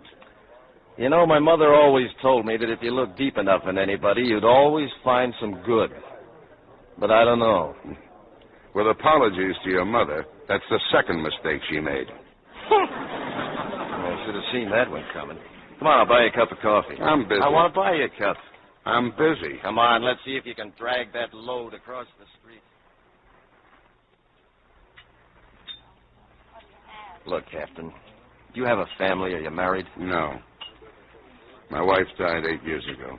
I'm sorry, I didn't mean to be personal. The doc I got said she had neuralgia, but she didn't. It was a brain tumor. You don't think much of me as a doctor either, do you? Keep asking questions, Doc. You finally get answers. No. Mind if I ask why? Government job, civil service, 30 years, a pension. What do you make? I think it runs about the same as a police captain. Now, look, Warren, the reason I asked if you had a family was that, well, I thought if you had some children, you might realize the seriousness of this. I haven't got any kids. Well, thousands of people do. And think what could happen to them. I'll think anything you like, but I'll still say I'm doing everything I can. Look, the man who was killed came off a boat. Probably he was smuggled into the country. Now, we've checked every boat. We're combing the waterfront, and we're hauling in every man that could possibly know anything about it. Well, from what I've seen, they're not too anxious to talk to. Well, maybe they ain't. Maybe they want to talk to the mothers. Maybe they want to talk to you. What can I do about it? Offer a reward. Promise immunity for information. And get a couple more experts from Washington to help me out? Well, you could use them. You'll never see the day.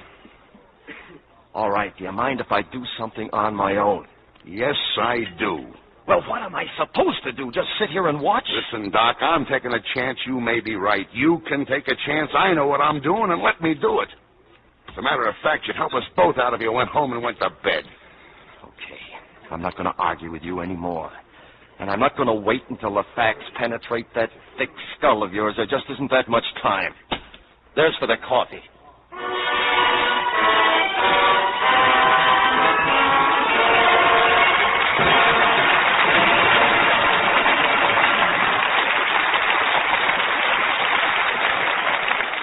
Now, Mr. William Keeley, our producer. Act 2 of Panic in the Street, starring Richard Widmark as Dr. Clinton Reed, Paul Douglas as Captain Warren, and Joyce Mackenzie as Nancy.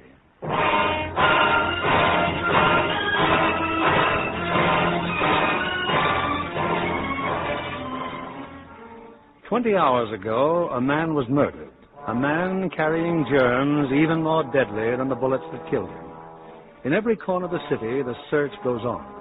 Who was he? Who killed him?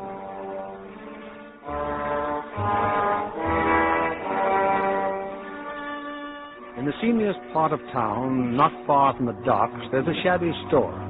It's lined with washing machines, a laundry service. It's long past closing time, but in the back of the store... I got here, Blackie. I'm all packed just like you told me. You're nervous, Fitch. What are you nervous for? Where's Poldy? Poldy? I told you to come back here with Poldy. Yeah, I know you did, Blackie. I went right over and told him, but he don't want to go. Why don't he want to go? I don't know, Blackie. He just don't want to go. He don't want to go. Sure, I knew it, Fitch. All day now I got a hunch about Poldy. Oh, Blackie, please, I tell you, the cops are picking everybody up, everybody. Why? Why are they picking everybody up? Blackie, you know, the guy last night, Poldy's cousin, Kochaki, he's dead. So they turned the whole town upside down for a crumb? Every cop in town huffing and puffing to find out who he is? Why are they doing it? Blackie, I don't know. He brought something in, see, off the boat. Drugs, maybe, a jewelry. He brought in something and they're looking for it. Only they ain't found it. You know why? Because friend Poldy's got it. Poldy? Oh, but Poldy's a nice guy. He wouldn't do nothing. He's trying to put something over on me, Fitch. I'm his friend, and that's how he repays me. You'll find Poldy. I want to see him.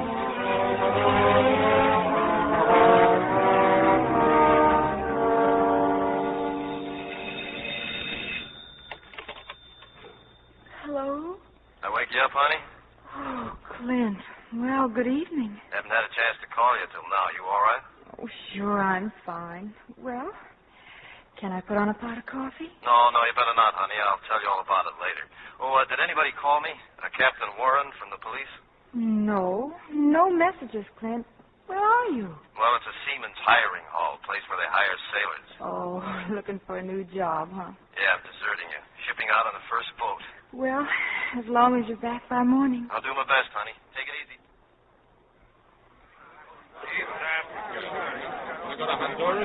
Could I have your attention, please? Could I have your attention for just a minute, please? The man in charge here just gave me permission to talk to you. I'm a government doctor. I have some photographs here of a man, and it's extremely important that I find out who this man is. I think he's a sailor. So would you please take a careful look at these photographs? I'll pay $50 to anybody who can tell me anything at all about this man, anything. I'm not from the police, so you can't get into any trouble. Now, if you just step up here, please. That's it, thank you. Thanks very much. Any information at all, please. Even if you just think you've seen him. Any information at all. Well, look, let me leave one of these pictures here. I'll be at that lunch counter next door. I'll stay there till 7 o'clock. You can ask me any questions you want to, and you can give me the information if you want to do that. And please try to remember.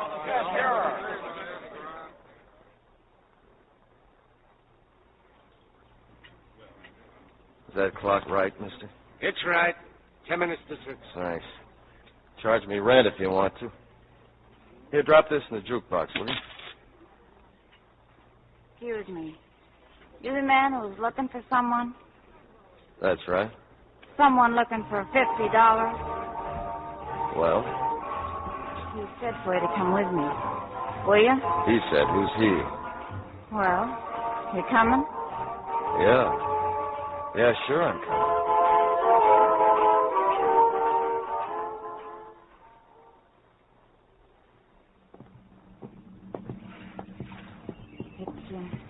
It's cold down here with the water, huh? Yeah, it is. Which boat did you say? The shrimp boat. The second one, right over there. What was it you wanted to find out? This picture. I want to know if your friend has ever seen this man.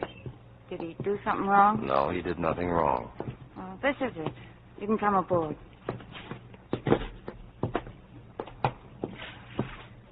Who are you, cop?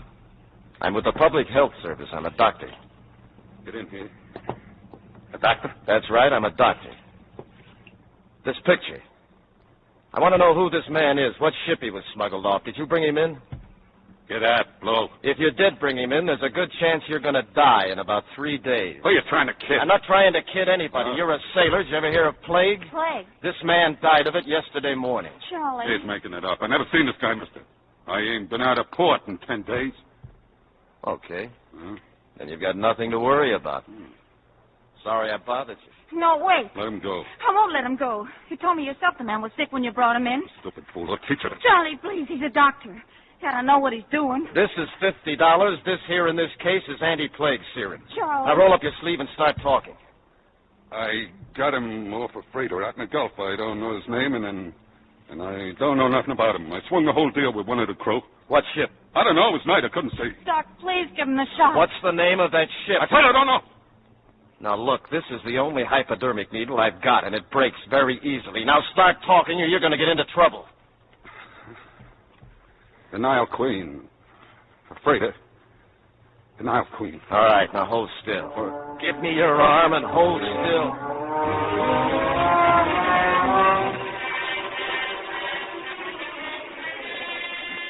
Hello. Warren? Yeah, this is Warren. That you, Reed? Yeah. Where are you? The government wharf, Coast Guard Pier. I've got a lead, Warren. The ship, a few miles out at sea. Well? All right, maybe you've got a better lead. I've got nothing. They're warming up a plane. We'll wait here 20 minutes. Can you make it out here? I can make it. Thanks.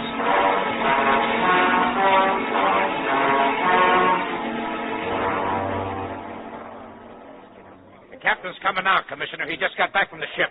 I thought I'd better come down, Tom. Any luck? Well, our dead man came off that ship, all right, sir. Well, who was he? What's his name? We don't know. Half the crew can't even speak English. 2 men stowed aboard at Oran. They hid in the chain locker. They got their food from a Chinese cabin boy. Then about a week ago, one of them died, and they tossed him overboard. Didn't anyone ever talk to them? They must have said something. Well, according to the cabin boy, all they did was complain about the food. They wanted the cook to make shish kebab. He remembered that much because he thought it was a big joke. Shish kebab? Yeah, it's lamb on a skewer. Armenian, I guess, or Greek, maybe. I kind of liked it myself, Commissioner, up till now. Where's Dr. Reed? He found rats on the ship and 2 of the crew sick with fever, so he scared the captain into turning back. They're in quarantine now, and I told them I'd meet them.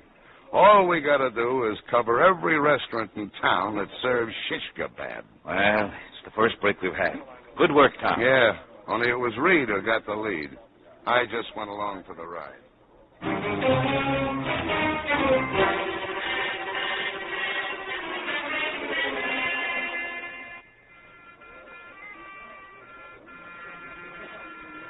Yes, sir. You like a table, mister? You serve Greek food, huh? Anything you like, gentlemen. We're from the Public Health Service. Public health? Was I run a clean place? I passed inspection last month. No, it's all right. We're just trying to identify a man, that's all. Here's his picture. You know him? Has he ever been in here? No. You won't get into any trouble. We just want some information. He was sick, see? Contagious. We want to find out who he was and where he went. But I don't know. Maybe my wife knows. I'll go inside and ask her. Yeah. Okay, thanks. You know this is hopeless, don't you, Doc? This is the 11th joint we've been in. Any suggestions? Yes, we run the whole story in the newspapers. His picture, everything. I'll block every road leaving town, cover the bus stations, the railroad. No, huh? You're getting it, Warren. Slowly. They sure make 'em stubborn where you come from.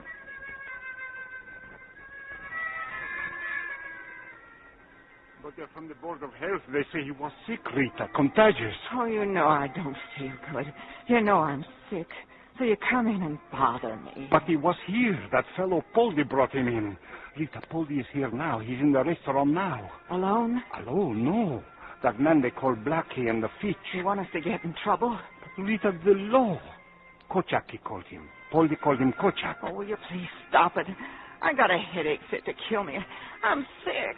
Rita, maybe you should go home. Oh, stop fussing. Go on and tell them to mind you. Well, what'd your wife say? Well, I'm sorry. She doesn't know anything either. You leave the picture, maybe sometime he comes in here, eh? I don't think he'll be around for quite a while. Okay, Doc. Let's try Market Street.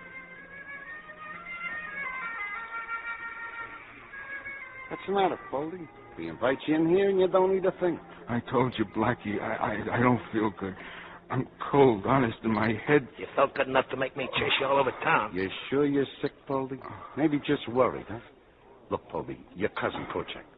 Who was he? Who was Kochak? He was nothing, honest. Nothing, huh? Just enough to have every cop in town looking for us. Every guy they're grabbing, whether he's got a record or not. Why do you suppose they're doing that, Poldy?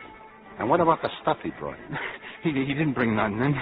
How should I know, Blackie? All you tell me is lies, Poldy. I treat you like a friend, you tell me lies. I ain't lying, honest, I ain't. Share and share alike, we said. Only Poldy's just out for Poldy. No, it ain't true.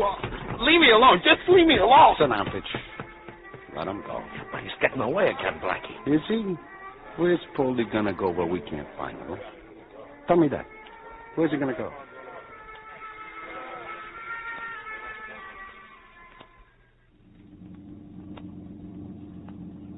Car 12, Captain Warren. Car 12, Captain Warren. Acknowledge, please. This is Warren. What is it? Commissioner Quinn, sir. He's anxious to know if you found anything in the restaurants. Yeah, a lot of greasy menus. We got about a dozen more joints to check. Tell the boss I'll call him later. Yes, sir.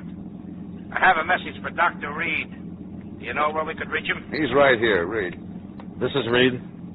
Your office reports the city hospital has just received a call for the ambulance. Fever case, emergency. A woman. Where? What address? 124 Nichols Avenue.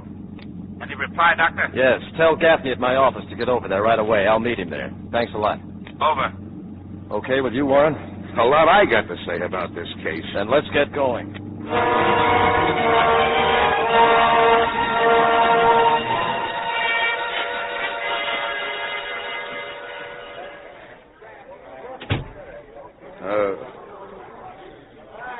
Well, Doc?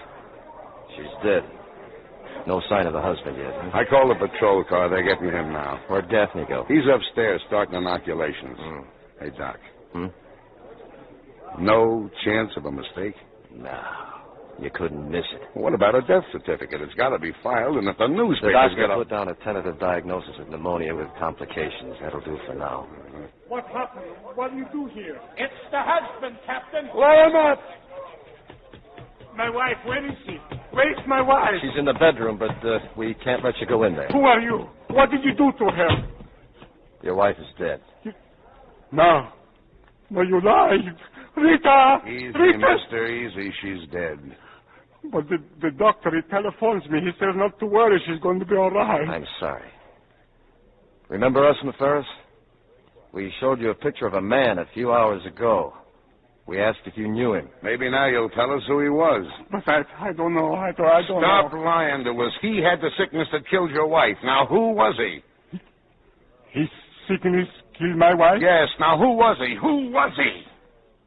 Kochak. His name was Kochak. I don't know him. Poldy brings him to the restaurant the overnight. Poldy? Who's Poldy? She waited on him. My wife, she brings him Who's Poldy? Poldy? Where does Poldy live? I don't know. The Glory Hotel, I think. The Glory Hotel. Come on, Doc. There's nothing you can do for him that Gaffney can't do. Scott! Yes? Call in. I want 12 men right away. Code 6, Gloria Hotel.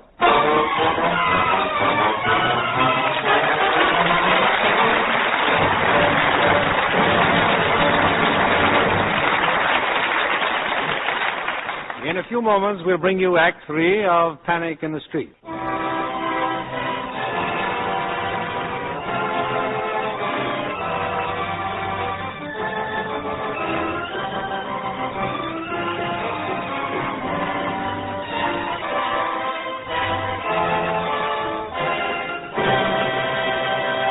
The curtain rises on Act 3 of Panic in the Street, starring Richard Widmark as Dr. Clinton Reed, Paul Douglas as Captain Warren, and Joyce Mackenzie as Nancy.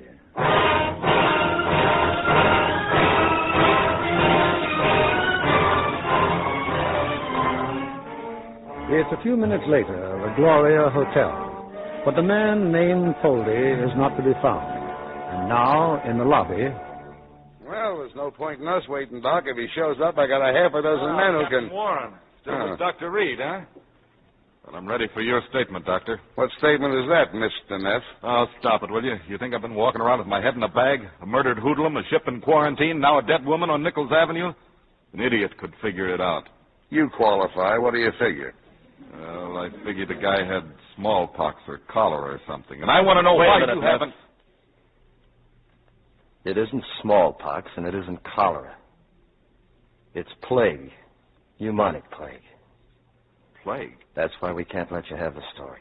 You can't let me have it. That's right. With the chance of an epidemic? That's right. You can't print it. The public's got a right to know what's going on, and no two-bit civil servant... Regardless of your opinion, I've got to do what I think is best. Did you do what you thought was best for that woman who just died? If the doctor had known what was going on, couldn't he have saved her, couldn't he? I don't know.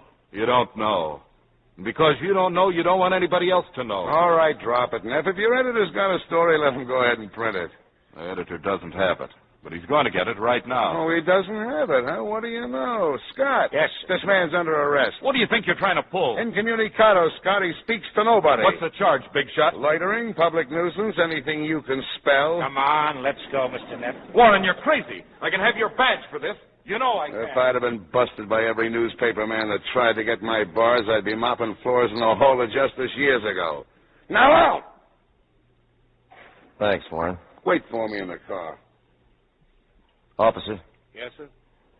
That reporter, can he really make trouble? Trouble? His newspaper wanted to put the pressure on Warren. He'd be lucky if he could get a job mopping floors. He's a right guy, Doc. I hope he knows what he's doing. Yeah, so do I.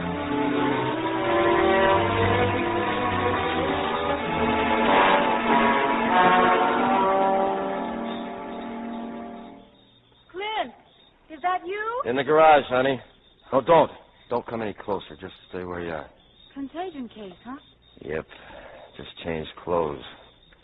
Another uniform to be decontaminated. You didn't catch it yourself, did you? You look a little beat. Yeah, I look so good normally. Clint, did you just drop something? Whitfield's bill. I didn't pay it. You can pay it tomorrow. No, I can't pay it tomorrow, and I can't pay it the next day. I spent the money. Now, look, when I get the dough, I'll pay it. Just stop pestering me about it. Clint, I didn't say anything.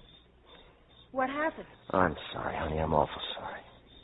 I gave $50 to somebody. No, I don't mean about the money. Well, anyway, I spent it on something for the department. Look, be a good kid and make me some coffee, will you? I got to go right out again. Go right out? Yeah. But you'll need more than coffee. Just coffee, Nancy. But, Clint, if you haven't had any... Coffee. I'll put it right on. I'll wait on the porch. Tommy okay? He's fine, Clint. Did you get any sleep last night? I don't know. Guess I must have. It's plague, Nancy. Pneumonic plague. Plague? Yep. Here? Whoever's carrying it's still wandering around. Oh, Clint, why don't you lie down just for an hour or so? No, I can't. Gaffney's waiting for me. He hasn't slept either. Gaffney's younger than you are. Honey, Methuselah is younger than I am tonight. Clint. Hmm? What is it? What's wrong? Oh, I'm just out of gas, Nancy. I'm tired and fed up. I'll go make the coffee. Okay. You know, today I took a perfectly nice guy. A cop. Not the smartest guy in the world, but who is? So what do? I push him around, make a lot of smart cracks about him, tell him off all day long. And he winds up proving he's 4 times the man I'll ever be. I don't believe it. Why do I do that, huh? Well, I do the same thing to you, too, don't I? Yes. Yes, you do. Every once in a while, you get a guilty feeling that you've been missing out, that you owe something to me or to Tommy or somebody or other, and then you take it out on whoever happens to be around. Mostly I'm around. So? So stop feeling sorry for yourself, because you're a pretty lucky guy. Lucky? Holy smoke. You're doing exactly the sort of work you planned on doing when you entered medical school. How many people can say that? I don't know. All I do know is that I've got exactly $38 in the savings account. And if there's a plague here, you're the most important man in town. And not only to me. Yes, ma'am. And Clint, not only that, I love you, Clint. I love you.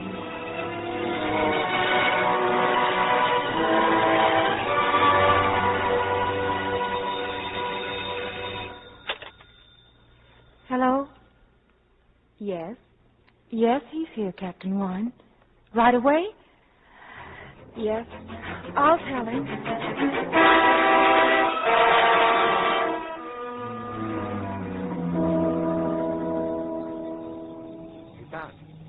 Doc, come over here. What's up, Warren? I don't know, but it ain't good. Did you find Poldy? No. The mayor called. Get hold of you, he says. Come over here to the park. Wait under the statue. What am I, a bookie? Somebody's coming. What? Oh, yeah, that's him. The other guy with him's his secretary. Sorry I had to call you here, but my office and my home are crawling with reporters.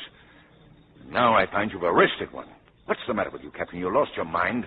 Now, just what imbecility... He did it on my authority, Mr. Mayor. Your authority? Yes, sir. You're an advisor here, Dr. Reed. You can oblige me by confining your authority to your own duties. We got a line on one of the dead man's friends, Mayor, a fellow named Poldy, and Have you made an arrest yet? Oh, no, sir. But... I'm sorry, Captain, but we can't wait any longer. May I ask what that means? It means that I'm giving the facts to Neff as soon as I leave here.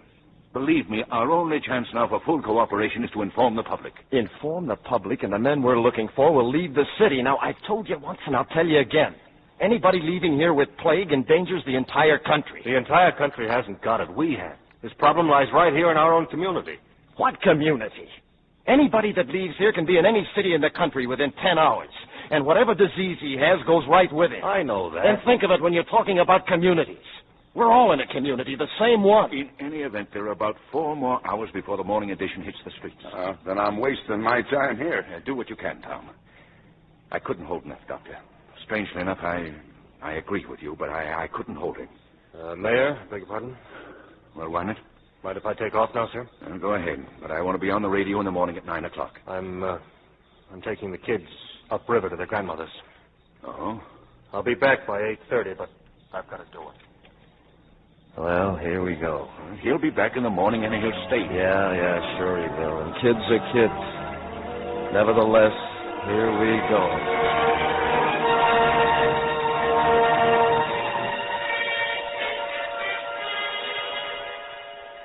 Us, Baldy. See? Just Blackie and me. We come to see how you're feeling. Blackie. We'd have come sooner if we know you're here at your old lady's place. You don't feel so good, huh, Baldy? The nurse. Where's the nurse? What nurse do you mean, Baldy? The old lady told me, a nurse from the social service, Blackie. Don't worry about the nurse, Baldy.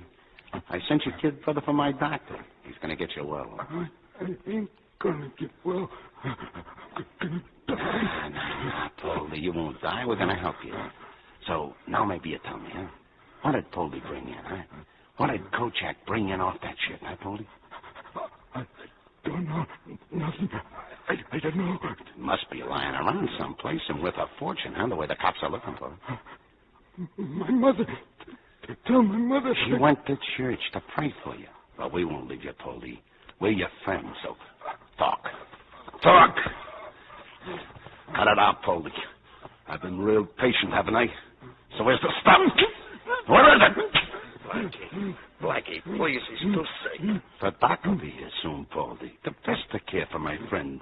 So you just tell me what... How did you people get in this room? Blackie the nurse. Are you members of the family? What? We're his friends. Well, clear out of here.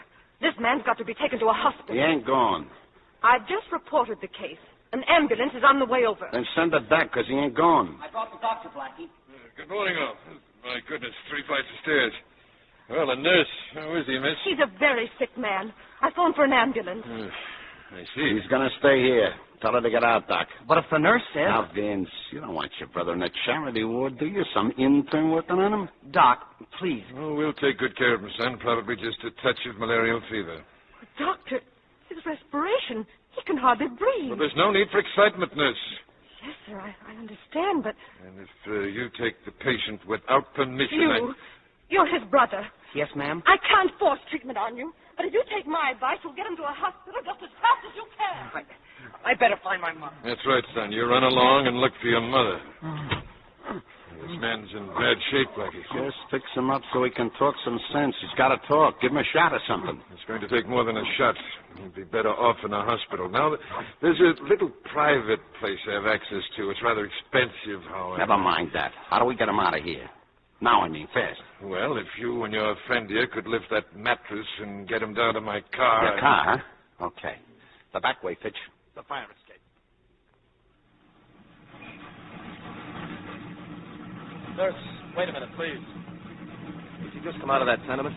Well? I'm Dr. Reed, Government Health Service. Oh, I beg your pardon. The city hospital just notified my office that they were sending an ambulance to this address. It is a fever case? Yes, Doctor, the 3rd floor. The name's Poldy. Poldy? And if you ask me, there's something Doctor, look, the fire escape. They're taking him down the fire escape. Wait for the ambulance, nurse. Don't leave here. Oh, really, Doctor? I think this is something for the police. So do I. They're on the way right now. Get out of the way, mister. We got a sick man. I'm a doctor. I want to take a look at him. We got our own doctor. Get out of the way. Stay where you are. I want to see it. Get out of the way. Blackie, look, police. You want to see him, do you? All right, here he comes.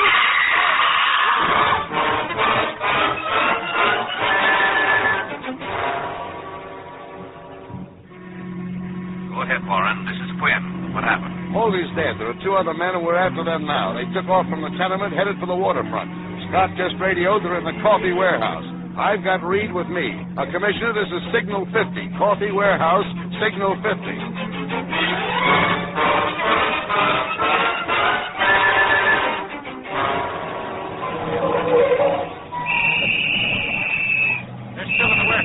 They shot a watchman, then they went for the roof. Okay, start at opposite ends of the building. Cover every skylight, every window, every door. Yes, sir. Set rifles, set machine guns. Wait a minute. We can't have those men shot. They're no good to us dead. What are we supposed to do? Play tag with them? These are armed hoodlums. They've killed one man already. I know.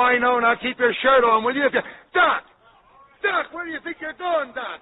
Get back here, Doc. Get back.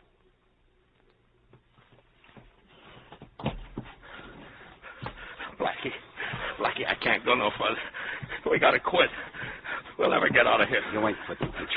I got you off the roof, didn't I? Yeah, but where are we? I don't even know where we are. We're under the wharf. I can't see where I'm going. Just Blackie. keep crawling.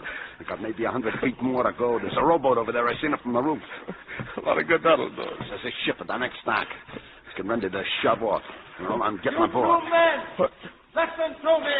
Get down. You shouldn't have shot, Blackie. Now they know we're under here. Keep going, you hear? Goldie had slaves. He had slaves. I can't, Blackie. I can't go in You it. hear me? Goldie had slaves. I'm a doctor. I can cure you. Blackie, he had plague. I touched him, Blackie. I touched him. It's your only chance. Give yourselves up. Gotta be here. The rowboat. I saw it. Stay where you are. There it is.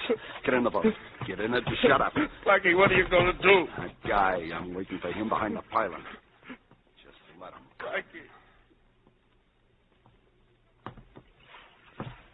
You there. You in the boat. Where's that other man? If he's with you, tell him to stand up. All right, come on. Get out of that rock.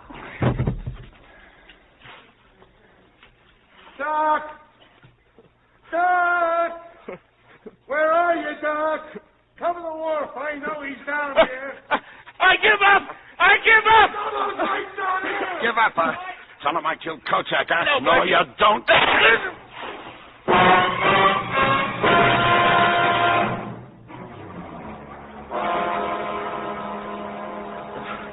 There were two of them, Warren. Yeah, we know. Now take it easy, Doc. You got a lump on your head. Get him. Yeah, we got the fat boy. The other guy shot him. It's all right. He's going to live at least long enough to talk. What about the other one? He jumped in the drink and started swimming. There's 50 cops looking for him right now. Now, come on, take it easy, will you? Here, I'll give you a hand. There we go. Up on the water. You've got to find him, Warren. He's a carrier. If he gets away, we might... Swimming toward that dock. Turn back or I'll fire. Turn back or I'll fire. Put down your rifle. What? You heard me. Just put it down. He ain't going no place. But if he reaches the dock, Captain, that man's still armed. Look at him, will you? He's reached the dock, all right. He's climbing up the rope to that ship. Yeah, there's just one hitch. He's got to get past that rat guard, that metal shield around the rope. Tell him what it's for, Doc. To keep rats off ships. Rats. All sorts of rats. You're right, Captain. He can't pass it. He's letting go. He's fallen. Okay, Scott.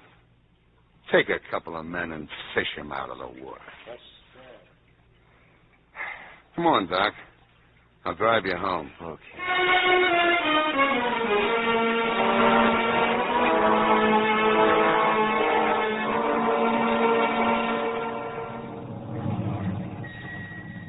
Oh, yeah, and I almost forgot to tell you, they found a case of perfume under the sink in Foley's tenement. Smuggled, no customs stamps. Perfume? Is it worth anything? Oh, $200-300. You want a bottle? It's right there in the back seat, huh? No, thanks. Not today. Car 17. 37, 23rd and Katina. A dog barking. Check with residents. Well, back to the old grind again. A dog barking. They got a lot to worry about sending a What squad are you getting car out. so tough about? I don't know. Well, so long, Doc. Keep me in mind, won't you? Yeah, right, Cap. So long. So long. Well, hello there, neighbor. Oh, hello, Mr. Green. How are you? Oh, fine. You know, Dr. Tommy tells me you haven't been around in a couple of days. It's none of my business, but you ought to spend some time with that boy. He's a great kid. Yeah, well, I've been kind of busy. Your own son comes first, you know. Nice seeing you, Doctor. Thanks.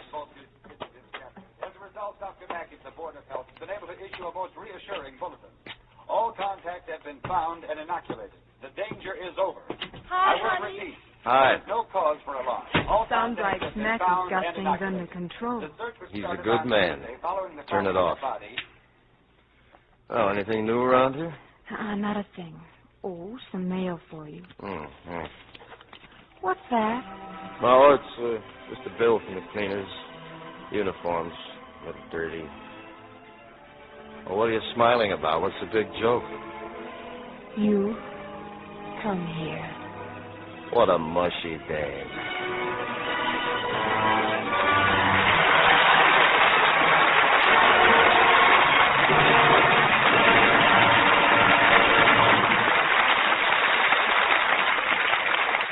In just a moment, we want you to meet our stars in person, and Mr. Keeley will tell you all about next week's show. Now, here's Mr. Keeley with our stars. And now you can all sit back and relax and join me in well-earned applause for Richard Widmark, Paul Douglas, and Joyce Mackenzie.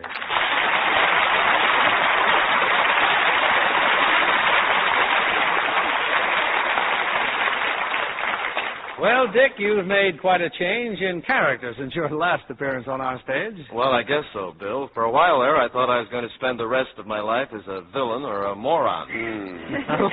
Well, you certainly have been the hero lately, Dick, particularly in Halls of Montezuma, where you played Marine Lieutenant. You know, I started out as sort of a comedy villain, but I'm a hero now, too, playing policeman yet. Joyce, you know, you seem to have changed, too. You started out to be a pretty girl, and you've gone right on getting prettier. Oh, it's nice of you to say so, Bill. And that would be credit to Lux Toilet Soap. It's always been my favorite complexion care. Say, Dad, Yes, Junior. don't you continue on the police force in your next picture for 20th Century Fox, 14 hours? Yes, I do. And if they think tonight's play was exciting, wait till they see me spend 14 hours trying to talk a guy out of jumping off a building. Yeah, there you go again, always bragging about the police force. Why don't you join the Marines and live dangerous? For the same reason they put me on the police force, flat feet. And furthermore, Junior, don't... No, hold it, boys. You know, I think 20th Century Fox is going to have to cast you two in the same branch of the government to sort of end the argument. The Internal Revenue Department?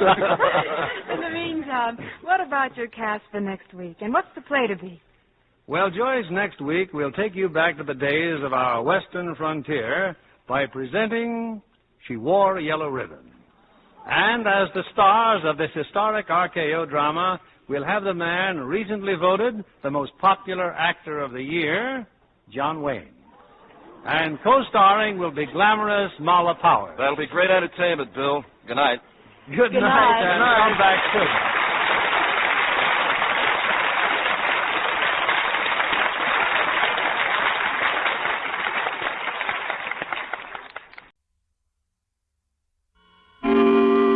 Suspense.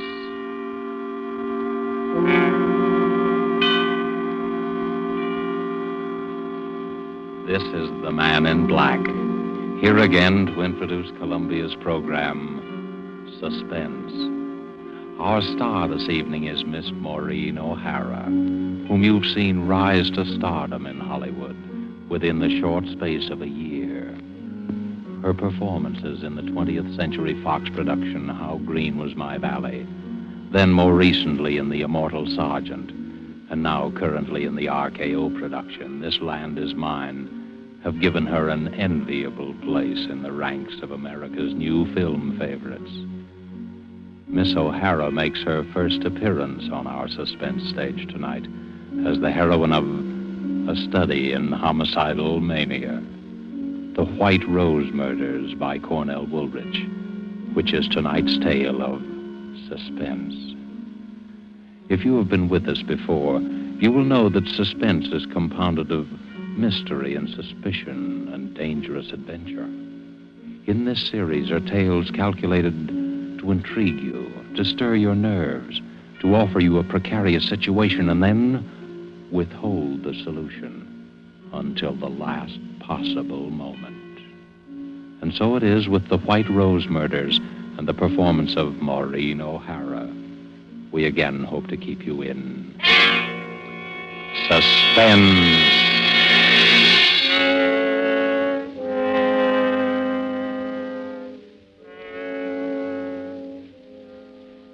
He stood there waiting, He knew that presently they would come out of the second-rate dance hall, out into the dimly lit street.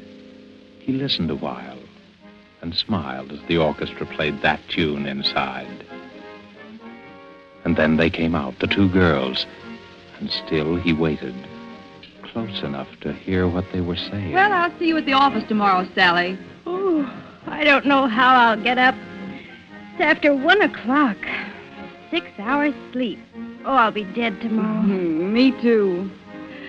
Oh, gosh, I gotta have at least 8 hours or I'm no good at all. I wish I had someone to walk me to the bus. It's 4 long blocks. I'll walk you down, Sally. Oh, don't bother. We go in different directions. It's no trouble. Really, I don't mind. Well, really, it's not necessary.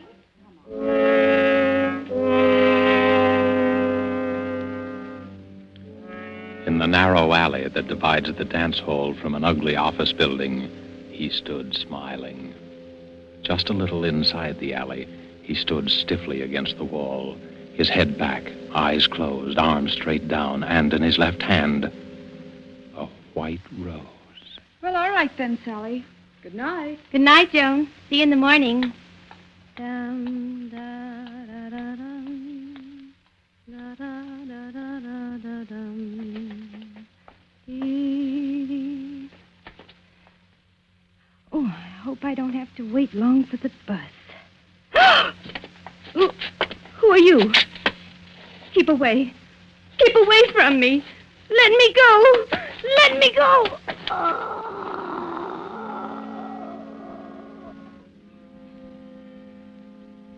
The girl is dead.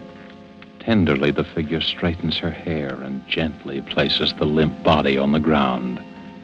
Then he opens her clenched fist, and carefully, so that the thorns will not bruise her flesh, he places in her hand the white rosebud.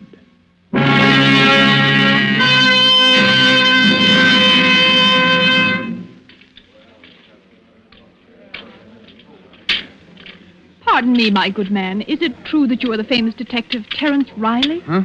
Oh, Jenny, I didn't see you come in. Well, now that I'm here, how about offering to buy a cup of coffee for the girl you're going to marry? If you can ever get up enough nerve to ask her. Oh, it's no use, Jenny. I guess we better call it quits. I'm just a dick on the homicide squad, and that's all I'll ever be. And I'm a rich debutante. We don't belong together. Oh, you've been reading too many of those romantic stories, Terry. What is it this time? What's wrong? Yeah, they call him the White Rose Killer. And he's got to be caught.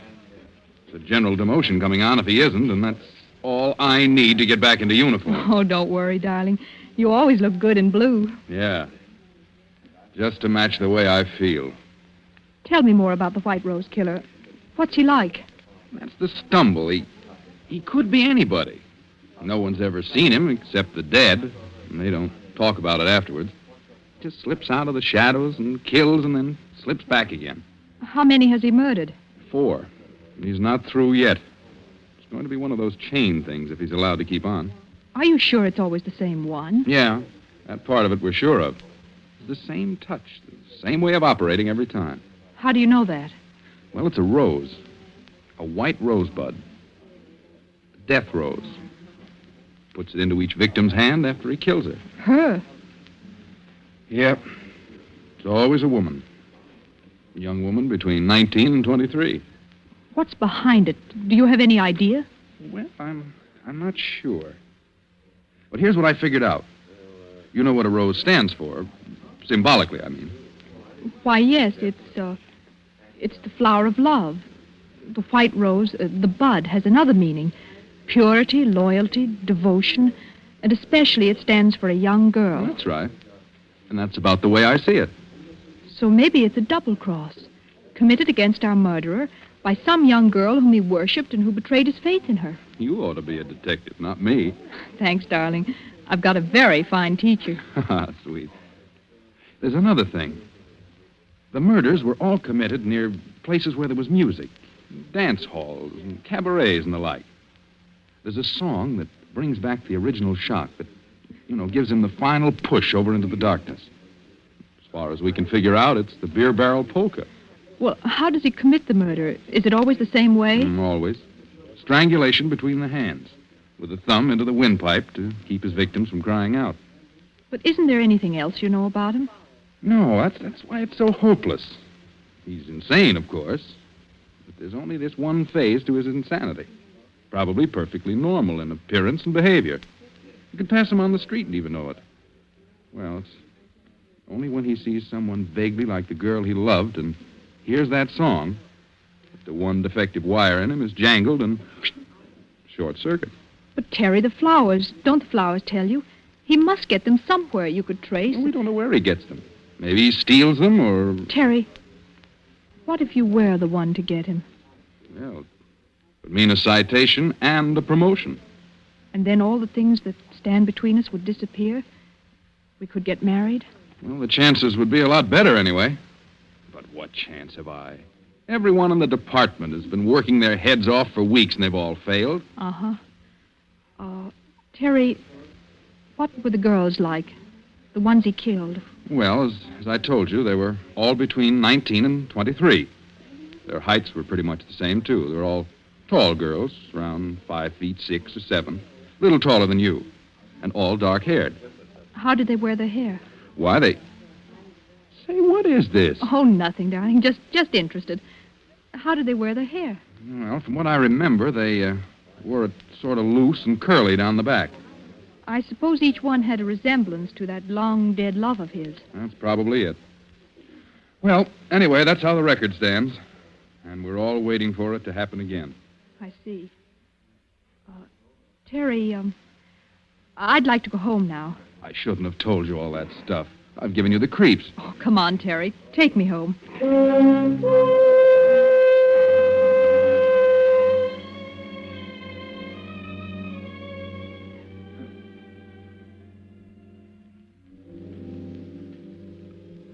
Later, Jenny stands by the window in her room, looking out, thinking.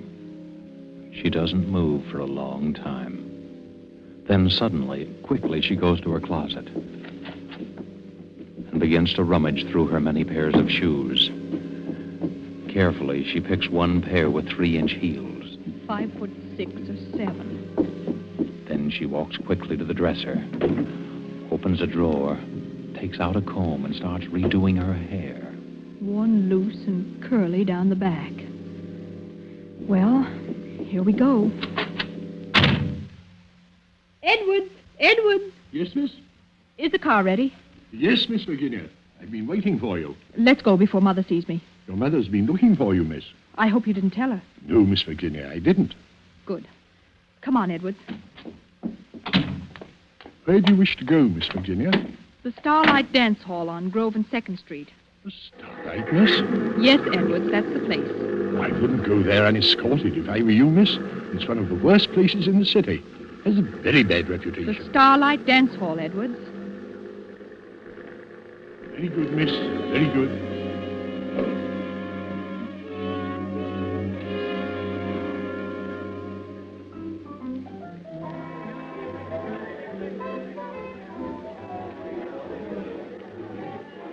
Jenny walks slowly around the low-lighted dance hall, trying to make herself conspicuous. A tall figure leaning against a pillar watches her intently as he idly smokes a cigarette.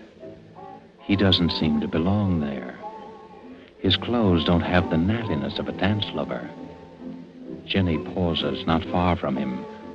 Deliberately, he throws his cigarette on the floor, steps on it, and slowly walks over to her.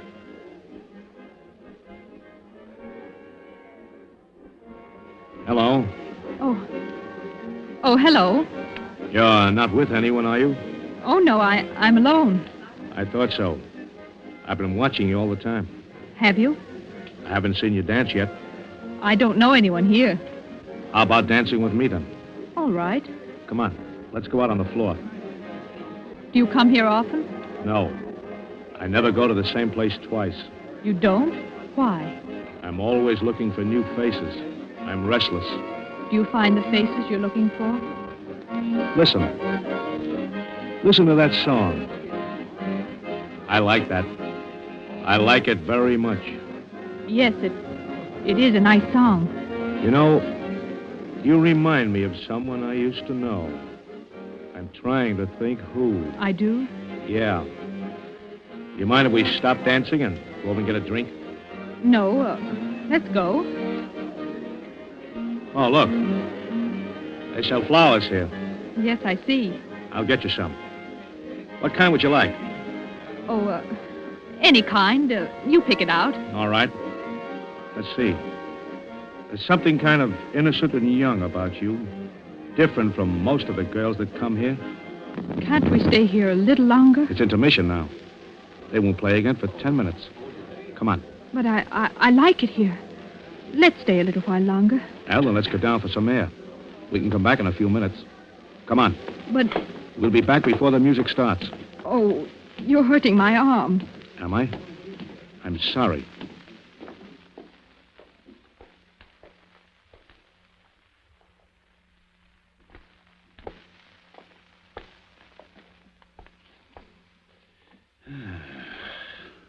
Fresh air smells good, doesn't it? It's so dark here. Let's go back. You're not scared, are you? Oh, no, it's Let's walk just down that this alley and back. Please. No, you Let me don't. go. Thanks. That's a lovely necklace, beautiful. Why, you're just a cheap Shut up. All you wanted was my necklace. So long, beautiful. Look out. What's the matter? Behind you, look. Holy... She's dead. A girl. Murdered. With a white rosebud in her hand.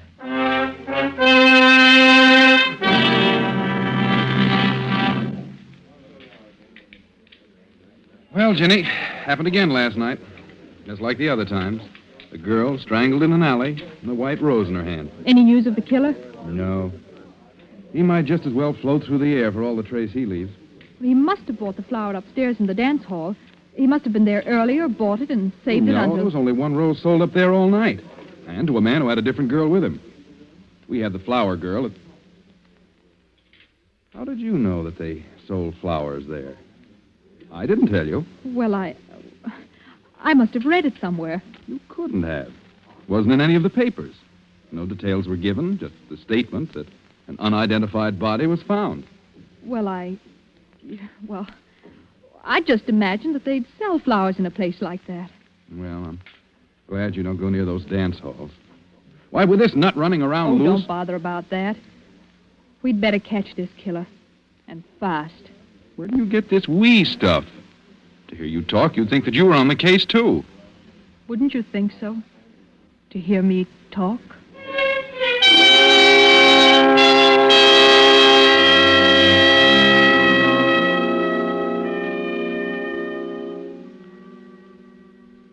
Again, Jenny tours the low dives, hunting for the White Rose Killer. Her search carries her to the waterfront. And as she walks past each dingy bar, she listens to the jukebox music.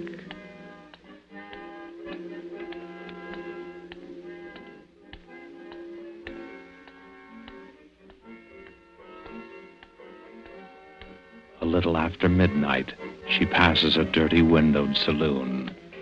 The thin music catches her ear.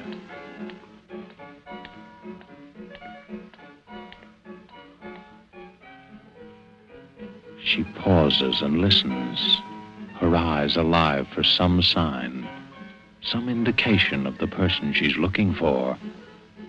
Then suddenly her body becomes rigid as her eyes fall upon a figure huddled in the shadows. Someone's watching me. Slowly, she starts to walk up the street.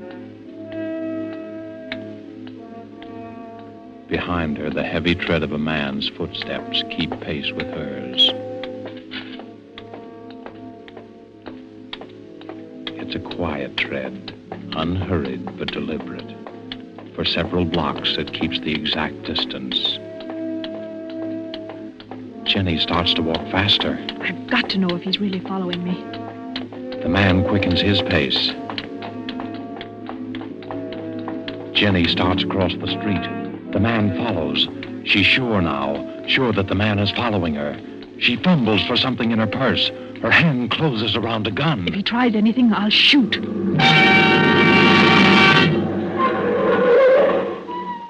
Any trouble, lady? Oh, no, officer. It's all right. You scared him away. Scared who away? Oh, just a man who wanted to bring me flowers. That's all. Well, he brought you one anyhow, lady. What do you mean? Right there on the ground, right by your feet. A white rose.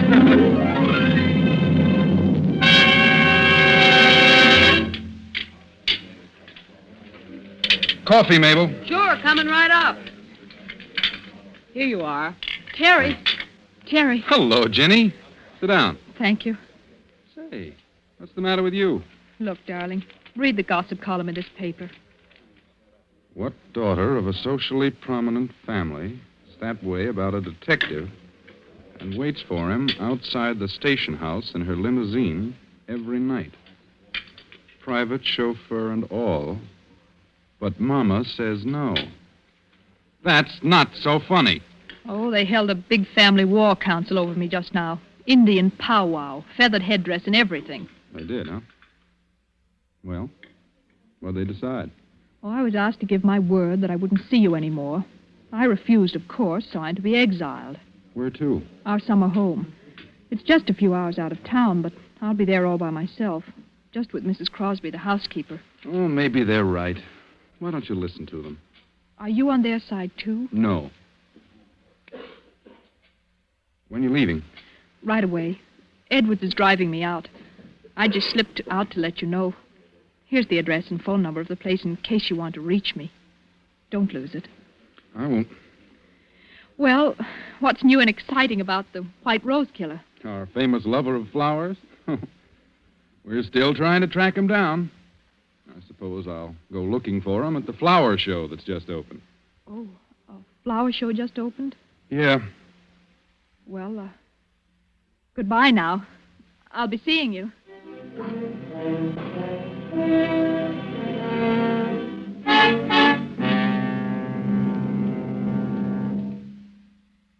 What floor is the flower show, please? 3rd floor, miss. 3, please.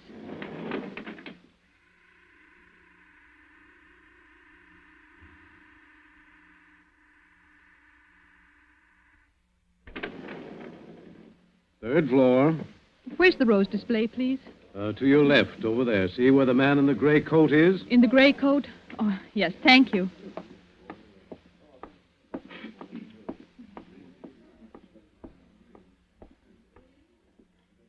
They are lovely, aren't they? Oh, you startled me. I'm sorry. I was just admiring the roses. Oh, yes, the nicest flowers here. I just can't keep my eyes off them. Yes, you can feel that way about some flowers. Well, that's the way I feel about white roses. Have you been here long? I really don't know. I suppose so. You see, I've come here every day since the show opened. I like to be near the roses, the white roses. Those big ones are nice. No, I like the little ones best, the little tightly curled.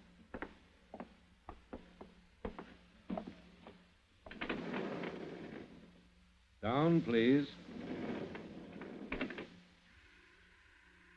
Here, miss, I took a rose for you. Thank you. It's lovely.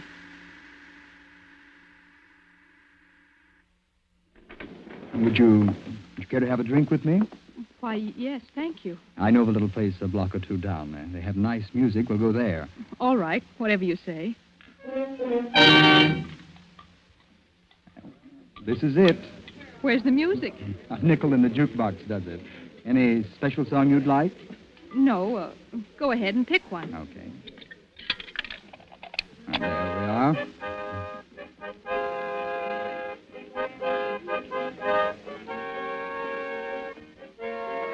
Oh, that's my favorite song. Reminds me of a girl I used to know. Oh, excuse me, I want to powder my nose. I'll be right back. Do you mind? No, of course not.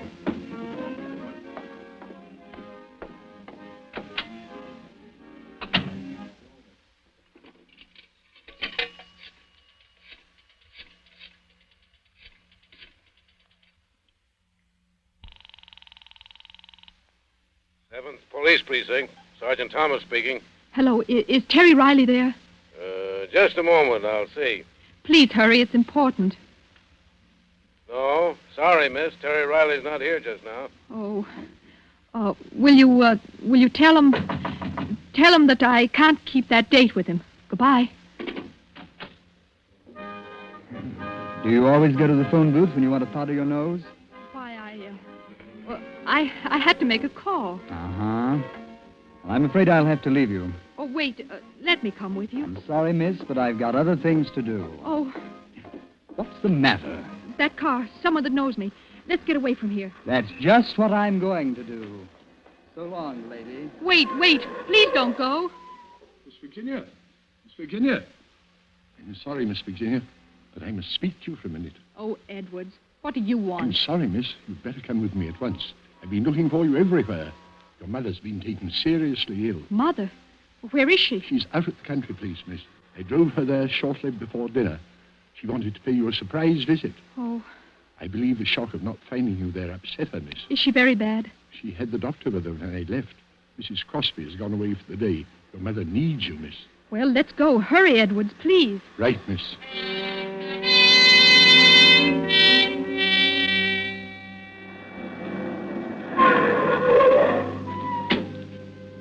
Where is Mother, Edwards? In her room, miss. You'd better hurry. Mother? Mother? It's Ginny. Is the doctor in there with you? Mother? Why, there's no one here. The room's empty. The bed hasn't been touched.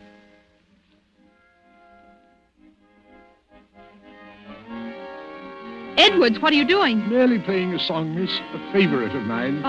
A favorite? Yes, Miss Virginia. Where's Mother? She's in the city, miss. You lied to me. I'm afraid I did, Miss Virginia. Why are you locking the door? You know why, Miss Virginia. It can't be. You're not the White Rose killer. But you see, I am, Miss Virginia. Driving you and your family around day after day. Sitting there right in front of you all the time. It was amusing to watch you hunting for me. Hunting for someone you saw several times a day. It can't be. You're not insane. Of course not. Who said I was? Edwards, you know I'm not the girl who betrayed you. Yes, I know that. Well, then unlock the door and let me out. Please, Edwards. I've killed 5 times. I've never regretted it. I'm going to kill you, Miss Virginia. Why, Edwards? Why? Because you've been so clever. Too clever. You made yourself look like her, the girl who deceived me. I could have killed you the day you first went out looking for me, but I had to be careful. Oh. I almost caught you that night at the waterfront, the night I dropped the White Rose when that police car came. Edwards, I've never done you any harm. Your sweetheart, Terry. He loves you, doesn't he? Yes. That's good. Because now you won't be able to deceive him like my girl deceived me. Keep away, Edwards. Keep away or I'll... You thought you'd use your gun, eh? Well, don't think I was fool enough to overlook that. I took your gun out of your purse. It won't do you any good to kill me, Edwards. I didn't have anything to do with... No, and you're not going to have a chance to break another man's heart like she broke mine. Jenny, where are you? Terry! It won't do you any good to call to him. He can't get in here without breaking down the door. Keep away from me. Terry! It'll be too late then, because I'm going to kill you now. Jenny, where are Terry! Just let me get my hands on that pretty white throat. Oh, keep away. Keep away from me. Terry! Stop! Jenny, are you all right? Yes, Terry, I'm all right. Oh, take it easy. Here, sit down. Oh, Terry, I was so scared. There was nobody here but Edwards and I. How did you know where I was? Oh, it was simple. You were supposed to meet me at the coffee shop. You never broke an appointment, and when you didn't show up, I called the number you gave me. You told me the housekeeper was here all the time, and when there was no answer, I got suspicious and came down. Besides, when I got a message down at headquarters that you had to break a date with me, I knew something was wrong. Are you sure you're all right? Yes, I'm, Terry, look. On the floor beside Edwards. A white rose. Must have fallen out of his pocket. That was meant for me. Oh, Terry, it's all crushed. Yeah. Crushed and dead. Just like the white rose killer.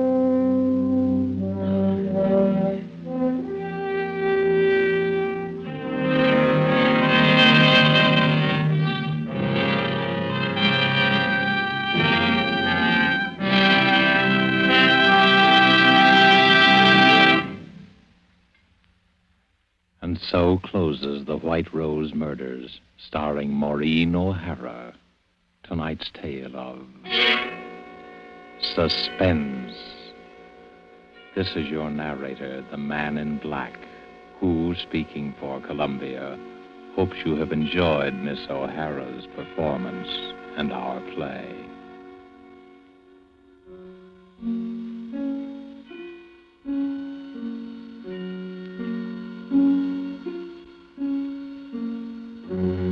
Next week, because of a special broadcast of the All-Star baseball game, suspense will not be heard. But again the following week, we will be back with another play on this series and more of your Hollywood favorites. The producer of these broadcasts is William Spear, who, with Ted Bliss, the director, Bernard Herrmann and Lucien Marowik, conductor and composer, and Cornell Woolrich, the author, collaborated on tonight's Suspense.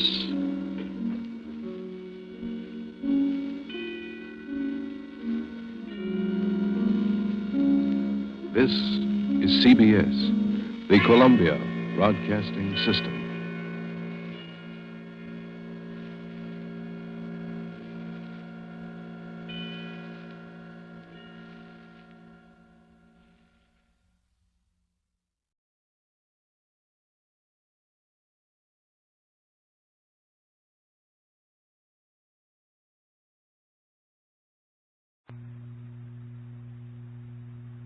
Now, Frank Sinatra, transcribed. It all started when I answered a Christmas ad for a department store. The ad said, young man of good character as auxiliary store detective and other duties, 2-week employment. So, next day I am an auxiliary shameless for Quackenbaum's department store. Kind of a high-class Fifth Avenue dispensary where for only $50 you can buy your girl a mink toothbrush. And for an extra $5,000 you can get her a coat to match. This way, Mr. Fortune, Rocky Fortune, Mr. Prim. Yes. This is 5th floor, children's toys. Note, please, Santa's workshop and the Enchanted Igloo. This will be your post. What do I do? Just keep an eye on the merchandise. Quackenbaum's has had a good deal of shoplifting recently. Yeah, especially in the jewelry department, eh? We don't like to talk about that, Mr. Fortune. Mister, it's been on the front page of all the newspapers for a week. $8,000 worth of pearls. Wow. The thief will be apprehended in good time, have no fear. Well, I must get back to my office. Just a minute, Mr. Prim. Yes? What happens if I see a gunner? A what? A lifter, a thief. Apprehend the criminal with the merchandise and bring both to my office behind the elevators. The name Lysander Prim is on the door. Check. Oh, and one other thing. Yeah? At lunch hour, you will relieve Santa Claus. You mean put on a beard and everything? Oh, it's just for half an hour. As a matter of fact, you start in exactly 5 minutes.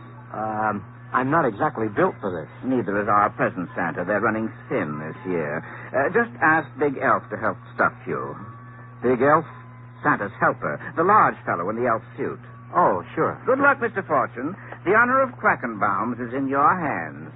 At $44.50 a week, Mr. Quackenbaum is getting a bargain.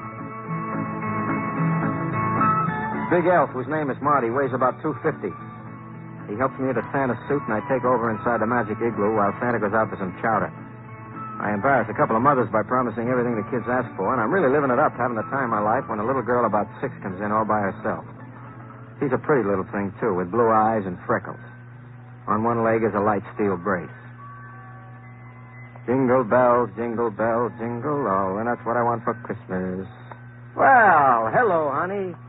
You here all alone? Yes, sir. Well, what can I do for you? I have a note for you. A letter for old Santa, huh? Ho, let's have a look. Dear Santa, you know what we want for Christmas? We better get it or you'll never live to make those Christmas Eve deliveries. Find you know who. Well, did you write this letter yourself, honey? No, sir. A man gave it to me. What did he look like? A big man with a black mustache. He gave me a nickel, too. Heavy spender, huh? Honey, what's your name? Gail. Gail Grayson. And what would you like Santa to bring you for Christmas, Gail? I'd like your elf. You mean Big Bonehead out there? Oh, no. Not the man in the elf suit. I mean the elf doll. The one with the red silk suit and the green hat. Oh, well, that's pretty expensive, honey. Maybe your mommy and daddy can't afford it. I don't have any mommy and daddy. Oh. Well, you leave your name and address with Santa, and I'll see if we can't arrange for something. It might not be that same doll, but... That's the one I want. Yeah, I can see that. Well, look, Gail. Gail? Here, there you are. I told you to wait outside the man's office. I wanted to talk to Santa about getting that elf doll. Honey, I told you that doll cost too much. Santa says maybe he can arrange something. Santa's wrong. Look, mister, I just been seeing a man about trying to get a job in this place so we can afford to eat. I don't have money for expensive dolls. Well, I'm sorry, miss. Well, you've no business building up false hopes in children. They put so much faith in this. Well, if you just let me explain... Come around and explain Christmas Eve if you can. Well, I'd like to, but I don't even know your name. This is my sister Laura, and we live at 65 Bleakman Street, 5 flights up Santa. Gail, for heaven's sake. Come along. You won't forget the doll, will you, Santa? Please, please don't forget, please. Lose a customer, Jack? I'm afraid I lost a friend, too. Cheer up. Maybe you won't live long, then you won't need a friend. Why don't you just stick to being a big elf, huh, Marty? Don't be a wise guy, Fortune. Me? I'm never a smart aleck. By the way, how do they spell elf? O-A-F?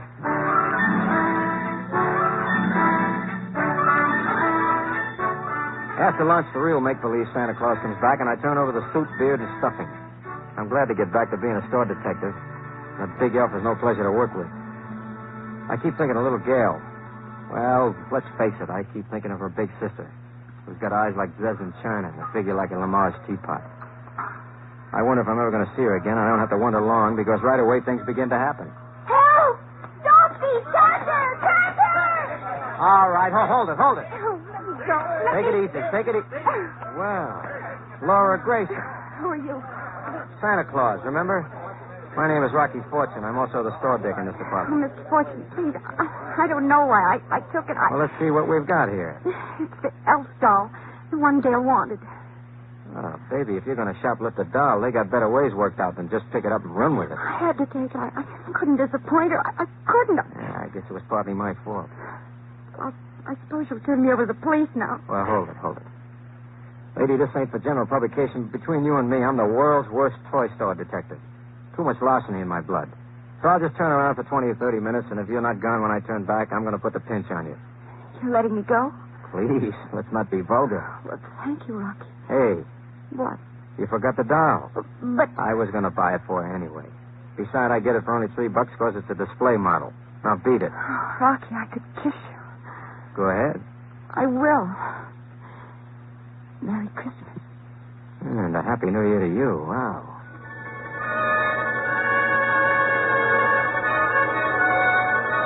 The kid slips down the stairway with the elf doll, and I am still wearing a lipstick on my cheek when Mr. Prim boils over. He looks so much like a clothing store dummy, we expect to find a price tag on him. Right behind him is Marty, the big elf. Mr. Fortune. Oh, hi. Where is he? Where is who? Whom? He. The dame who stole the doll from Santa's workshop. Oh, you are a little elf, aren't you? Mr. Marty here tells me he saw you catch her. Where is she? Overpowered me. She must be a lady wrestler or something. Mr. Fortune. Tell you what, though, Mr. Prim, just to make everything okay, I'll pay for the doll. What? No kidding. You see, I know the young lady, and I was going to buy it for her anyway, so I... Well, this is highly irregular. Oh, come on, Mr. Prim. Think of how proud Mr. Quackenbaum will be when you tell him you unloaded that shop-worn display model. Huh? Well, it's highly irregular, but go ahead. The sales clerk will make out the proper form. Well, thanks, Mr. Prim. I'll do that. Hey, Fortune. Yeah. What was the dame's name? What's it to you? Just curious, you know. I know. Stay just as you are.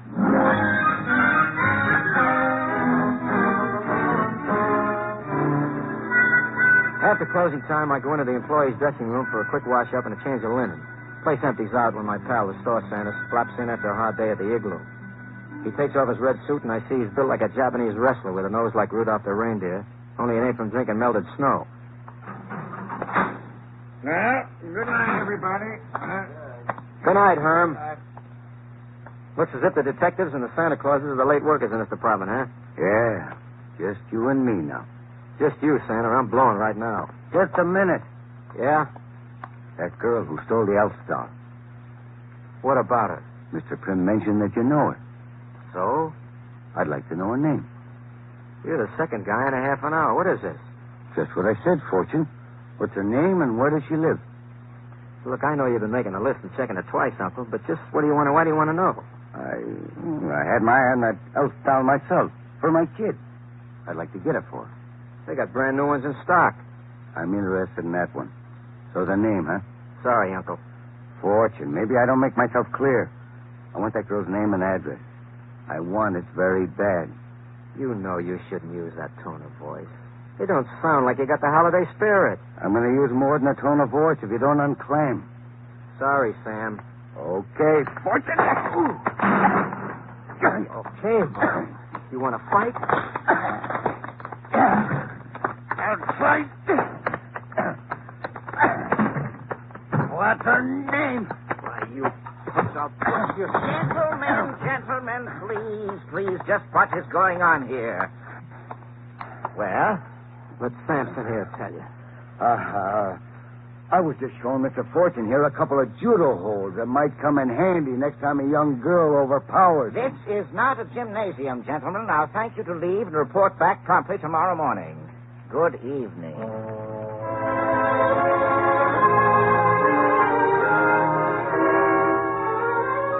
I managed to stagger out of my own power and head back to my flat. I figure I'll have some supper and then locate Laura Grayson for another look at that elf doll that everybody wants to get his hands on. Also, for another look at Laura Grayson. Yeah. I stopped to line my flu at a local cafeteria and go up to the flat. I walk in like I live there, which I do, and discover I have guests. Hello, Rocky. Well. Sergeant Hamilton J. Finger. If I knew you were coming, I'd have baked a cake with poison in it. A cake with a file in it would be more useful where you're going, Rocky, my old pal. You are referring to the house of detention? The same. Well, sir, if my days as a processor serve me correctly, they make mention of a thing titled due process, which means you don't arrest a guy without you can make some kind of charge, right? Right. So?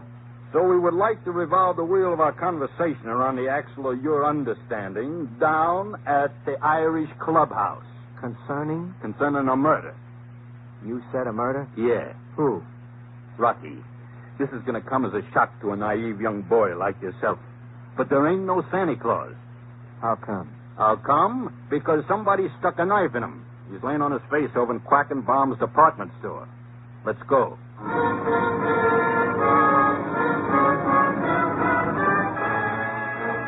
I spent the next few hours as a guest of the city in the squad room, or sweatbox, as it is affectionately remembered by inmates of various steel academies in this state. And mine host, the Sergeant Finger. All right! Now for the last time. You had an argument with him, right?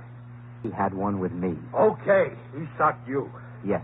You socked him. Right. You got interrupted. Right. You left. Right. Then you come back and stabbed him. Wrong. Okay. Let's have your story. Somebody was after him, Sarge. I got a threatening note that was supposed to go to him. Where is it? Here. This is kid stuff. You ever hear of a kid threatening Santa Claus? Come on, Okay. So it ain't kid stuff. Who sent it and why? That's what the taxpayers hire you to figure out. Maybe it's got some connection with a jewel robbery. What do you know about the jewel robbery? Just what I read in the papers. Somebody snatched $8,000 worth of pearls. You, maybe? Don't be ridiculous. I wasn't even working there when it happened. What makes you think it was an inside job? The newspapers. They got the opinion from the police. You familiar with this organization? Don't get funny. Did it ever occur to you that maybe Santa Claus was in on that jewel job? As a matter of fact, Rocky, the guy in that Santa Claus suit has a record as long as your arm. Only one thing is wrong. Yeah? We can't arrest him for his own murder. So why pin it on me? You're available. Also, whoever stabbed him was in on the inside. It happened after the store closed. Also, there's $8,000 worth of pearls floating around someplace and a reward for 1,000 to whoever finds them. No kidding. Yeah, you want to claim it? All you have to do is confess you killed a guy, turn in the pearls, collect the reward. And go to the chair. I'll tell you what, Sarge. You do me a favor and I'll confess to the murder. The jewel robbery and all of the other old crimes you're too stupid to solve. What's the favor? Drop dead. Rocky, someday, pow! Right in the toy department. Come on, Finger. You know as well as I do I couldn't have done it. What makes you think so? That note the lieutenant handed you a few minutes ago. You checked my alibi, and I was seeing my face in the cafeteria when he got stabbed. So stop giving me the needle and let me go home. Fortune, someday. I know. Pow! Can I go now? Don't you like it here? It's great, but I got a date with a doll.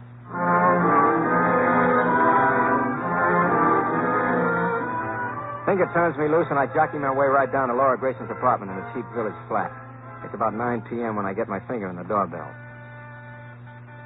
Just a moment. Rocky. Hi. Can I come in a minute? Of course. Where's Gail? Sleep. I hope so, anyway. Listen, honey, I have to ask you something. Well? Have you got the doll? Of course. Gail's so happy about it, she's ready to fly. Oh, look, I'll have to ask you for it back. You what? Well, I'll get another one to replace it, a brand new one, really. But right now, I got to have that one. Sure, Rocky. Sure. It sounds kind of funny, and I can't explain it now, but you tell the kid I'll get her another one, huh? It isn't necessary, Rocky. Wait a minute, I'll get it for you. Here. Thanks. I have to get back to the store. I'll call you tomorrow, maybe for dinner, huh? Uh-huh. Good night, Laura. Good night, Rocky.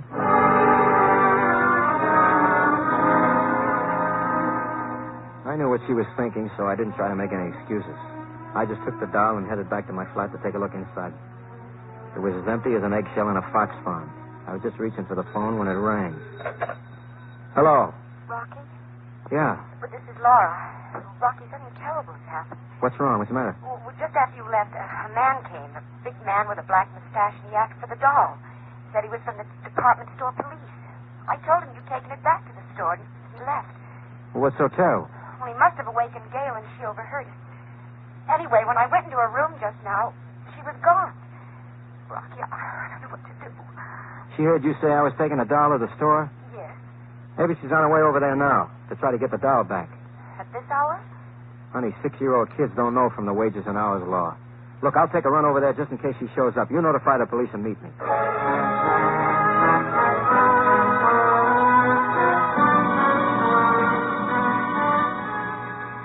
I stuff the kid's doll in my overcoat pocket and flag a cab over to Quackenbaum's department store. There's no sign of the kid out front, so I leg it around to the delivery entrance. No sign. I decide to check inside and show my pass to the night watchman at the entrance. Hold it, mister. Hiya, Pop. I work here. Let's see your card. Here, right here. Yeah, store dick, huh? That's right, Pop. Now, listen, I'm looking for a little girl about 7 years old. Wears a brace on one foot. You seen her? What would a kid like that be doing here after hours? Her mother thinks she got lost in the store. Oh. Well, I only been on a couple of minutes. I ain't seen her. I'm going up to check the toy department on 5. You keep an eye out, will you? If she comes along, send her up to 5. I'll be waiting. Okay. I'll keep watch, Fair. Thanks. I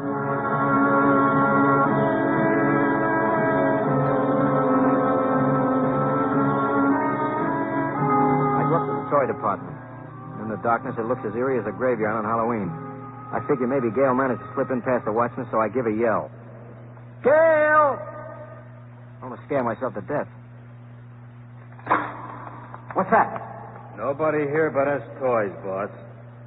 Get 'em up, Fortune. I assume that ain't a lollipop stick in my spine. That's right, smart boy.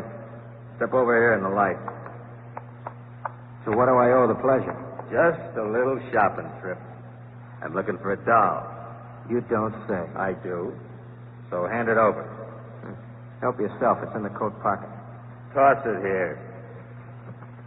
There. Now stand still while I have a look inside.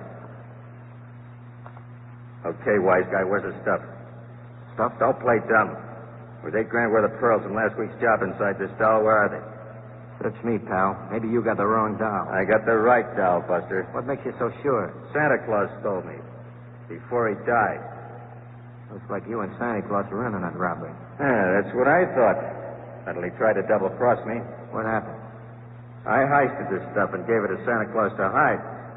He hid it so good I couldn't find it. He wasn't going to tell me where it was until I gave him more than half. Only I changed his mind for him. Yeah, with a 4-inch blade. Uh-huh. You should be a store detective. You're real smart. I take it the stuff was in the doll. That's right, Rocky. Only it ain't there now. And you had that doll. Which means? Unless you unclammed, I may have to give you the same treatment I gave Santa Claus. I'm telling you, the pearls were gone when I got that doll home. And I'm telling you, if they were gone, it's because you took them. I don't have them. Sue me. Rocky, old man, it's Christmas time and goodwill to men and all that. And I hate to knock off two guys in the same day. But if you don't spill them pearls in 5 seconds, I'm going to put lead in your brain. Now, where are they? I don't know. 1, 2, 3, 4. What's it? Gail, hi. Come back here, Fortune. Here's a football for Christmas, boy.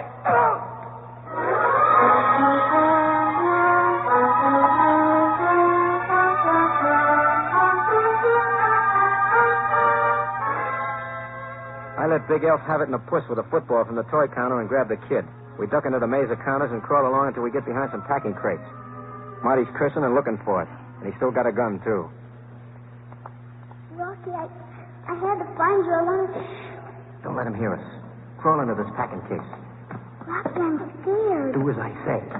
Okay, Rocky. Fortune? It's no use, Fortune. I'm going to find you, and when I do... Come on out, Fortune. Come on out. I'm scared. So am I, kid. We got to do something. Let's see what they got in these boxes. Mighty Mike mechanical police car. Oh, there's a big help. Hey. What? Let me have one of those. Here.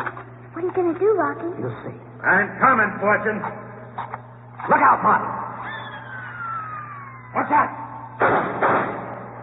It's 2 shots. He's got a revolver that holds 6. 4 to go. Let's see now. Here's something, Rocky. Super rocket ship. Fine. Let's try this on. Ready? Go. Fortune, are you crazy? I'm going to get you. 2 or 5. One more. What's in that box?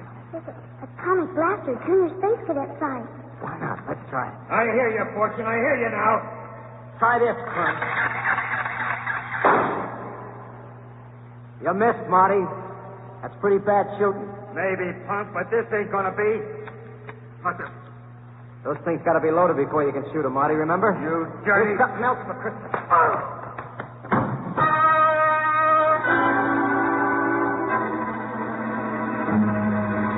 My gift to Santa's helper was a Louisville slugger right on top of the noggin. And just as he went out, the lights went on. And suddenly the place was crawling with humanity. Rocky. Gail, are you all right? We're fine, baby. Well, look who's here, late as usual. No wisecracks. Is this the missing kid, lady? Yes, officer. Thank you. Who's this stiff? This is a bum who killed Santa Claus. Boy, you should have seen Rocky beat him with that bat. By the way, Gail, where's the stuff that was inside the doll? You mean the pretty marbles? I thought they came inside the doll, Rocky. It was a sort of surprise. Some surprise. Do you have them? I think so. In my pocket someplace. Oh, here they are. Sergeant? Here you are, sir. Just in case you ain't got all your marbles. Marbles? Hey, those are the pearls that were heisted last week. He's got a magnificent mind, this Sergeant Finger, doesn't he? Gail, I'm sorry about the doll, honey, but unless I'm mistaken, you got about $1,000 reward coming for this stuff. $1,000? Rocky, it's too good to be true. I must be dreaming. Want me to pinch you? Couldn't you just kiss me instead? Why not? Yeah. Merry Christmas. Happy New Year. Yeah.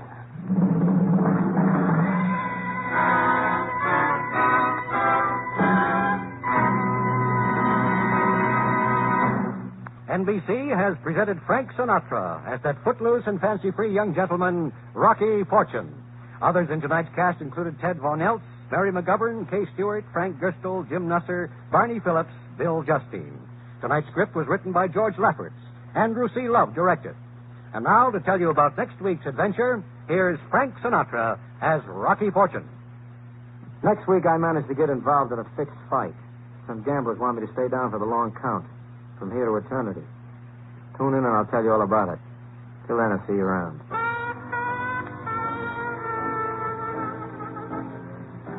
Visit with Fibber McGee and Molly tonight on the NBC Radio Network.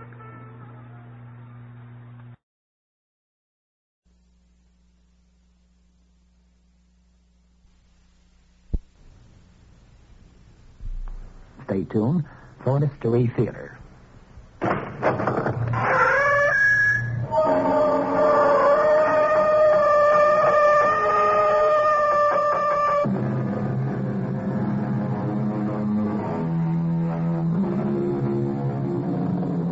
Come in.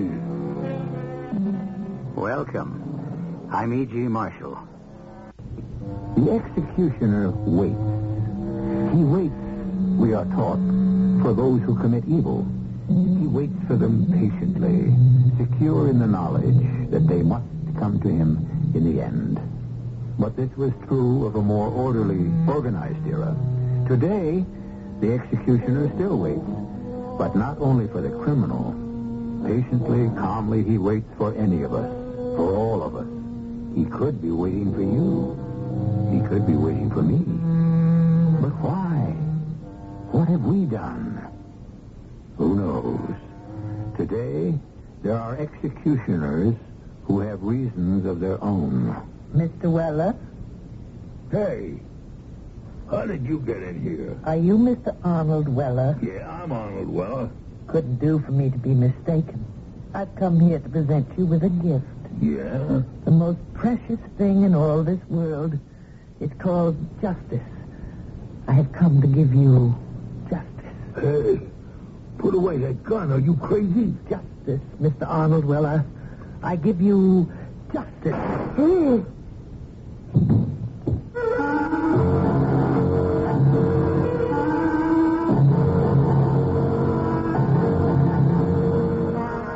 Our mystery drama, The Little Old Lady Killer, was written especially for the Mystery Theater by Sam Dan and stars Diane Baker and Ann Seymour.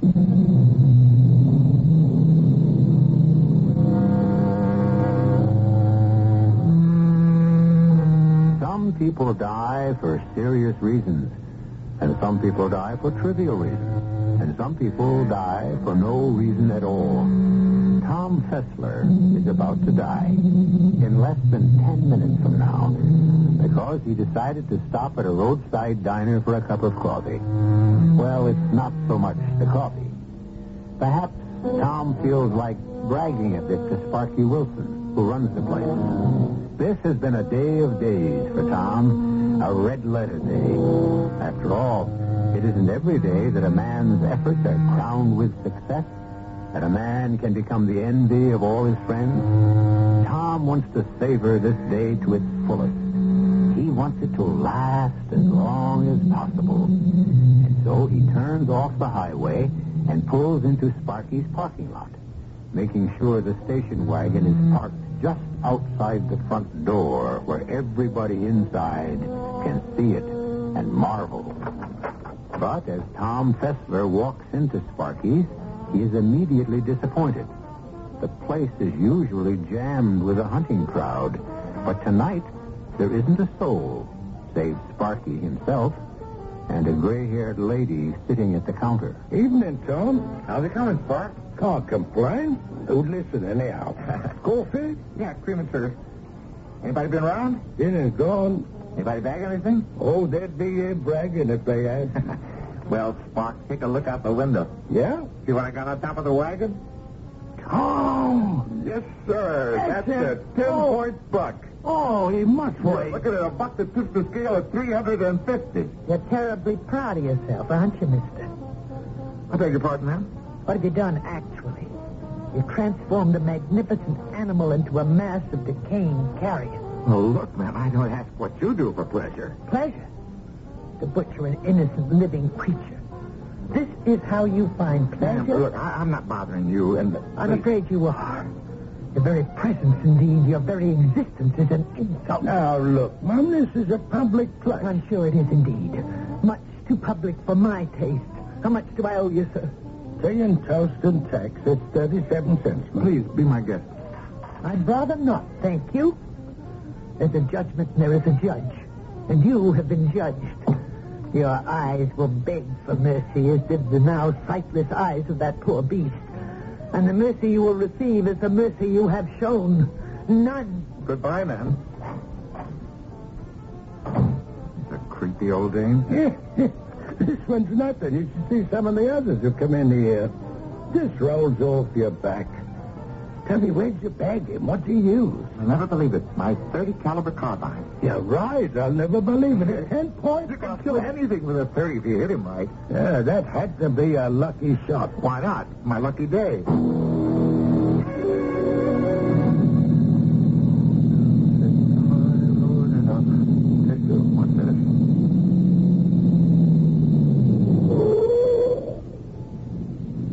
Thank you, sir.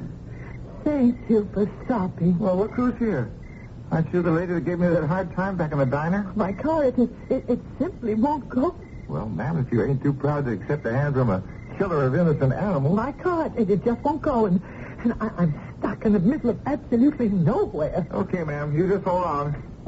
Let me get my flashlight and take a peek under the hood. Well, you gotta get something anyhow, ma'am. It's a good clean sport.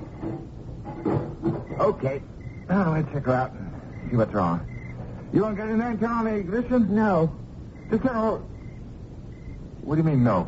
I don't want to turn on the ignition just yet. Why not? Turn around. Huh? That's a little pistol. Yes. I intend to kill you. You crazy? What do you want to kill me for? That poor animal lashed to the roof of your station wagon probably asked the same question. Pray. No, look. Probably need another shot. Did you use more than one? Your eyes. I told you they would beg for mercy. How large they are, how round, how bright. I told you. The mercy you will get will be the mercy you have given. Don't. Have you ever shown mercy? Doctor. Justice. Justice.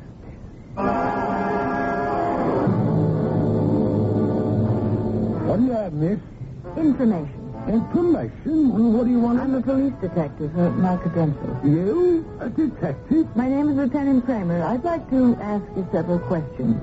Yes, ma'am. Your name is Harold Wilson. You're known as Sparky? That's right, ma'am. Last night, a man was shot to death at the side of the road a mile and a half south of here. Yeah, it's Tom Pressler. You knew him? Oh, we were old buddies. I guess I'm the last one who saw him alive. That is, aside from the killer. When did you see him? Well, he was in here. This is about 10:30. When he left here, was there anything unusual about his manner? No, he was laughing and joking. You know, he bagged himself a deer, and then... He was in this place at 10:30. Was anyone else around? No. You and Tom Fessler were alone? Yes, ma'am. All the time he was here? Well, yes, we were alone after she left. After who left? Oh, I don't know, some dame. A dame? Yes, a crazy old dame.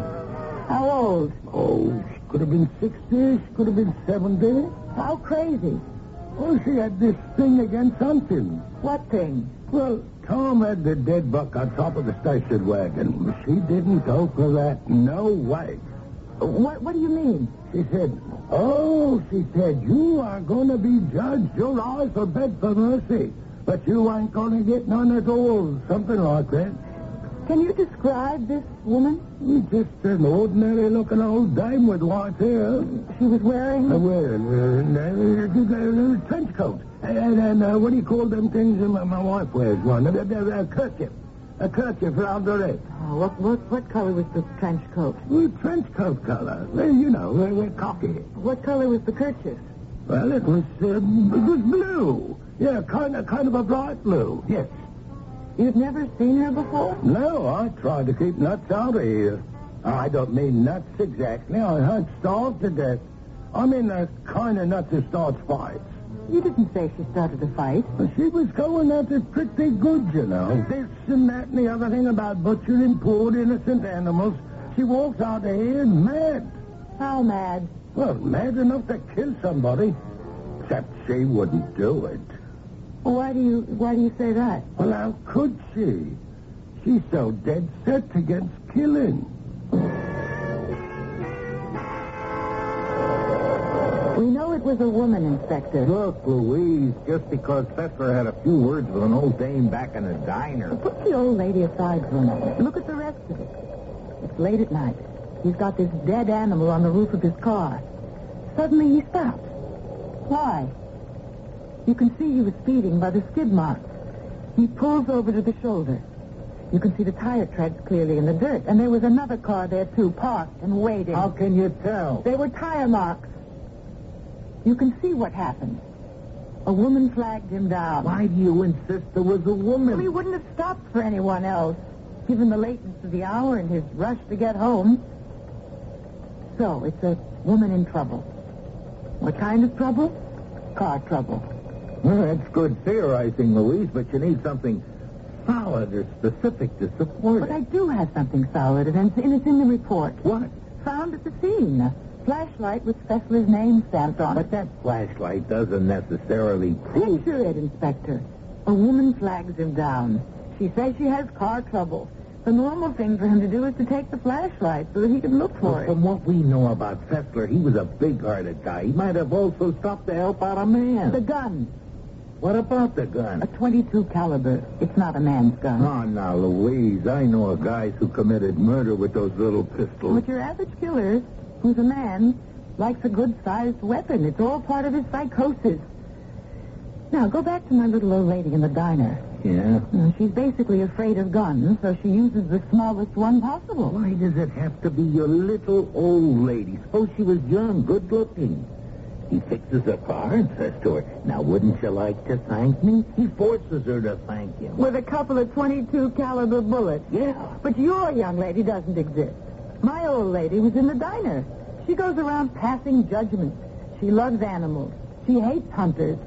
She goes down the road a mile or so, pulls over, waits, and flags him down. How are we going to find an old lady in a khaki trench coat and a blue kerchief? Inspector, I'm afraid we haven't heard the last of her.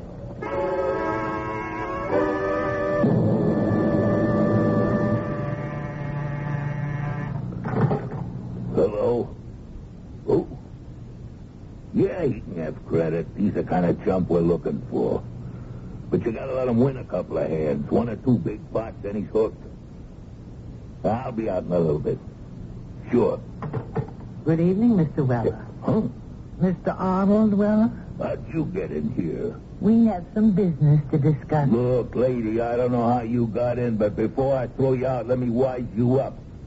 Hundreds of old dames like you come around beefing because their husbands lost money gambling in my joint. But it's legal. The place is legal. I got a license. My husband never gambles. Neither do I. What do you want? What's your name? My name is Bernadette Cobb, Mrs. J. Martin Cobb. My consuming interest... Look, lady, I don't have time. You have time. You have all of eternity. Now, look, I don't want to be impolite, but beat it. Certainly. After I attend to my business. In my purse, I have a... There it is. Hey, put that thing down. What are you pointing that gun at me for? I intend to kill you. Look, all I do is run a joint. People come here to gamble. I don't force nobody. I don't care about this place, Mr. Weller. Well, what place you talking about? I don't own any... The other place, Mr. Weller. The other place. What other place? Look, you got it all wrong. The other place. The other barbaric, sadistic, fiendish, infernal place. Look, don't. Please. I'll give you some dough. And I'll give you justice. Justice.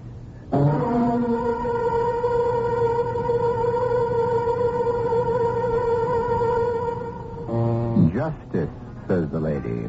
Well, obviously we have here a freelance dispenser of justice. Mrs. Martin J. Cobb. Justice and humanity.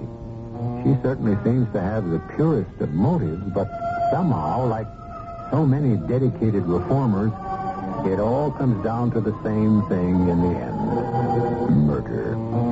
Evidently, Mrs. Cobb agrees with the poet who, in describing nature, depicted it as a place where every prospect pleases and only man is vile. Well, we may consider Mrs. Cobb an extremist in her attitude towards animals, but let us be fair. animals in general have not been getting a good deal from us members of the human race overall. And so even if they have found a somewhat over-enthusiastic partisan, it still isn't going to seriously change the basic balance of things. Well, what with Mrs. Cobb as the killer and Lieutenant Louise Kramer as the detective, it appears to be Ladies' Day on our little show. The ladies will present us with more Check and Mate when I return in just a few moments with Act 2. Wasn't it one of our outstanding men of letters, Mr. Henry David Thoreau, who said, "If a man does not keep pace with his companions, perhaps it's because he hears a different drummer. Let him step to the music he hears." Well, now, this is one of those philosophical gems which sounds fine on paper. It may be all right to listen, but to march is something else. Mrs. J. Martin Cobb has been marching to the beat of her own drummer lately, and so far, she has killed 2 people. Because by this time, you have become a fine, highly perceptive, experienced, and discerning audience, you know that we shall hear her deadly little .22 caliber pistol bark again. Oh, Martin, what color you give those strings. Darling, I was merely one of the players in the violin section. Is there anything new in the newspaper, my dear? Nothing new. Same murder, robbery, assault. Same saber-rattling, threats and squabbling. Changed only are the names of the people and the nation. Is there anything of purely local interest, Martin? Well, if murder is interesting, we seem to have a minor crime wave. Indeed. You recall a hunter shot to death last week? I consider that supreme and sublime justice, a hunter. You must not take on so at the mere mention of the word hunter. Well, for the stupidity and arrogance and carelessness of a depraved hunter, you would not be condemned to spend the rest of your life in a wheelchair. Darling, the man meant no harm. I should have known better than to stroll through the woods during the height of the deer season. That's what I mean, Martin. You had no right to stroll peacefully, but he had the right to stalk and kill. At any rate, the same person who killed the hunter killed a rather unsavory individual named Arnold Weller. How do the police know that? They have scientific tests of one sort or another which reveal that the bullets were fired from the same gun. And do the police have any idea as to who the murderer might be? According to the newspaper, they're following certain significant leads, which is another way of saying that they're completely in the dark. These 2 victims of no great loss to civilized society. Well, the hunter wasn't a bad fellow, according to the press. Thoroughly depraved. You should have seen that poor dead beast slung across the top of his car. Darling, you talk as if you actually had seen it. Well, I read the description and, well, my vivid imagination. Mm-hmm. The latest one, he was a professional gambler. He operated a rather questionable establishment. He also did other things. What do you mean? Well, I assume he did other things. My dear, you become much too emotional about these sensational crimes. I don't think we'd better even discuss them anymore. They're too traumatic for a person of your delicate nature. Well, Louise, how do you square your little old lady with Arnold Weller? Inspector, there has to be a connection. Show me. Your own reports, you can't find any link between Fessler and Weller. You can't even find any evidence that Arnold Weller ever hunted. I'm convinced that my old lady killed Tom Fessler. But with Arnold Weller, your cruelty to animals premise goes out the window. And without that, you don't even have the little old lady. I know why she could have killed Fessler. I agree, but why should she kill Arnold Weller? He didn't hunt or fish. He never even owned a cat or dog. He was never involved with animals in any way, shape, or form. That we know of, Inspector Farley. That we know of.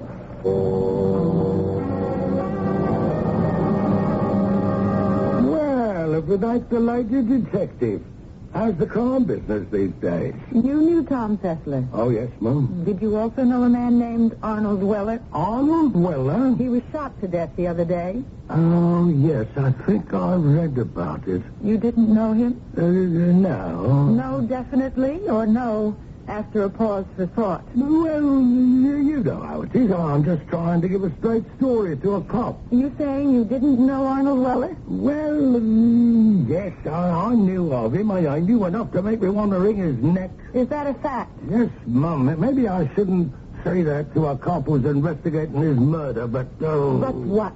Oh, he had a little action going there. I just couldn't see it all. He used to run dog fights. Dog fights? Oh, it's against the law, but who am I to tell you?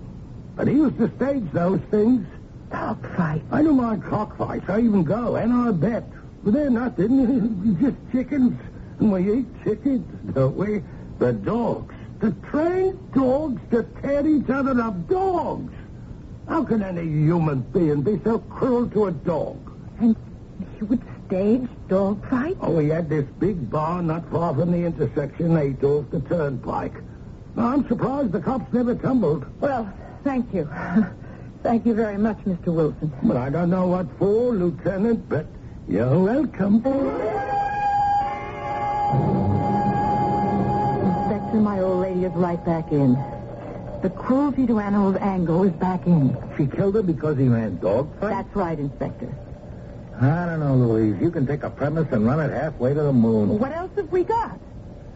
Nothing. I realize it's embarrassing. What's embarrassing? The fact that such an illegal activity was flourishing within the city limits. Well, it's not embarrassing to me. Let the uniform guys worry. Well, how about the little old lady now?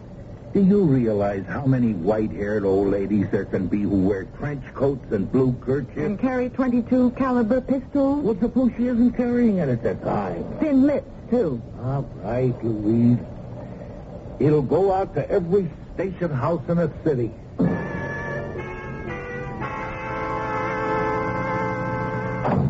Bernadette? Yes, I'm home. I'm furious. But why, my dear? I don't know if I can talk about it. Now, sure. No, it was too terrible. Now, perhaps if you told me. No, I mustn't. My darling, when you share a load with someone, it's only half as heavy to carry. No, there's no point in making you as furious as I am.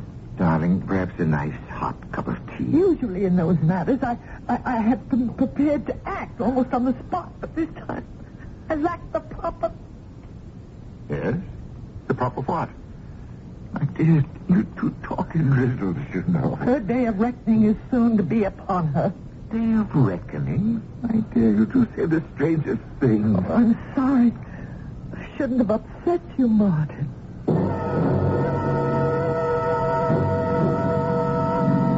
Here it is. Staunton Road. Nice, quiet, deserted. 427, 425...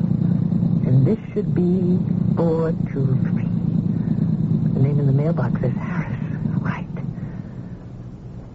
We shall go around the back way, summon her to the back door, and... Aha! There's the dear girl hanging up the clothes. Mrs. Harris? She doesn't hear me. Wait. It's better that she doesn't hear me, because if she heard me, she'd turn down her transistor radio, and in that case, someone might possibly hear the shot. No, this way. I am hidden by the trees in her yard, and the shot will be masked by the sound of the music. So, Mrs. Harris, Mabel Harris, I say to you, justice. Justice.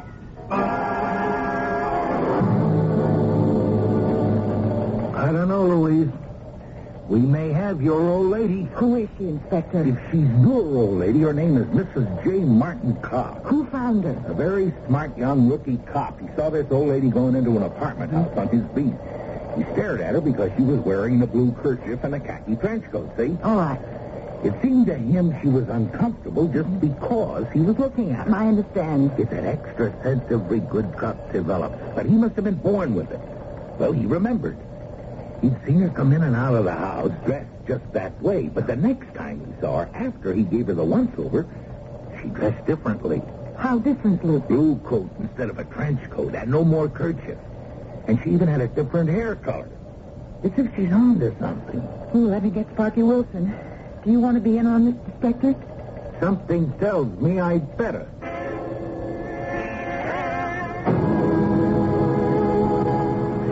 I appreciate your giving us your time, Mr. Wilson. Well, look, if it helps us bag Tommy Fessler's killer, you can have all day. Look through the windshield. Look at the people coming toward you. And if any of them remind you of anyone you've ever seen before... Well, this guy coming along here, he reminds me of a guy I was in the army with. But it's different. And that young Tame, Lord Lungy, I used to run around with a chick like that. Oh, look, how can this be helped? Just keep it up. And that older dame, who's turning into the apartment house, she reminds me... Yes? Where have I seen her before? Have you seen her before? That's her. The old woman who was in my diner the night Tom Fessler was killed. The one who threatened him with retribution? She's got different hair, but I'd never forget that face. Well, Inspector? Well, what, Louise? Do I pick her up? I suppose she doesn't have the gun. You realize the only thing that can hang her is a .22 caliber, nothing else. Suppose I arrest her right now. Suppose she isn't carrying a gun. No, the only thing we can do is put a tail on her, have her shadowed night and day, and wait until she wants to use that pistol again. But if we delay, it could be too late. And if we move now, it could be too early.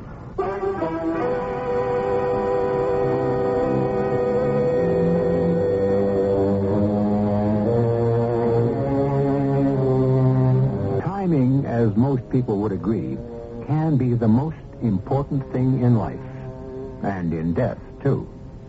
For all of Lieutenant Kramer's insight, and for all of Inspector Farley's experience, these two, unfortunately, don't know what we know. As it happens, when she turned into the apartment house just 30 seconds ago, Bernadette Cobb did have the deadly little .22 caliber pistol in her bag, because she had just returned home from a fresh murder, the murder of a Mrs. Harris. And who is Mrs. Harris? A seemingly inoffensive suburban housewife who was, as we saw, obviously minding her own business while she was hanging her clothes on the line. It seems that all occupations are becoming more and more hazardous, especially with Mrs. Cobb on the loose. More hazards in Act 3 when I return.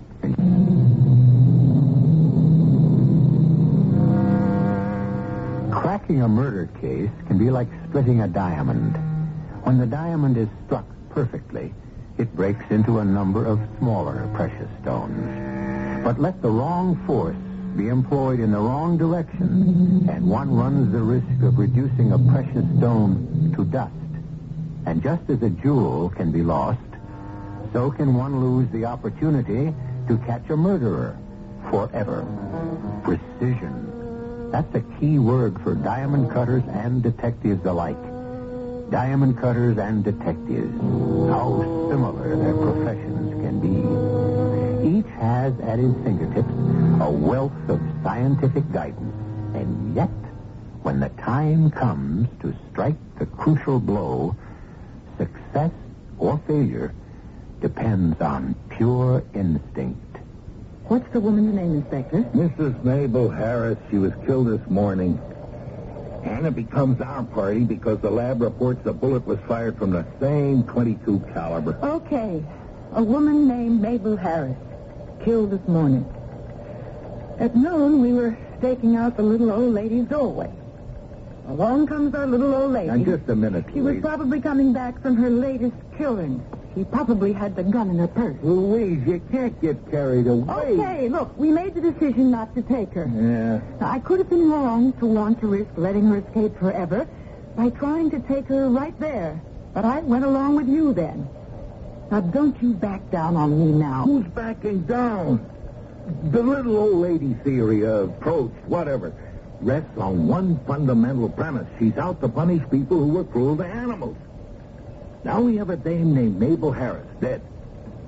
If you can't find me a cruelty to animal angle there, your little old lady is out the window. I know I'll find that angle. What makes you so sure? Because it has to be there.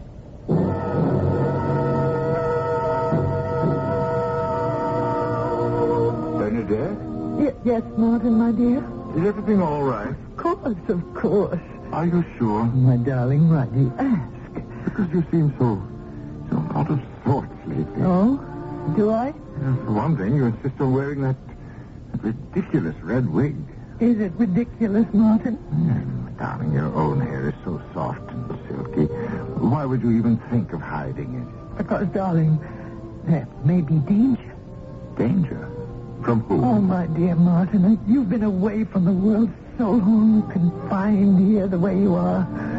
You don't know what it's like on the streets anymore. Bernadette, what's troubling you? What's really troubling you? I feel that people are looking for me. Looking for you? I feel their eyes seeking me out, searching for me. Dear. You've been working so hard to support both of us. You're just exhausted, physically and emotionally. Now, sit beside me. Yeah. Rest. Relax. Close your eyes. You'll feel better. Yes, my darling. I'm tired. I'm so tired.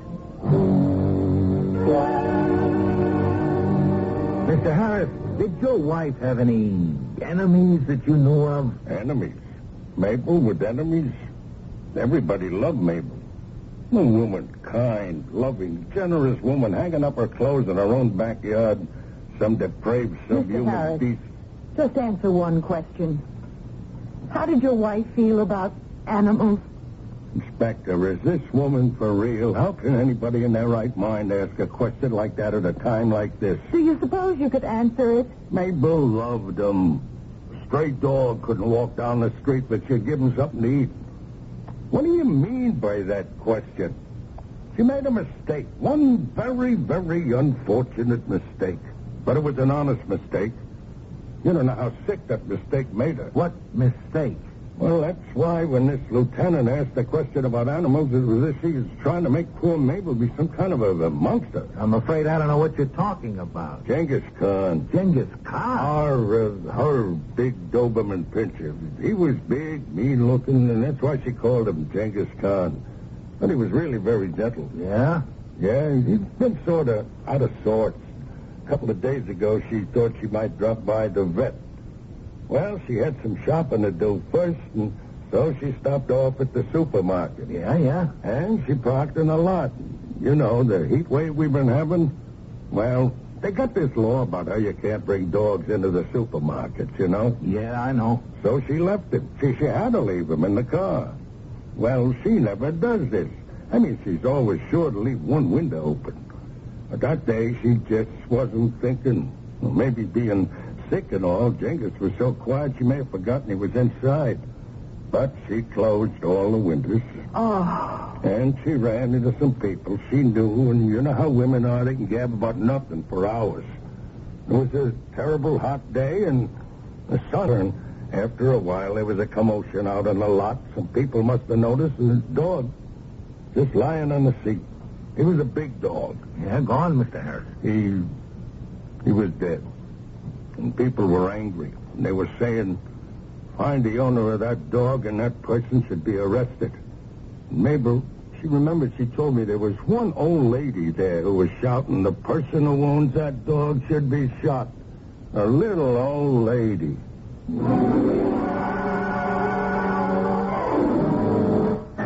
What are you doing here, Louise? Waiting for her, Inspector. You don't have to. We got it staked out all around the clock.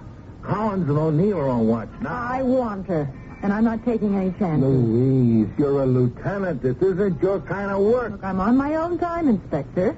Yeah. Well, sooner or later she has to try to make another move, and then we got her. We've been waiting for 2 weeks. We'll wait for 2 months. More if we have to. I wonder. What? Well, I better not tell you. You better not tell me what. Well, maybe we can help her move. How? Well, I'll do it on my time off, and then you won't be able to turn me down.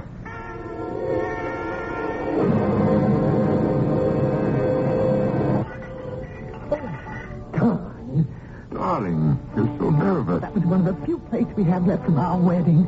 You remember my sister Martha presented it. Darling, I remember. No, it's broken? My darling, the ultimate fate of any dish is to be broken one day. Now, tell me, why are you so nervous? What's upsetting you? Darling, I'm very much concerned. Oh, no, Martin. We can't afford to have you... Please, listen, dear. I was looking in the desk drawer a few days ago. Martin, that's my desk. I didn't mean to pry, but Martha had called and asked for Millicent's address, and I thought you kept your little book there. Bernadette, why do you have a pistol? Oh, darling, the world has become so dangerous. Thieves, bandits, burglars... But the only function of a pistol is to kill somebody. You don't know what the world has become. We must be able to protect ourselves. To kill is a sin. Martin, I know the kind of world you want, and we shall have it. Certain people must be taken care of first. What are you talking about? Oh, nothing. Now, please, you must get rid of the pistol. Why? I'm afraid. There are times when you show so much anger. I don't think it's wise for you to have a gun. Martin, don't be silly. I couldn't kill anyone. Well, this gun, it's just to scare people with. I'd feel better if you'd let me make sure about that. What did you say, Martin? What do you mean? Make sure of it. Nothing. Nothing at all. Sometimes I just talk aimlessly. Forget it.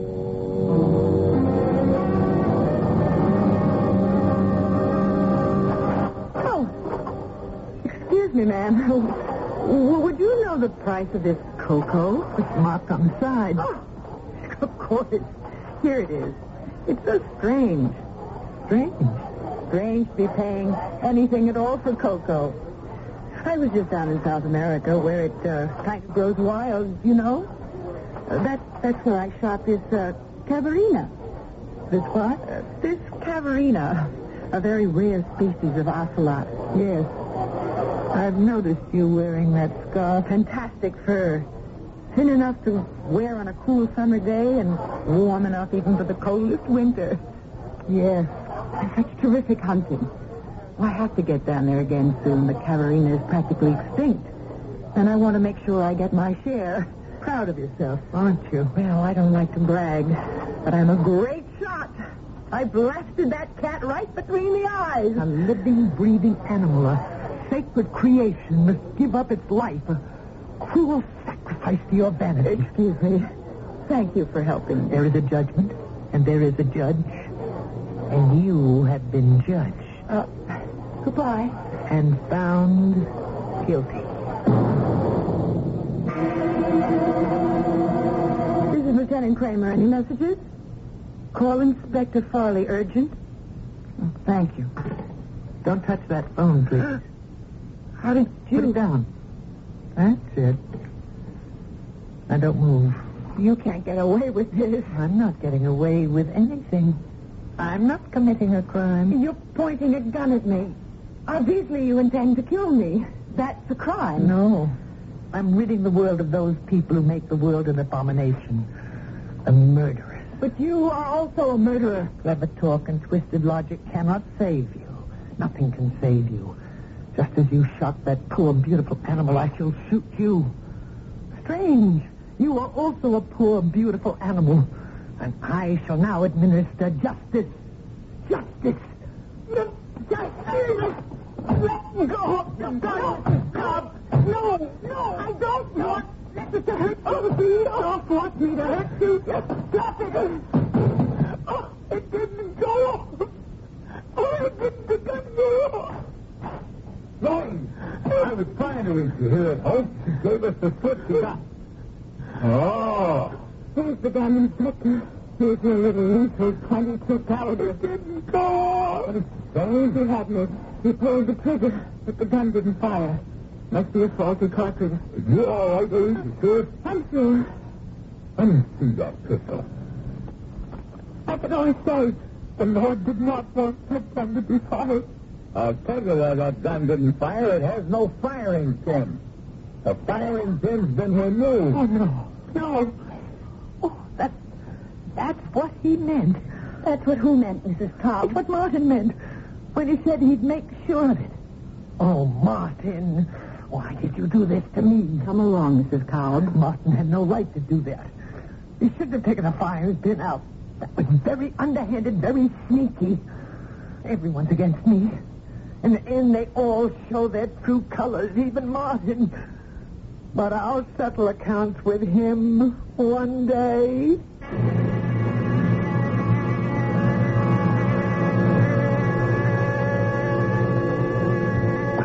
Eventually, I think she forgave Martin.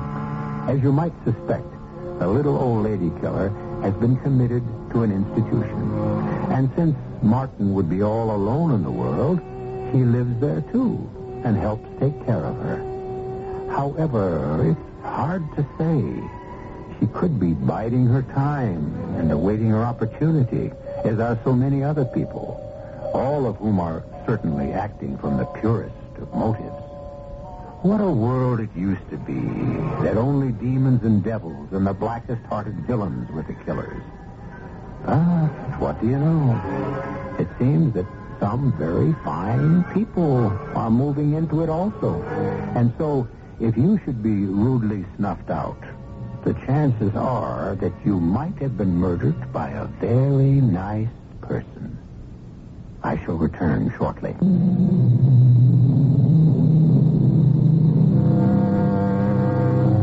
The moral of our story? Well, we have several. But the one that would appear to be the most obvious is, as a philosopher once said, all extremes meet in eternity. Super kindness is the other face of super cruelty. Obsessive love is the other side of super hate. And isn't it strange sometimes that so many people who so strongly protest cruelty to animals tend to overlook cruelty to one of the most prevalent animals on this globe, Homo sapiens. Well, why not? After all, since when was consistency one of mankind's most deeply ingrained virtues? Never. Consistency is supposed to be the hobgoblin of little minds. Therefore, all of you, the only consistency that has any real value is the consistency of listening to our broadcasts here 7 times each week. Our cast included Diane Baker, Ann Seymour, Alan Reed, Marvin Miller, and Barry Kroger. The entire production was under the direction of Hyman Brown. And now, a preview of our next tale. I'm not a person. I'm a commodity.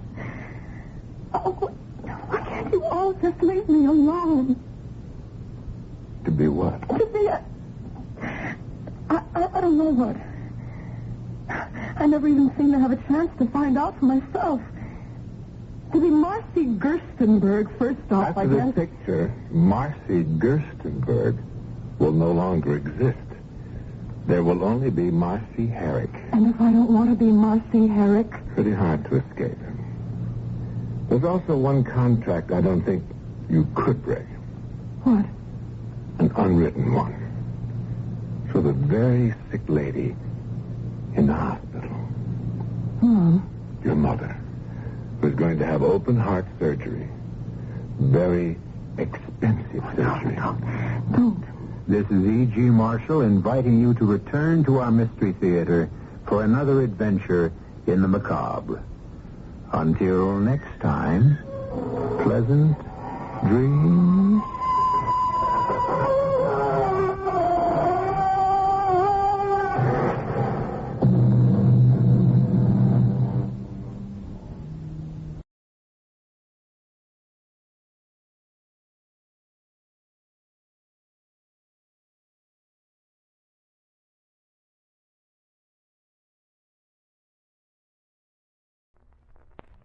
The Adventures of Father Brown.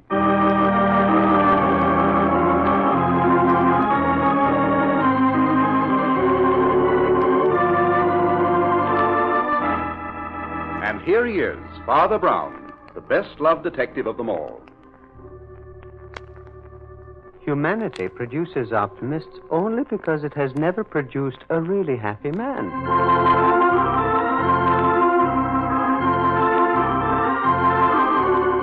masterful and exciting pages of G.K. Chesterton comes that fascinating human being, Father Brown, played by Carl Swenson.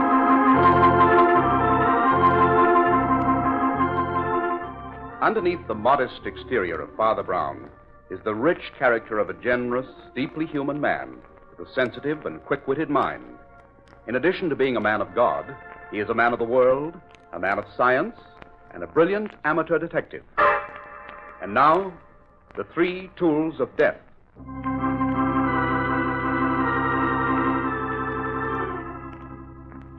Facing the afterglow of a beautiful summer sunset, Father Brown sits alone in the study of his modest parish house. He is half dozing when Nora, his housekeeper, enters. Father Brown. Father Brown. No. Yes, Nora? What time is it? Time for your tea. Here it is, nice and hot. Ah, thank you. Just set it there, please. Were you asleep? Oh, I was in between, Nora, just in between. A beautiful state of being, I assure you. Half out of this world and half in.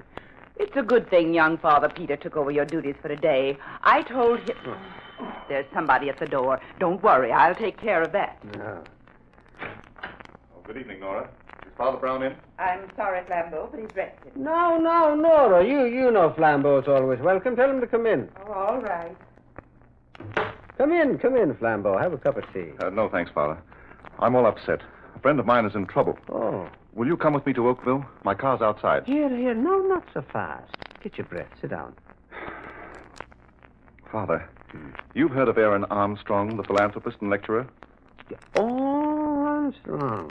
The author of those bestsellers on how to be happy, etc. Had such a tremendous following? Yes, Father, that's the one. Oh, yes. I've read his books. And I attended one of his lectures once in which he offered his followers an easy road to happiness. Or heaven, as he called it. That's the guy, Father. Yes. As I remember, he apparently based his teachings on one of the Proverbs of Solomon. A merry heart doeth good like medicine, but a broken spirit drieth the bones. Uh-huh. Yes. He believed in giving up all the physical appetites, smoking, overeating, and drinking. Oh, yes, and above all, he believed in being cheerful. He dealt with the drink problem with an enormous gaiety. Well, he's dead. What? His body was discovered early this morning. Well, you don't say. Where? Right near his house, in a ditch on the parkway. What happened? Nobody knows. But according to the police, it looks like murder. Did you say his house is close to the parkway? Yes, on an embankment just above it. Well, what makes the police think it wasn't an accident, Flambeau? Well, he was wearing only his dressing gown. And another strange thing, Father. A small piece of rope was tied around one of his ankles. Was any weapon found? No, but it was apparent he'd been struck on the head by a huge instrument of some sort. Cuts and bruises on his body showed signs of a struggle. Well, who put you on the case? Oh, no one. The dead man's secretary, Robert Royce, is an old friend of mine. I called him as soon as I heard the news and offered him my services as private investigator. But he refused to see me. Well, that's strange. No, yet no. Not so strange if he were implicated. Who else is there beside Royce in the household? Just Armstrong's daughter. A very attractive girl, I hear, but completely dominated by her father's cheerfulness. And there's also a gardener, I believe. And your friend Royce, what sort of man is he? Oh, he's a huge, genial sort of fellow. A Scotsman. Did he and Armstrong get along well together? Well, Royce was devoted to him. Ah, yes. Armstrong had many devoted followers. You know, he's always interested me, Flambeau. He puzzled me, in fact. Puzzled you? Yes. When first I heard him lecture, I remember thinking that he had a troublesome road ahead. I believe that somewhere in his life you'll find the secret of his death. But, Father, according to the papers, he lived as he preached. Oh, yes, I know, Flambeau. The old fellow's optimism was phenomenal. But somehow I don't believe he found that easy road to heaven, as he called it. No? No. Neither have I. There is no shortcut to heaven, my friend. But who would want to kill such a man? Well, if ever I murdered somebody, I dare say it might well be an optimist of the proportions of old Armstrong. His optimism was so out of proportion. I've heard cheerfulness referred to as a virtue. Yeah, well, people like frequent laughter, but a permanent smile, Flambeau. Well, now that's something else again. As Shakespeare says, the devil hath power to assume a pleasing shape. Well, Father, it's 6 o'clock. We're just in time for the news. Let's turn on the radio. That's a good idea. Perhaps there's something further on the case. Listen. Clear tonight and tomorrow somewhat cooler. Now we bring you a special bulletin just handed me on the Armstrong Yeah, case. turn it up, Flambeau. John Magnus, the gardener, the millionaire philanthropist, has been reported missing. Oh. Also, negotiable bonds of the dead man valued at $100,000. The police received this report only a short while ago and are now conducting a statewide search for the gardener. It is believed... Well, that seems to be the first real clue. Do you mind if I use the phone, Father? I'd like to talk to Royce again. Yeah. The call will cost you a nickel. Tax 2 cents. That's 7 cents. Just drop a dime in the poor box on your way out. All right, Father. Hello, Royce? This is Flambeau. Now, wait a minute. We just heard the news about the gardener's disappearance. Oh, hold on. You remember the friend I was telling you about? Yes, Father Brown. Well, we'd like to come up. What's that?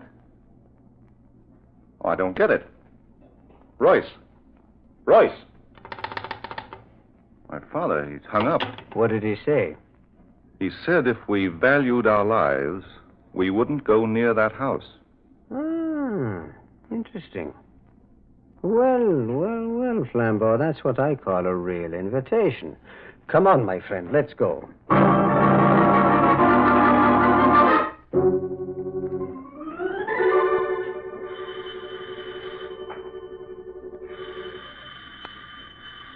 Well, I'm sure there's someone here, Father. Ring again, Flambeau. Here's someone now. Yes? What do you want? Oh, good evening, Royce. So it's you, Flambeau. I thought I warned you plain enough over the phone. You did. But look here, Royce. I don't understand. It was plain English I spoke. I know, but you sounded like you were in trouble. Well, I'm not. Oh, come, man. Don't act as though we weren't friends. Oh, this is Father Brown. I gathered as much. Mr. Royce, I'm afraid I'm to blame for this visit. Well, it was good of you to come, Father, but I wish you'd both heeded my warning. Man, what kind of a friend would I have been if I had? I tell you, the police have already investigated. I know. I've talked with them. Perhaps we can help you, Mr. Royce. Help? In what way? Well, maybe we could tell better if you'd ask us in. Very well. You may come in. What you should have let sleeping dogs lie, Flambeau.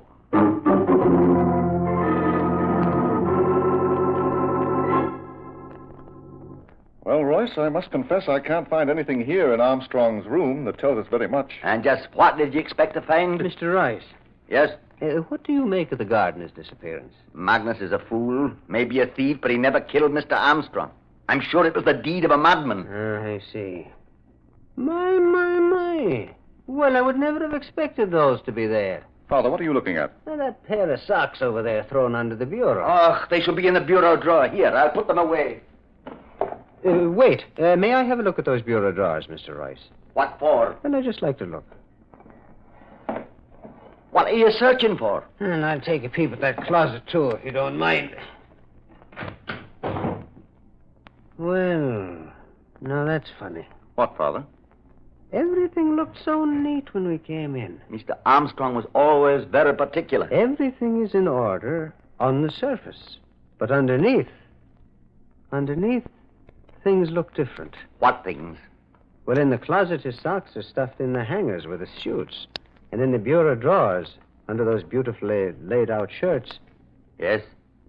A whole lot of ginger spilled from a box. Why do you have to go on with this? The police went over the room very thoroughly. The room, perhaps. But they seem to have missed this piece of rope. Look here. I found it caught in the vine just below the ledge of the window. Well, it couldn't have been there this morning or the police would have found it. Well, I just saw the wind blow an end of it out from under the vine. Royce, maybe you can tell me how this piece of rope got there. What has that got to do with the case? You know perfectly well a piece of rope was tied around the leg of the dead man. That rope in your hand was left from fixing the windows. Well, now, I'm just wondering.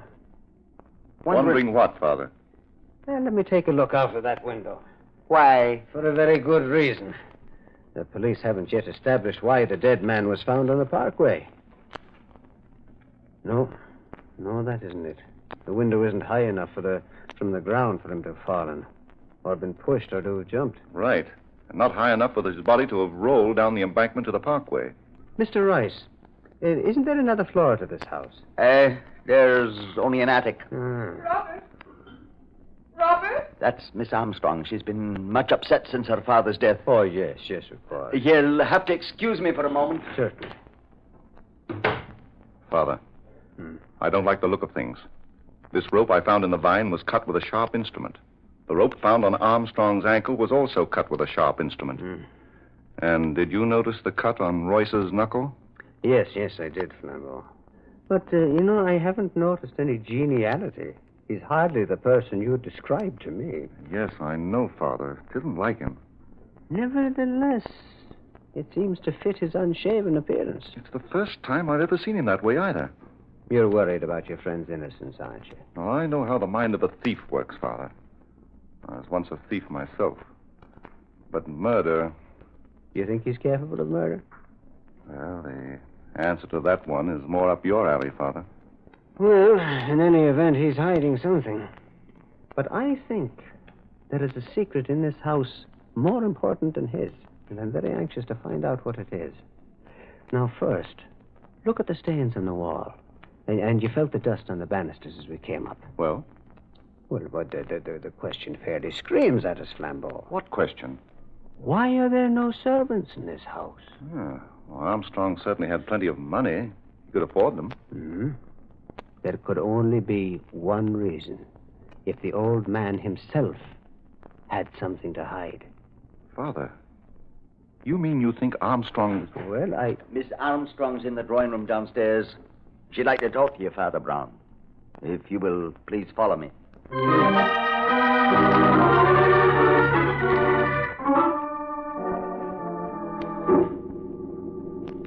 Well, I hesitate to continue, Miss Armstrong. I know how badly you feel.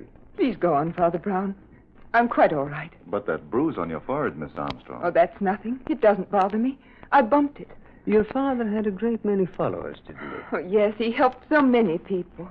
Do you know why your father decided to give up all his servants? Well, great men like my father have their peculiarities. Their ideas are often different from other people's. Yes, very true, Mr. Royce, very true. I was only wondering... Wait. Listen. What? Listen. Someone's unlocking the front door. Who could it be? No one has a key besides us. Who's that? Me, Magnus. Magnus? Yes, Miss Armstrong. Magnus.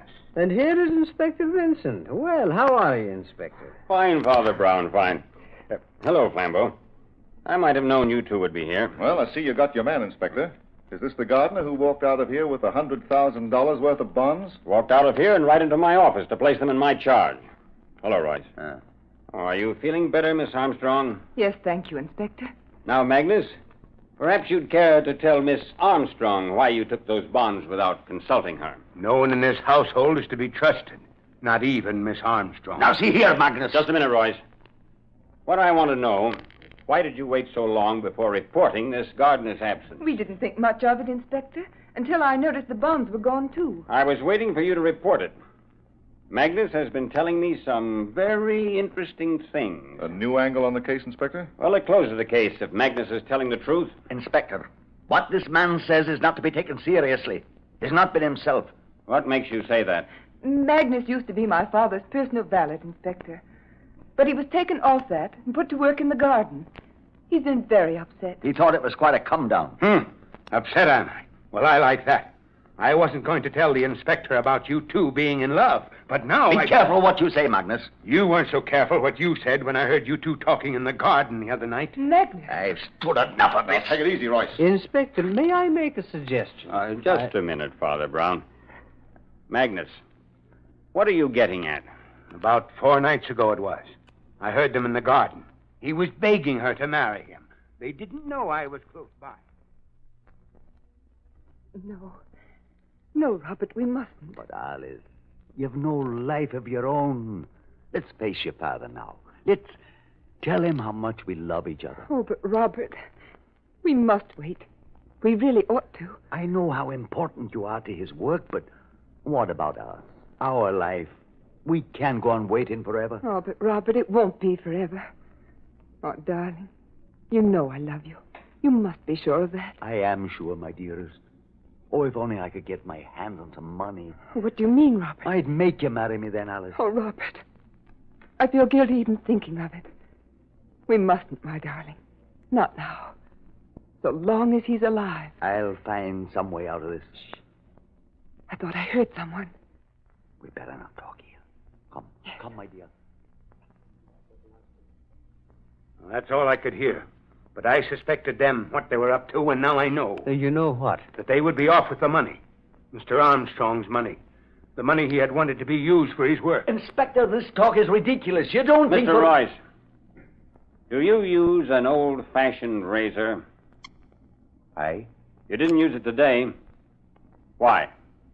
Why, I mislaid. When? I don't know. Since I last shaved, I guess. That was yesterday. You can tell by his beard. Magnus brought your razor into the precinct with him with the bonds. I'm holding it as evidence. Why? Because it had a smear of blood on it. Oh, well, I must have cut myself shaving and forgot to wipe it. Oh, Inspector, is this all the evidence you have of Royce's guilt? Who said anything about Royce's guilt? Now, Magnus, tell them what you told me just now in the office. I was sleeping in my room over the garage, and about 4 this morning I heard shots, followed by loud outcries, which seemed to come from the attic. An instant later, I saw Mr. Armstrong's body pitch from the window and roll down the embankment. When I made sure he was dead, I rushed up to the attic and found his daughter unconscious on the floor with a razor in her hand. You mean Miss Armstrong killed her father? It's a lie! Surely, Father Brown, you for one will take Miss Armstrong's word against this gardener's? But is Miss Armstrong's word against him? So far, she has said nothing. Miss Armstrong, can't you speak? Magnus told the truth. There, you see? I'll get you for this. I'll get you. Here now. No, you'll not say things like that. I will, and I do. Royce, go on, let go. None of that, Royce, or I'll arrest you for assault. No. You'll arrest me for murder. Robert! But, man, you've been Armstrong's best friend. What possessed you? I was drunk. Sure. Didn't I find those empty bottles hidden in the garden, piling up week after week? Sure. I knew what was going on here. Now, Magnus, you've told your story. Let Royce tell his. Maybe he was too drunk to remember. Miss Armstrong did not pick up the razor to attack, but to defend her father from me. In the scuffle, she hit her head against the eaves of the attic. I hurried down to get something to revive her, and it must have been then that Magnus came in and found her. Oh, Robert! All right, Royce. Come along. Wait, Inspector, before you arrest Royce.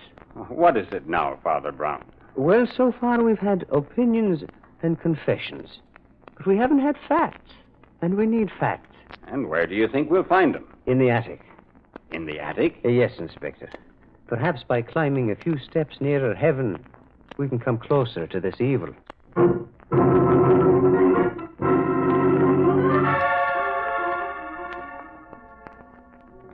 But, Father, I can't figure out what you expect to find in this attic.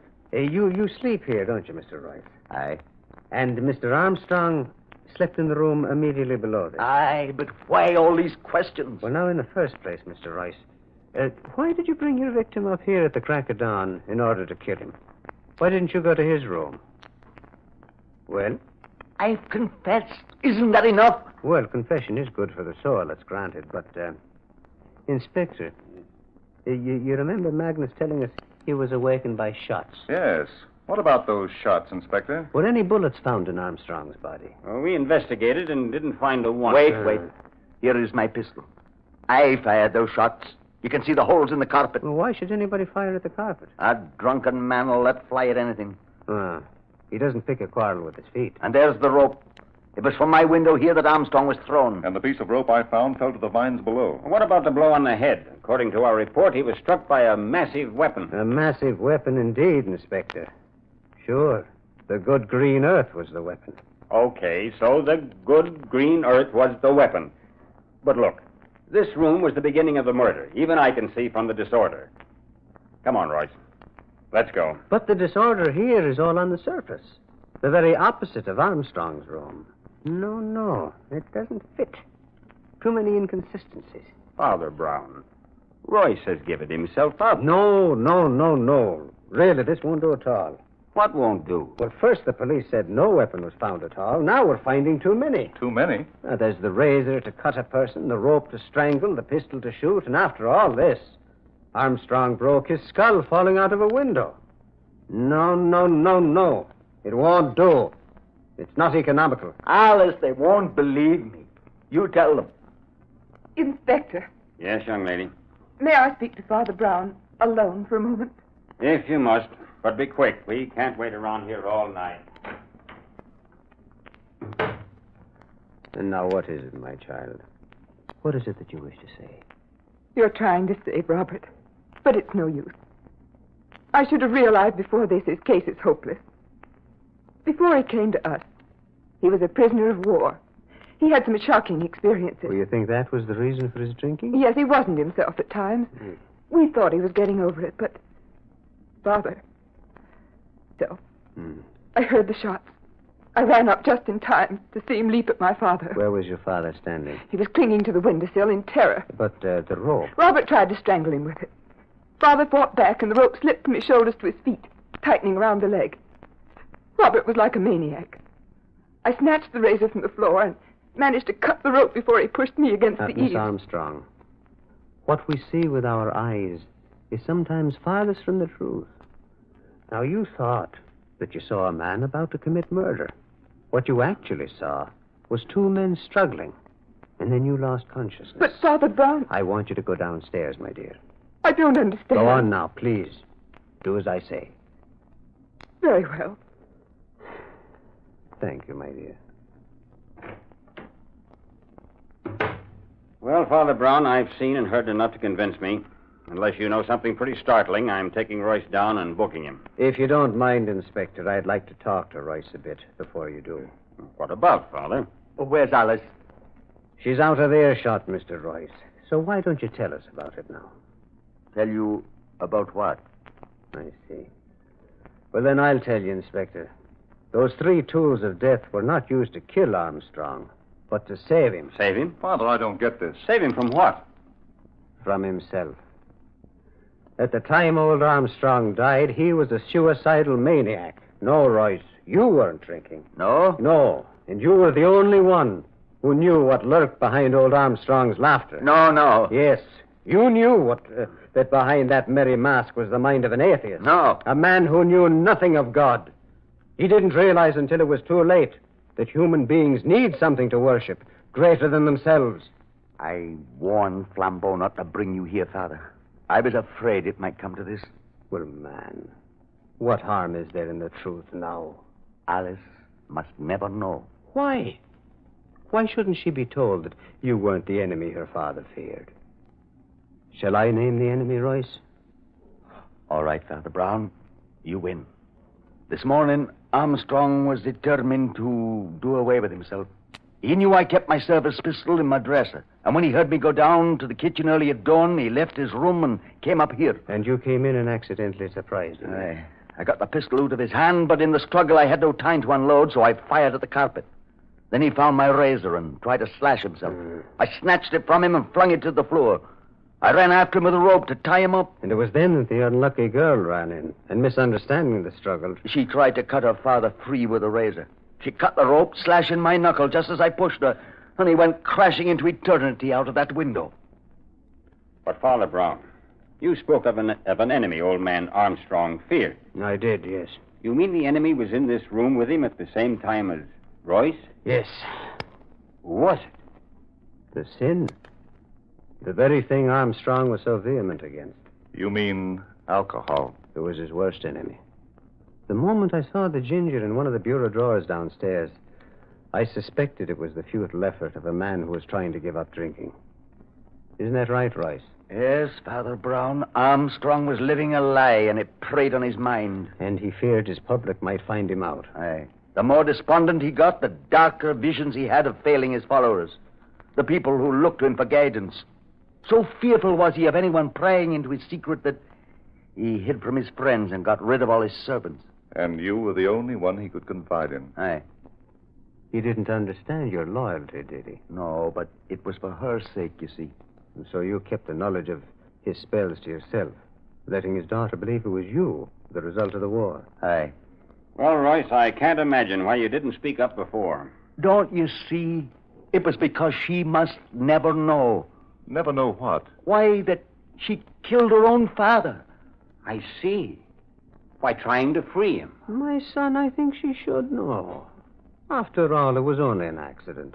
And accidents, no matter how tragic, do not poison life like sins. I think you should both be happier now. Surely, 2 private lives are worth more than the public reputation of Aaron Armstrong.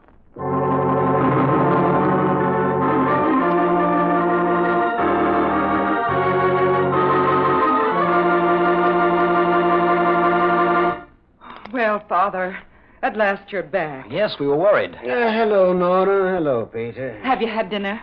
No, I don't think I have. Oh, that's a shame. I'd better go fix you something right away. Ah, my. It's nice to sit down again. Oh, Peter, you missed your story tonight. I'm sorry. Father, I heard tonight's story. Many versions of it. You did? How? From the news commentators over the radio. Oh. They've been reading bulletins on it every half hour or so. I see. Tell me, Father, what made you suspect Royce wasn't guilty? Well, looking into the hidden places of his attic room convinced me of Royce's innate neatness, Peter. I don't quite see. Well, I knew that no one as orderly as Royce could commit such a murder. The whole thing was too sloppy. I mean, the 3 tools of death. But how did you discover that Armstrong was a suicide? Well, the same method, but in reverse.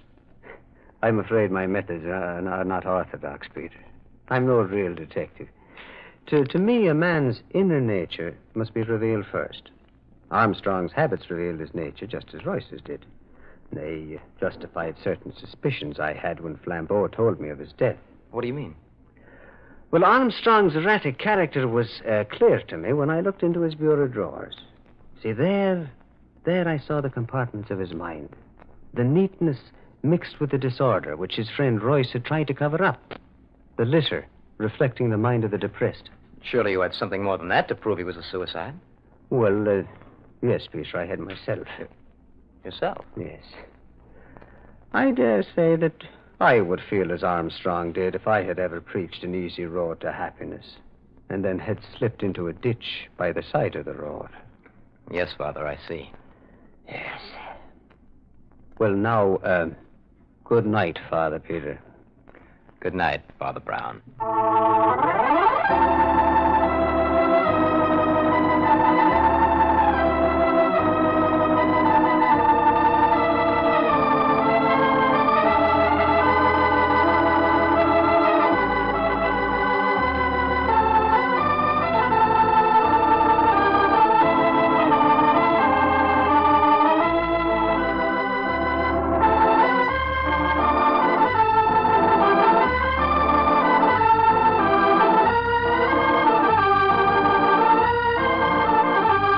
You've been listening to The Adventures of Father Brown, with Carl Swenson as Father Brown. Father Brown's adventure tonight was called The 3 Tools of Death. The character of Father Brown was created by G.K. Chesterton in the detective novels called The Adventures of Father Brown. This is the Armed Forces Radio Service.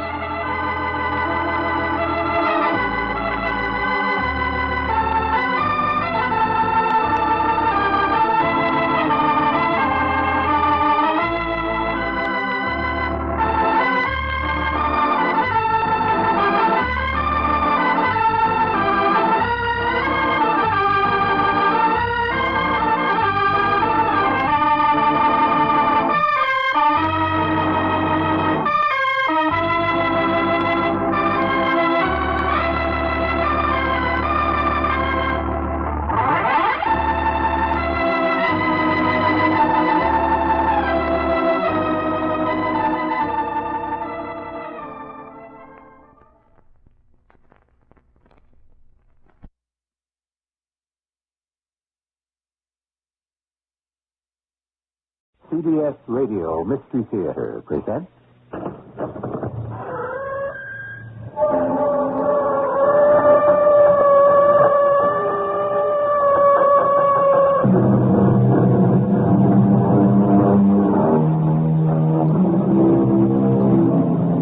Come in. Welcome. I'm E.G. Marshall. Webster's definition of coincidence is, in part, a group of concurrent events remarkable from lack of apparent casual connection. That's quite a mouthful. Somehow it seems to me a simpler definition might be that coincidence makes half, at the very least, of the best stories in the world possible. This, then, is a story founded on people and the accident of coincidence. Sergeant Quinn, we've got to nab him soon before he meets some babe who won't go his route and he flips bad enough to wipe her out. Do you suppose, Lieutenant, his wife, if he's got one, knows what danger she's in? What I wonder is, does this guy know how sick he is?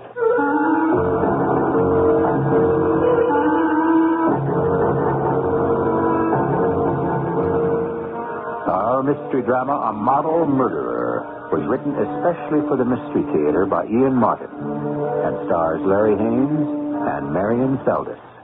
It is sponsored in part by Buick Motor Division and Contact, the 12-hour cold capsule. I'll be back shortly with Act One.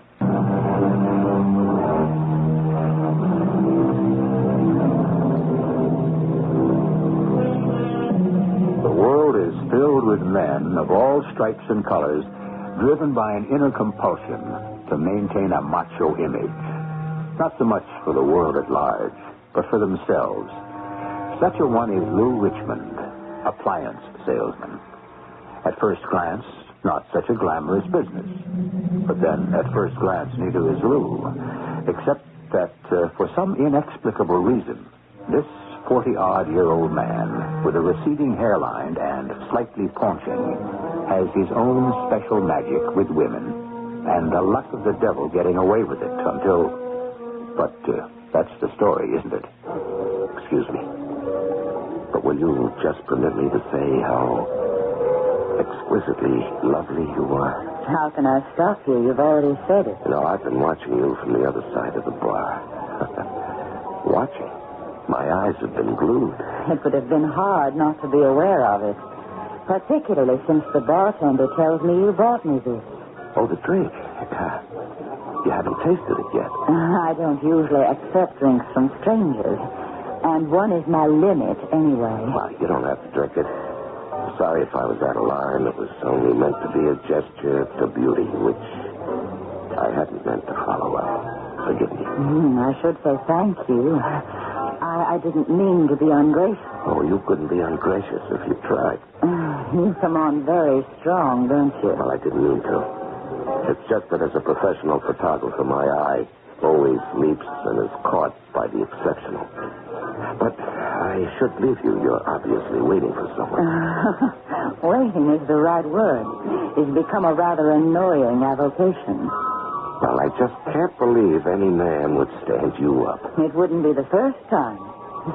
I don't think I'm going to give him the chance again. You said photographer. Yeah. Oh, I should introduce myself. My name is Philip Evemonte. The Philip Evemonte? Well, I guess so. No, I really am flattered. I mean, my name is Christine Park. Won't you sit down? Well, if you're sure you want me to. I'm the one who has been stirred up. I don't see why you should be, too. And I'll drink to you, to your matchless beauty.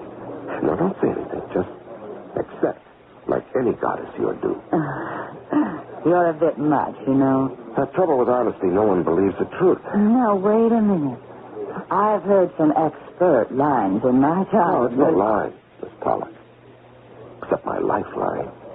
You know, without subjects to bring it to life, my camera is no more than an object. I risk anything to give it the opportunity to live. You think of me as a model? Oh, what else? You know, I could make you the #1 model in the country within 6 months. Oh, I'd like to believe that. Oh, you can. What do you do? Here in Washington? What else? I'm an executive secretary. Yeah, but you have models. You can't tell me you haven't. That's right, I have, but I didn't quite cut it. Well, that's because you didn't have the right photographer. Would you, like to take another whirl at it? Well, yes. Anything rather than what I'm doing now. Would you like to talk it over as a business proposal? As a business proposal? Mm-hmm. Yes. Good. Well, this is hardly the place, but, see, I'll be gone by tomorrow morning. And you say you have a date. I had a date, Mr. Evemonte. I consider it broken as of 5 minutes ago.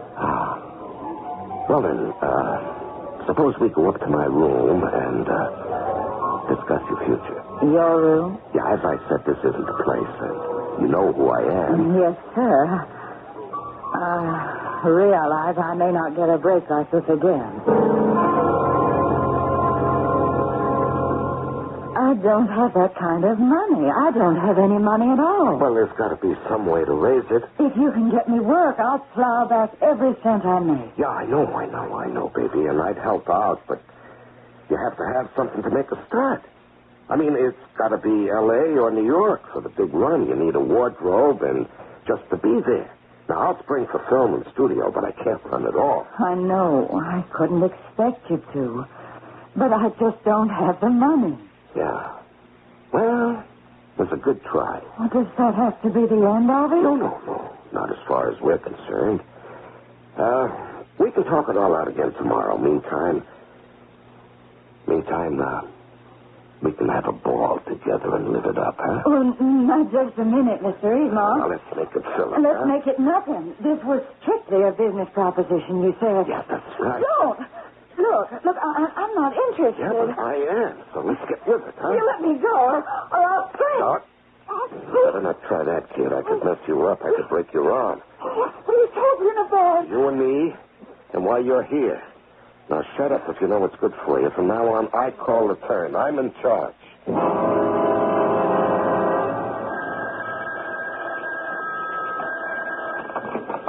Yeah? Who? Oh, sure. Put him on. Hello. This is Lieutenant Matthews, 45th Precinct. Who's there? Detective Sergeant Bill Quinn, D.C. Police. I just wanted to cross-check with you in New York. It looks like we got Phil the Flash on the loose again down here. You sure, Sergeant? Well, Mike, Fitz is tired of operating. How much did he take this babe for? Oh, nothing in cash, but she got beat up pretty bad. Now, he's got to be nailed before he goes for something big. Did you get any further make on him? Same description, nothing new. I'm sending up all the poop by telex for cross-reference. How do you figure him, Mike? You think he's some kind of a kinky sex fiend? Well, I'm not all that big in psychology, Bill, but I don't figure him that way at all. See, I see him married and henpecked. Kind of something pegs him down at home, so he moves out to prove he's a man, not a mouse. What kind of weirdo you figure him married to? No, not so weird. Just strong. Too tough for him to crack. Strong? How? Who knows? Mentally, I doubt physically. Maybe she holds the purse strings. Well, so what's the answer? Just that we gotta nab him soon before he meets some babe and he flips bad enough to wipe her out completely. I wonder if his wife, if he's got one, knows what danger she's in. What I wonder is, does this guy, whoever he is, know how sick he is?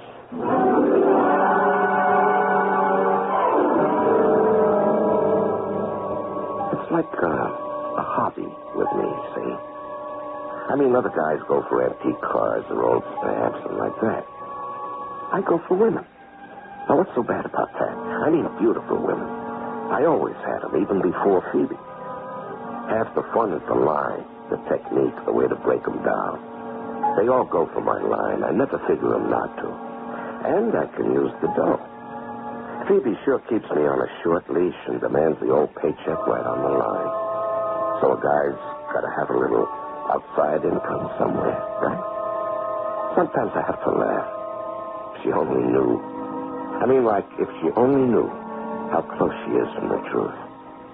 And how far. I thought you were supposed to be on the late shuttle last night, Lou. Well, you know how it is with business, Phoebe. Things came up. What things? You really want to hear? I really would, for once. If it was the truth. Now, that's what knocks me. What? Always a needle. You don't believe me. No. Huh? Well, that's that. Not quite. Let's lay it right on the line, Lou. I've had it up to here. I want a divorce. Oh, that's nice. You want me to give you one? That's right. You've lived off me for too long. Now, wait a minute, Phoebe. No, not even an instant. I've had it. You can go tomcatting around all you want. I don't care anymore. But you better take care. Because you're not going to have it so free and easy from now on, one way or another. I'm keeping tabs on you. All right, what does that mean? You better look out for your pickups. Because sooner or later I'll find you out and I'll stick you, my big macho butterfly. When we break up finally, you're going to take all the blame.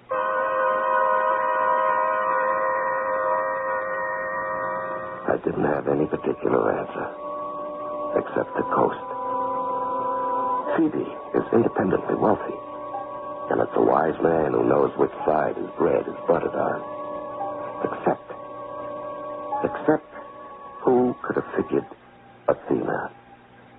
Oh, that was the thing that blew everything 6 ways from nowhere. Athena, the goddess of justice. But who knew she would weigh the scales on me? It started out just like usual. Excuse me. Would you just permit me to say how exquisitely lovely you are? Should I? Just because you tried to buy me a drink? No, the drink was a gesture. My statement was a compulsion. After all, I am at best half a man. How is that again? Well, the other half of me is my camera. Insatiable, demanding, never satisfied with anything less than perfection. So, when I see it with both eyes... Are you trying to tell me you're a photographer? I am. Well, it's a small world. I'm a model. Oh, really? Professional? Of course. Well, not quite yet. It's a little difficult in Youngstown to get started. That's why I came to New York. Perhaps I can help. May I introduce myself? You've gone this far. Why not? But my name is Philip Evelyn. Yours? Athena Blackwell. I mean, that's the name I'm going to use when I... Evelyn? Not the Philip Evelyn. Well, I suppose I'd have to say yes to that. But you're one of the most famous photographers in the world. Well, I've been very lucky. Because I know how to pick the right subjects to make me look good, to make me successful. Like you. You want to photograph me? No, not only to photograph you, to create you. Create me? Yeah. Well, that was a clumsy way of saying it. What I meant is, I want to evoke your personality so it shines with your beauty. I see you in ethereal creations, the sheerest of satins and silks, molding you and yet concealing you. Why? I mean, there's so much expense involved, isn't there? Well, would it be too much to pay to become the top model in the country? I could make you that in 6 months. The top model? Mm-hmm. Well, I'd have a little money saved up, but I don't think it would be enough. How much? It's so expensive to live in New York. There isn't so much left. About $3,500. Well, we'll just have to make it do. Where are you living now? Oh, I have a furnished room in Queens. It isn't the best place, but it's reasonable. Yeah, now, look, we've got to move you out of there right away. We'll check you into the Savoy region. The address is very important. Now, we've got to start creating a wardrobe for you tomorrow, and I'll help you shop. And then we'll see about building you a portfolio. But look, this isn't a place to talk business, is it? Why don't we go up to my room? Oh, I don't know. This is moving awfully fast. Well, that's the way with success when you get a chance to grab it. How do I know that? I mean, I may have been alone at a bar, but I'm not a pickup. No, we're talking about a career. Or don't you want one? Yes. Well, let's forget any personal relationship, okay? Let's just consider how lucky it is we ran into each other and what a huge business success, if we handle it right, we can make together. Now, shall we go upstairs? Plan the future. I had her hooked, and obediently she came upstairs. $3,500 was a nice little bundle, and for the 10 days I'd had to spend in New York, it would serve us very nicely. The fringe benefits would come soon enough. It's a nice little setup, I thought. How the devil could I know? It was the beginning of disaster.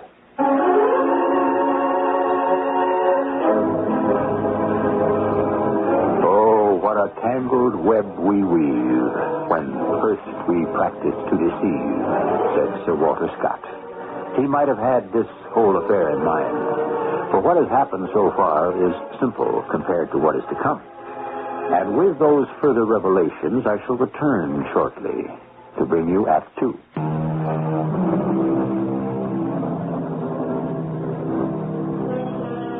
Some people never learn, and Lou Richmond is typically one of them. This little masquerade he's conducting in New York proves to be the last straw for his long-suffering wife, Phoebe. And the new chapter in his life story that he has opened may very well prove to be his last. And not only because his wife has decided to close the book on him. I just can't take it anymore, Dennis. So I'm going to lower the boom. I'm going to take your advice. Well, it's about time, sis. The only thing that gravels me is that it's going to be expensive. My own brother's going to run up legal fees on me? No, don't be silly. But your little brother, Dennis, can't afford to go skiff-hopping around the country like the crumb you married. Well, his firm pays for that. Yeah, but they won't pay for me to keep tabs on him. They don't care what else he sells as long as he moves their merchandise. And the expense I'm talking about is private detectives. Oh, do we have to use those? I hate anybody else knowing any of my private business. Well, that's one of the things that heel Lou counts on. But if you want to nail him, it's the only way. Where is Charm Boy now? New York. You know where he's staying? No, he's careful never to let me know. Well, you can find out from the company he works for. I doubt it. They're all very buddy-buddy there, and the word seems to be out if any of the little women call, clam up. Anyway, it's too late to catch him on this trip. He's due back tomorrow. Well, when's his next one? I don't know.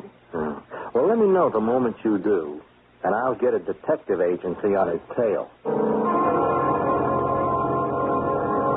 Damn good thing I didn't know what was going on back home in Cleveland with my old lady, because I was sure having enough trouble on my hands with this babe Athena in New York. Like she acted dumb enough to have bells ringing in her head. The only trouble is, before she shelled out her dough, she wanted me to be listening to him, too. Plus, the entertainment tab was running up out of sight. And so far, that was all out of my pocket. Yes? Philip? What? What's the matter with you? Don't you recognize your own name? Yeah, of course. My mind was somewhere else for a moment. Tell me something, Phil. If I can. It's a bit late to be asking, but are you married? Me? Oh, you've got to be kidding. Oh, no, I'm not. Not one bit. Well, the answer is no, baby. And where do you live? Well, you know, a photographer's life on the go all the time. I got a pad in L.A., the hotel suite here in New York.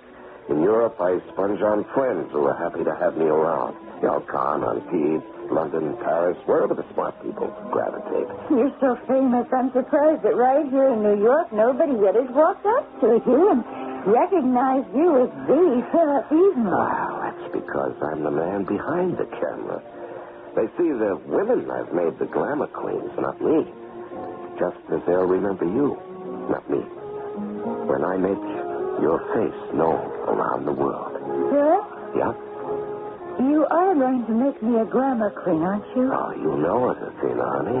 But when do we start making the pictures for my portfolio? Hey, first things first, huh? Now, we've got to get you settled at the right address, and we've got to build that wardrobe. The apartment deal's all set, and the couture place is holding all those clothes. When are we going to lock everything up? It's so much money. Almost all I have. Is that all that worries you?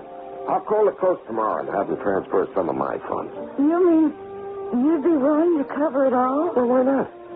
After all, my interest in you is a little more than just professional. How much more? Well, let's settle up here and go back to my hotel suite. I can explain so much better there. Oh, Phil, I want to believe you. I want to believe you so much. Hey, what was that? When someone took a flashlight picture. Something for your scrapbook, a moment to remember. Practically instant results in less than 15 seconds. Well, who told you to snap it? Was it you, Athena? No, I had nothing. You can tear that up right now, Flash Gun Casey. Don't you want to see it first? No. Oh, Phil, please, can't we just look at it? There's the bell, warm as love. You make a nice couple. Oh, it is a good picture. Can't we have it? Oh, all right. Here. I'll get you changed, sir. Now, keep it and blow. Yes, sir. But give me that. Please don't tear it up. Okay. I'll shove it in my wallet. Just a nice picture, Phil. Nice coffee. Yeah. Come on, let's get out of here. My place. Where you can really relax.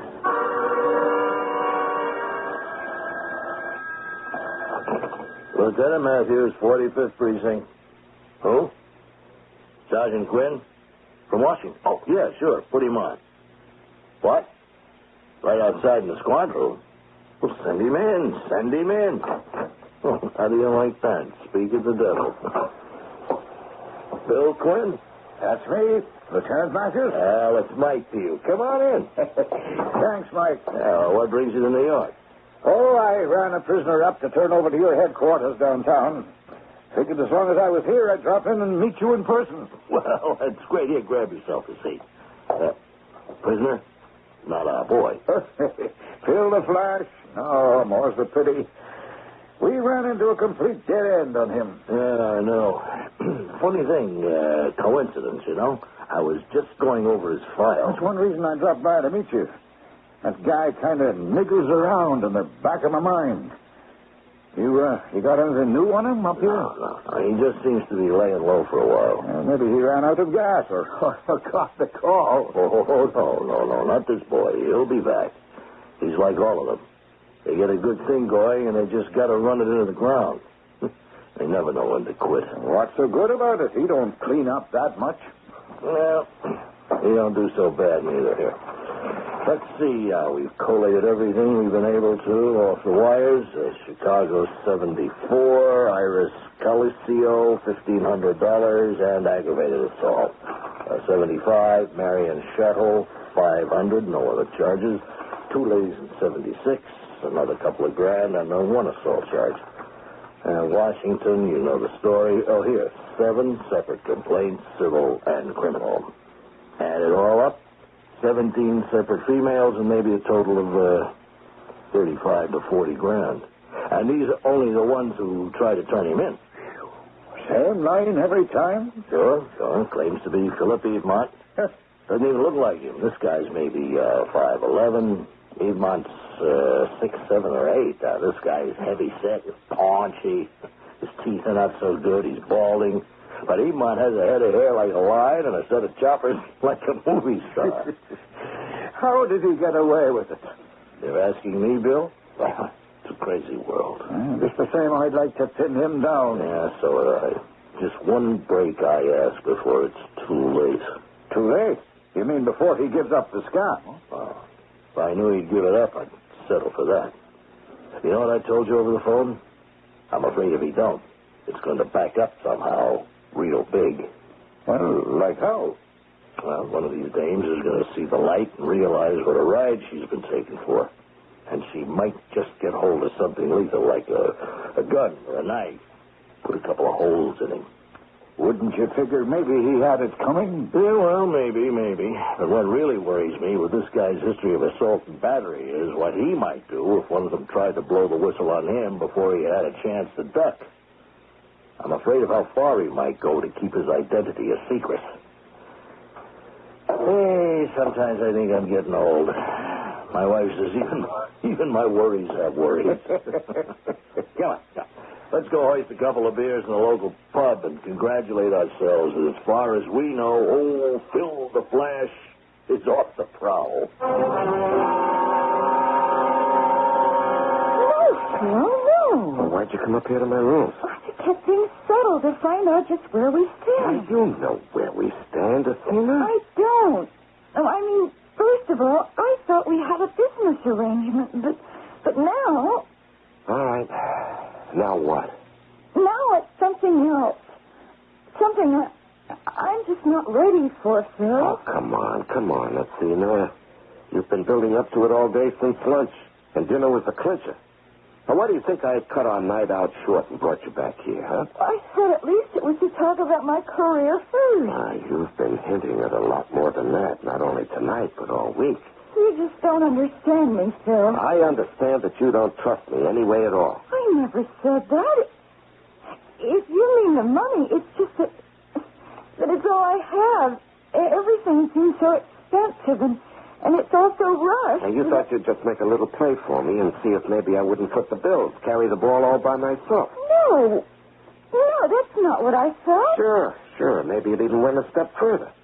You thought, why don't I go for the whole ball of wax, tie the sucker up completely, make him marry me so I got a real lock on him? Oh, I didn't. I did no such Are you going to thing. tell me that wasn't what you were after tonight, making sure I was single, lining up a photographer to take a picture of us? I didn't order that picture. Or maybe you had. But what do you think you could do? Hold me up for another little bundle to hide in your security blanket? I don't know what you mean. How could I hold you up for... Oh, I see. You lied. You are married. Well, that wouldn't make any difference to you. Nothing you could do about it anyway, since I was smart enough to pack the photo away in my wallet. All right, Dave. The party's over. Out. So, it was all true. You were just using me, just trying to get money out of me by pretending that I could be... I'll bet you're not even Philippe smart at all. Okay, that's enough. Out. What? Wait, you're nothing but a cheap con man. I bet this isn't the first time you've done this sort of thing.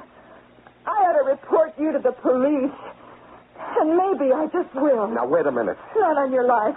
I've seen all I want. No, Phil. Whoever you are, let me go. Not until I get my wallet back. What are you talking about? Now, you know what. Don't try to act innocent. Now, give me that hand to hand. I don't have your wallet.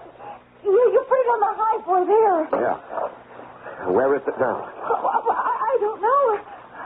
What are you doing? I'm looking for my wallet and that picture you thought you were so smart getting. You can see it's not in my pocketbook. All right. Where have you got it? I haven't got it. Have you gone crazy? I want that picture. I haven't got it. If you come any closer to me, I'll scream. Oh, no, you won't. You're going to keep your mouth shut. Keep away from me. Huh? Oh. I told you to keep it shut. No, Now, where is it? Ow! You pricked me. Quiet. Just be quiet. Be quiet.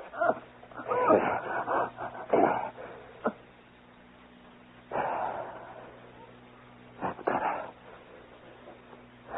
Okay, now, come on. Don't try to fool me. Come on, where is it? Where's my wallet? Athena?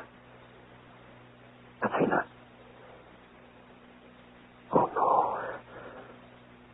Oh, good Lord. I can't have. You can't be dead.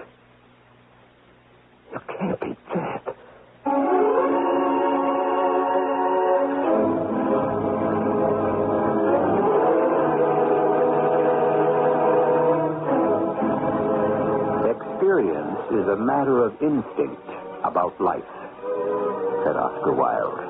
Or words to that effect. No one is more experienced than a veteran police lieutenant. And Lieutenant Matthews' instinct was right. Lou Richmond has finally gone too far. But will he get away with it? We'll find that out when I return shortly with Act 3.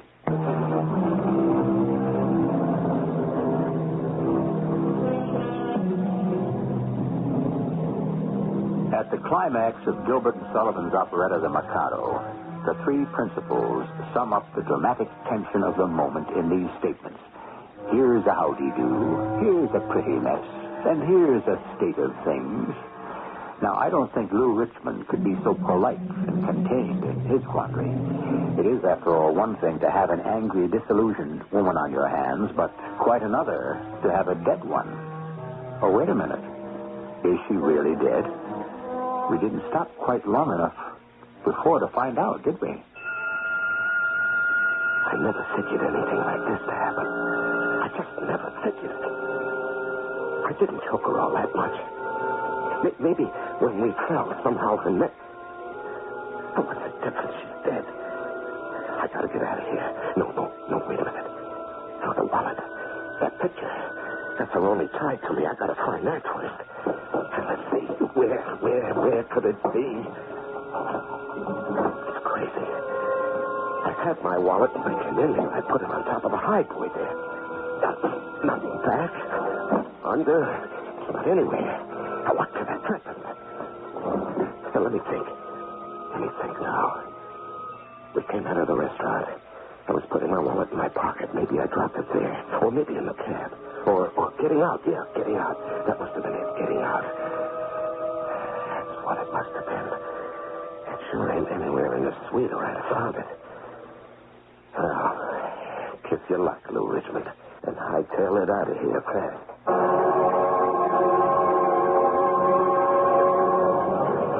Shall I order the beers, Mike? No. Wait till I answer the phone. Lieutenant Matthews here. What? Where? Dead? Well, is there any idea? Adina Blackwell. Okay, I'm on my way. Yeah, you don't have to tell me, Mike. Forget the beer, huh? I'm sorry, Bill. My precinct, some dame. Homicide. You can't argue with the big M. You, want to see how we handle it in Sun City? Why not? I didn't plan to go back to D.C. until tomorrow. Busman's holiday, eh? Homicide's never any picnic. But, I got a funny hunch about this one. Maybe you ought to drag along. I knew it, Bill. I could just smell it. Here, you see this? Registration? Yeah. Guess who? No. Yeah. Philip Eve Mobs. Well, there's no chance it could really be. No. Not. I just checked the West Coast. Now, I knew he was there to accept an award, but, you don't take chances. I called and I talked to him, and he's there. So this is our boy again. Our boy. Just like you pegged it. It got out of hand for him. Yeah. Looks that way. You got any leads? No. Same description. He checked out a couple of hours ago. The night maid came by to clean up and discovered the body. There must be some way to identify him. Fingerprints, the desk clerk, or something. Well, we'll try, but right now I can't imagine what we could dig up would ever put him on the spot.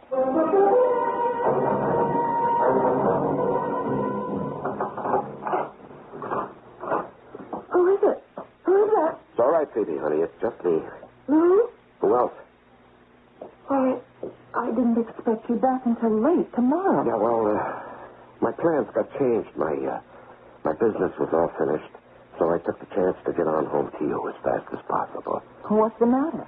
One of your lady loves walk out on you? No, it wasn't like that. I just wanted to get back home. What? Well, that's a switch. Now, look, Phoebe, honey, I'm sorry. I'm tired and it's late. Let's not have any go-rounds, huh? Give me a break. A humble Lou Richmond. What happened in New York? Something go wrong? No. It's just, I've been thinking, honey. Maybe I do spend too much time away from home. Tomorrow, I'm going to tell the office I've had it with the road. It's time I stayed home more, mended a few fences. They don't need mending, Lou. They fell down a long time ago. Well, maybe it's time you and me started rebuilding them. A little late for that. Maybe it is. I guess we have to wait for tomorrow and the future to find out, huh? But tonight, I am so tired, honey. I'm good for nothing. I just want to hit the hay and maybe never wake up.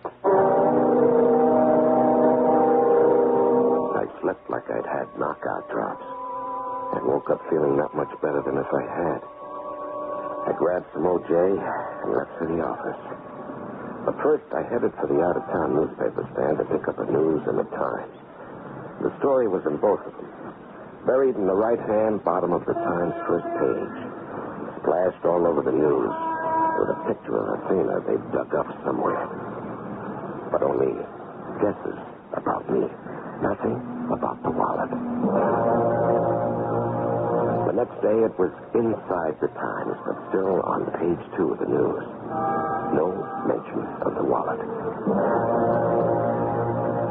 By the end of the week, the Times had forgotten it, and the news had a small squirt that police had no clue. The wallet was gone, disappeared. My prayer had been answered. just that Lou's been so good to me the last few months, Dennis. Oh, come on, Phoebe. Now, look, if he has, there has to be a reason. That crumb Lou Richmond never stopped operating a day in his life. You mean you're giving up the idea of any divorce action? There's just no way I could go ahead with it now. What do you mean now? Well, in 3 months, he hasn't made a road trip. He's working right here at the office in Cleveland. I have his number. I talk to him every day, and he's home every night. Just like it was when we were first married. You're making a big mistake. Now, I can see the way you feel, but this guy hasn't changed. Why won't you give him the benefit of the doubt? Because that miserable phony never gave you a break, and he doesn't deserve one from you. I don't know what trend it sails, but you mark my words, he is ducking something. He'll only be on good behavior as long as it suits him. And then he'll be back on the prowl again, and I don't like to see my only sister taken for a patsy. All right, Dennis. I promise you, if the out-of-town trips start again or anything else, you can call in your bloodhounds. But until they do, I'm going to give Lou the benefit of the doubt.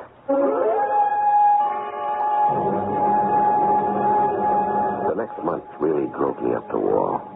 The office routine had me grinding my teeth.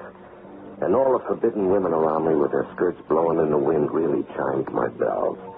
What was worst of all was Phoebe suddenly making dove's eyes at me again. So I made my decision. It was safe now. I'd gotten away with it. It was time to take the act on the road again. Sergeant Gwynn? Yeah, speaking. Who's this? Your New York buddy, Lieutenant Matthews. Hey, hi, Mike. What's doing? Where you calling from? Where else? New York. Don't tell me you got a break on our old friend Phil the Flash. No such luck. Matter of fact, there's been no action for nearly 6 months. I was just sitting here cleaning up the files, and I pulled his. Nothing new at all, huh? Not from here. You think killing that girl really brought him up short? Yeah, it seems that way. Anyway, we got too much else on the books to keep this active.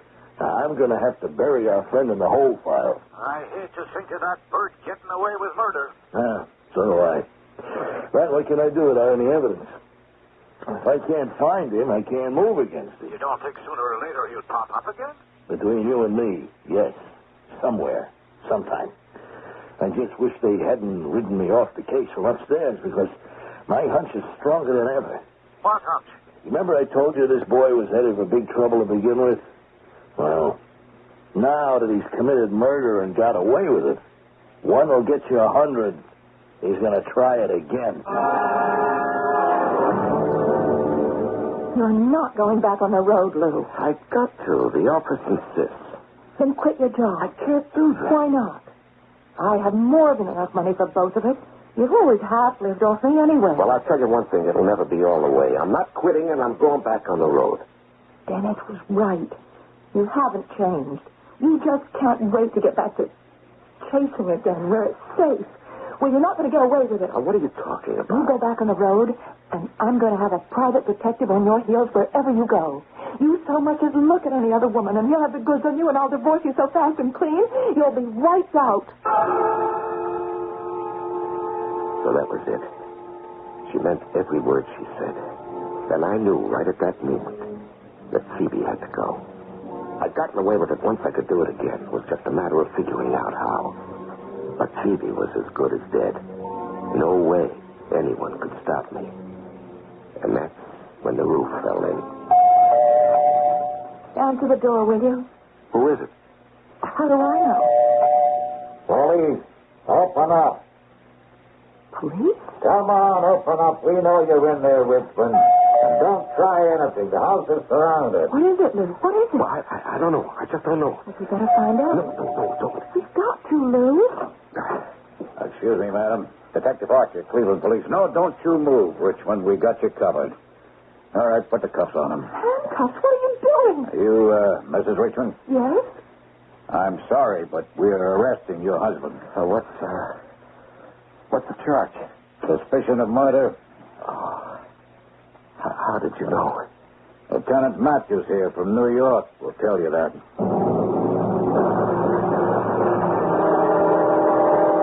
But I looked behind the high boy. So did we at the time. We missed it, too. Where was the wallet?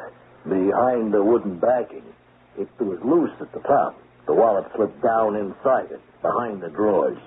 The hotel just started to redecorate, and when the high boy was moved, they found it. Fortunately, the hotel manager recognized the girl in the picture as the one who was murdered and called the police in. We get your name and address from the wallet, of course. Oh, murder. No, it's exactly what it was, Mr. Richmond. And I'm sure glad we caught up with you in time to make sure you had no chance to do it again.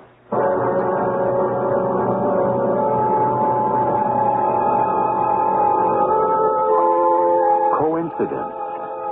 As I said in the beginning, if it weren't for coincidence, half the best stories in the world would never have happened. A picture taken at the wrong time, a damaged highboy, a lost wallet, and a hotel's decision to redecorate. If it hadn't been for all of them, Lou Richmond might have gotten away with murder as easily as he did with his impersonation of the famous photographer. I'll be back shortly.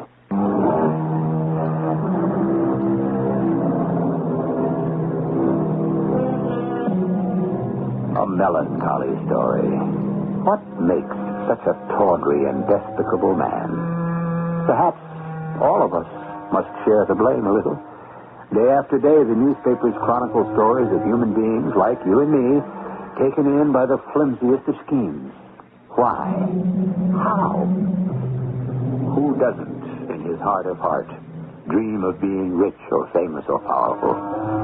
Of all the 7 deadly sins, greed is the most insidious. But of course, you and I will never be taken in. Or will we? Our cast included Larry Haynes, Marion Seldes, Catherine Byers, Earl Hammond, and Ian Martin. The entire production was under the direction of Hyman Brown. This is E.G. Marshall inviting you to return to our Mystery Theater for another adventure in the macabre. Until next time, pleasant dreams.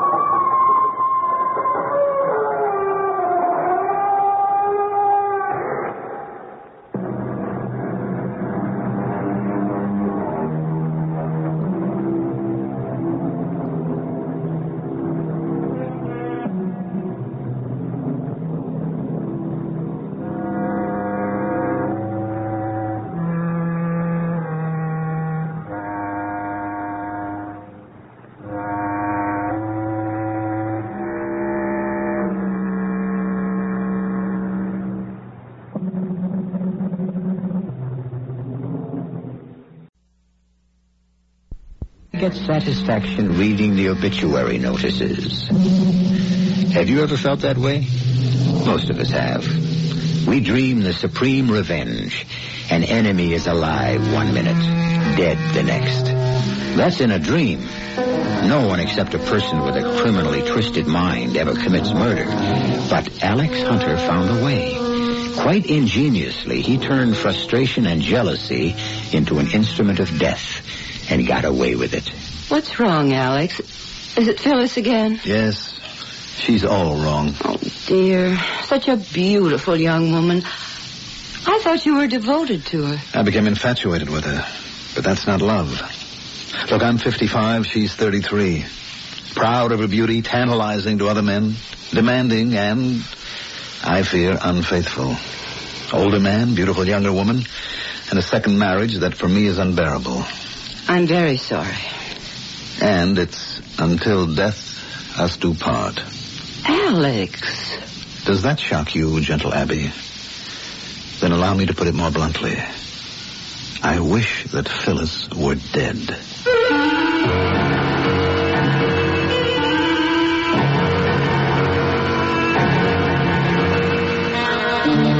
Our mystery drama, Murder by Proxy, was written especially for the Mystery Theater by Roy Windsor and stars Mandel Kramer.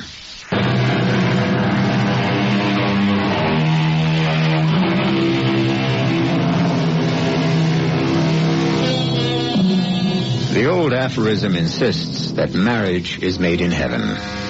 Can it be unmade on a jumbo jet flying from Los Angeles to Chicago? Mr. Alexander Hunter, 55, is a prominent investment banker. He lives in Evanston, Illinois. 2 years ago, his first wife died. He married again, Phyllis Wilson, a divorcee. Phyllis is 33, physically beautiful and conscious of it, intelligent and opportunistic. Marriage to Alex Hunter assured her of wealth, affection, and a social position. Men desired her, but did not love her. A tragic young woman, a victim of her own beauty, pretending to an ego she did not have. Her doom was almost foreordained. High above the bank of clouds over Kansas, Alex Hunter has a strange encounter. Mind if I join you, Mr. Hunter? What? Oh, no, of course not. Well, how do you know my name? Do I know you? Sure. You don't remember, that's all. It's nice, ain't it? 5 miles up in the air, and it looks like a bar and lounge in a Chicago hotel. It knocks me out. It don't mean so much to you because you fly like this all the time, but it's a first for me. You're used to it. Yes, that's true. The novelty has worn off. One gets used to most things. There's some you don't get used to, Mr. Hunter. Mm-hmm. Well, if you'll excuse me. Prison you don't get used to. Prison? Yeah, the pen, the big house. I was in for 20 years, and I didn't get used to it. It's very interesting. You want to hear what it's like, Mr. Hunter? Not particularly. It does sound depressing. I'm happy that you're free. Now, you'll be good. You shouldn't be, Mr. Hunter. What do you mean by that? Why do you keep repeating Mr. Hunter this, Mr. Hunter that? I don't know who you are. Without meaning to be rude, I really would like to return to my seat. Well, there's lots of time for that. Thanks for saying you're happy I'm free. You're a nice man. I wish you wasn't. Just who are you and what are you driving at? Well, now, that's better. Tim Cohane's the name.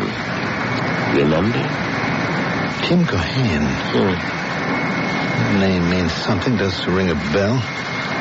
Yes. Tim Cohane. I was on a jury once and there was a Tim Cohane. Yes, now I remember. We tried you for murder. I was the jury foreman. You pleaded manslaughter. Murder without malice express or implied. I recall the judge defining the charge for us. We sent you to prison for life. Joliet, right? 20 years, Mr. Hunter. Paroled for good behavior. That's very commendable. But it doesn't bring back the jeweler you shot when he found you robbing his store. Nick's done it. Well, before he died, the old man identified you as the man who shot him. It was Nick. So you kept insisting, but your fingerprints, Mr. Cohane. He shot the old man and dropped the gun. He was grabbing the jewelry. I picked up the gun, that's why. Yes. We never did get Nick, did we? Had an airtight alibi, as I recall. Yeah. Well, it seems you've paid your penalty to society, and I wish you well. Oh, you're really cool, Mr. Hunter.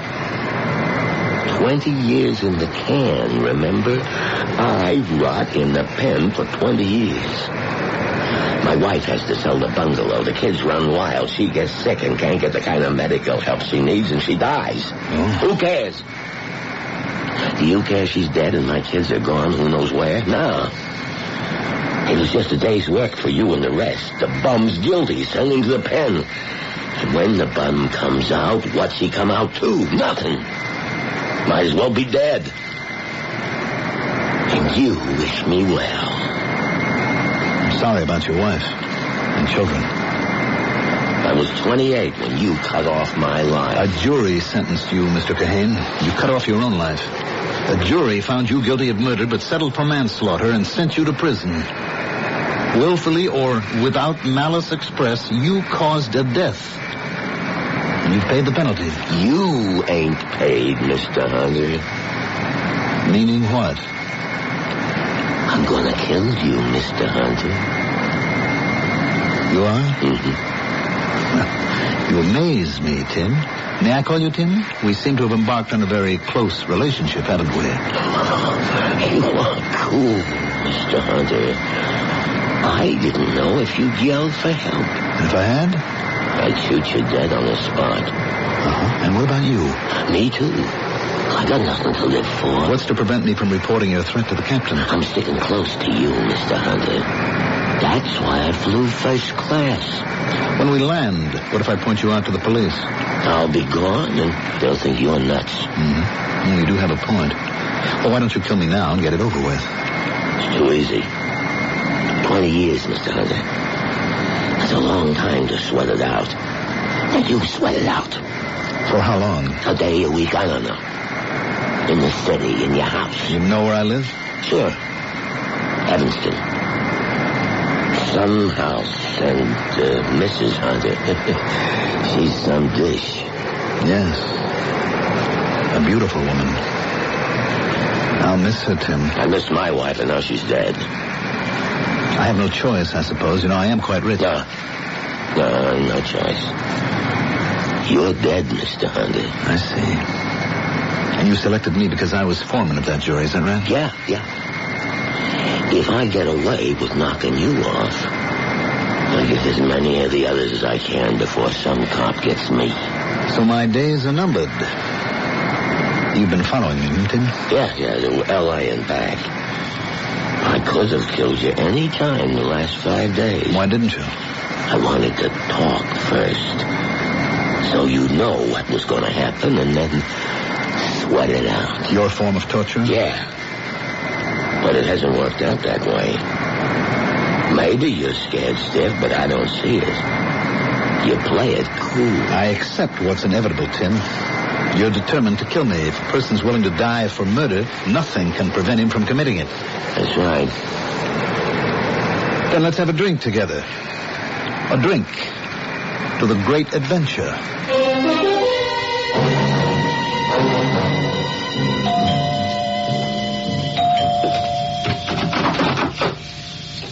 Oh, Jimmy. Mrs. Hunter? You fool. Aren't you going to invite me in?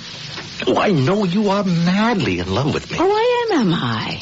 You forget that I am Mrs. Alexander Hunter, a respectable housewife. And you're, well, what are you exactly? The public paramour? Not true. I have eyes only for you. And you. You are a fake Jimmy Marquette. But you are a reasonably attractive flirt. A flirt? Me? Now look at you. Standing there in a thin silk peignoir, luring even without makeup, a wicked look in your eyes. Oh, come on, Phyllis. Kid yourself, but don't try to kid me. Oh, I dare you to let me in. No, thank you. What if Alex walked in now and found you standing here ogling his wife? Oh, am I ever? Well, stop it. I have to get dressed for your party. Or have you come to say it's off? No, it's on. I wanted to make sure you'd be there. Well, that's flattering, I suppose. Yes, we'll be there. Oh, do you have to bring the old man? You invited us, not just me. Us. Yeah.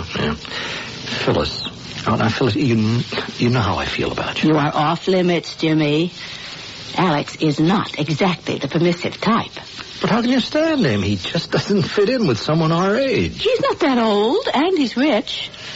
And all this, the house, the cars, the land, is all mine. Well, I'm not exactly poor, baby. I settled for Alex Hunter, and I won't unsettle for you. But, look, couldn't we see each other alone sometime? You know, just thinking about you drives me wild. And when I think about you and him... Bye-bye, Jimmy. Just bye-bye. Alex should be home soon.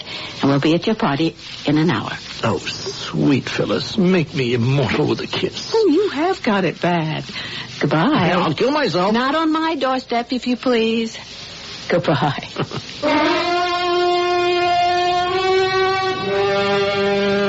So, what do you think, Carl? You told this guy in the plane, this Mr. Hunter, you was going to knock him off? Yeah. Oh, Tim, come on. You lost your marbles. Hunter was foreman of the jury that sent me up. I'm going to kill him and the rest of the lousy 12. Oh, boy, listen to him. You haven't got a chance in a million. Timmy, baby, you just got out of the pen. You want to go back? No, and I ain't going back. I'm killing Hunter. If I get killed, it don't matter. You mean it, don't you? Yeah, and you're going to help me. Oh, Tim, I don't know. I don't like it. You don't have to like it. You drive your car and we stake out his house. I take care of him and you get me away from there. Oh, just like that, huh? You think this guy is dumb or something? He's got cops crawling all over his place. Oh, no, not this guy. Not Mr. Hunter. He's kind of weird. He said if a guy wants to murder another guy and doesn't care if he gets hit, then the guy who's going to be murdered ain't got a chance. Now, listen to me. You knock him off, you'll be running until they get you. You don't make sense. Pick me up at 10, Carl. It's a 45-minute drive to Evanston from here. Okay. Oh, but listen, Tim. No, this is it. I want to get it over with. 20 years in the pen, I begin to get even tonight. Phyllis, darling, I just got home from the coast. I've spent a rough couple of hours in the office, and I'm to go to a party? Why not? It'll do you good to relax with friends. Oh, come on. Friends? Most of them are young enough to be my... What difference does that make? They're successful and they're interesting. And they drink too much and they paw over you. Oh, you're jealous. Well, yes, I find it offensive. Don't be stuffy. Is it stuffy to be offended when a slob like Jim Marquette ogles you and paws you and you let him? And just what do you mean by that? Oh, please, Phil, let's not quarrel. I love you. I don't want to share you with... No one loves me. No one. No one ever has. Since I was 18, I knew what I did to men, and I knew what they wanted. But that wasn't love. And you are no different. You were in love with your first wife. And you want me to think that you're in love with me? Don't kid yourself, Alex. My blonde hair and my face and my long legs excite you. But you are not in love with me. I am. Are you coming along with me to Jimmy's party? No, I'm not. I loathe that leering ladies' man, and besides, I want to stay close to home. Phyllis, a man has threatened to kill me. What? And I expect that he will. I wanted to spend this night with you. Are you serious, Alex? A man is going to kill you? It's no joke. Now, won't you stay home with me? A man's going to kill you? Oh, don't be absurd. And don't scowl at me as if you'd like to kill me. Would you, my dear? Sometimes isn't that what you feel? Beautiful, flirtatious Phyllis, my wife with her bohemian friends. What if she were dead? End of jealousy, end of suffering, end of suspicions. Unfounded. You can say that with a straight face? You and Jimmy Marquette who... Believe what you want to, Alex. Send your imagined killer after me. You'd like that, wouldn't you? Alex? Sometimes you can almost read my thoughts, my dear.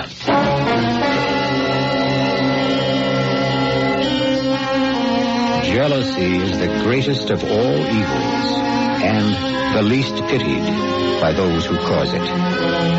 That maxim was coined by La Rochefoucauld 300 years ago. Alex Hunter, indeed, is a jealous man. His doubts gnaw away at his insides. He's old, she's young, and tantalizing to others. He's married to her, but he doesn't possess her. Out there in the dark is a man determined to murder Alex Hunter. Is he afraid? Probably not. Death would be a relief. I'll return shortly with Act 2.